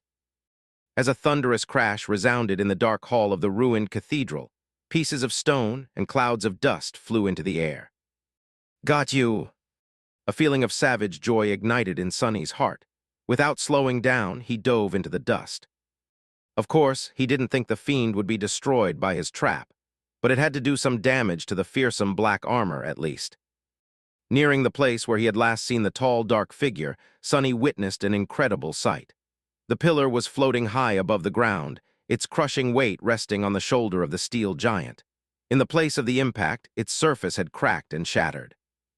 The Black Knight, however, had not escaped unscathed as well. His heavy breastplate fractured, revealing nothing but a mass of impenetrable, living darkness within. The pauldron on the shoulder that had received the blow was practically destroyed, leaving that whole arm hanging listlessly, twisted at a strange angle. The helmet of the devil was dented and covered by a net of small cracks, each seeping with ghostly crimson light. The Black Knight did not look good, if utterly terrifying. What was even better, though, was the fact that he was currently stuck under the pillar, unable to move. Sonny had to make us of that situation. But before he could, the devil raised his broken arm and placed it on the column. Then he lowered his head, as though gathering his strength, and effortlessly threw the monumental stone pillar into the air. Sonny's eyes widened. Diving down, he barely avoided the flying wall of granite. The pillar flew above his head and crashed down onto the marble floor, then rolled several times and came to a rest in a deafening rumble of shattering stone. The length of it blocked the grand hall, cutting the way for the rest of the cohort. And also Sonny's path of retreat. Not that he had any plans of retreating. Regaining his balance, Sonny brandished the midnight shard and dashed toward the wounded Black Knight for a vicious attack. Both he and the stone saint arrived at the same time. However, the fallen devil was still a force to be reckoned with. Despite the fact that his armor was cracked and his speed was somewhat diminished, there was still enough power in his body to obliterate all of them. Holding the greatsword with one hand, he suddenly pulled it into a fearsome slash. The black blade whistled through the air, cutting a chaotic arc around the fiend. Sonny was forced to jump back, but the shadow managed to deflect the blow with her shield and redirect its power, slowing down only a little. In the next moment, she closed the distance to the Black Knight and delivered a terrible strike of her own, aiming at the base of his sword's blade. The knight simply moved the sword away, then violently bashed her in the head with the pommel, casing bits of the stone-like metal to fly into the air.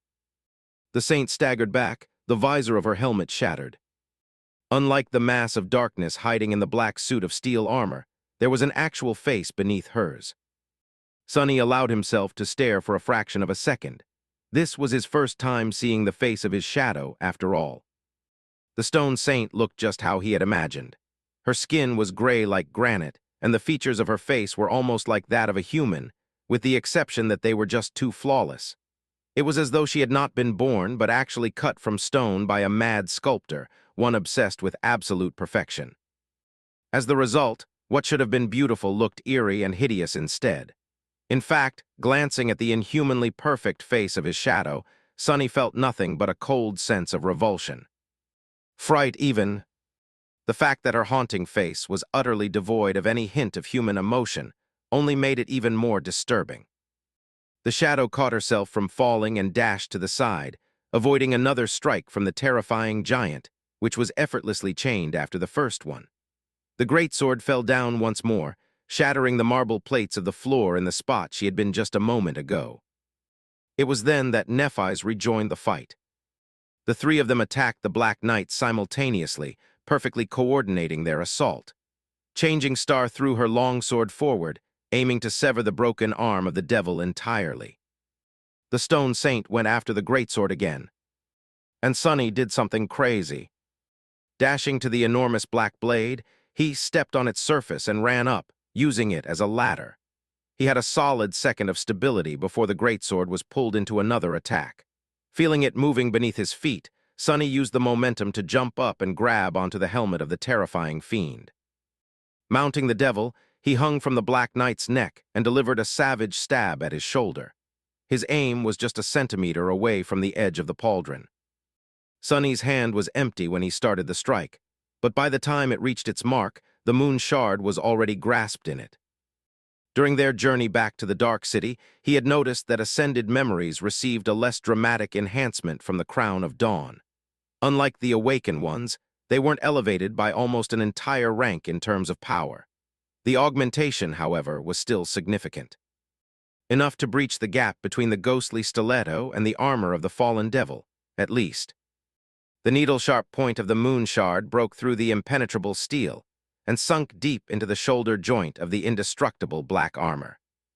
Obviously, Sonny knew that this strike would not do a lot of damage to the fiend, but dealing damage was not his goal.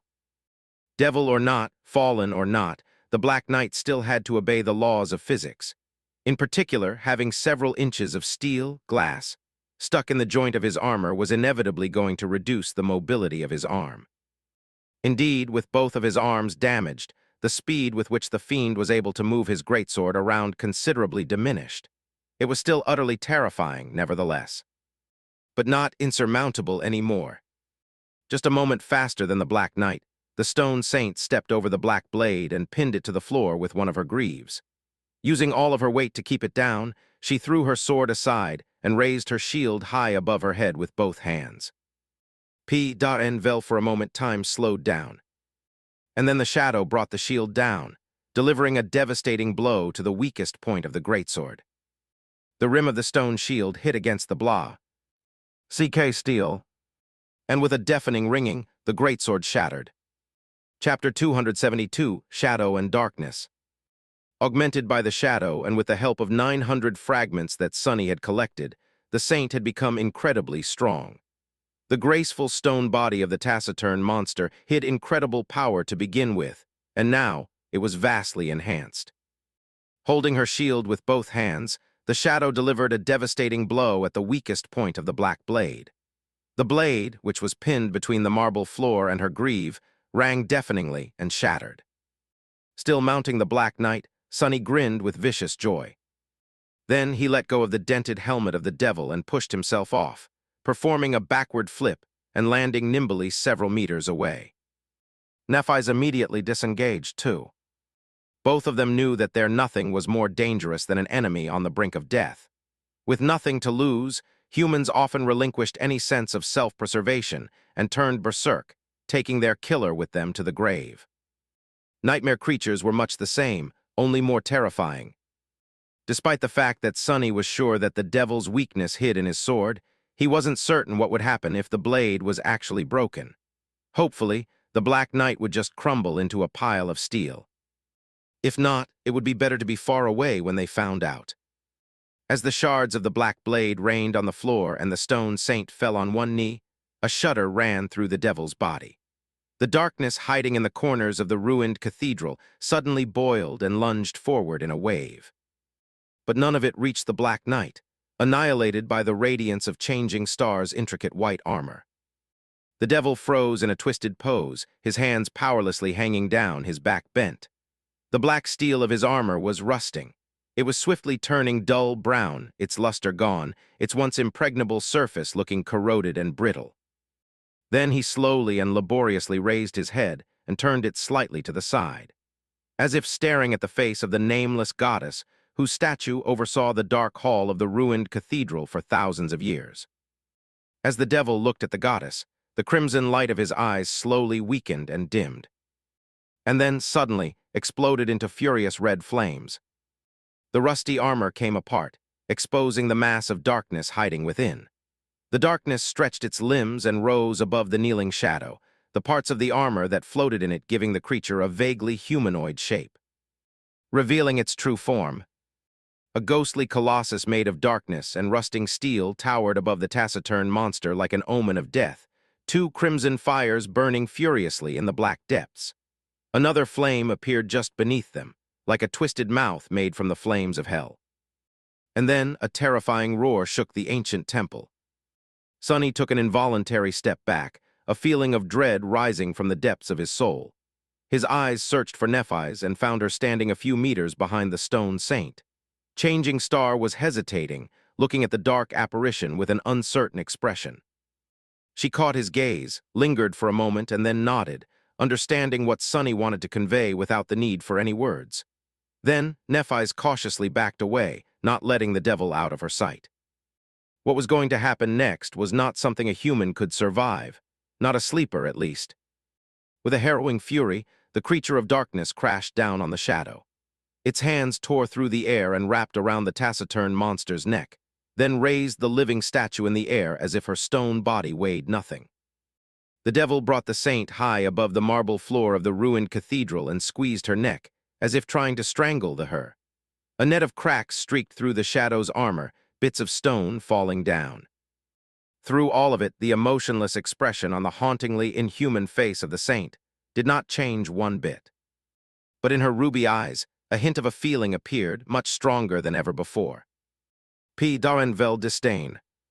Letting go of the shield, she raised her hands, grasped the vambraces of the rusting armor, and easily shattered them in her grip. As another roar resounded in the darkness, the taciturn monster fell back to the ground. Landing with nimble grace, she instantly dodged the claws of the apparition, which had bent down to shatter the living statue once and for all. Then, she took a step forward. The stone saint was right beneath the leaning devil now. As her ruby eyes flashed with ruthlessness, she lunged forward and delivered a crushing blow to his chest. Her gauntlet tore through the breastplate of the rusted armor and sank deep into the living darkness, right where a human heart would have been. Or a soul core. A moment later, the crimson flames burning in the depths of the dark creature exploded into a wave of blinding ray. Delight. And disappeared. The dark essence of the devil dissipated like fog, its remnants vanquished by changing Star's radiance. The pieces of armor fell to the ground in a clangor of steel. The terrifying devil of the cathedral, the Black Knight, was dead. Sonny threw his head back and let out an exhilarated, vengeful laugh. Die, die, you bastard, die and go to hell forever. Oh, revenge tasted so great. A moment later, the voice of the spell whispered sweetly into his ear. You have slain a fallen devil, forsaken knight. Your shadow grows stronger. Sonny smiled. Anything else you want to add? A memory and an echo. However, a moment later, he forgot all about the spell. A cold shiver ran down his spine. Because right in front of him, something very strange was happening to the stone saint. Her hand was still raised, frozen in the same position as when she had pierced the heart of the living darkness with her fist. And in it, what the hell is that thing? Chapter 273, Chrysalis. Grasped in the shadow's fist was a strange, beautiful, and ominous gem. It was utterly black, as though suffused with impenetrable darkness. The glossy black surface seemed to devour light, turning the vast hall of the ruined cathedral even darker than it had been before. Deep within that black void, crimson flames burned with a menacing red glow. It was pulsating in a slow and bizarre rhythm, drowning everything around in dim red light. Painted by it, the stone saint seemed to be drenched in blood. The gem she held looked like a bloody, still beating heart that she had torn out of someone's chest. Gazing at it, Sonny felt a strange sense of foreboding. What the hell is this thing? The gem looked sort of like a soul shard, but different. He had never seen a black shard to begin with, or one radiating such an intense glow. It also didn't seem like a piece of a broken core. On the contrary, it appeared whole. Is that what a soul core of a nightmare creature looks like? No, not a soul core. A soul. Stunned, Sunny counted the crimson flames burning in the depths of the black gem. 1, 2, 3, 4. 4 flames for the 4 cores of fallen devil. The thing that his shadow held in her hand was the Black Knight's soul, or some sort of his essence, at least. By how had it turned into a material form? Did the Stone Saint do it? If so, how? No, why? What is she doing with it? As Sunny and Nephis looked in stunned silence, the shadow finally moved. Bringing the black gem close to her face, she lingered for a moment.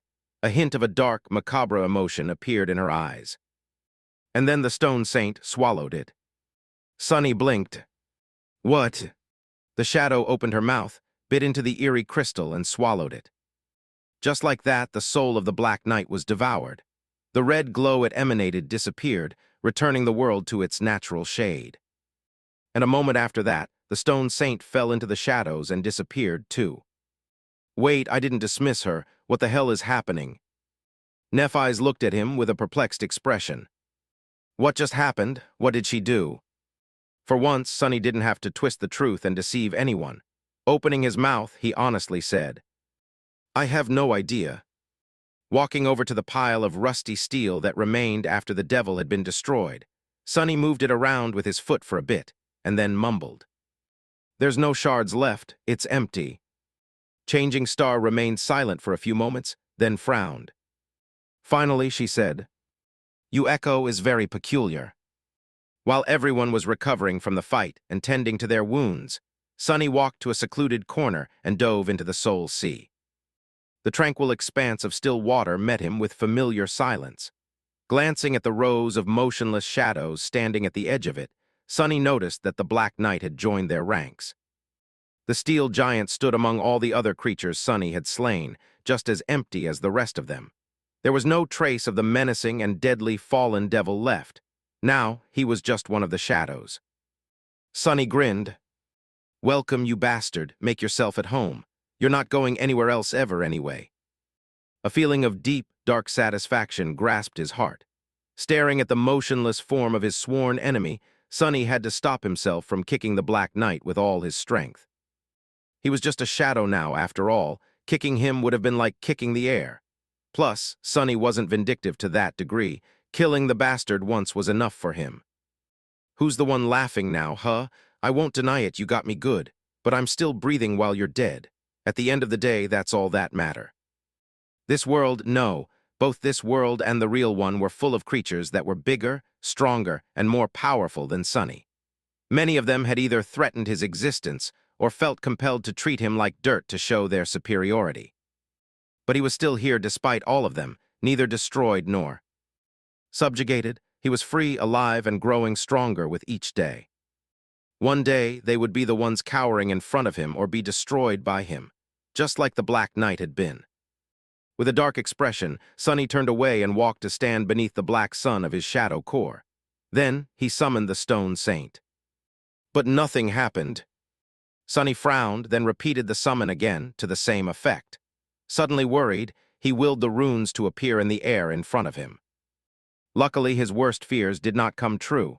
The Stone Saint was still listed as his shadow. Then what is going on with her? Concentrating on the runes describing her name, Sunny made it expand and read. Shadow Stone Saint. Shadow rank awakened. Shadow class monster. Shadow attributes battle master, stalwart spark of divinity. Shadow description, Shadow Saint, was created by the treacherous lost from light in the cursed darkness of the forgotten shore. Shadow fragments 80-200. So far, everything was the same. Even the number of shadow fragments he had fed her did not change. However, there was a new string of runes shimmering beneath that number, where nothing had been before. When Sunny saw it, his eyes widened. The runes read, The Stone Saint is evolving. He lingered for a few moments, and then looked up at the shadow core. P.N. Vel somewhere inside, his shadow was resting in the waves of nurturing dark flames, her very being going through a mysterious transformation. It appeared as though consuming the soul of the Black Knight had allowed her to enter a stage of growth that Sunny had not anticipated. How long would that evolution process take? And what kind of a transformation the Saint was going through? Sunny had no idea. However, he couldn't wait to find out. Chapter 274, Salvation. Chapter 274, Salvation. Evolving, the stone saint was evolving. Leaving the mindscape of the soul sea, Sonny furrowed his brow. His eyes, however, were full of excitement. What exactly about her was going to change, though? There weren't that many possibilities. It could be either her rank, her class, or her attributes. It was logical to assume that by defeating an opponent of a higher rank, the shadow would be able to ascend to a new rank herself. However, there was a flaw in that logic. The Black Knight wasn't the first fallen creature Sonny and the Saint had slain. In fact, he was the third, with the Corpse Eater and the Spire Messenger being the first two. That's not even counting the two iron spiders the living statue had butchered before falling to Sonny's blade herself. But she had not done anything like pulling a black gem out of their corpses before. So most likely, what allowed her to absorb the soul of that particular nightmare creature was not the mere fact of its incredible power. It was the strange but obvious kinship that the two of them shared. At least Sonny felt that this guess of his was right.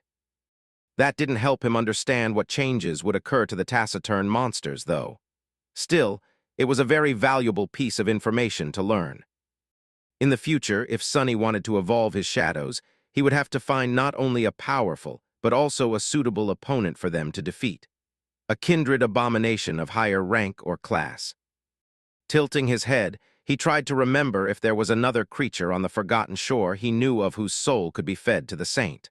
For a moment, the image of the walking colossus appeared in his mind. Yeah, no, not gonna even think about that. Shaking his head, Sonny smiled slightly and walked over to his companions. Now that their deal had been concluded, the future he was so afraid of was finally upon them. The light of lanterns invaded the spacious room that had once belonged to the priestess of this ancient temple. With 6 people entering its peaceful haven, however, it didn't seem so vast anymore. Sonny looked around and sighed. The hidden quarters were just like he had left him. There were pieces of simple but luxurious furniture carved out of pale wood, with a few mismatched things that he had scavenged from the ruins. The stone walls were decorated with intricate engravings. An empty chest that used to be full of shimmering soul shards stood dark and empty. Feeding the stone saint had really bankrupted him. Sadly, being the master of a hungry shadow was not the cheapest of ambitions. On one of the walls, sets of lines were scratched into the stone, marking all the days he had spent living in the ruined cathedral. For a long time, this had been his home. The best home he ever had, really, which was a sad thing to say about a windowless stone room hidden in the middle of a cursed city. But Sonny liked it a lot. He was going to miss this dark, quiet place very much. The other members of the cohort, with the exception of Effie and Cassie, were looking around with interest. Even Neff showed a bit of curiosity. With a strange look on his face, Kai turned to Sonny and asked, This is where you lived." Sonny raised an eyebrow and shrugged. "Yeah, why?" The beautiful archer smiled with visible delight. "No, nothing. It's just that this place is so tasteful. I did not expect your residence to be this chic." "What is that supposed to mean?" Sonny frowned. "What did you expect it to be?" Kai looked down, suddenly flustered. "Oh, for some reason I always imagined you sleeping on a floor in a cave. Yeah, stupid, I know. Why would there be a cave in a temple?" Hearing that, Effie couldn't help but laugh. Wait till you see what's in his closet, Knight." Sonny gave her a menacing look, but thought better of saying anything. He understood that the huntress was just trying to lighten the mood. Knowing what was going to come next, every member of the cohort was consumed by fear and doubt right now. Effie more than the rest, because her role in the spectacle that Gunnalug had planned for them was especially cruel. Sonny sighed. A bit later, they were sitting around the hearth, the smell of food still lingering in the air. Everyone was silent, looking at the fire, their minds consumed with dark thoughts. Sonny knew that he had to make a decision now, but felt reluctant to do so. Instead, he just watched the shadows dance on the walls of the hidden chamber. After a while, Nephis finally broke the silence. Turning to him, she lingered for a bit and then asked, "We will be leaving in the morning. Will you come with us?" Her voice sounded even, as always, but Sonny knew her well enough to discern notes of a suppressed emotion in it. Hope Hope is the poison that will get you killed.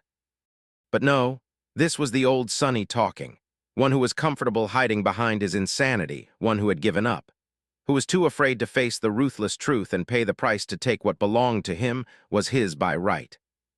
Triumph, salvation, and hope. Sonny was done being afraid.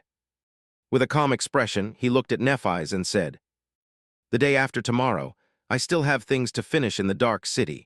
I will join you the day after tomorrow, for better or worse." She was silent for a few moments, and then a soft smile appeared on her face. "Thank you, I have some preparations to make too. We will return to the bright castle together then." He gave her a nod and turned away.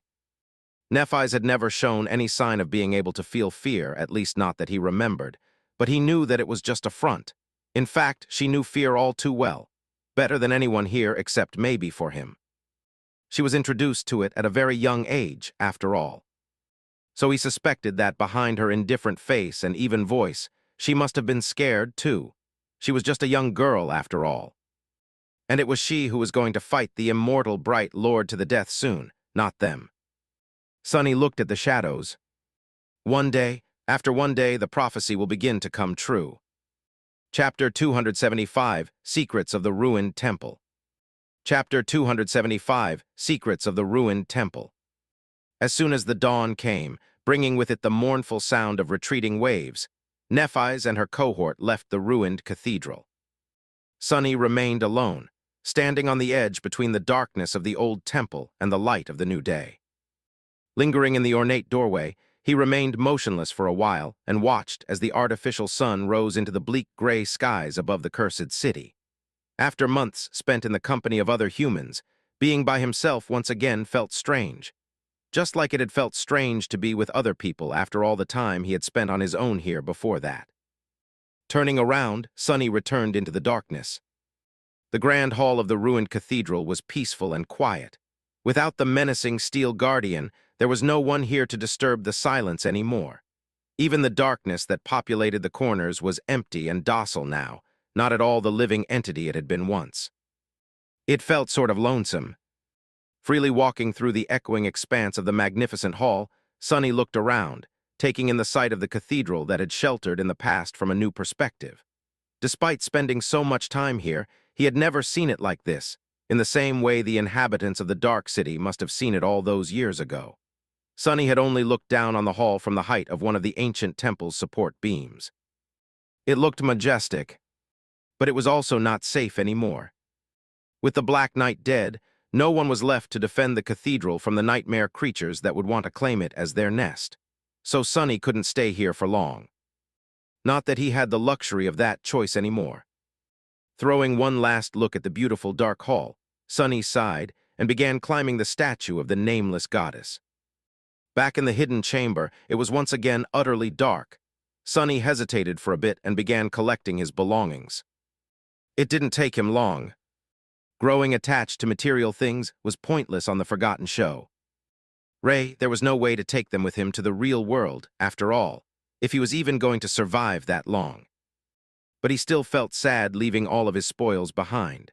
Back in the real world, Sonny never had a home like this, nor a lot of stuff to call his own. He had dreamed of enjoying a lavish lifestyle after becoming an awakened, but got stuck in this hell instead. This spacious room he called his home was a form of consolation. But now he had to leave. In the end, he only took the bare necessities and then tidied the place up, wishing to leave it clean and orderly despite knowing that there was little chance of anyone stumbling on this place again. After everything was done, Sonny glanced at the tranquil room and hesitated for a bit. Then he walked over to the wall where he had once scratched countless lines into the stone to count the days and summoned the prowling thorn. He wanted to leave a mark of his presence here. Something to tell that he had lived in this hidden chamber in the ancient ruined cathedral in the dark city on the forgotten shore. In this world, a small mark to witness that he had been here, had struggled here, and then left to fight for a chance to escape. Sonny wanted to come up with some profound words, but nothing came to mind. He wasn't really a profound person anyway. What he really wanted to carve into the wall was his true name. But even now, the paranoia stopped him. What if someone would come here one day and read it out loud? What a funny disaster that would be. Finally, he raised the kunai, carved something beneath the lines that marked the days he had spent living in the ruined cathedral. Then Sonny turned around and walked away. There were 2 runes left on the wall behind him. One meaning sun, the other meaning loss. There were 2 things Sonny wanted to accomplish before tomorrow morning. One was in the ruins of a library that he had never finished exploring, and the other one was right here in the ruined cathedral. Returning to the grand hall with his rucksack on his shoulder, Sonny walked past the statue of the nameless goddess and dove into one of the doors leading into the temple's inner sanctum. He had never been there before, kept away by the living darkness and the black night. But now that the devil was gone, Sonny was finally going to see what was hidden inside. Walking through the rooms and corridors that the priests and priestesses had once used, he looked around and didn't notice anything of interest. Everything was pretty much destroyed and ruined, with only a few mundane things remaining untouched.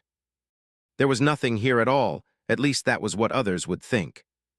Sonny, however, suddenly stopped in front of a certain wall and tilted his head. There was nothing special about that wall, at least nothing that could be seen. But he could feel a heavy mass of shadows hiding behind it, as though there was a hollow space there. After searching for a while, he found a hidden lever and pressed it. Or at least he tried. The ancient mechanism had rusted through and disintegrated over the thousands of years of neglect, of course. With a sigh, Sonny summoned the midnight shard, looked closer at the hollow wall, and inserted the takai into the seam between its moving parts. Then, he unceremoniously used the unbreakable blade as a lever and pushed with all his inhuman strength. With a terrible scraping sound, a part of the wall slid away. The air rushed past Sonny, entering the dark mouth of a narrow corridor. Behind it, a set of stone stairs led down. Deep down underground.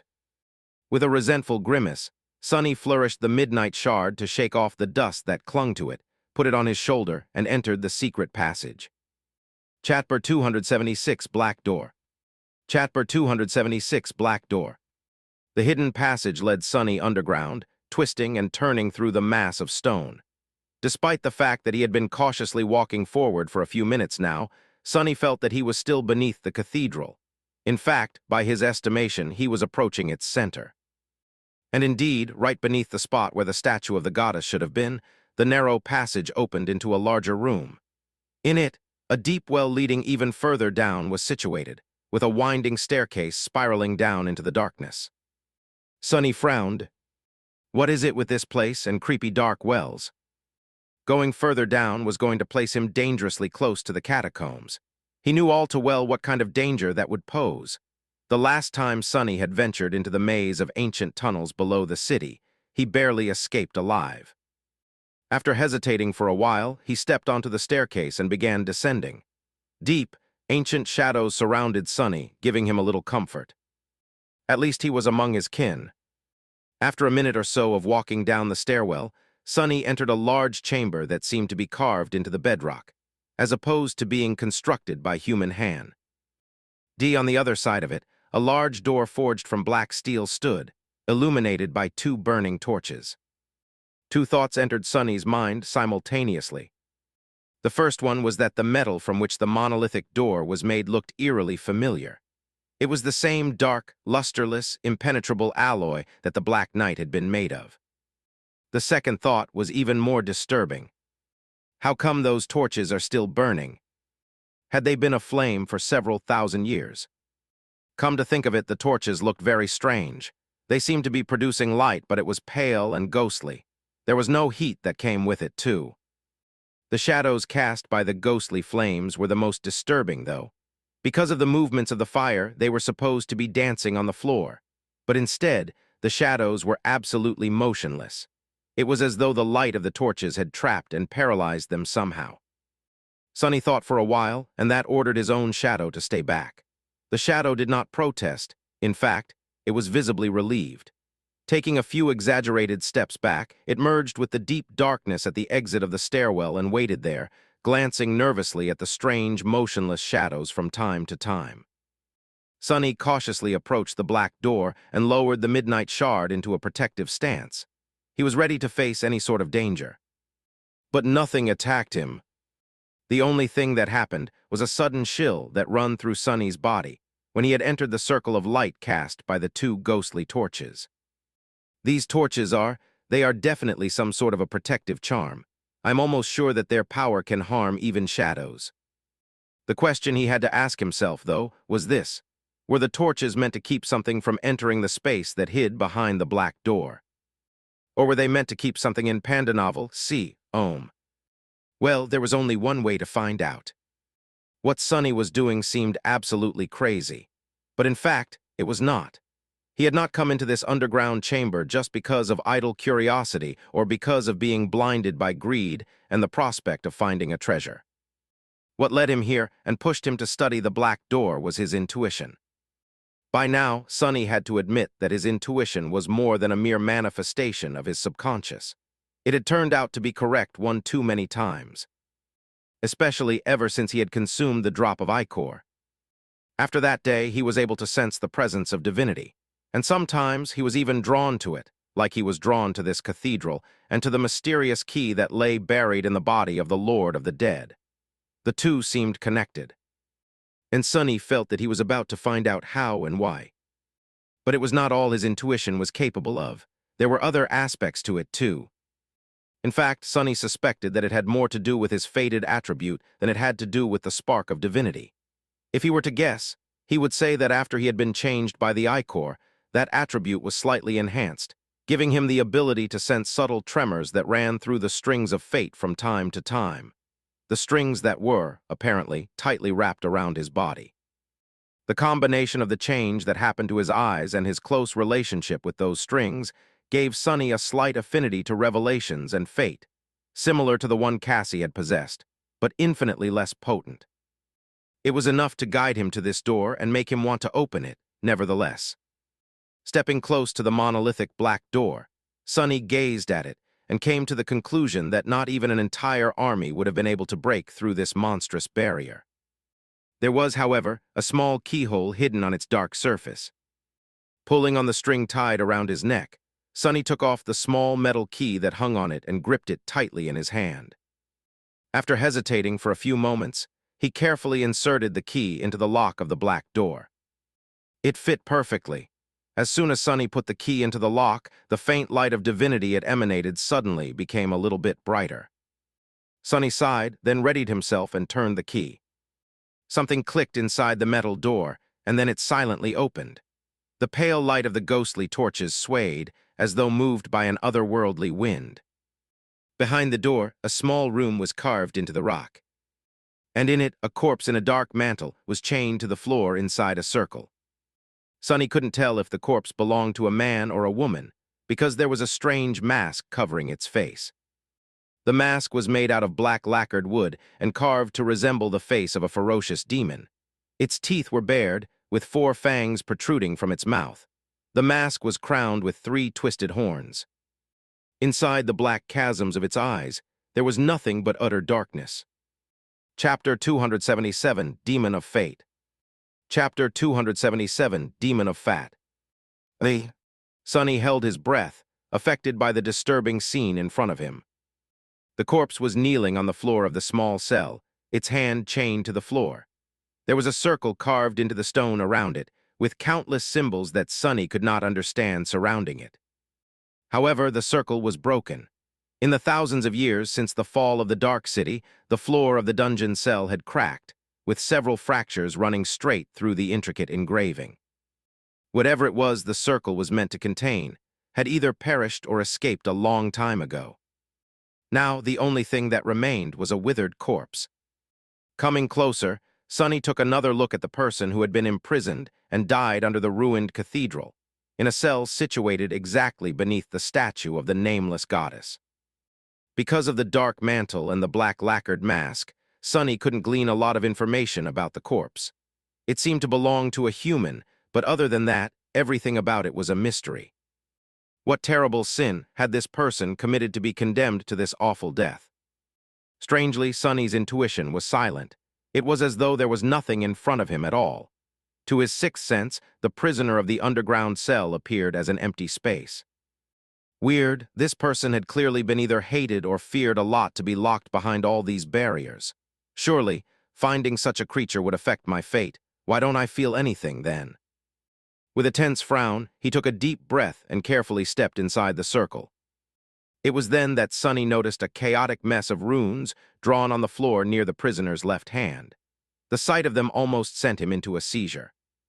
Staggering away, Sonny fell to his knees and threw up. Ugh, damn it!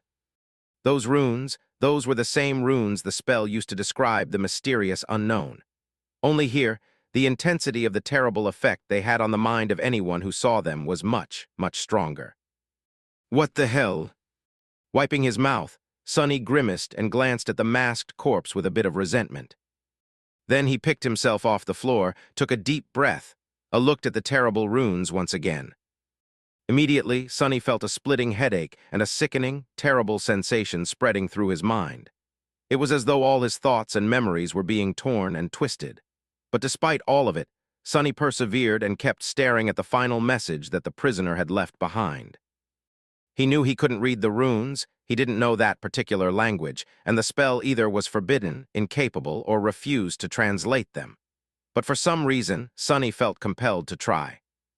Fighting through the intense pain, he slowly studied the strange runes, and then suddenly his eyes widened. Because right below the chaotic mess of them, a line of text was written in the script he was familiar with, the usual runic language that the spell always used. This time, it did not provide any translation. Luckily, Sonny had studied these runes and knew enough about them to understand what was written himself. The last thing the person imprisoned under the cathedral wrote before succumbing to death made him shudder. Scratched into the stone was a short prayer. Hail, Weaver, demon of fate, firstborn of the unknown. Sonny stared at the runes until he was on the verge of losing consciousness. Only then did he turn away and closed his eyes. The nauseating dissonance of the terrible runes stayed carved into his mind. Only after several minutes passed did it fade a little, allowing him to breathe again. So, the mysterious Weaver whose forbidden lineage he had inherited was, in fact, associated with fate, just like Sonny himself. What were the chances? That's fated for you, I guess. The word he translated as demon wasn't the one used to describe nightmares creatures of the third rank, but a different one. Perhaps calling it a spirit or a demon would have been more suitable, a mortal, but powerful and ominous deity. One different from gods, but sharing the same nature. However, Sonny wasn't that versed in mystical terminology. All he knew was that the runic language was incredibly rich in words describing all types of monsters and creatures, while the human language wasn't. Hence, demon was fine with him.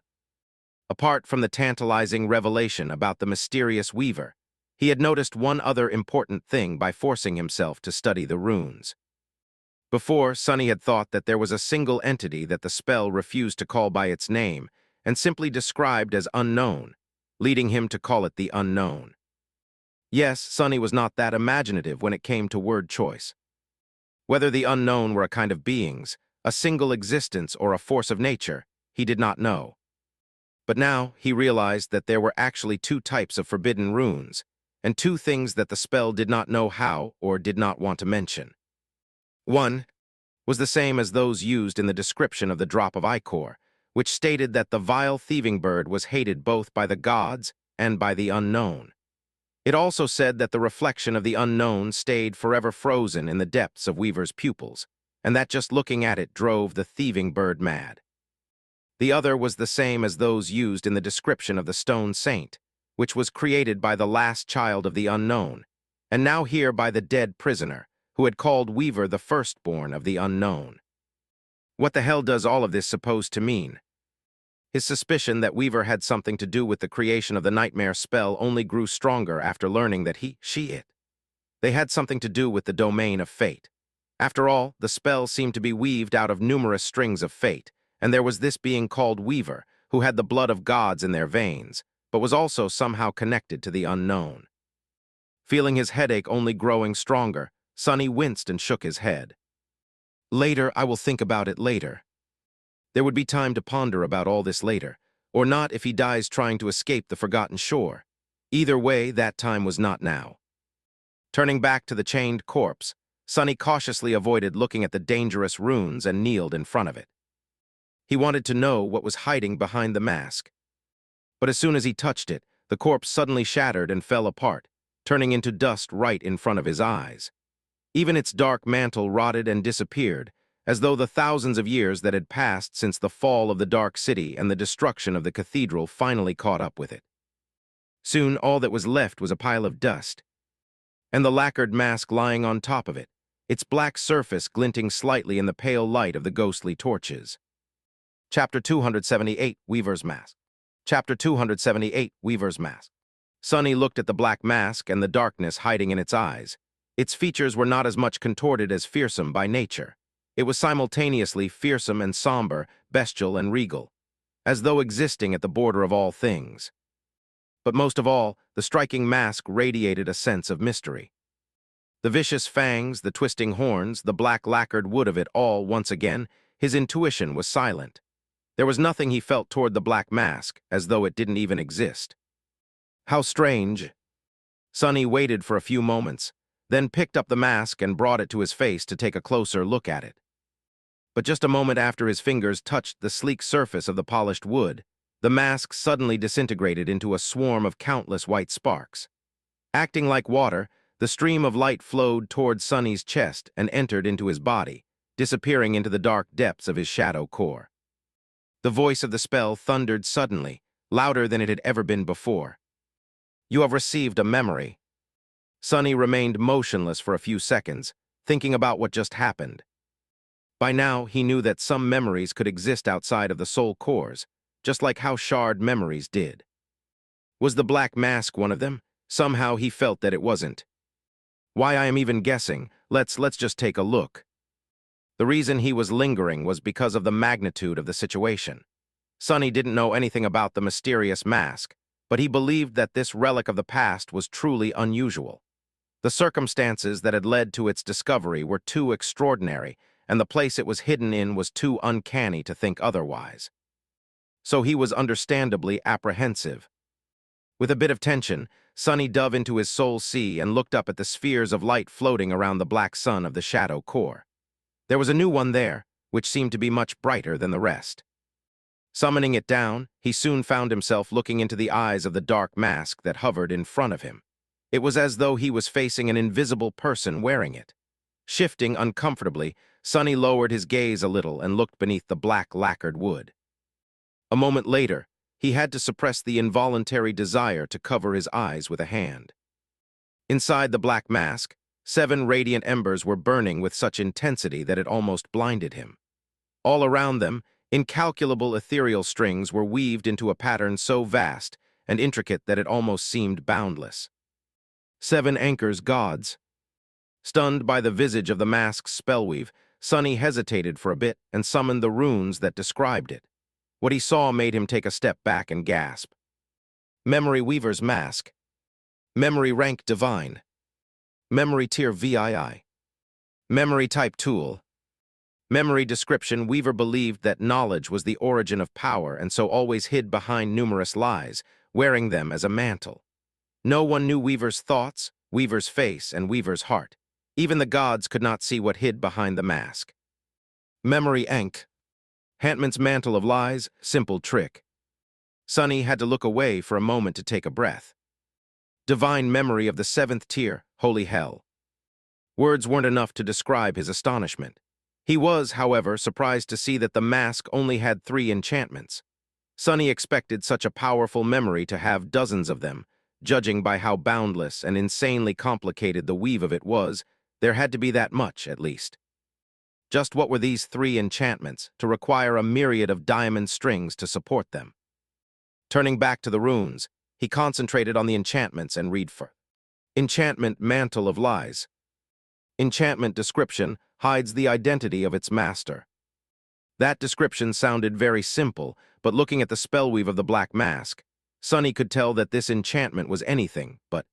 In fact, it was so vast and powerful that his mind was failing to even comprehend the scale of it. The enchantment was indeed designed to protect the identity of the person wearing the mask from prying eyes, but what it actually meant was that any form of detection was powerless against it. And Sonny suspected that any was not a figure of speech in this case, but simply a constatation of fact. For example, Cassie's aspect ability, which allowed her to see a person's attributes, would not work on someone wearing the mask. There were countless similar abilities among the awakened, none of which would work either. I guess that explains why my intuition was silent about the prisoner and the mask itself. Whatever kind of fatter-related sixth sense I have is also countered by that thing. Even more terrifying was the fact that the enchantment was not aimed at just the awakened. The description of the weaver's mask stated that even the gods could not see through it, and it was honest truth. Nothing could penetrate the barriers of the mantle of lies, not even the sight of a god. Sunny gulped. Scary. But then, this incredible and frightening enchantment did not even take up a tenth of the volume of the ethereal diamond strings hiding beneath the surface of the black lacquered mask. The second enchantment was much the same. It was called, by which the spell was telling Sunny that it wasn't going to say anything about it. Its description was also empty. However, Sunny could tell that it had something to do with sight just by looking at the weave. He could also tell that it was not a passive enchantment, but an active one, meaning that currently he could not access it. Usually that would mean that he would be able to once he became a true awakened. But in this case, the amount of soul essence required to keep the enchantment activated for more than a fraction of a second was so vast that no awakened would have been able to. Only a saint would, perhaps. However, Sunny was not sure that he wanted to try even if he had the ability. The things Weaver saw were capable of driving unholy creatures insane, so it was wise to avoid going anywhere near that enchantment in the future, most likely. Most of the spellweave of the Weaver's mask, however, was dedicated to the third enchantment, one that was called a simple trick. Judging by the mind-boggling complexity of the pattern that made it possible, that trick of Weaver's was anything but simple, though. It was the most bizarre, intricate, and ingenious thing that Sunny had ever seen. Curious, he glanced at the description and froze, his eyes opened wide. The runes gleaming in the air read, Enchantment Simple Trick. Enchantment description reverses the effect of one's flaw. Chapter 279, Guilty Conscience. Chapter 279, Guilty Conscience. Sunny remained silent for a long time, staring at the black mask. The tranquil sea of his soul was still, and silent not at all like the storm that was currently raging in his heart. After a while he thought, that Weaver was one sly guy, girl, person, being. Well, the fact that I don't even know that much only serves to prove the point, and I thought I was good at deceit and manipulation. How devious one must be to not let even the gods, even the nightmare spell know anything about them. But it was fitting in a strange kind of way. If Weaver's domain was that of fate, there was no other way. Fate was a terrifying but subtle tool. Manipulating it to your advantage required a very special kind of genius, one that was directly opposite to any kind of directness, straightforwardness, and brutal power. However, if given the choice, Sunny would have preferred to face War God in battle than to make someone like Weaver his enemy.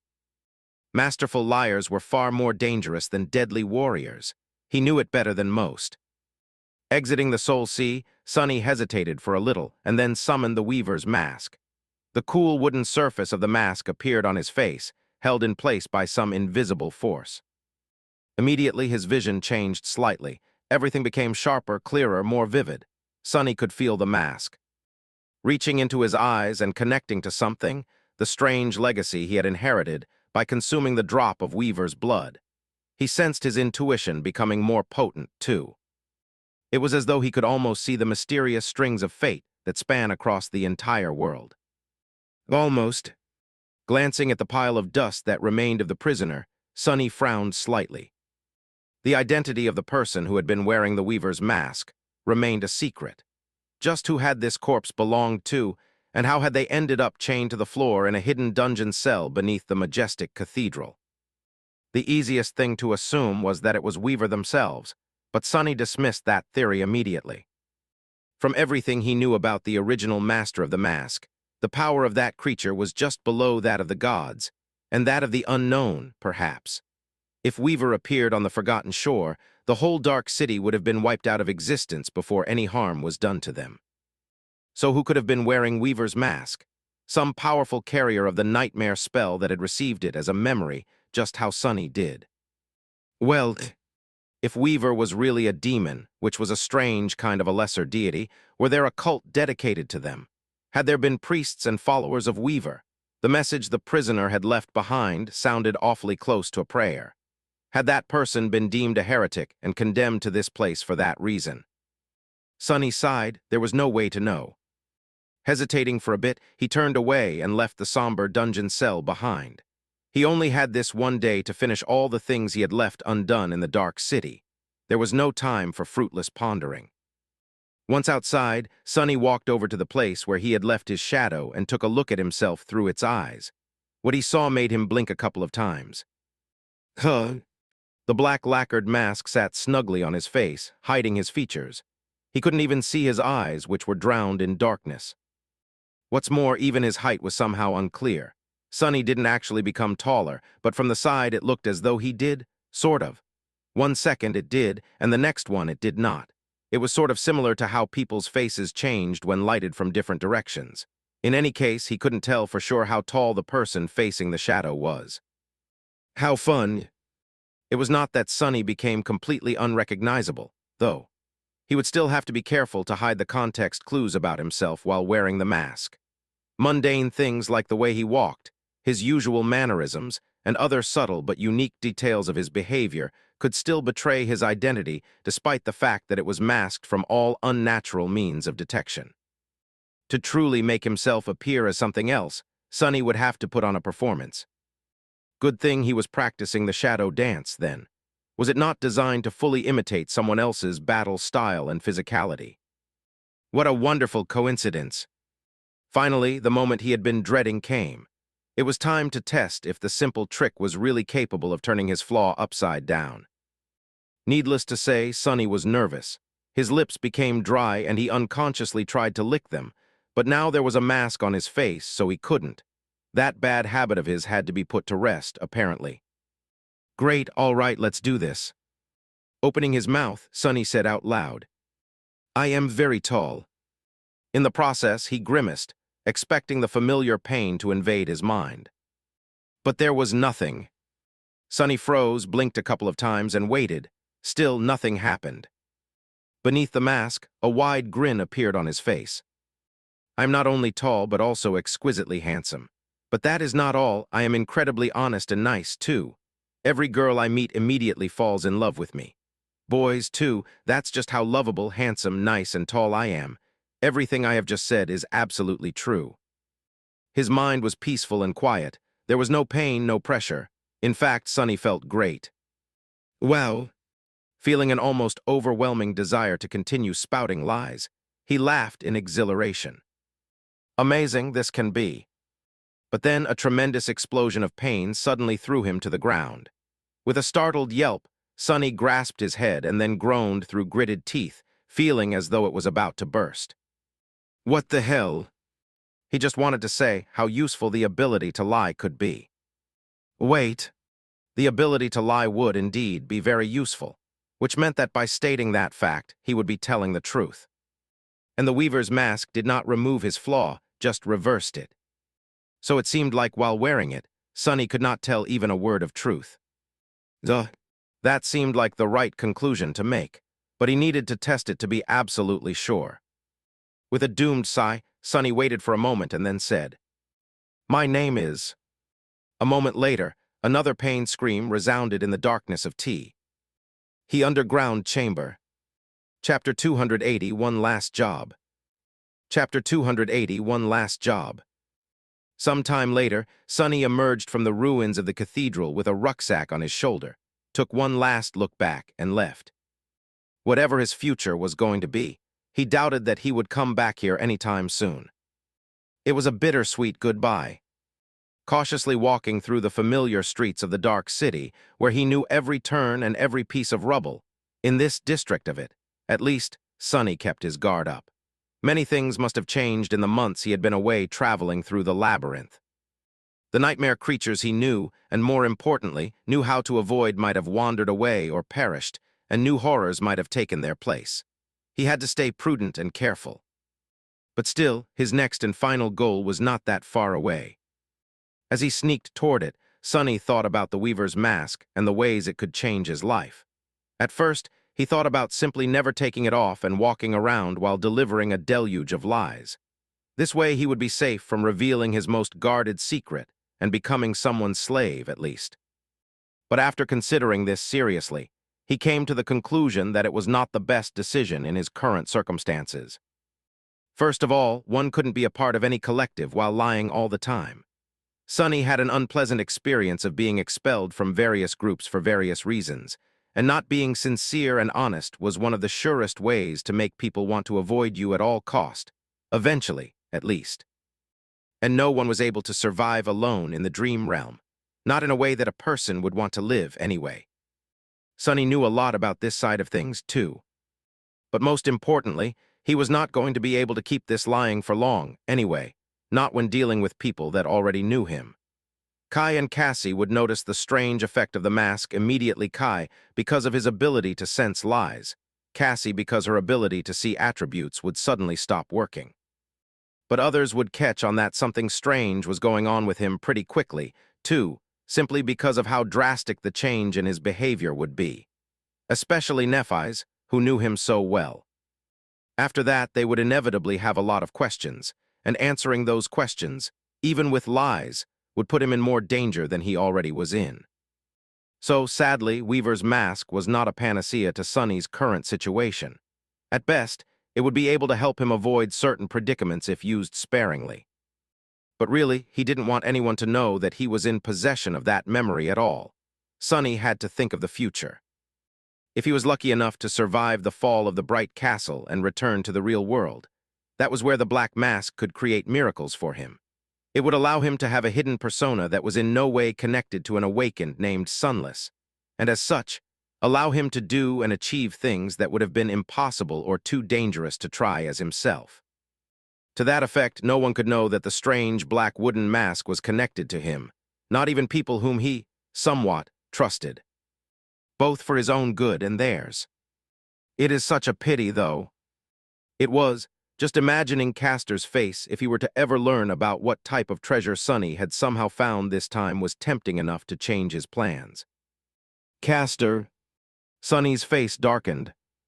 He had not forgotten about the promise Nephis had made him at the start of their journey to the Hollow Mountains. Tomorrow, he was finally going to learn what was the deal with the proud legacy, and what exactly the relationship between Changing Star and him was. And how big were the chances of Sonny having to face Castor in battle. Despite all his dislike for the handsome scion of the Han Li clan, Sonny was reluctant to actually fight him.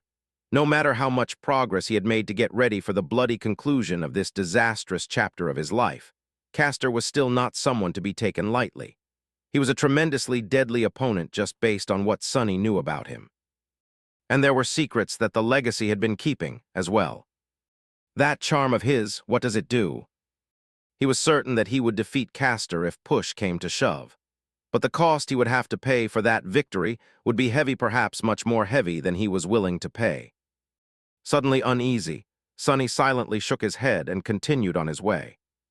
As the sun began to roll toward the western horizon, he approached his goal, the ruins of an ancient library that stood lonesomely among the decimated buildings. Back near the end of his lonely months of hunting monsters on the streets of the Dark City, Sonny had begun exploring this ruin for bits of information about the history of the Forgotten Shore. Because of his chance encounter with the Stone Saint, and then with Kai, which lead to him. Abandoning the ruins for a long expedition into the labyrinth, he had never finished this project. There was this one vast mosaic, in particular, that Sonny was interested in. It sprawled across the entire floor of the library's main hall and was mostly covered by rubble. In the past, Sonny was not strong enough to move the rubble out of the way.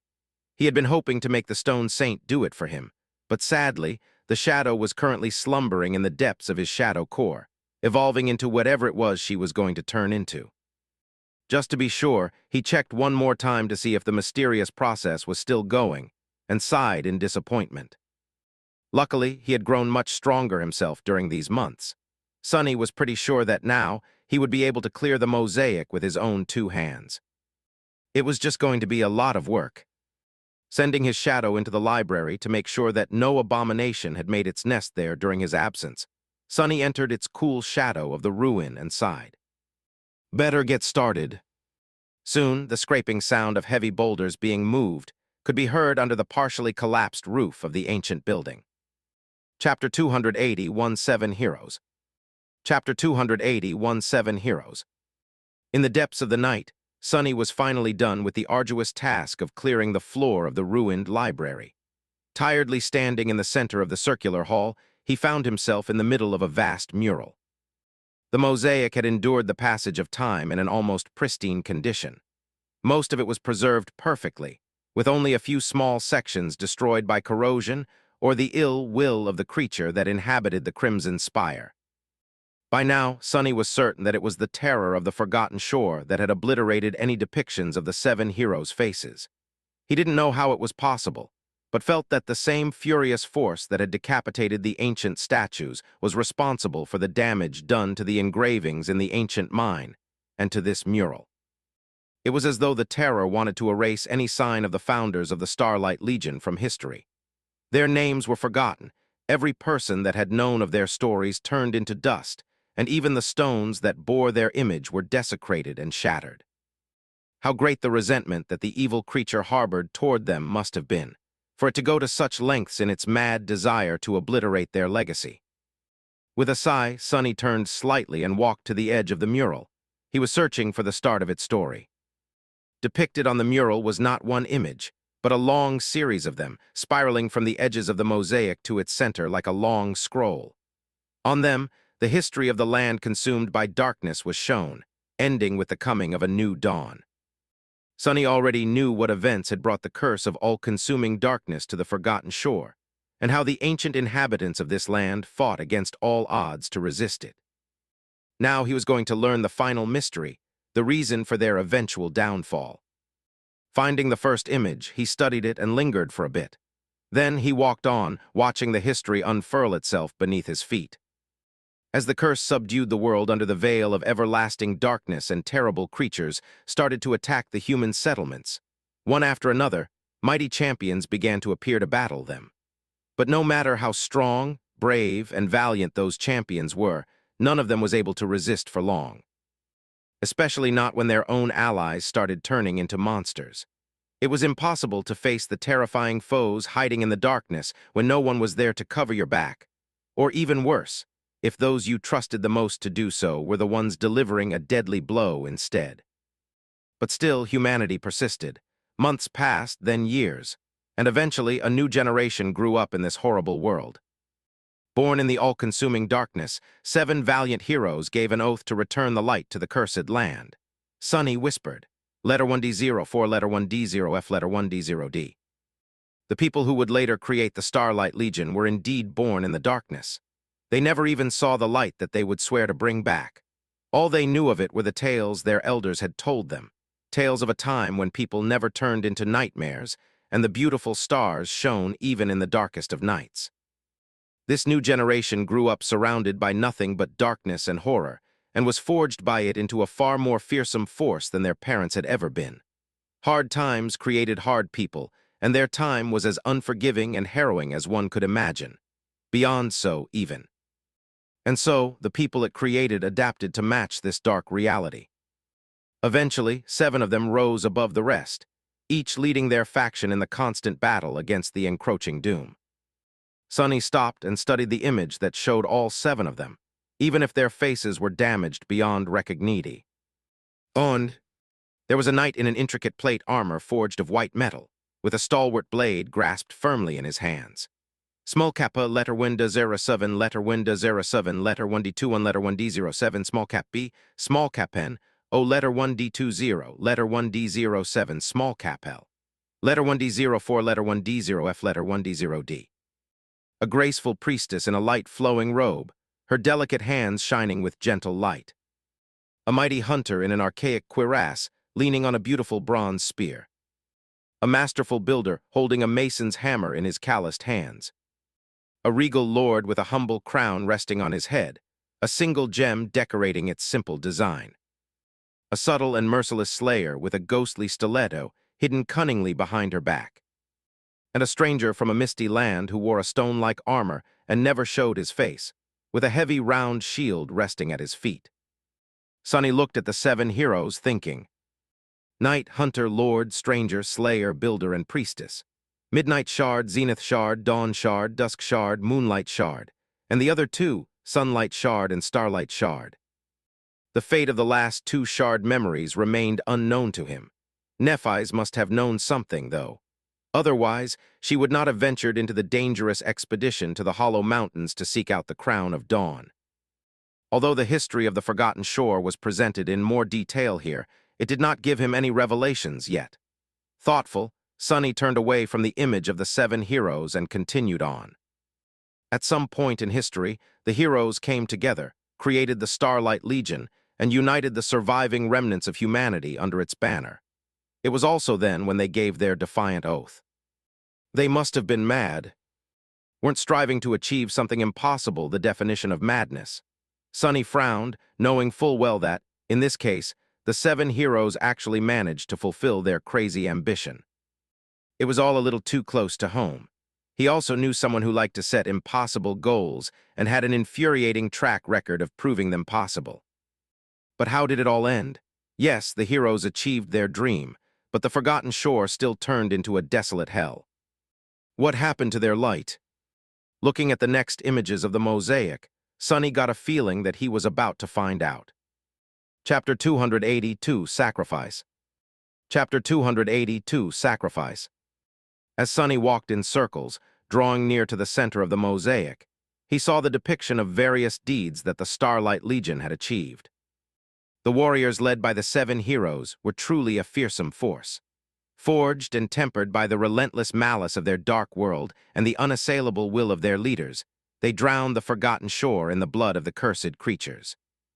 Even though many of them had turned into monsters themselves, especially those who had allowed themselves to falter in their conviction, the rest continued on, unbroken. Sunny couldn't tell how powerful exactly the members of the Legion were, but from some clues of their battles, he guessed that they were at approximately the same level as the Awakened of his own world, at least at the beginning. With time, however, it seemed as though the warriors of the Cursed Land had grown much stronger. If most of the creatures they were fighting were of the corrupted rank, then that would put the Legion far above the humans back in the real world. Sunny wasn't sure if the 7 heroes and their soldiers were carriers of the nightmare spell, though, and if the same hierarchy of power could be applied to them. Eventually, the surviving humans migrated to the shore of the colossal impact crater and built an impregnable wall around their new city. This endeavor alone was so arduous and ambitious that he couldn't help but feel a sense of awe. Sunny slowed his steps. On the images in front of him, the construction of the Crimson Spire, no, it wasn't crimson yet back then, had begun. The Cyclopean Tower was built west of the city, reaching high into the sky like an axis of the world. Like a stairwell that was designed to allow humans to touch the heavens. This was what he was truly interested in. Sunny wanted to know what happened in the spire, how the artificial sun was created, and how the darkness that consumed this land was turned into a transient black sea. What he saw next made him falter, and then close his eyes with an expression of deep, exhausted resentment. In the second-to-last image, the 7 heroes were depicted standing apart in the 7 spots of the Forgotten Shore. In front of each of them, a crowd of thousands of people kneeled, waiting. Among those people were the warriors of the Legion and the civilians from the city, men and women, old and young. Each of the heroes held a weapon in their hands. Of course, this is what happened. What else would it be? Small kappa letter winda 07 letter winda 07 letter 1d21 letter 1d07 small cap b small cap n letter 1d0f letter 1d20 letter 1d07 small cap l. A feeling of dark, bitter disappointment grasped his heart. Sunny didn't even know why he felt this way. It was not like he knew anything about the 7 heroes, really. But at some point, maybe because he needed to believe that there was a tiny glim of light in the vast and endless night, he had begun thinking of them as a symbol of the best humanity could be. What a foolish thought. He of all people should have known better. Curse you all. In the last image, one that took the center of the mosaic, 7 tall hills made of dead bodies surrounded the spire. Tens of thousands of people had been slaughtered, their blood flowing like rivers toward the dark tower. On top of each hill stood one of the valiant heroes, their hands stained red to the shoulder. As the last sacrifice, the slaughterers turned their weapons on themselves, thrusting them into their hearts. And somewhere out there, he knew, a tiny black seed floated in a pool of blood. Sonny grimaced in disgust. "This was your dream. This is how you decided to bring back the light, you sick wretches." As the rivers of blood flowed to the spire, 7 streams of glowing crimson light moved above them and entered it from 7 directions. These streams represented the sole essence of numerous humans who had been sacrificed to create the artificial sun. But theirs wasn't the most terrible fate. In the center of the spire, a lone human figure was drawn, convulsing in harrowing agony as the raging storm of soul energy entered her body. The conflux of all that power, the sacrificial vessel meant to be its conduit, the anchor of the sun. Sonny recognized that figure, too. To him, the features of her face were painfully familiar. It was the same face as that of the nameless goddess whose statue stood in the ruined cathedral. The crimson light entered her body and shot from her screaming mouth and eyes upward, pure and white. It rose to the height of the spire, where a new sun was being born. Frightened by its light, the darkness retreated underground, where it was locked behind 7 seals that were left behind by the heroes as their last deed. The rest was easy to deduce. After the heroes perished to create the artificial sun, everything was fine for a while. But then, maybe after a few decades or even hundreds of years, the light of the sun began to dim. So the people of the Dark City had to make a new sacrifice. Perhaps, the second time, only 7 people had been killed to renew the power of the spire. But then it happened again, and that time 7 was not enough. So they sacrificed 14, and when it happened again, they sacrificed a few dozen. And eventually, hundreds of people were being slaughtered every year to keep the sun burning. Because of the simple fact that the 7 heroes and their people, all of them had terribly mighty souls. But their descendants, who didn't have to grow up in utter darkness and fight terrible monsters to live through the day, did not. And at some point in this vicious cycle, the vessel that had been imprisoned in the spire and served as the anchor for the bloodthirsty sun was corrupted. Whatever kind of conscience it had left had been completely shattered. The nameless goddess of the Dark City became the crimson terror of the forgotten shore. All that pain, all that rage, all that blood exploded from the spire and infected the very land itself, growing into an endless labyrinth of the strange crimson coral. The 7 seals came undone, releasing that darkness that had been imprisoned underground for hundreds of years. This was what Cassie had seen in the vision. The darkness and the fury of the newborn terror fell on the humans of the Dark City like a tide, and wiped them all out, erasing even the memory of them from the face of the world. This was how the Forgotten Shore was born. Chapter 283, Final Piece of the Puzzle. Chapter 283, Final Piece of the Puzzle. So this is how it is. Sonny stared at the last image of the mosaic, a dark and resentful expression frozen on his face. Depicted in the center of the mural, a sun fueled by blood shone on the mountains formed by dead bodies.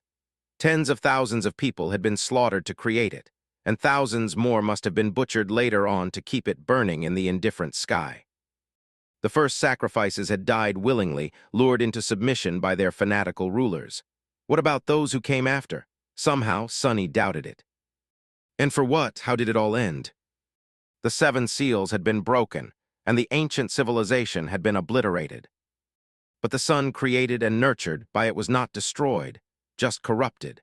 It still rose in the morning and fell beyond the horizon after the dusk, illuminating the desolate hell of its own creation.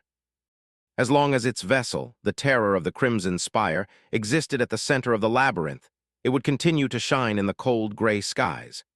And as long as it did, the darkness that had escaped its underground prison and turned into the cursed sea was going to continue coming and going, scared of its light.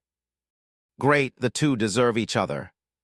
He didn't know why the all-consuming darkness had become a literal sea of impenetrably black water, but had a guess or two. Either hundreds of years spent locked away behind the seals had affected it that way, or the artificial sun had. The terror had been changed by the curse, so why couldn't the curse be changed by the terror in return? Why wasn't that sun extinguished, though? There was no one alive on the Forgotten Shore to make sacrifices to the spire anymore.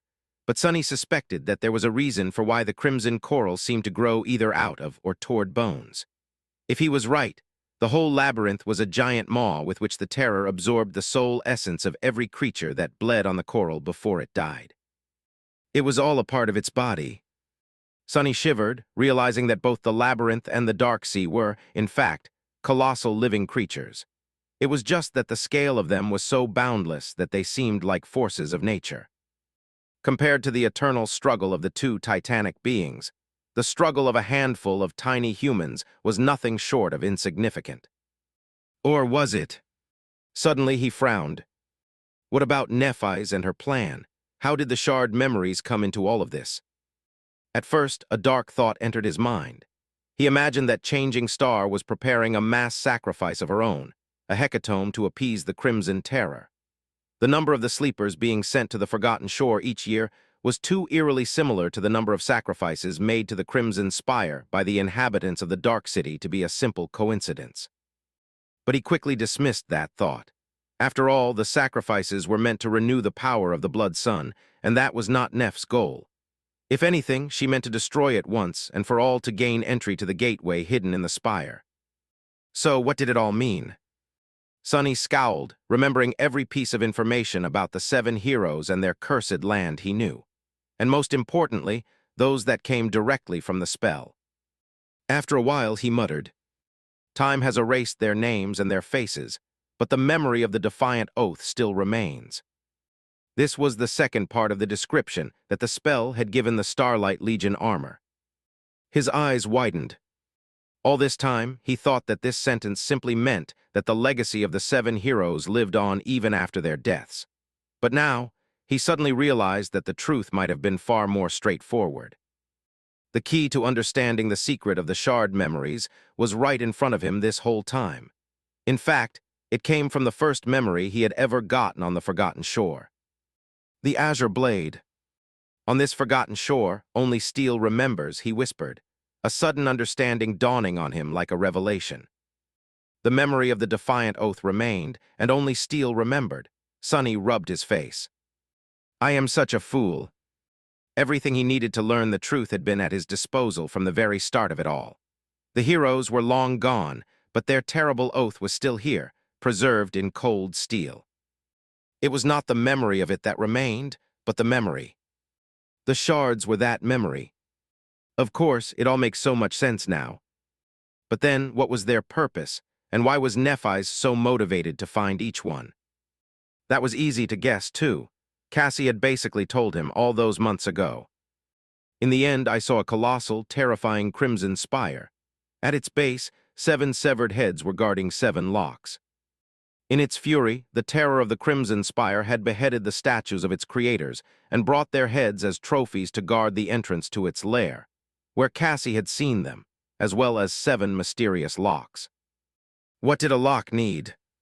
A key. All locks required a key to either open them or shut them closed. Sonny slowly exhaled. The 7 seals that kept the all-consuming darkness locked underground came undone, but they weren't destroyed. If one had all the keys, it was still possible to seal the cursed sea once again. That was what the 7 heroes had left behind. And with the cursed darkness locked away, the spire would lose its most deadly line of defense. Finally, everything became clear. Sonny remained motionless for a long time, looking at the bloody images beneath his feet. After a while, he sighed and turned away. There was a bitter taste in his mouth. I am sick of this place. So sick of all of this. Cassie's vision showed her fire and rivers of blood. Good. It could all burn to the ground. He didn't care anymore. Chapter 284, Nothing Serious. Chapter 284, Nothing Serious. In the cold light of dawn, Sonny approached the spot where the other members of the cohort and he agreed to meet. The Shadow had already located their camp in the ruin of an ancient building and was currently watching them, hidden in the darkness. The 5 youths were busy preparing for the last stretch of the way to the bright castle. They were calm and collected, not at all like people who were about to face the horrifying wrath of the Bright Lord. What kind of horror had they not faced? Already. Climbing over the rubble, Sonny let Nephis and the rest know of his approach and jumped down. Landing just a few meters away from the group, he straightened his back and gave them an indifferent look. "Hey." They greeted him in a reserved manner. A palpable tension permeated the air, making everyone reluctant to speak too much. Only Effie was seemingly unaffected by this dark mood. Leaning on a stone wall, the huntress was enthusiastically gnawing on a juicy bone. Her white teeth were effortlessly crushing it into tiny pieces, which were then chewed and swallowed along with the marrow. Noticing Sonny, she smiled. "Hey, doofus." He gave her a nod and wanted to turn away, but then noticed a slight frown that appeared on Effie's face. Looking at him with a bit of uncertainty, she asked, You all right?" Sonny was silent for a few moments, then smiled. Finally, he said in an even tone, "I'm perfect." Leaving the doubtful huntress behind, he walked past Castor and approached Nephis. The changing star was standing with her back to the group, looking up at the silhouette of the bright castle that loomed in the distance. Hearing his steps, she turned around. The gentle light of dawn reflected in her eyes, making them appear to shine. "You've made it, Sonny, I am glad." He shrugged. "Why, you didn't expect me to show up." She was silent for a while and then looked away. A lock of silver hair fell on her eyes. Nephis tucked it behind her ear and sighed. "Could I not? It's not like I know the future." After that, she smiled. Amusing. In the 11 months they had spent on the forgotten shore, this was only the second time Sonny heard Changing Star tell a joke, and the first time it was actually funny. If a little macabre, but what was the harm in indulging in a bit of dark humor at this point? Sonny did not return the smile, however. Glancing in the direction of the bright castle, he asked, "So what's the plan?" Nephis shrugged. "This time there is no plan. We have confirmed that Gunlog is still pretending to be looking for Effie to bring her to justice for killing the missing guards. Once we enter the outer settlement, the members of the host will come for her. Then I will most likely be forced to challenge him. We'll see after that." Sonny looked at her with a dark expression. "Pretty much exactly what I expected." He didn't hesitate to ask, "Can you really break his armor? Even with the Dawn Shard, your sword is barely equal to an ascended memory. And that thing is a true transcended echo." She lingered for a while before answering. When she finally spoke, her voice was calm and even. "I don't have to break the armor, I just have to break the man." Sonny shook his head with a humorless smile. "Good luck achieving one without the other." He paused for a moment, and then said without a hint of levity in his voice, "Anyway, you owe me a conversation." Changing Star glanced at him, then nodded. "All right, but not here." With that, she gave the others a sign to wait and walked away. Sonny followed. His shadow stayed, making sure that no one was going to try and eavesdrop on them. It was staring directly at Castor, following his every move with intense attention. As they walking, Sonny suddenly said, "By the way, I have something to tell to you too." Nephis glanced at him and slightly raised an eyebrow. "Yes, what is it?" Sonny was silent for a bit, then he smiled. "Oh, it's nothing serious. Do you remember a guy called Harper?" She frowned, then shook her head. "Should I? Who is he?" Sonny shrugged. His expression remained neutral. "Just a guy that I killed. He was one of Gunlog's spies."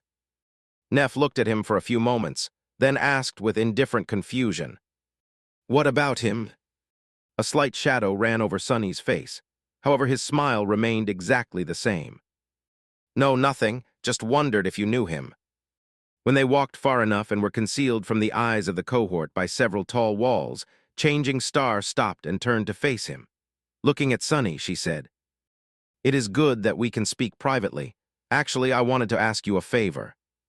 He blinked. "Well, that is unexpected." "What is it?" She hesitated for a few moments. "After my fight with Gunnalug is over, when I win, I might not be in the best shape. Even if I am, there will be a flood of soul essence pouring into my body. It will incapacitate me for a bit." The changes that happen to the body after a small portion of soul essence was consumed were subtle, but in large quantities, it could be disorienting, sometimes even debilitating for a short while. Sometimes, experiencing these changes and getting used to them took a little time. Sonny tilted his head. "A flood of soul essence. What does it matter if her core is either full to the brim or at least almost saturated? He frowned, trying to guess what he wanted from him. So what do you need me to do? Keep Horace busy while you recover.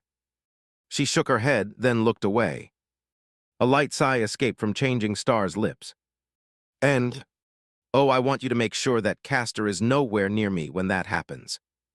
Here it was, the truth was about to come out. Sonny stared at Nephis, his expression cold and dark. After a few moments of tense silence, he asked, "Why, what's the deal with you and Castor?" She looked at him, her striking gray eyes calm and deep.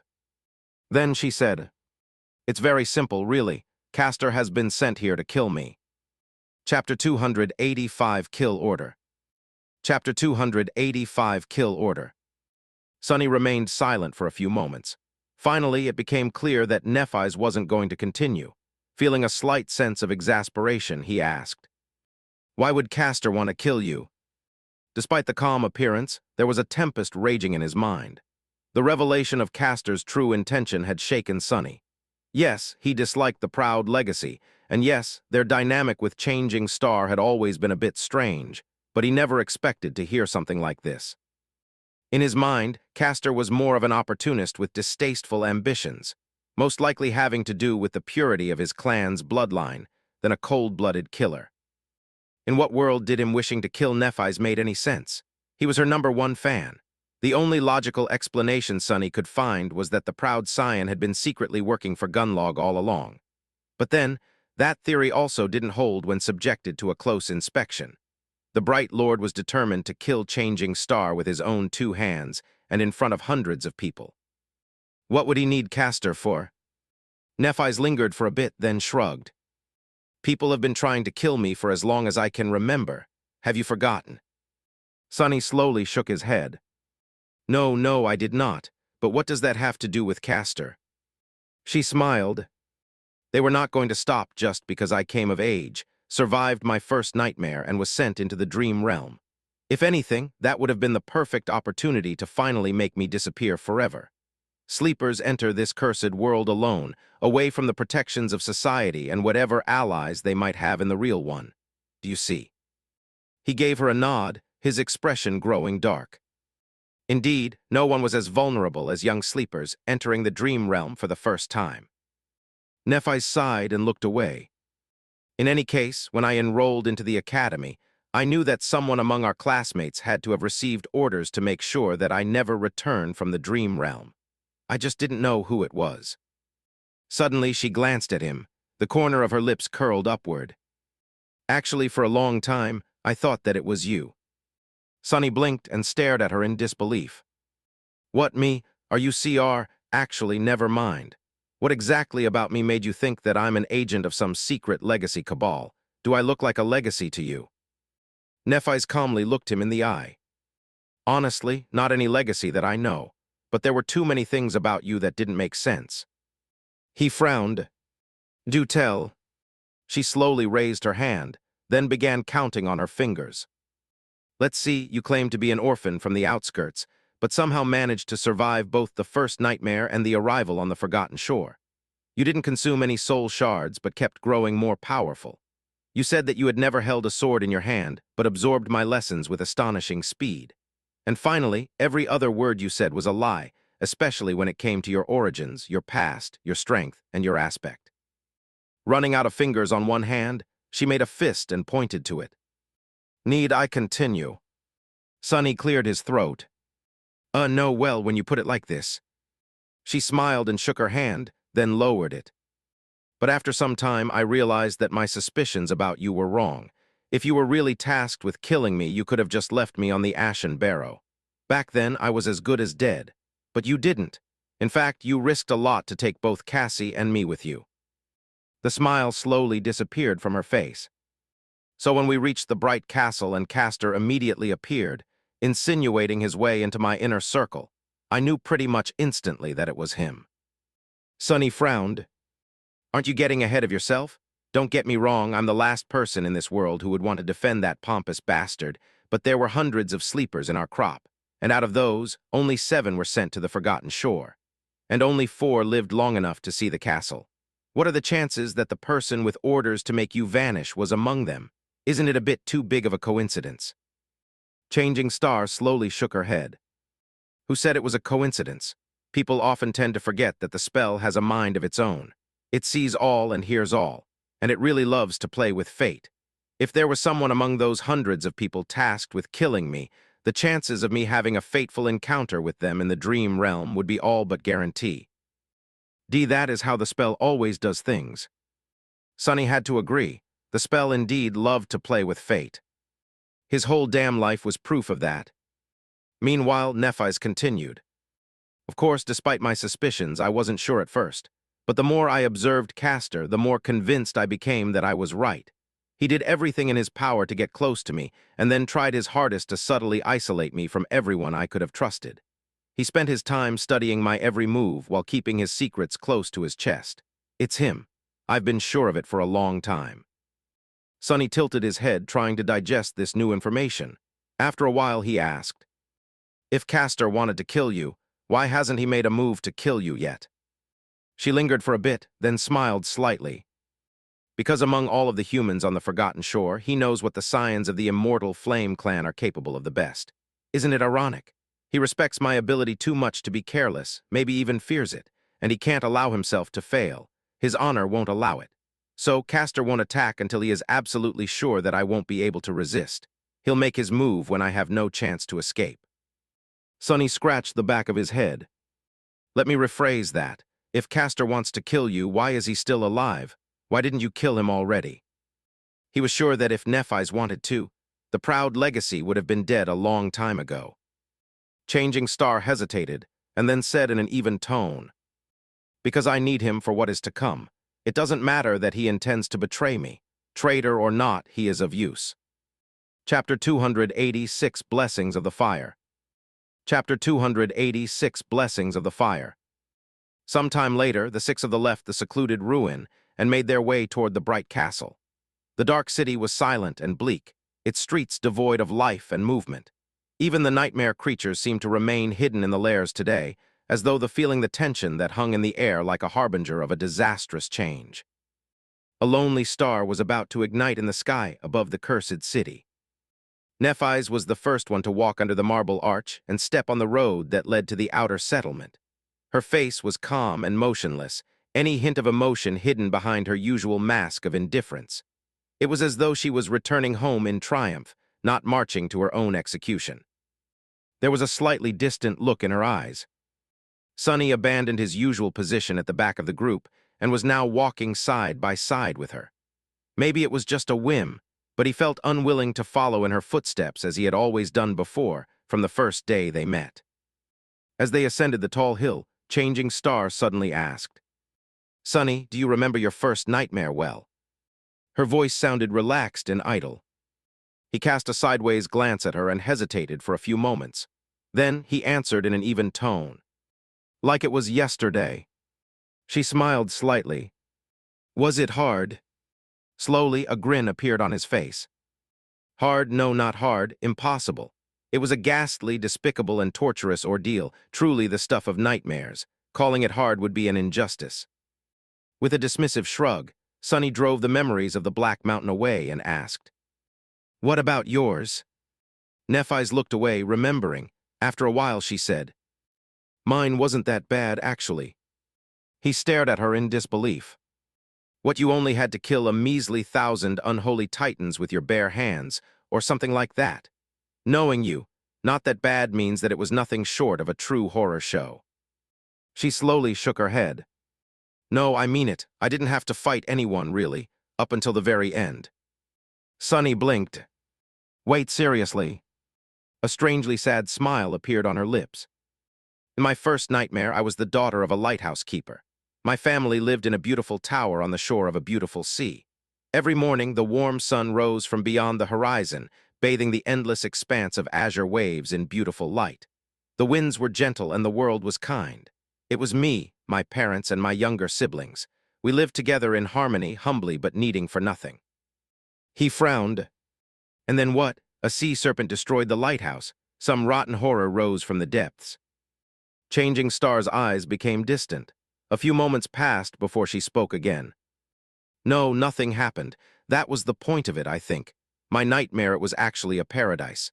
It was everything I dreamed about when I was a little kid, only much more wondrous and human than I could have ever imagined. Sonny looked at her in utter shock. As he watched, the hint of sorrow disappeared from Neff's face, replaced by a subtly harsh expression. But that was what made it so hard to overcome. Impossible, even, just like you said, because all I had to do to conquer the nightmare, all I had to do was to walk away and leave it all behind, knowing that I could just stay there in that paradise, forever. He hesitated for a while, then asked cautiously, "So what did you do?" A heavy sigh escaped from Neff's lips. Her eyes grew dim. I searched for a way out of the nightmare for a long time, but no matter how hard I looked, there wasn't any. Day after day, night after night, as time went by, it became harder and harder to force myself to continue searching. I grew accustomed to that bliss, that warm and beautiful life. And eventually, a day came when I thought that maybe I should stop. Maybe I can just stay. She tilted her head slightly and said, her tantalizing voice reaching the deepest, darkest parts of his heart. That was the day I went to the top of the lighthouse. You see, Sonny, you have to light yourself on fire to rip the blessings of the fire. That was what my grandmother used to say, so that was what I did. I doused myself in oil and set myself aflame. The white flames suddenly licked her hands, and she stared at them, her face slowly turning pale, her eyes reflecting the terrible agony she felt. As her ivory skin continuously boiled, darkened, and then healed to become pristine again, she said simply, "And I burned." Suddenly the flames disappeared and she made a fist. Her voice grew a little strained. "And after a long, long time, when all of it was over, I found myself in a dark cave, nestled in a slimy cocoon of black silk. All around me, thousands upon thousands of people were sleeping in similar cocoons with their eyes open, with happy smiles on their empty faces. And above us was a creature so revolting and abhorrent that I can't bring myself to describe it to this day. It was feeding on our dreams." She grew quiet for a bit and then added, "That creature was convulsing in pain, as though it shared in the agony I felt, too. Somehow I managed to break free of the cocoon and kill it before it fully regained its senses." She glanced at him and smiled. However, there was no warmth in that smile. "That was how I conquered my first nightmare." Sonny looked her in the eyes for a long time, silent. Then he slowly turned away. "Just as I said, the stuff of nightmares. I guess we call them that for a reason." Changing Star laughed. "I guess, but really, fighting that terror wasn't the hardest part. Waking up trapped in a repulsive cocoon wasn't the hardest part. Even burning alive wasn't the hardest part." She grew silent for a few moments and then said, looking at the white road beneath their feet, "The hardest part was walking up the steps to the top of the lighthouse. Not because of what waited for me in the future, but because of what I was leaving in the past." Soon, the familiar shapes of the outer settlement appeared in their sight. They had finally returned to the bright castle. Chapter 287, Lonely Star.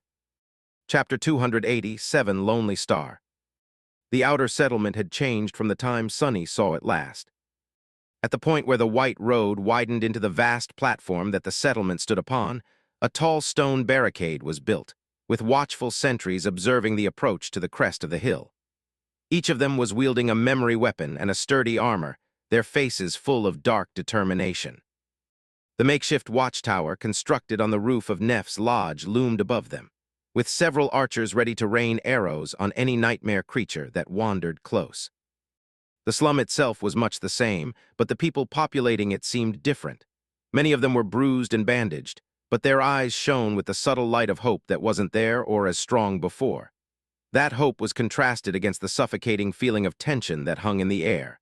From time to time, someone would glance toward the castle and frown, a dark expression appearing on their face. There was another detail that surprised Sonny. On the sleeves of many slum dwellers, a piece of pure white cloth was tied, as if announcing their allegiance to some god or goddess. There had been none of that when he left this place a few months ago.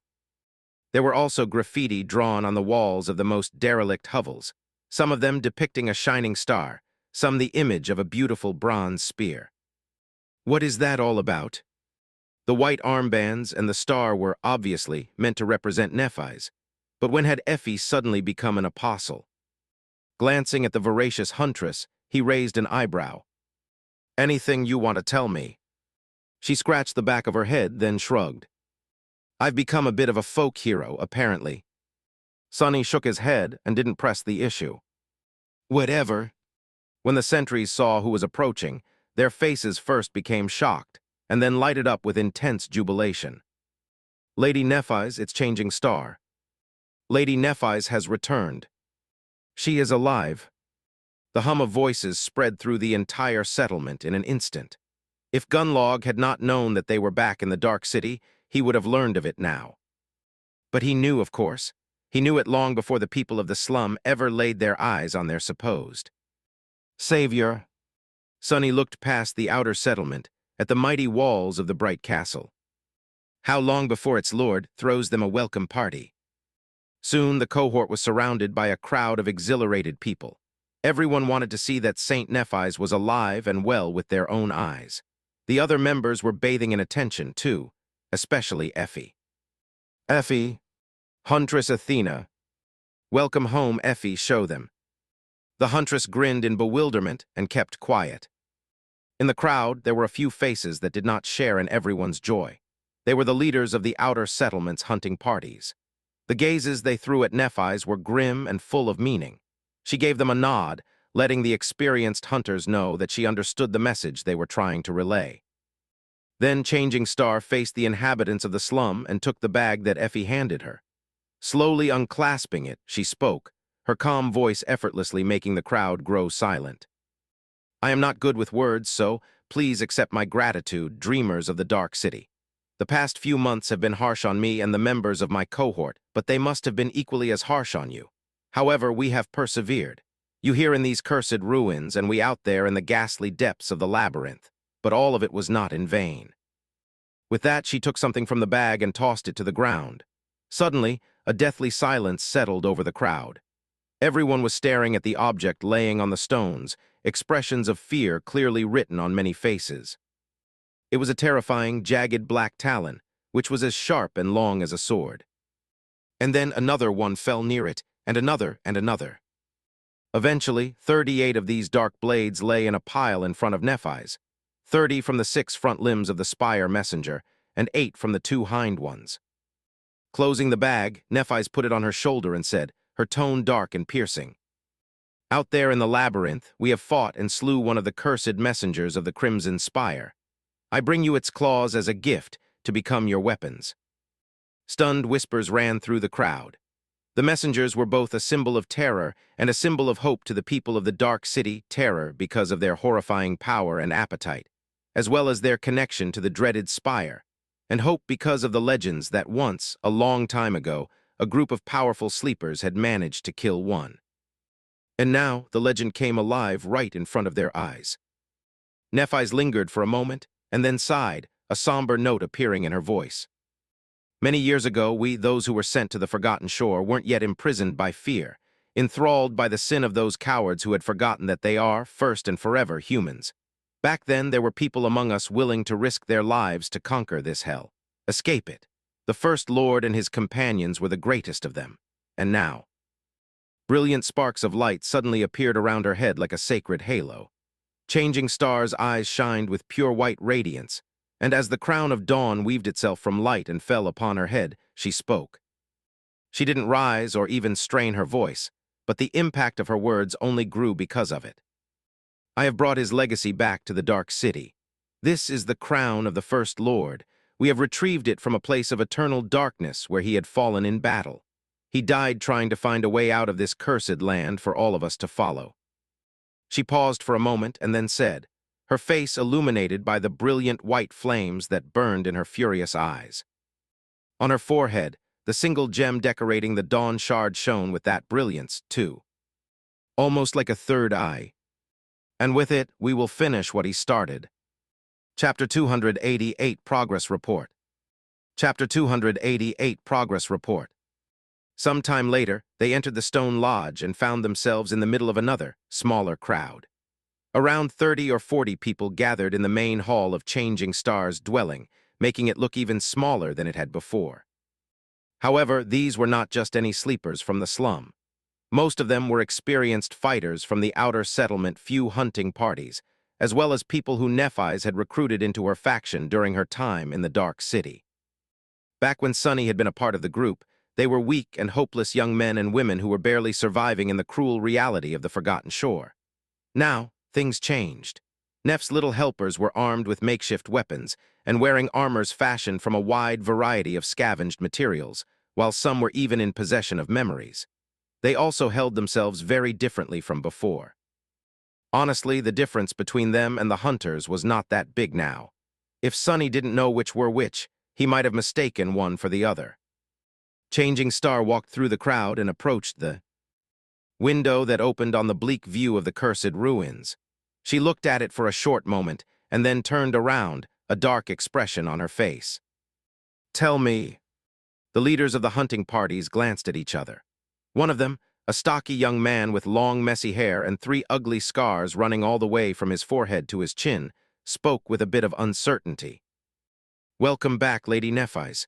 It is good that you are alive and well." She gave him a nod. The hunter paused, then continued, his voice somber. "We, have followed your orders and advice for these past months. The militia you created has been reinforced and organized to protect the settlement from the attacking monsters. With the memories you and your cohort hunted for us in the ruins, the casualties were low both among the watchmen and among the civilians. Compared to before, I mean." Changing Star remained silent and just stared at him. The young man sighed. "About the other thing, it went almost exactly how you told us it would. Members of the host came into the settlement shortly after your departure, demanding that Effie surrendered herself to be judged for the disappearance of those guards. When we told them that she was gone, they got violent.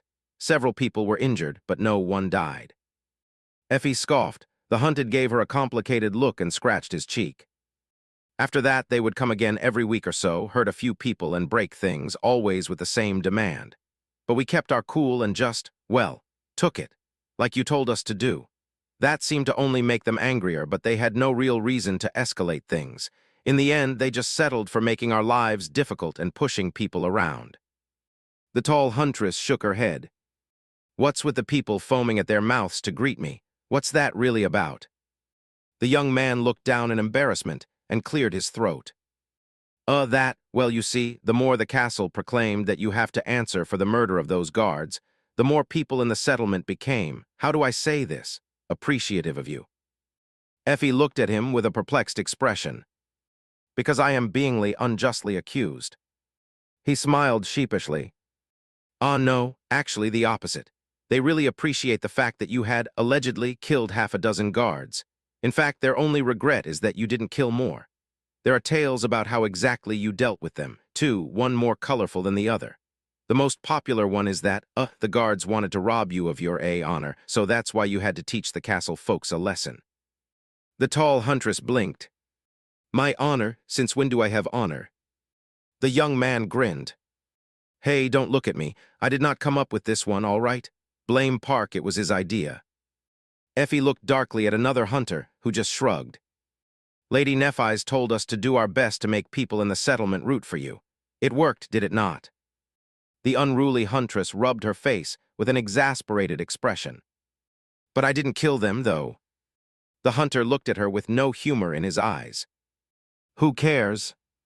Effie opened her mouth to say something, but Nephis interrupted her. "Time is short, don't waste it on useless chatter." Then she turned to the hunter with scars on his face and asked, "What about my last instruction?" He frowned, then took out a small wooden box from a leather pouch tied to his belt. The young man held the little box like it was the most terrible nightmare creature. Handling it with extreme caution, he approached Nephis and handed it to her. There were drops of sweat on his forehead. "This is what the person from the castle brought. I don't know what they used to make Hyde create that thing, but the result was exactly as you wished, at least according to the note they left." He hesitated. "The box and the note simply appeared on my pillow one day. I almost died of a heart attack when I read what that thing is supposed to be." Sunny stared at the box with interest. Hyde was one of Gunlog's lieutenants, a young woman in charge of the artisans. Her aspect ability allowed her to manipulate certain qualities of plants, which was of tremendous use here on the Forgotten Shore, where the food was scarce and monotonous. But what could Nephis want from her that was so important? And why was the hunter so scared of the little box? Carefully taking it, Changing Star looked at the box for a few moments, and then handed it to Castor. "You know what to do." With a short nod, Castor walked toward the door and disappeared. Nephis, meanwhile, turned to the hunters and said in a steady tone, "You did well, thank you all." As wide smiles appeared on their faces, she took Effie's bottomless bag and opened it once again. Turning the bag upside down, Changing Star said, "This is not a reward, nor is it a gift. This is just something that all of you deserve and going to need very soon." A moment later, a river of glimmering crystals flowed from the bag, scat. Airing on the table's surface, there were hundreds and hundreds of them, each shining with subtle, alluring light. Soon, the crystals spilled over the edges of the table and fell to the floor. A few moments later, more than 1,000 soul shards appeared before the stunned people who were gathered in the room. The bottomless bag finally ran empty. Sunny stared at the tall pile of shining crystals inside. Back before all of this had started, he had a pile like that of his own, only much, much smaller. His pride and joy. It was all gone now, sadly. What a sight, and I thought I was rich. Chapter 289, start of the play. Chapter 289, start of the play. Back in the labyrinth, Sunny wasn't the only one who had killed countless nightmare creatures.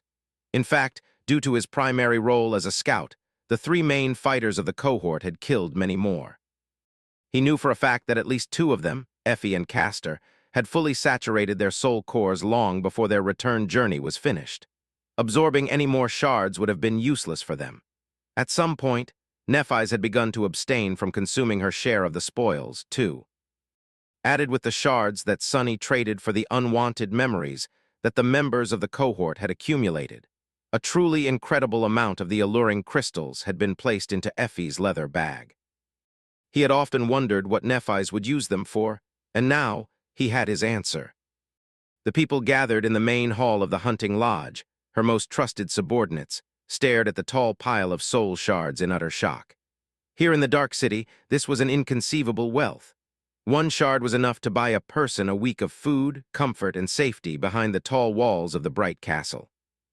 Too many had died because they lacked these things. So, in a sense, the mountain of crystals in front of them was tantamount to 1,000 human lives. The scarred hunter slowly tore his eyes away from the glittering shards and looked at Changing Star, his face pale and his voice suddenly raspy. What is this, Lady Nephis?" She remained silent for a few moments, and then said in her even, reserved, strangely affecting voice, "This is for you to nourish yourselves and grow stronger. You are going to need every bit of strength for what awaits us in the days to come." The young man watched her, a dangerous flame slowly igniting in his eyes. A flame of resolve, adoration. Almost worship. Hidden in a shadowy corner, Sunny smiled with dark apprehension. Back at the start of it all, he had told Nephis that Gunlog could not be defeated because he controlled every facet of life here in the Dark City: food, safety, hope and fear, even power itself. Then he had watched as she gave the people of the outer settlement free food, placed them under the protection of her sword, and ignited the embers of the long-forgotten hope in their hearts. All that remained was power. And now she had brought them power as well. No wonder they were ready to worship her. In their eyes, Changing Star was a noble savior. No one knew that their Messiah was a counterfeit one. Glancing at the stunned people, Effie sighed and took her bag from Neff's hands. Looking inside the empty memory with a bit of a sad expression, she said, "What are you waiting for? Gunlog's men are probably already arming themselves to come here and break your thick skulls. Share the shards among yourselves and absorb them, dimwits." The sleepers did not make her say it twice. Not long after the last shard had been absorbed, one of the watchers ran into the room, breathing heavily. "Coming, they're coming." There was a hint of unrestrained fear in her voice. Sunny flexed his shoulders and stretched. "The show is about to start." The people gathered in the room glanced at each other, their faces full of tension. Only Nephis remained indifferent, watching out of the window at the dead city that sprawled below her like a desolate, lonesome graveyard. "Stay calm, everyone." Her voice settled them down. The hunter with scars on his face turned to Changing Star, a deep frown on his face. After hesitating for a few moments, he said, But they are coming to take Effie. We can't allow that to happen. I'm done watching good people be taken into the damn castle and never return. If they want to make an example out of her like they did with Jubei over my dead body." The hum of angry voices rose in the hall, accompanied by heated glares. "Exactly. They will pay for Jubei's death. Your dead body, why not their dead bodies?" Nephis lingered for a moment, then turned to them. A slight smile appeared on her face. "Don't worry, nothing is going to happen to Effie. You have my word." That seemed to calm them down a little. It seemed as though they were willing to believe anything she said, regardless of how impossible her promises were. Was that the definition of blind faith? Before anyone could answer, however, a crashing sound came from the direction of the entrance to the stone lodge. It seemed as though someone had just smashed through the door. There was a short scream which quickly grew silent. Something fell on the floor. Then the sound of heavy footsteps could be heard, drawing closer to the hall where all the people had gathered. A few moments later, its door was shattered, too, exploding into a shower of splinters along with the bits of stone that surrounded it. A giant of a man walked into the hall, his mere presence making the entire space look tiny. Compared to him, even Effie seemed to be of average height. There was a morose expression on his face and a dark glint in his cold, cruel eyes. The giant did not wear any armor, allowing his monumental muscles to strain the fabric of a sleeveless silk shirt. It appeared that Tessie, the fearsome leader of the castle guard, had decided to welcome the cohort back to the Dark City himself. Neph's followers paled, their fiery indignation replaced by fear. "What a monster," Sunny thought indifferently, pondering on what the quickest way to kill the morose giant would be. Behind Tessie, a group of guards, each wearing a sturdy armor and wielding memory weapons, could be seen. Their eyes were immediately drawn to the robust figure of the tall huntress, and then hateful smiles appeared on their faces. The guards seemed very happy to finally find the woman accused of murdering their own. The giant only glanced at Effie and then turned to Nephis. His deep, low voice resounded in the stone hall, sending shivers running through the hearts of many sleepers gathered there. "Changing star, so you're alive after all." She met his gaze and endured it without flinching. "You must be Tessie. To what do I owe the pleasure?" The giant lingered before answering. The corner of his mouth twitched and slowly curled upward. Finally, he said, "Oh no, the pleasure is all mine." Then he raised his mighty arm and pointed at Effie. "Lord Gunlog has invited this one to the castle to face punishment for her crimes. You should have trained your dogs better, Changing Star. See what happens when they go around biting people." He lowered his hand and flexed his shoulders, then looked at her with a dark expression. "Now, I would advise you rats to step aside and let me take that Shulf with me." Nephis crossed her arms and stared at the giant, cold sparks igniting in the depths of her calm gray eyes. A few moments later, she said evenly, "Or what?" Chapter 290 Judgment Day. Chapter 290 Judgment Day. Changing Star's words brought the room to dead silence. On both sides of it, people were slowly preparing themselves, dark resentment burning in their eyes. It felt as though the tension reached critical mass and was about to explode into a storm of violence. Only 3 people remained calm and unaffected by the direness of the situation: Nephis herself, Sunny, and Tessie. The giant bared his canines in a grin. His eyes, however, remained cold as ice. "What a revelation. And here I was, thinking that you are a great defender of justice. Were you not, Changing Star? Or is your sense of justice reserved only for the crimes of those who don't serve you?" He sighed and added, his voice full of disappointment, "That huntress of yours is accused of murder. Why are you trying to prevent me from bringing her to justice? I thought that you, of all people, would not get in the way of fairness." Nephis frowned. "Accused does not mean convicted. Why do you claim that she is guilty?" Tessie stared at her and said, his low voice sending tremors through the stone hall, "There is plenty of evidence. There are plenty of witnesses. So many people came forward to give a testimony. Her guilt is undeniable. How will you answer that, Changing Star?" Sunny smiled slightly. "How peculiar. So many people apparently saw Effie slaughter those fools. Did I imagine killing them or what? I was a bit crazy at the time, to be fair. Ha." Before Nephis could answer, Kai suddenly took a step forward and shouted, "That is impossible, I—" However, she made him stop with a stern look. The charming young man hesitated, then gritted his teeth and fell silent, glaring at Tessie with burning indignation. Changing Star turned to the imposing giant and smiled. "Well, well, that changes everything then. Please forgive me if you can. I have been away from the Dark City for so long and wasn't informed of these developments. If this is the case, then by all means take her away." Effie grimaced and looked at her with an amused expression. Sonny did not take his eyes off of Tessie, however. His shadow stared at Nephis, too. The smile suddenly disappeared from her face, replaced by boundless coldness. "However, I am coming with her. All of us are, in fact. We are awfully curious to see that evidence and hear those witnesses. And most of all, we are all dying to see justice done and those guilty punished. Surely Lord Gunlog would not mind." An expression of dissatisfaction appeared on Tessie's face, with a deep F. Roan, he looked down on Neph from his oppressive height, and said in a growling voice, "Why do you think that you can come, wench?" Changing Star was silent for a few moments, calmly looking at him. Then her eyes suddenly shone with furious white light. In a voice that promised agony and death, she said with contempt, "Who's going to stop me?" The giant stared at her with a complicated expression. It seemed as though he was being torn between pride and fear. It was all a mask, though, a masterful performance to hide his true emotions. Triumph and jubilation. He had come here with the excuse of bringing Effie to justice, but his true goal had always been Nephis. She was the one Gunlog wanted to destroy, and now she was bringing herself to him like a lamb going to slaughter. What Tessie did not know was that Changing Star was as far from a lamb as one could be.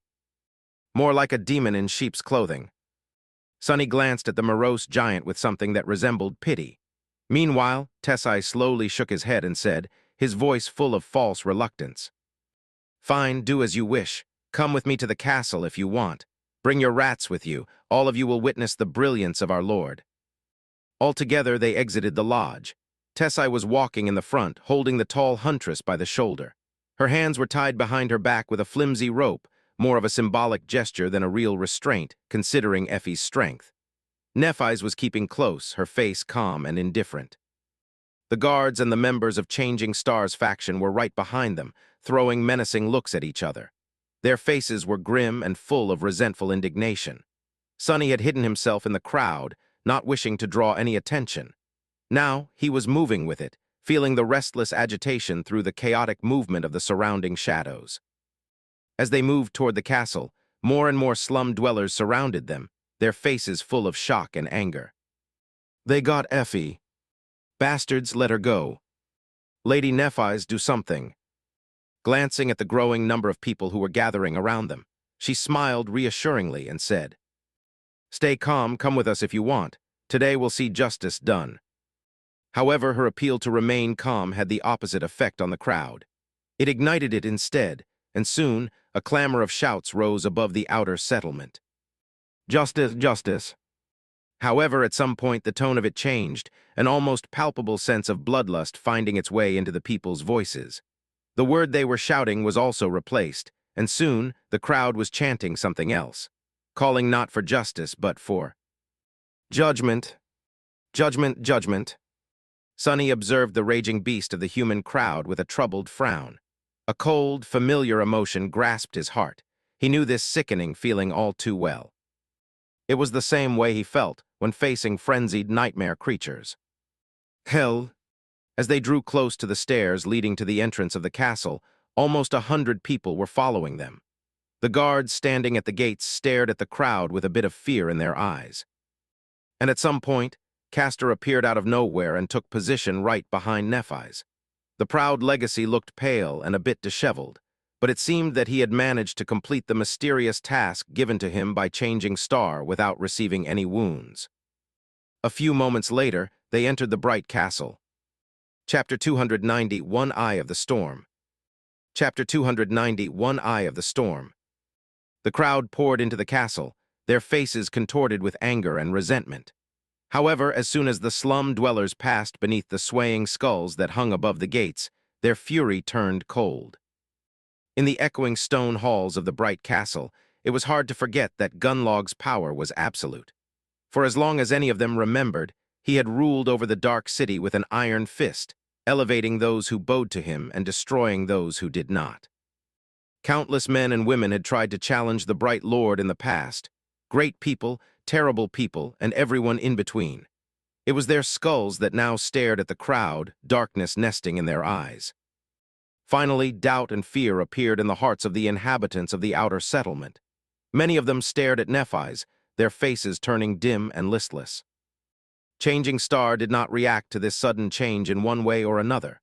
Looking straight ahead, she calmly walked forward, an indifferent expression on her face.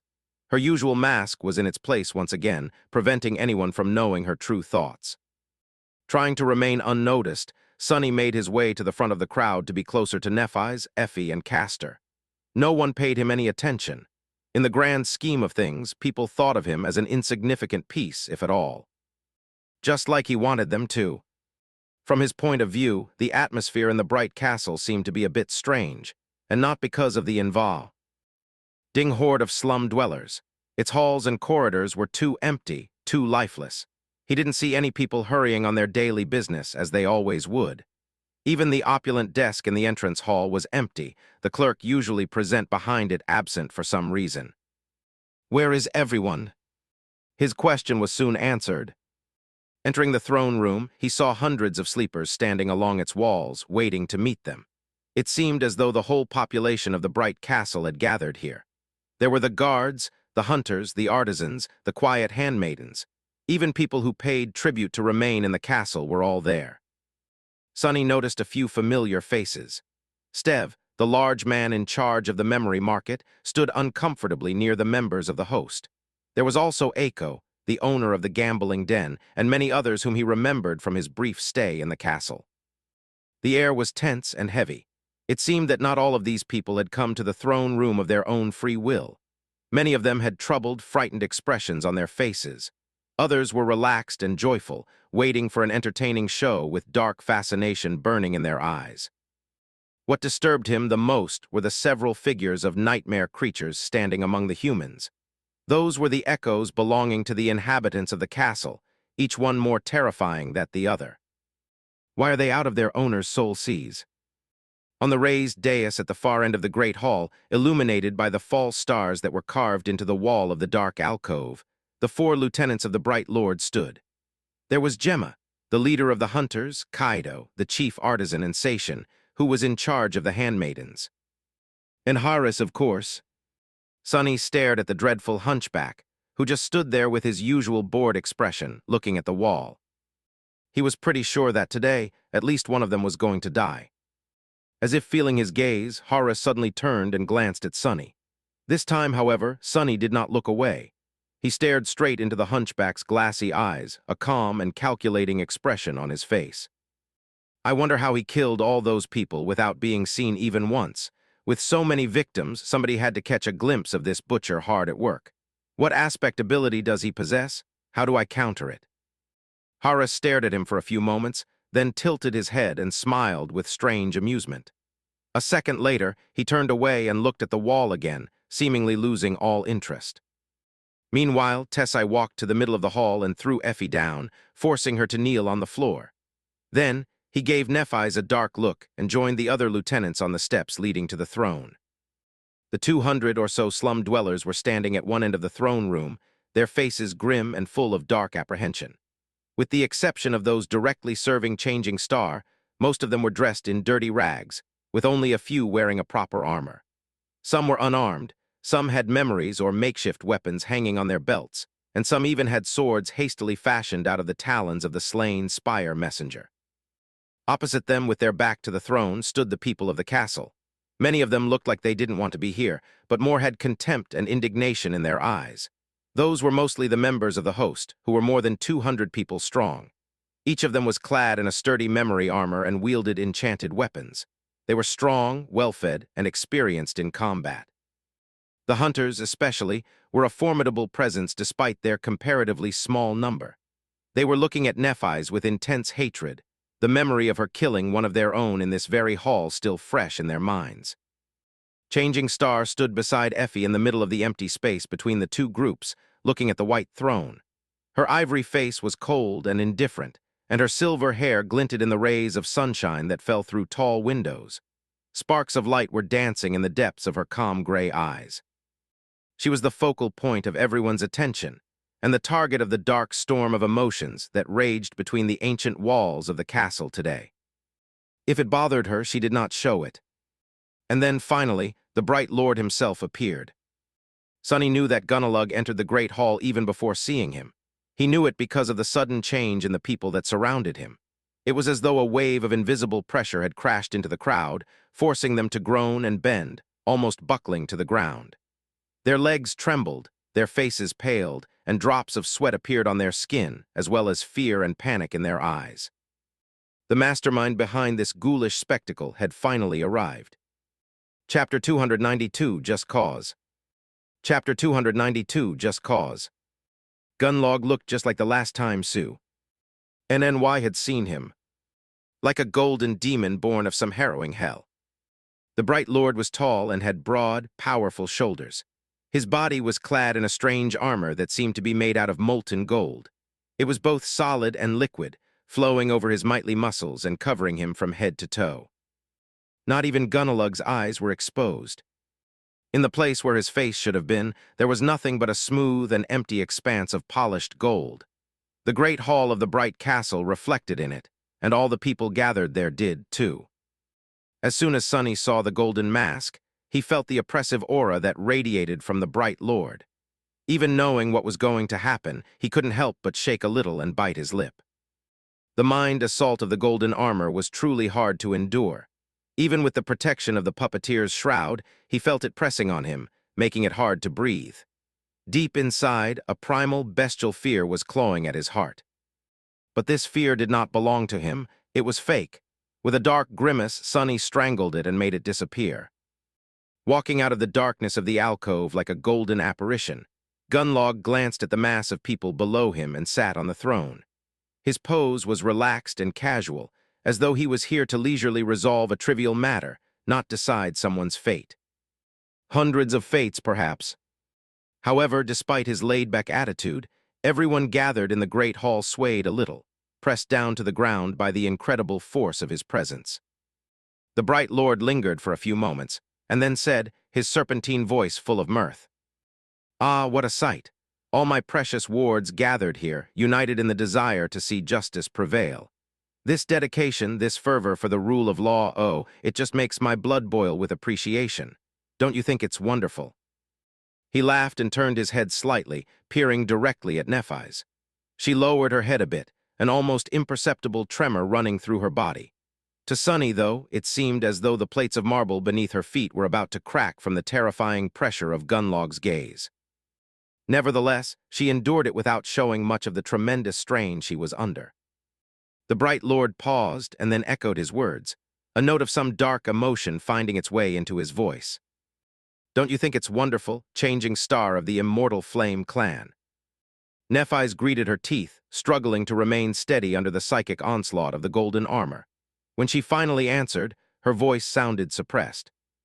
"Indeed." Gunnalug remained silent for a bit. Although his face was hidden behind the golden mask, Sonny had a feeling that he was smiling. Finally, he spoke.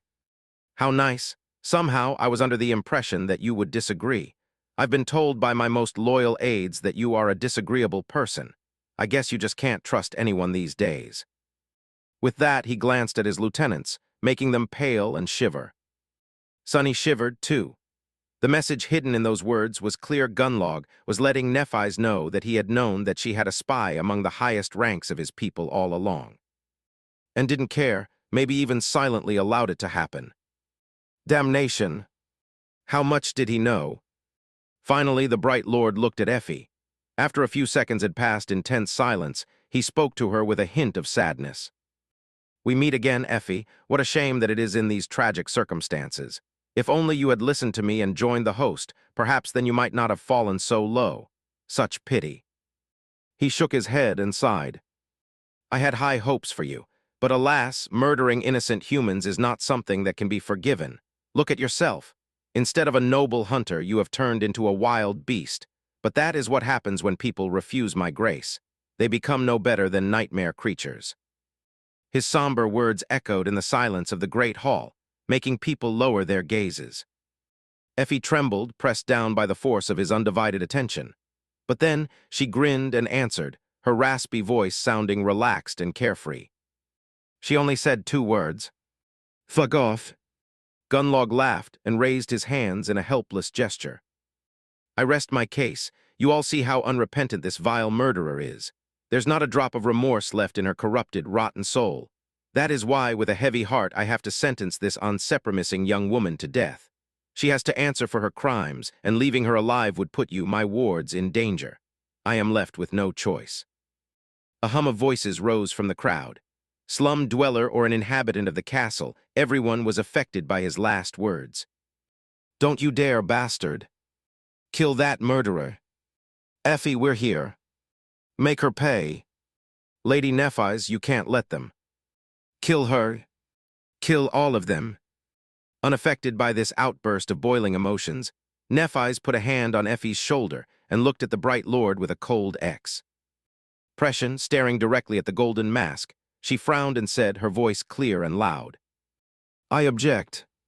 The storm of voices suddenly grew quiet. Everyone turned to her, 2 kinds of expectation hiding in their eyes. One was full of hope, the other full of vicious glee. Gunlog tilted his head. "Object, what do you mean? Her guilt has been proven without any room left for doubt. There is nothing you can do to change the outcome." He paused for a moment and then suddenly leaned forward, his insidious voice washing over the great hall like a wave. "Well, unless, of course." Changing Star looked at him with dark resolve and lowered her chin stubbornly. Then she said, "I want to invoke the right of challenge." Chapter 293, The Challenge. Chapter 293, The Challenge. An echoing silence fell on the great hall of the ancient castle. The fateful words had been spoken, and now there was no turning back. For better or for worse. Gunlog tilted his head and stayed quiet for a few moments.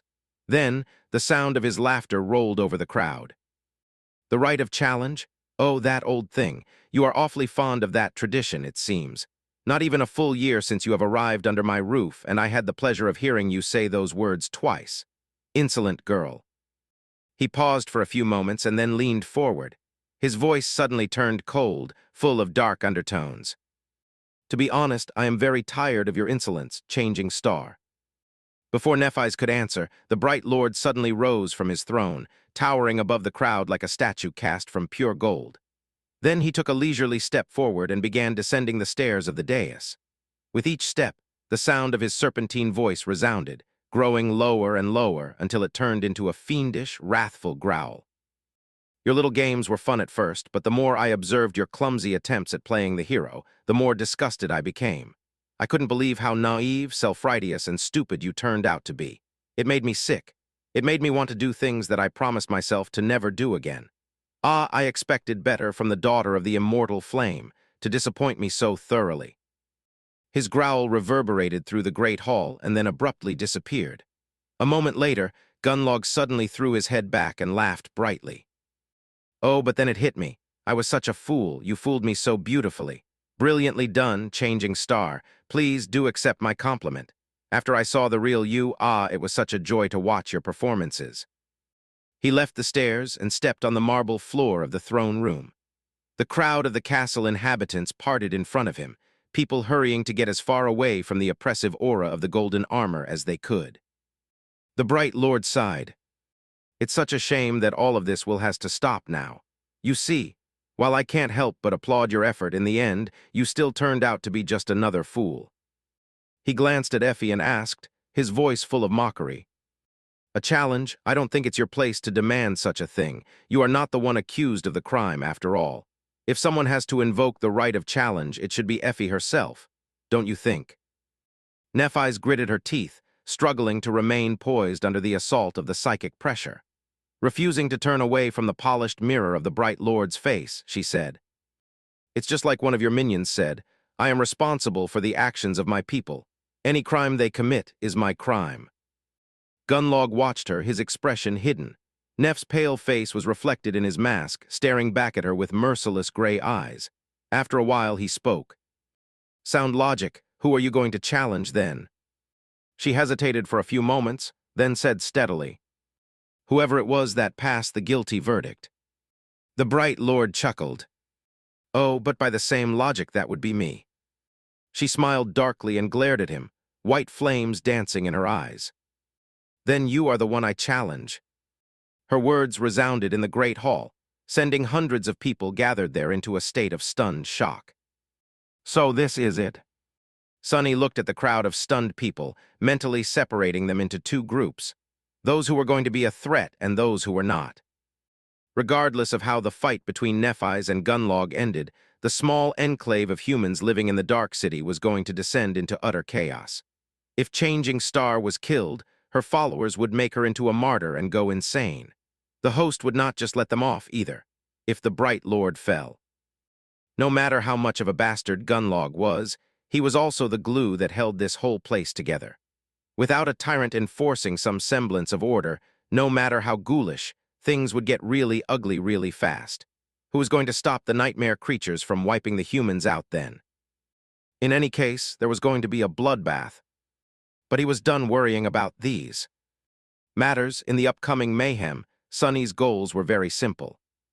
Remain alive, protect Nephis, make sure that she becomes the new tyrant of the Dark City, so that she could carve the way back to reality for a few lucky survivors.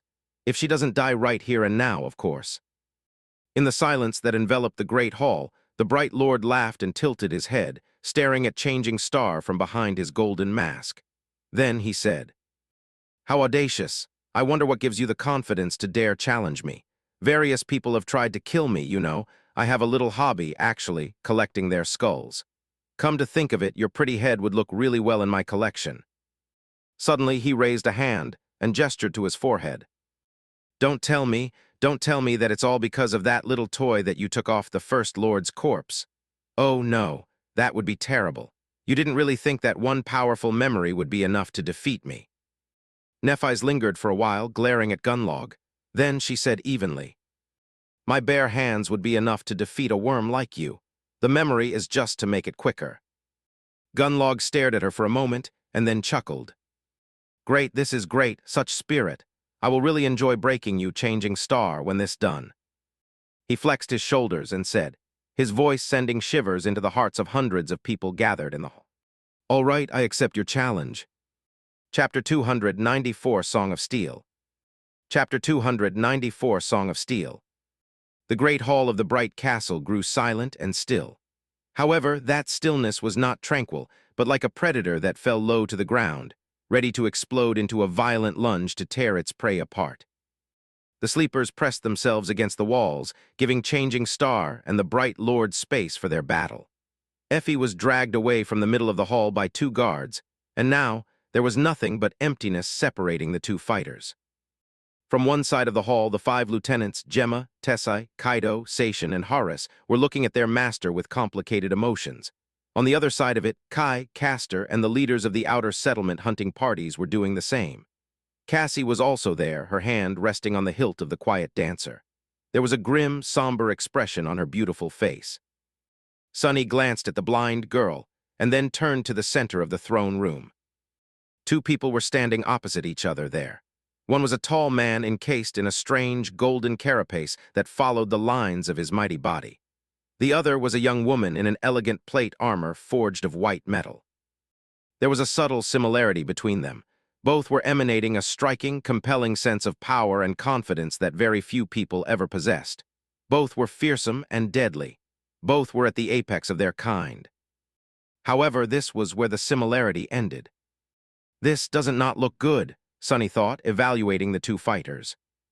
He knew better than anyone what Nephis was capable of. But even then, the sight of her facing Gunlog made a deep scowl appear on her face.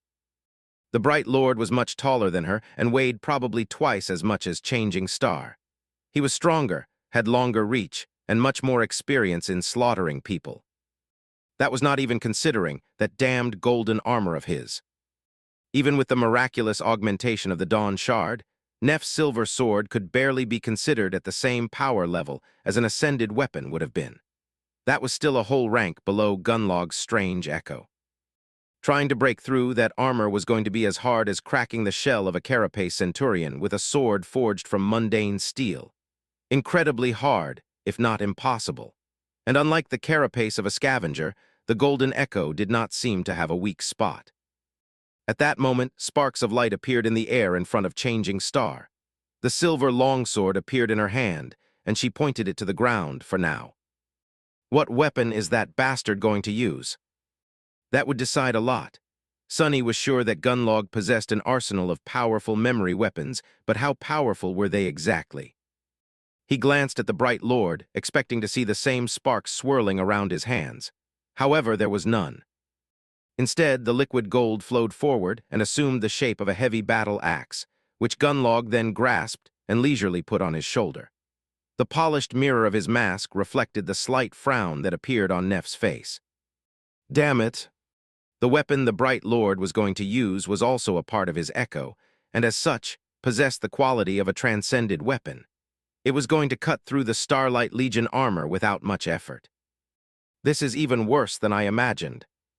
As Sunny gritted his teeth, Gunlog said in a serpentine, insidious voice. Any last words, Changing Star? Nephis tilted her head a little and remarked. Ined silent for a while. Her helmet weaved itself from strings of light, hiding her face completely, with only calm gray eyes visible through the crack of the visor. Finally, she answered with only one word, her usually even voice full of furious contempt. Traitor! A wave of whispers spread through the crowd.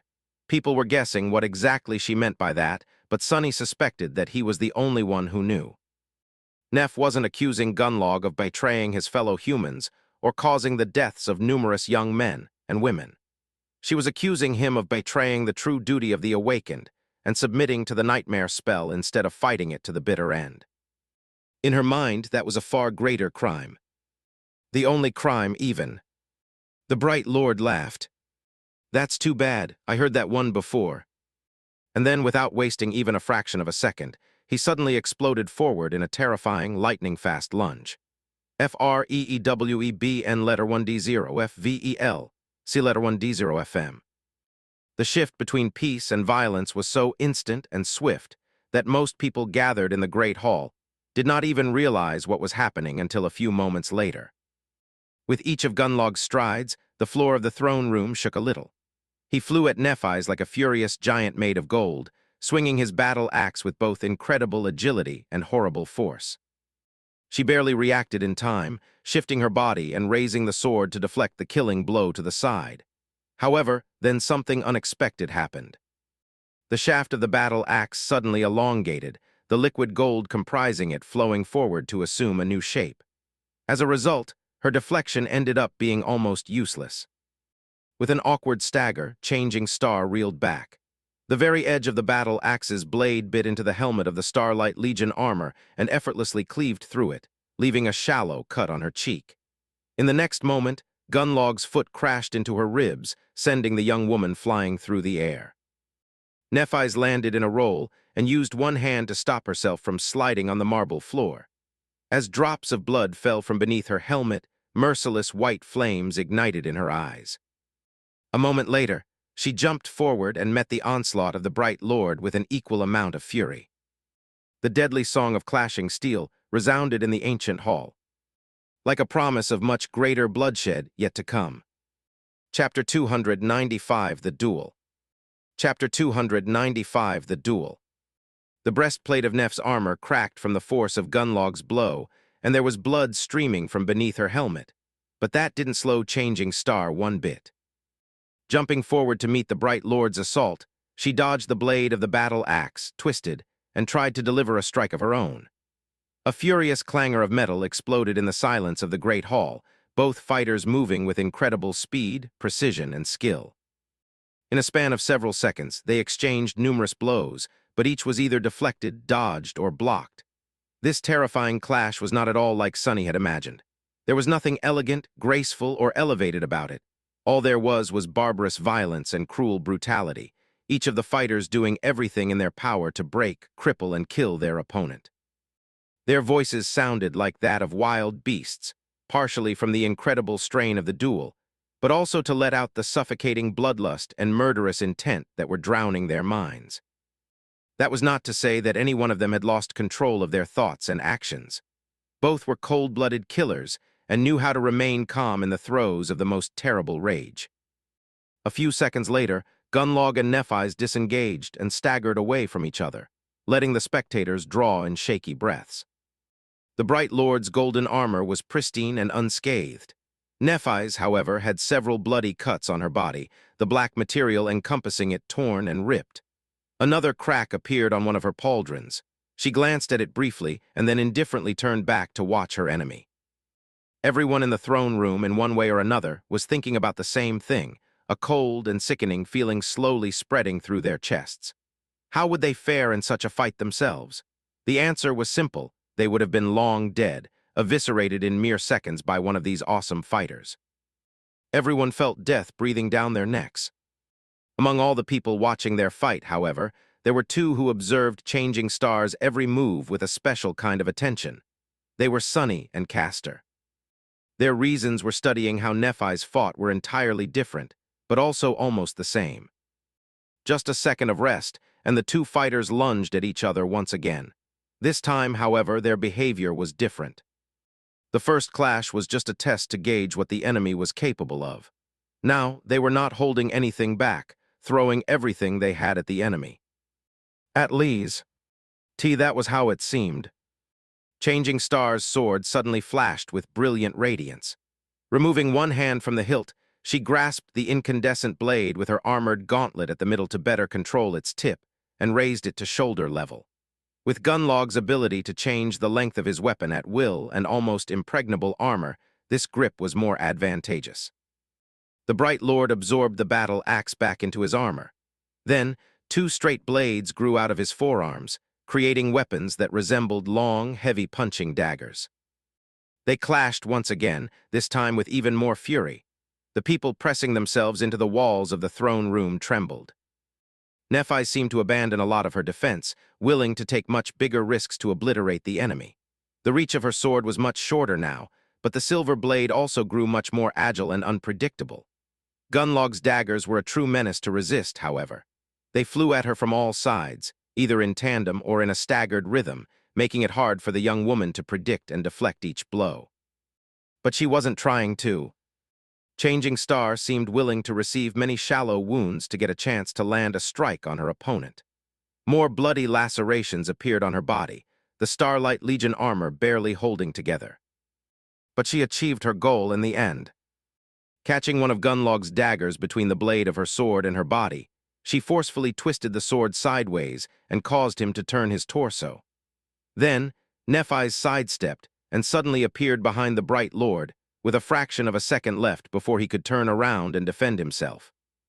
Her incandescent sword finished its arc high above her head, and changing back to the standard grip, she brought it down with all her strength on Gunnlaug's shoulder. The radiant white blade flashed through the air and bit into the golden armor. And then it slid fruitlessly off its bright surface, not leaving even a scratch on it. Damn it all! In the next moment, Gunnlaug threw the sword to the side with one arm and delivered a terrifying blow with the other, his dagger aimed at Neph's face. She managed to turn her head at the last moment, avoiding instant death, but was still caught by the enemy's fist. The impact was so strong that Changing Star was thrown backwards several meters. The helmet had shattered completely, revealing a pale, bloodied face with bits of metal piercing the skin.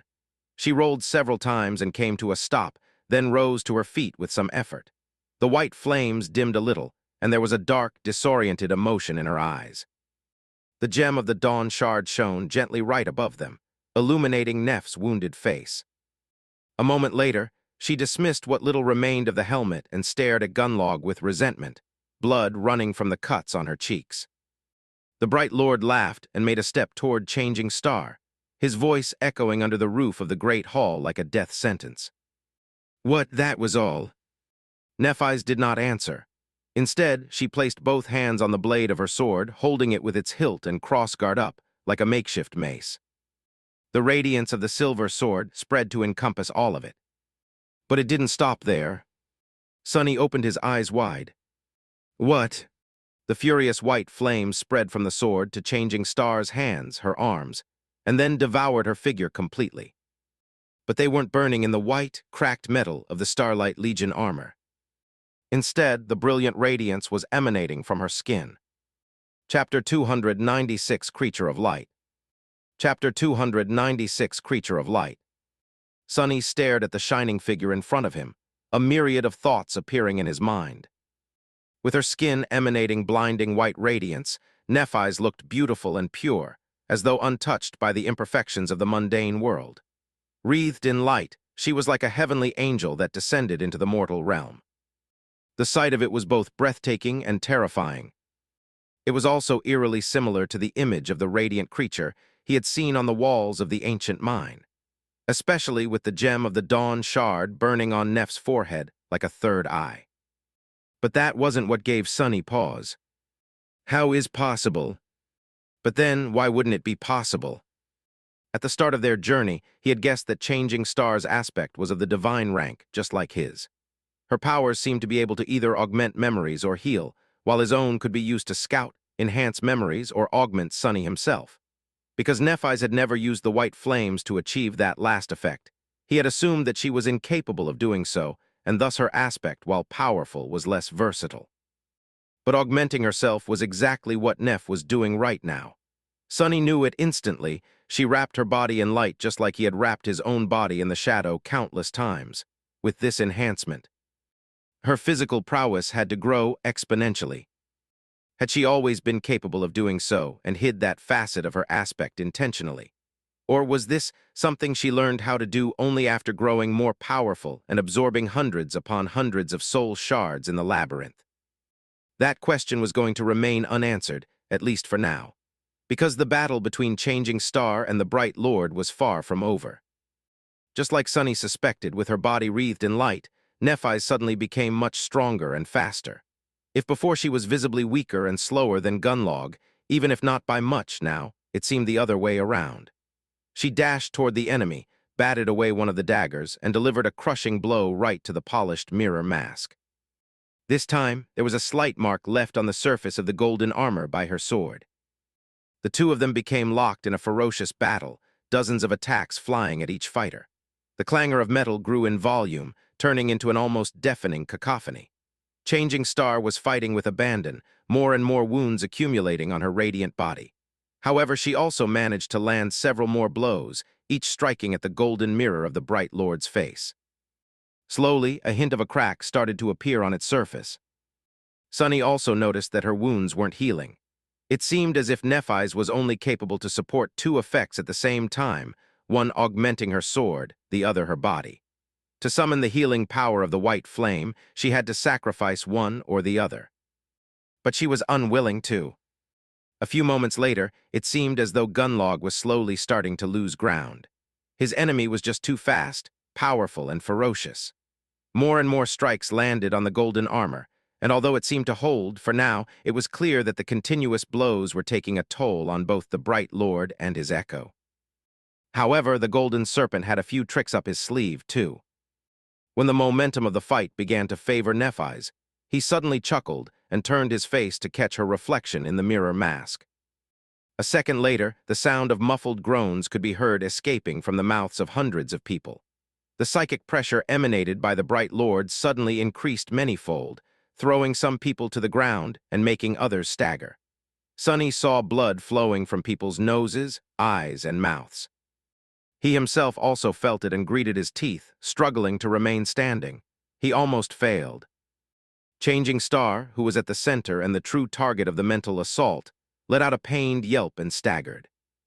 That was the moment when Gunlog stepped forward and stabbed her through the chest with one of his daggers. As the long blade pierced the lithe body of the young woman and exited from her back, he said in a calm and friendly voice, There, that's enough. Go die now, stupid girl." Then he twisted the dagger, making her scream once again. Nephis stared at him, blood flowing from her mouth. Then she raised her sword and hit him in the face with the pommel, again and again, until a small crack finally appeared on the surface of the mirror mask. But the crushing wave of mental pressure did not go away. Instead, it only increased.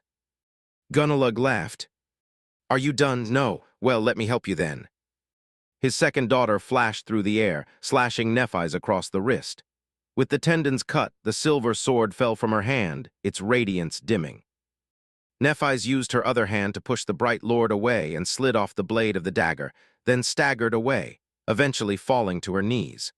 The white radiance emanated from her body grew brighter, and the wound on her body began to heal. A low groan escaped from her lips. Gunnalug approached the kneeling young woman, laughing. "Did you think I wouldn't know about that little trick of yours? Go ahead and heal, see where it gets you." With that, he grabbed her by the neck and stabbed her again, reopening the terrible wound that had just closed once again. "How's that? Come one, heal it again." With a ferocious growl, he continued stabbing her over and over, his hand quickly becoming painted red with blood. "Oh, this is really fun, but a bit tiring. How about I just cut off your pretty head right now and end this?" Nephi spat some blood and turned her head to face him. And then she closed her eyes. Back when they had first arrived in the Dark City, Sunny had noticed that Cassie wasn't affected by the psychic pressure of the golden armor at all. From that, he deduced that the source of the mental assault was not the armor itself, but the golden mirror of its face, or, to be exact, seeing your reflection in it. After returning from the castle, he had shared that insight with Nephis. It seemed that she remembered it. With her eyes closed, Changing Star raised her hands and grabbed the bright lord that was strangling her by the shoulders. Then she at her whole body to deliver a devastating blow to his face, the gem of the crown of dawn hitting Gunnalug right where his nose should have been. Finally, the surface of the golden mirror cracked and shattered. Through the small brie, a blue eye full of murderous joy was revealed. Shocked by the sudden blow, Gunnalug staggered away.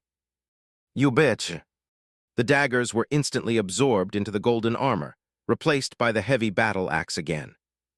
But he didn't get the chance to use it. With her eyes still closed, Nephis swiftly turned to the sound of his voice. Then she raised her hand, opened her fist, and blew on it. In the next moment, a cloud of red sand shot from her palm and enveloped Gunnalug. Sunny stared at it in shock, an expression of sudden recognition appearing on his face. He knew the look at that cloud all too well. It wasn't sand. It was the blood flower pollen. Chapter 297, Red Flower. Chapter 297, Red Flower. The red cloud enveloped Gunnalug, seeping through the crack in his helmet. A second too late to react, the bright lord reeled away, but not before inhaling the pollen of the nightmarish flower. Sunny didn't know when and how Nephis had gotten it, but he knew that he wasn't mistaken. This was the pollen of the blood flower, the grisly parasitic blossom that he himself had the misfortune of inhaling once, a long time ago. The memory of the bloodthirsty red flowers growing through his lungs sent shivers through Sunny's entire body. Back then, the only reason for why he had not become a host for the insidious nightmare creature was because of the blood weave. Without it, he would have been devoured from the inside in mere minutes. And now, the bright lord was going to fall to the same fate. She really did it. The rest of the sleepers gathered in the great hall did not know that Gunnalug was already as good as dead, however, including the tyrant himself. Bending over in a fit of violent coughing, he growled, What have you done to me, bitch?" Nephis was still where he had dropped her, kneeling on the floor. Her armor was shattered and torn, with rivers of blood streaming down the cracked white metal. The brilliant radiance of her skin had been extinguished, but there were incandescent flames burning under it. The horrible wounds on her chest were slowly closing, and the lacerations on her face were already gone, leaving it just as perfect as it had been before. That face, however, was bloodied and pale, contorted in an expression of terrible agony. In her eyes, however, there was dark malice. A chorus of whispers rolled through the crowd when they witnessed the ghastly wounds healing themselves. Be it the members of the host or the slum dwellers, all of them had two words on their lips. Immortal flame. Immortal flame. And then someone shouted, their voice full of stunned awe. This is the blessing of the fire. Deaf to all of it, Changing Star moaned and slowly rose to her feet.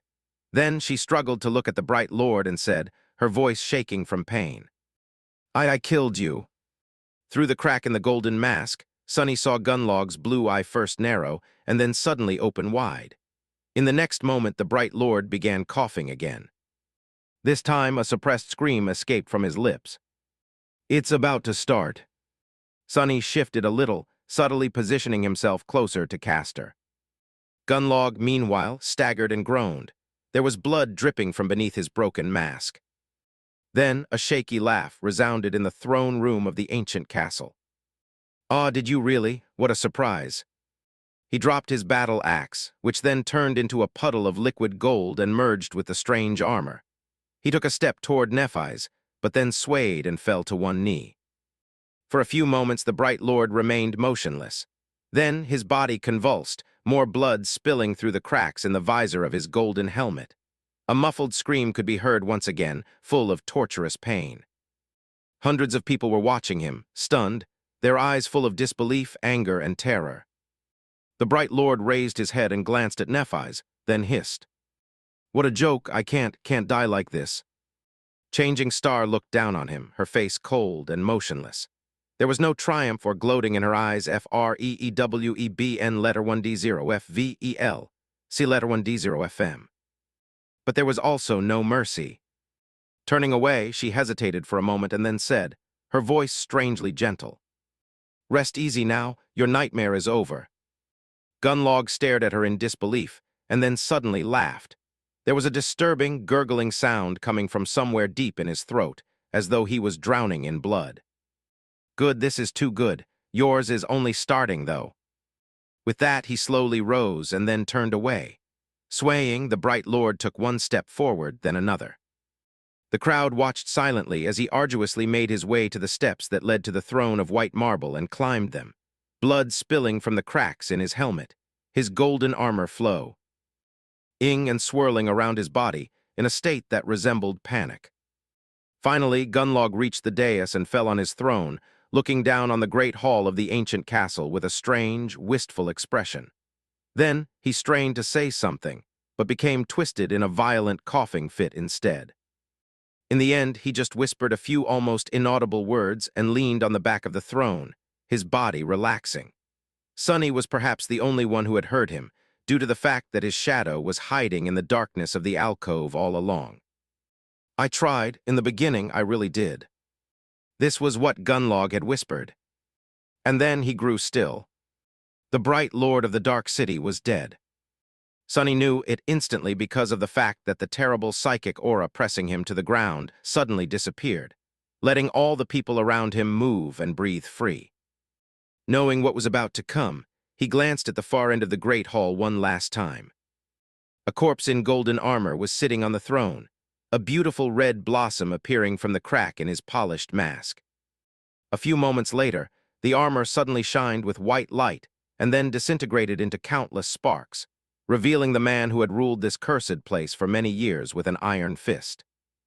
Gunlog was surprisingly handsome. Even though his face was covered in blood, it was easy to tell. He had a short beard and long blonde hair. One of his eyes was gone, eaten through by the blood flower, and the other was quickly turning glassy. What surprised Sonny the most, though, was how young he looked. It was hard to imagine the bright lord as anything but powerful and ageless, but in fact, he was no older than 27. Somehow, Sonny had forgotten that fact. Kids, all of us here are just lost kids. He didn't waste too much time thinking about that, though. Because in the next few moments, Cassie, who had been staring at his dead lord with his usual morose expression, turned around and looked at the crowd of slum dwellers, then at the members of the host. The giant lingered for a second and then said, his deep, dark voice reverberating through the ancient hall, "What are you waiting for? Kill them all." And then everything descended into madness. Chapter 298, Fire and Blood. Chapter 298, Fire and Blood. The first guard to follow Tessai's order lunged forward, summoning his weapon, and fell to the ground, a heavy kunai suddenly appearing in his eye.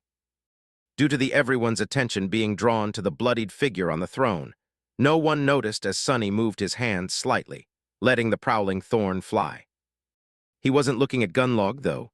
His eyes were drawn to Nephis while his shadow watched Castor. When the bright lord died, something strange happened to Changing Star. Her eyes opened wide, losing focus, and then she swayed a little and fell to one knee. Her body was busy rearranging itself after absorbing a huge amount of soul essence, which made Nephis vulnerable for a few moments. That was when Tesai had given his order, and that was when Sunny threw his kunai and killed the guard rushing to attack the slum dwellers.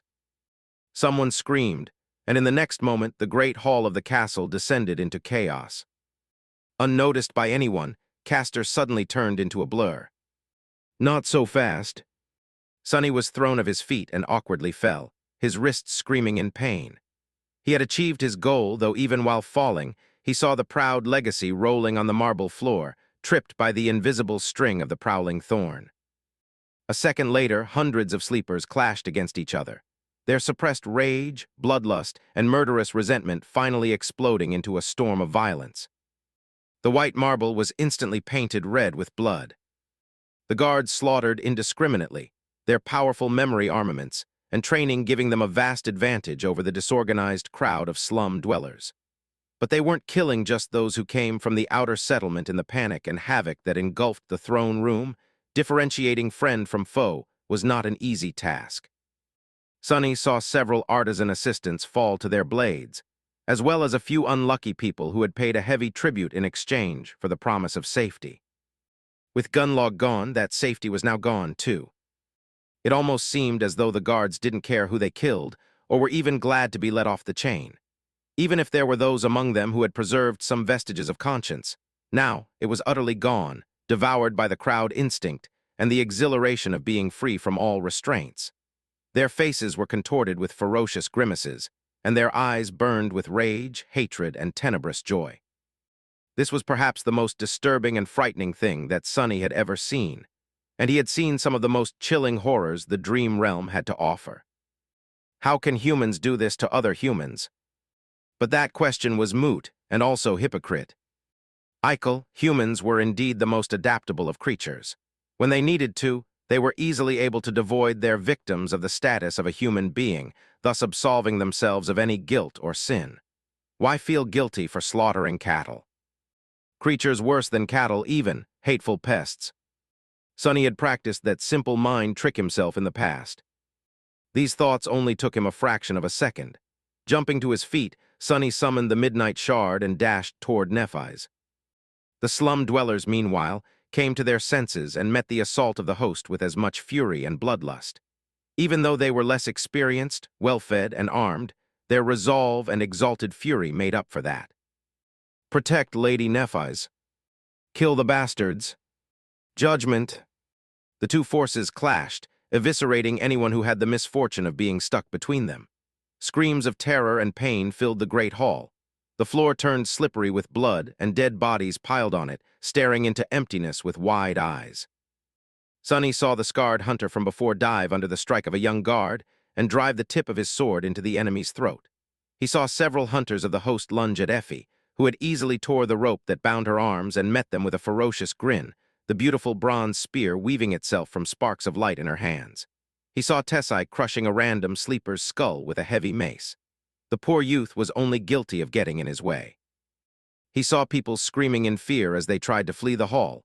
Many fell on the floor and were then crushed under the feet of the panicking crowd. The problem was he didn't see Castor. Arriving near Nephis, Sunny batted someone's sword away and then punched his opponent in the face, causing him to fly back with a pained scream. He looked around, trying to notice the proud legacy, his mind cold and collected. And there he saw him. Castor may have had plans to kill Changing Star at the moment of her weakness, but thanks to Sunny's subtle intervention, he had lost that chance.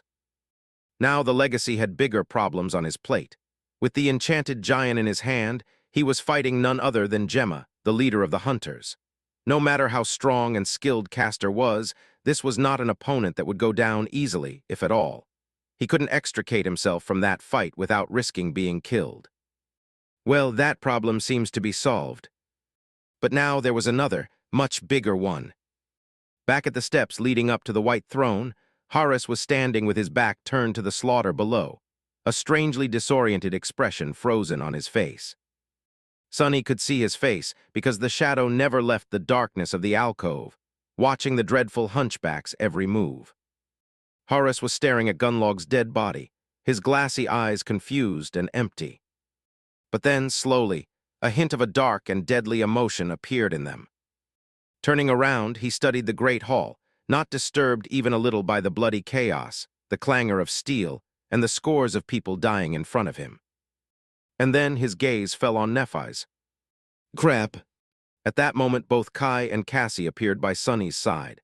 Turning to them, he gestured to Changing Star and yelled, "Protect her!"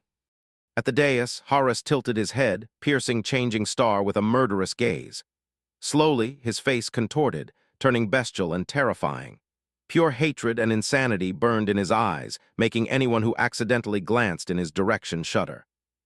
With a low growl, the hunchback took a step forward and outstretched his hand, ready to summon a weapon. But in the next moment, someone crashed into him at full speed. Even though Horace had dodged the flying blade at the last moment, the force of the impact was such that both men flew back into the darkness behind the throne. Breaking through a wooden hatch that was hidden there, Sonny and Horace rolled down a long flight of stone stairs and left the havoc of the great hall behind. A few moments later, they landed on the floor of a wide corridor and were thrown away from each other. Sonny twisted his body to regain his balance and used the midnight shard to stop himself from sliding even farther away. Then he rose to his feet and looked darkly at Horace, who were similarly just standing up. A cold glint appeared in his eyes. Just like Sonny had expected, today one of them was going to die. Chapter 299, Twisted Reflection. Chapter 299, Twisted Reflection. Out in the great hall of the ancient castle, the air was full of screams and clangor of steel, with rivers of blood being spilled on the white marble floor. But in the wide corridor Sonny and Horace had found themselves in, the havoc that reigned above seemed muffled and distant. It was just the two of them here. Picking up the midnight shard from the cold stones, Sonny flexed his shoulders and looked at the hunchback. There was a dark, icy fire burning deep within his eyes. How wonderful we are finally alone. The hunchback tilted his head and stared at him with his glassy eyes, not saying anything. A slight smile appeared on Sonny's lips. What, no reaction? Well, fair enough. Allow me to introduce myself then. My name is Sonny, and I've been craving to kill you for a long, long time. Horace remained motionless, looking at him with the same indifferent, bored expression. A hint of anger appeared on Sonny's face. Taking a subtle step sideways and slightly turning his torso, he said in a casual tone, "To tell you the truth, Horace, I have killed many monsters. Some of them were nightmare creatures and some were men. I killed a person or two as well, but I have never done it out of malice. I've never enjoyed it too much." He paused and then spat, his voice shaking. "But I will enjoy killing you." Sonny grasped the hilt of the midnight shard with both hands and took a step forward, piercing the hunchback with a furious gaze. "You embody everything that I despise. The mere fact of your existence offends me. You sicken me, and for that reason alone I am going to end you. You don't deserve to live." Horace blinked and continued staring at him, motionless. Sonny stopped a few meters away and snarled, frustrated at the lack of response. "Do you have any idea what I had to do, what I had to sacrifice, how many things I had to let go of to save myself from becoming someone's slave? And here you are living as one of your own free will. Bastard, what gives you the right? Who gave you the idea that you can breathe the same air as I do?" The hunchback finally showed a sign that he had heard Sonny. With a slightly irritated expression, he shook his head and said, "Talk, talk, talk. You talk too much, little worm." Sonny grinned. A dangerous spark appeared in his eyes. "Yeah, well, what are you going to do about it?" Horace smiled too. His smile was cold, unnatural, and frightening. "Break you apart. You will have to die anyway, all of you will." Sonny raised his eyebrows. "Oh, really? Why is that?" The hunchback shrugged and outstretched his hand. Weaved from the sparks of light, a heavy chain appeared from the air, wrapped around his arm from wrist to elbow. Then he grimaced and straightened his back as much as his deformity allowed him. Before, he seemed to be of the same height as Sonny. But now Horace towered above him almost as much as Tessie had, his twisted figure radiating a sense of vicious, bestial power. As two menacing lights ignited in his pale eyes, he growled, "Because this is the will of the Lord." Sonny laughed. "Lord, the bright Lord, I don't want to disappoint you, fool, but your Lord is dead." Horus stared at him with sincere confusion. Then a corner of his lips curled upward. With something that almost resembled pity, he said, "Poor worm, you don't even understand what loyalty means, do you? Alive or dead, it doesn't matter." Sonny snarled, "You're right, I don't understand." Finally, he raised his sword and prepared to attack. "You know, I spent so much time trying to learn what your aspect ability and flaw are. But now, I am glad that I don't know. I don't want to kill you using a trick. I just want to obliterate you." Horus listened to him. A mocking grin appeared on his lips. And then, Sonny suddenly became blind. A moment before, Sonny was looking at the hateful figure of the fearsome hunchback. Then, suddenly, his sight was gone, replaced by nothing except for boundless darkness. WH. Almost immediately, a monstrous blow sent him flying back. Sonny hit the wall of the corridor and then fell to the floor, leaving a trail of blood on the cold stones. His bones groaned but held together, if barely. Horus, who had hit him in the chest with a fist, the heavy chain wrapped around his knuckles, lunged forward with terrible speed, aiming to crush the enemy's skull under his boot. His movements were swift and utterly silent. To his surprise, though, the little wretch somehow managed to roll away and jump back, avoiding death by a hair's breadth. Sonny slid backward and rose to his feet, blindly swinging the midnight shard in a wide arc in front of him. The blade of the tack-eye missed the murderous hunchback entirely, but bought him a second to gather himself. Not that it was going to help. He was still blind. Of course, it all makes sense now. Sonny finally unraveled the mystery surrounding Horus. He understood why so many sleepers, no matter how skilled and with no regard to the might of their aspect abilities, had been somehow rendered powerless and easily slaughtered by Gunnalug's executioner. He also understood why there were no witnesses to the countless murders that Horus had committed. No one had ever seen him killing his victims. Their bodies were always found only after the slaughter was over. It was not because the terrifying hunchback was able to move like a ghost or possessed such great power that no one could even try to resist it. It was because his aspect ability could literally make people not see. Him, or anything for that matter. It didn't matter how skilled or mighty his opponents were. Once they were blind, all their technique and abilities were made useless. Killing a blind person was an easy task. It also did not matter if someone was there to see Horus kill.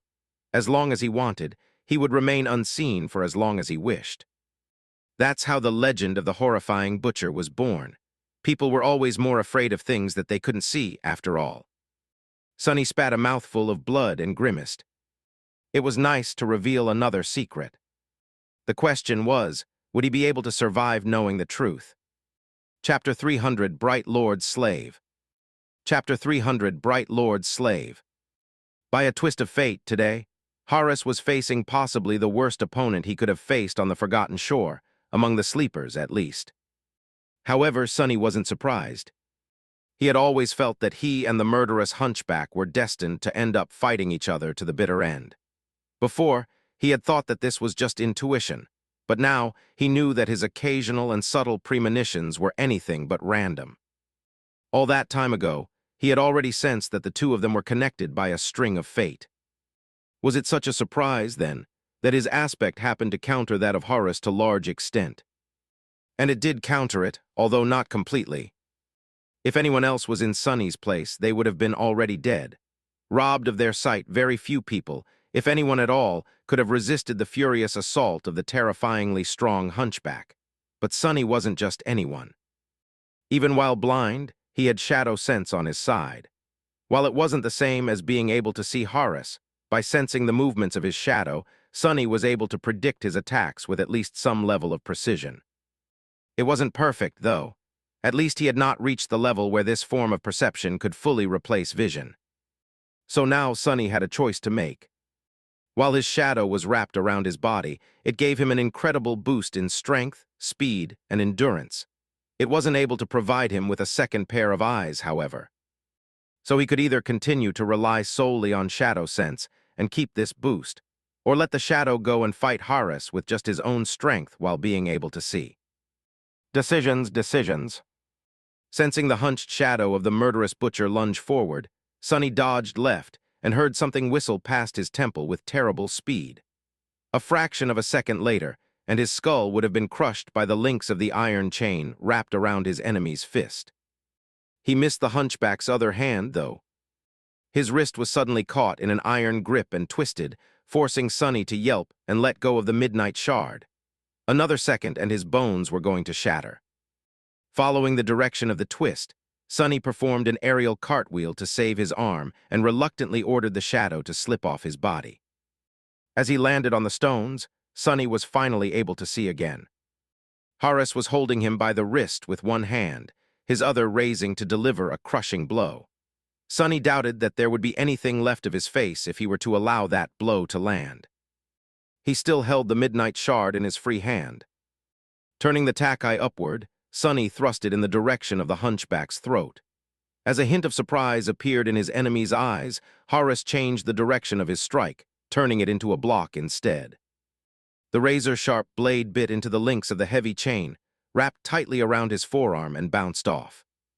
However, that gave Sonny the opportunity to wrestle his wrist free and jump back. Despite the fact that his bruised hand was shaking, he put it back on the hilt of the midnight shard and faced Horace once again. The hunchback titled his head and stared at Sonny with an amused expression. "Slippery worm, how are you doing that?" Sonny grinned.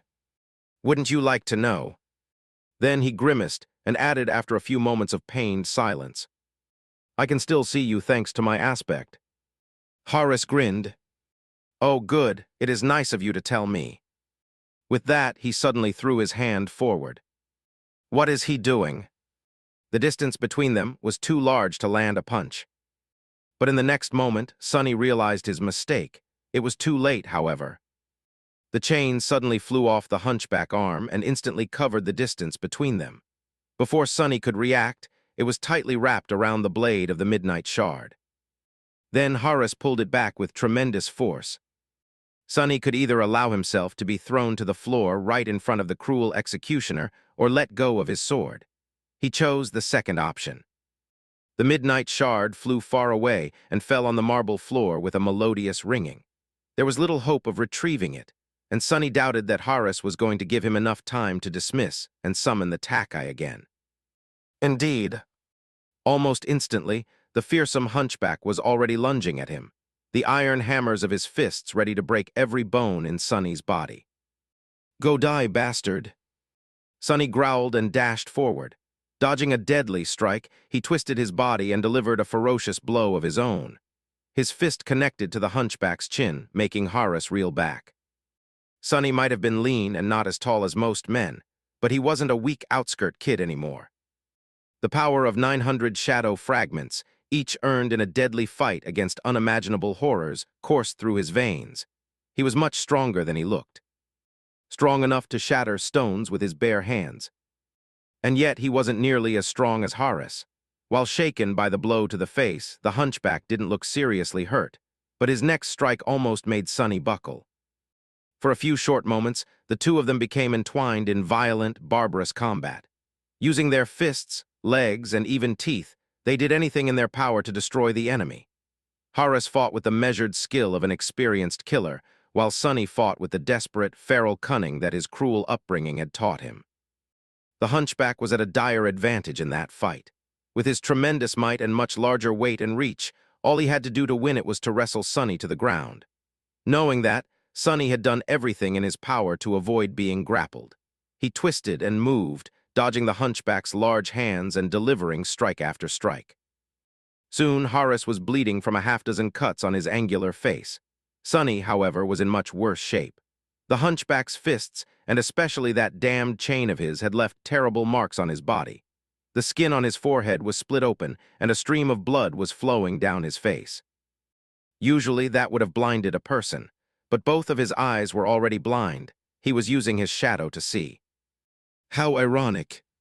Still, it was just a matter of time before Sonny made a mistake, and very soon he did. Sonny was only a fraction of a second late, but it was all Horace needed to land one of his wide palms on his shoulder. Then, he gripped it with enough strength to make Sonny's bones groan, thus robbing the enemy of his only advantage, mobility. As Sonny's eyes opened wide, the hunchback grinned. "Time to die, little worm." With that, he threw him against the wall, making a net of cracks streak through its stone surface. Hurt and disoriented, Sonny felt something cold and inevitable grip his neck. Looking his victim right in the eyes, Horace squeezed Sonny's neck and smiled. "Good, it's good that you can see. Usually they don't, such a pity." Sonny raised his fist and hit the hunchback in the face, but to no result. He couldn't find the proper purchase or move his torso to deliver a proper blow. Regardless, he tried again, then again, then again. The skin on the face of his strangler split, letting more blood flow, but Horace just continued smiling, looking at him with fascination. "Good, good, this is so good, so good." Sonny weakly raised his hand again, but lingered, hesitating before trying to hit the hunchback again. With what little air remained in his lungs, he wheezed. "Hey, bastard, do you remember how I told you that I didn't want to use a trick to kill you?" Horace simply grinned. Well, that was a trick. At the same time, he struck the hunchback in the face again. Knowing that these punches were not strong enough to change anything, Horace didn't react. But this time, a ghostly blade suddenly appeared in Sonny's hand at the last moment.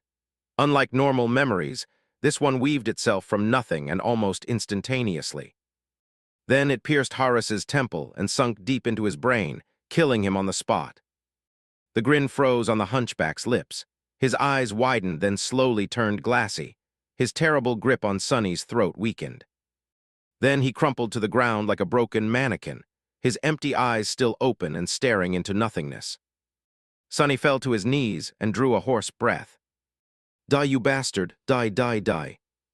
A wicked, furious grin appeared on his face. "Die and go keep your lord company in hell." Shaking, he used the wall to stand up and looked at the dead butcher with a strange mix of hatred, triumph, and contempt. After a while, he said, "Don't want it doesn't mean I won't, you fool.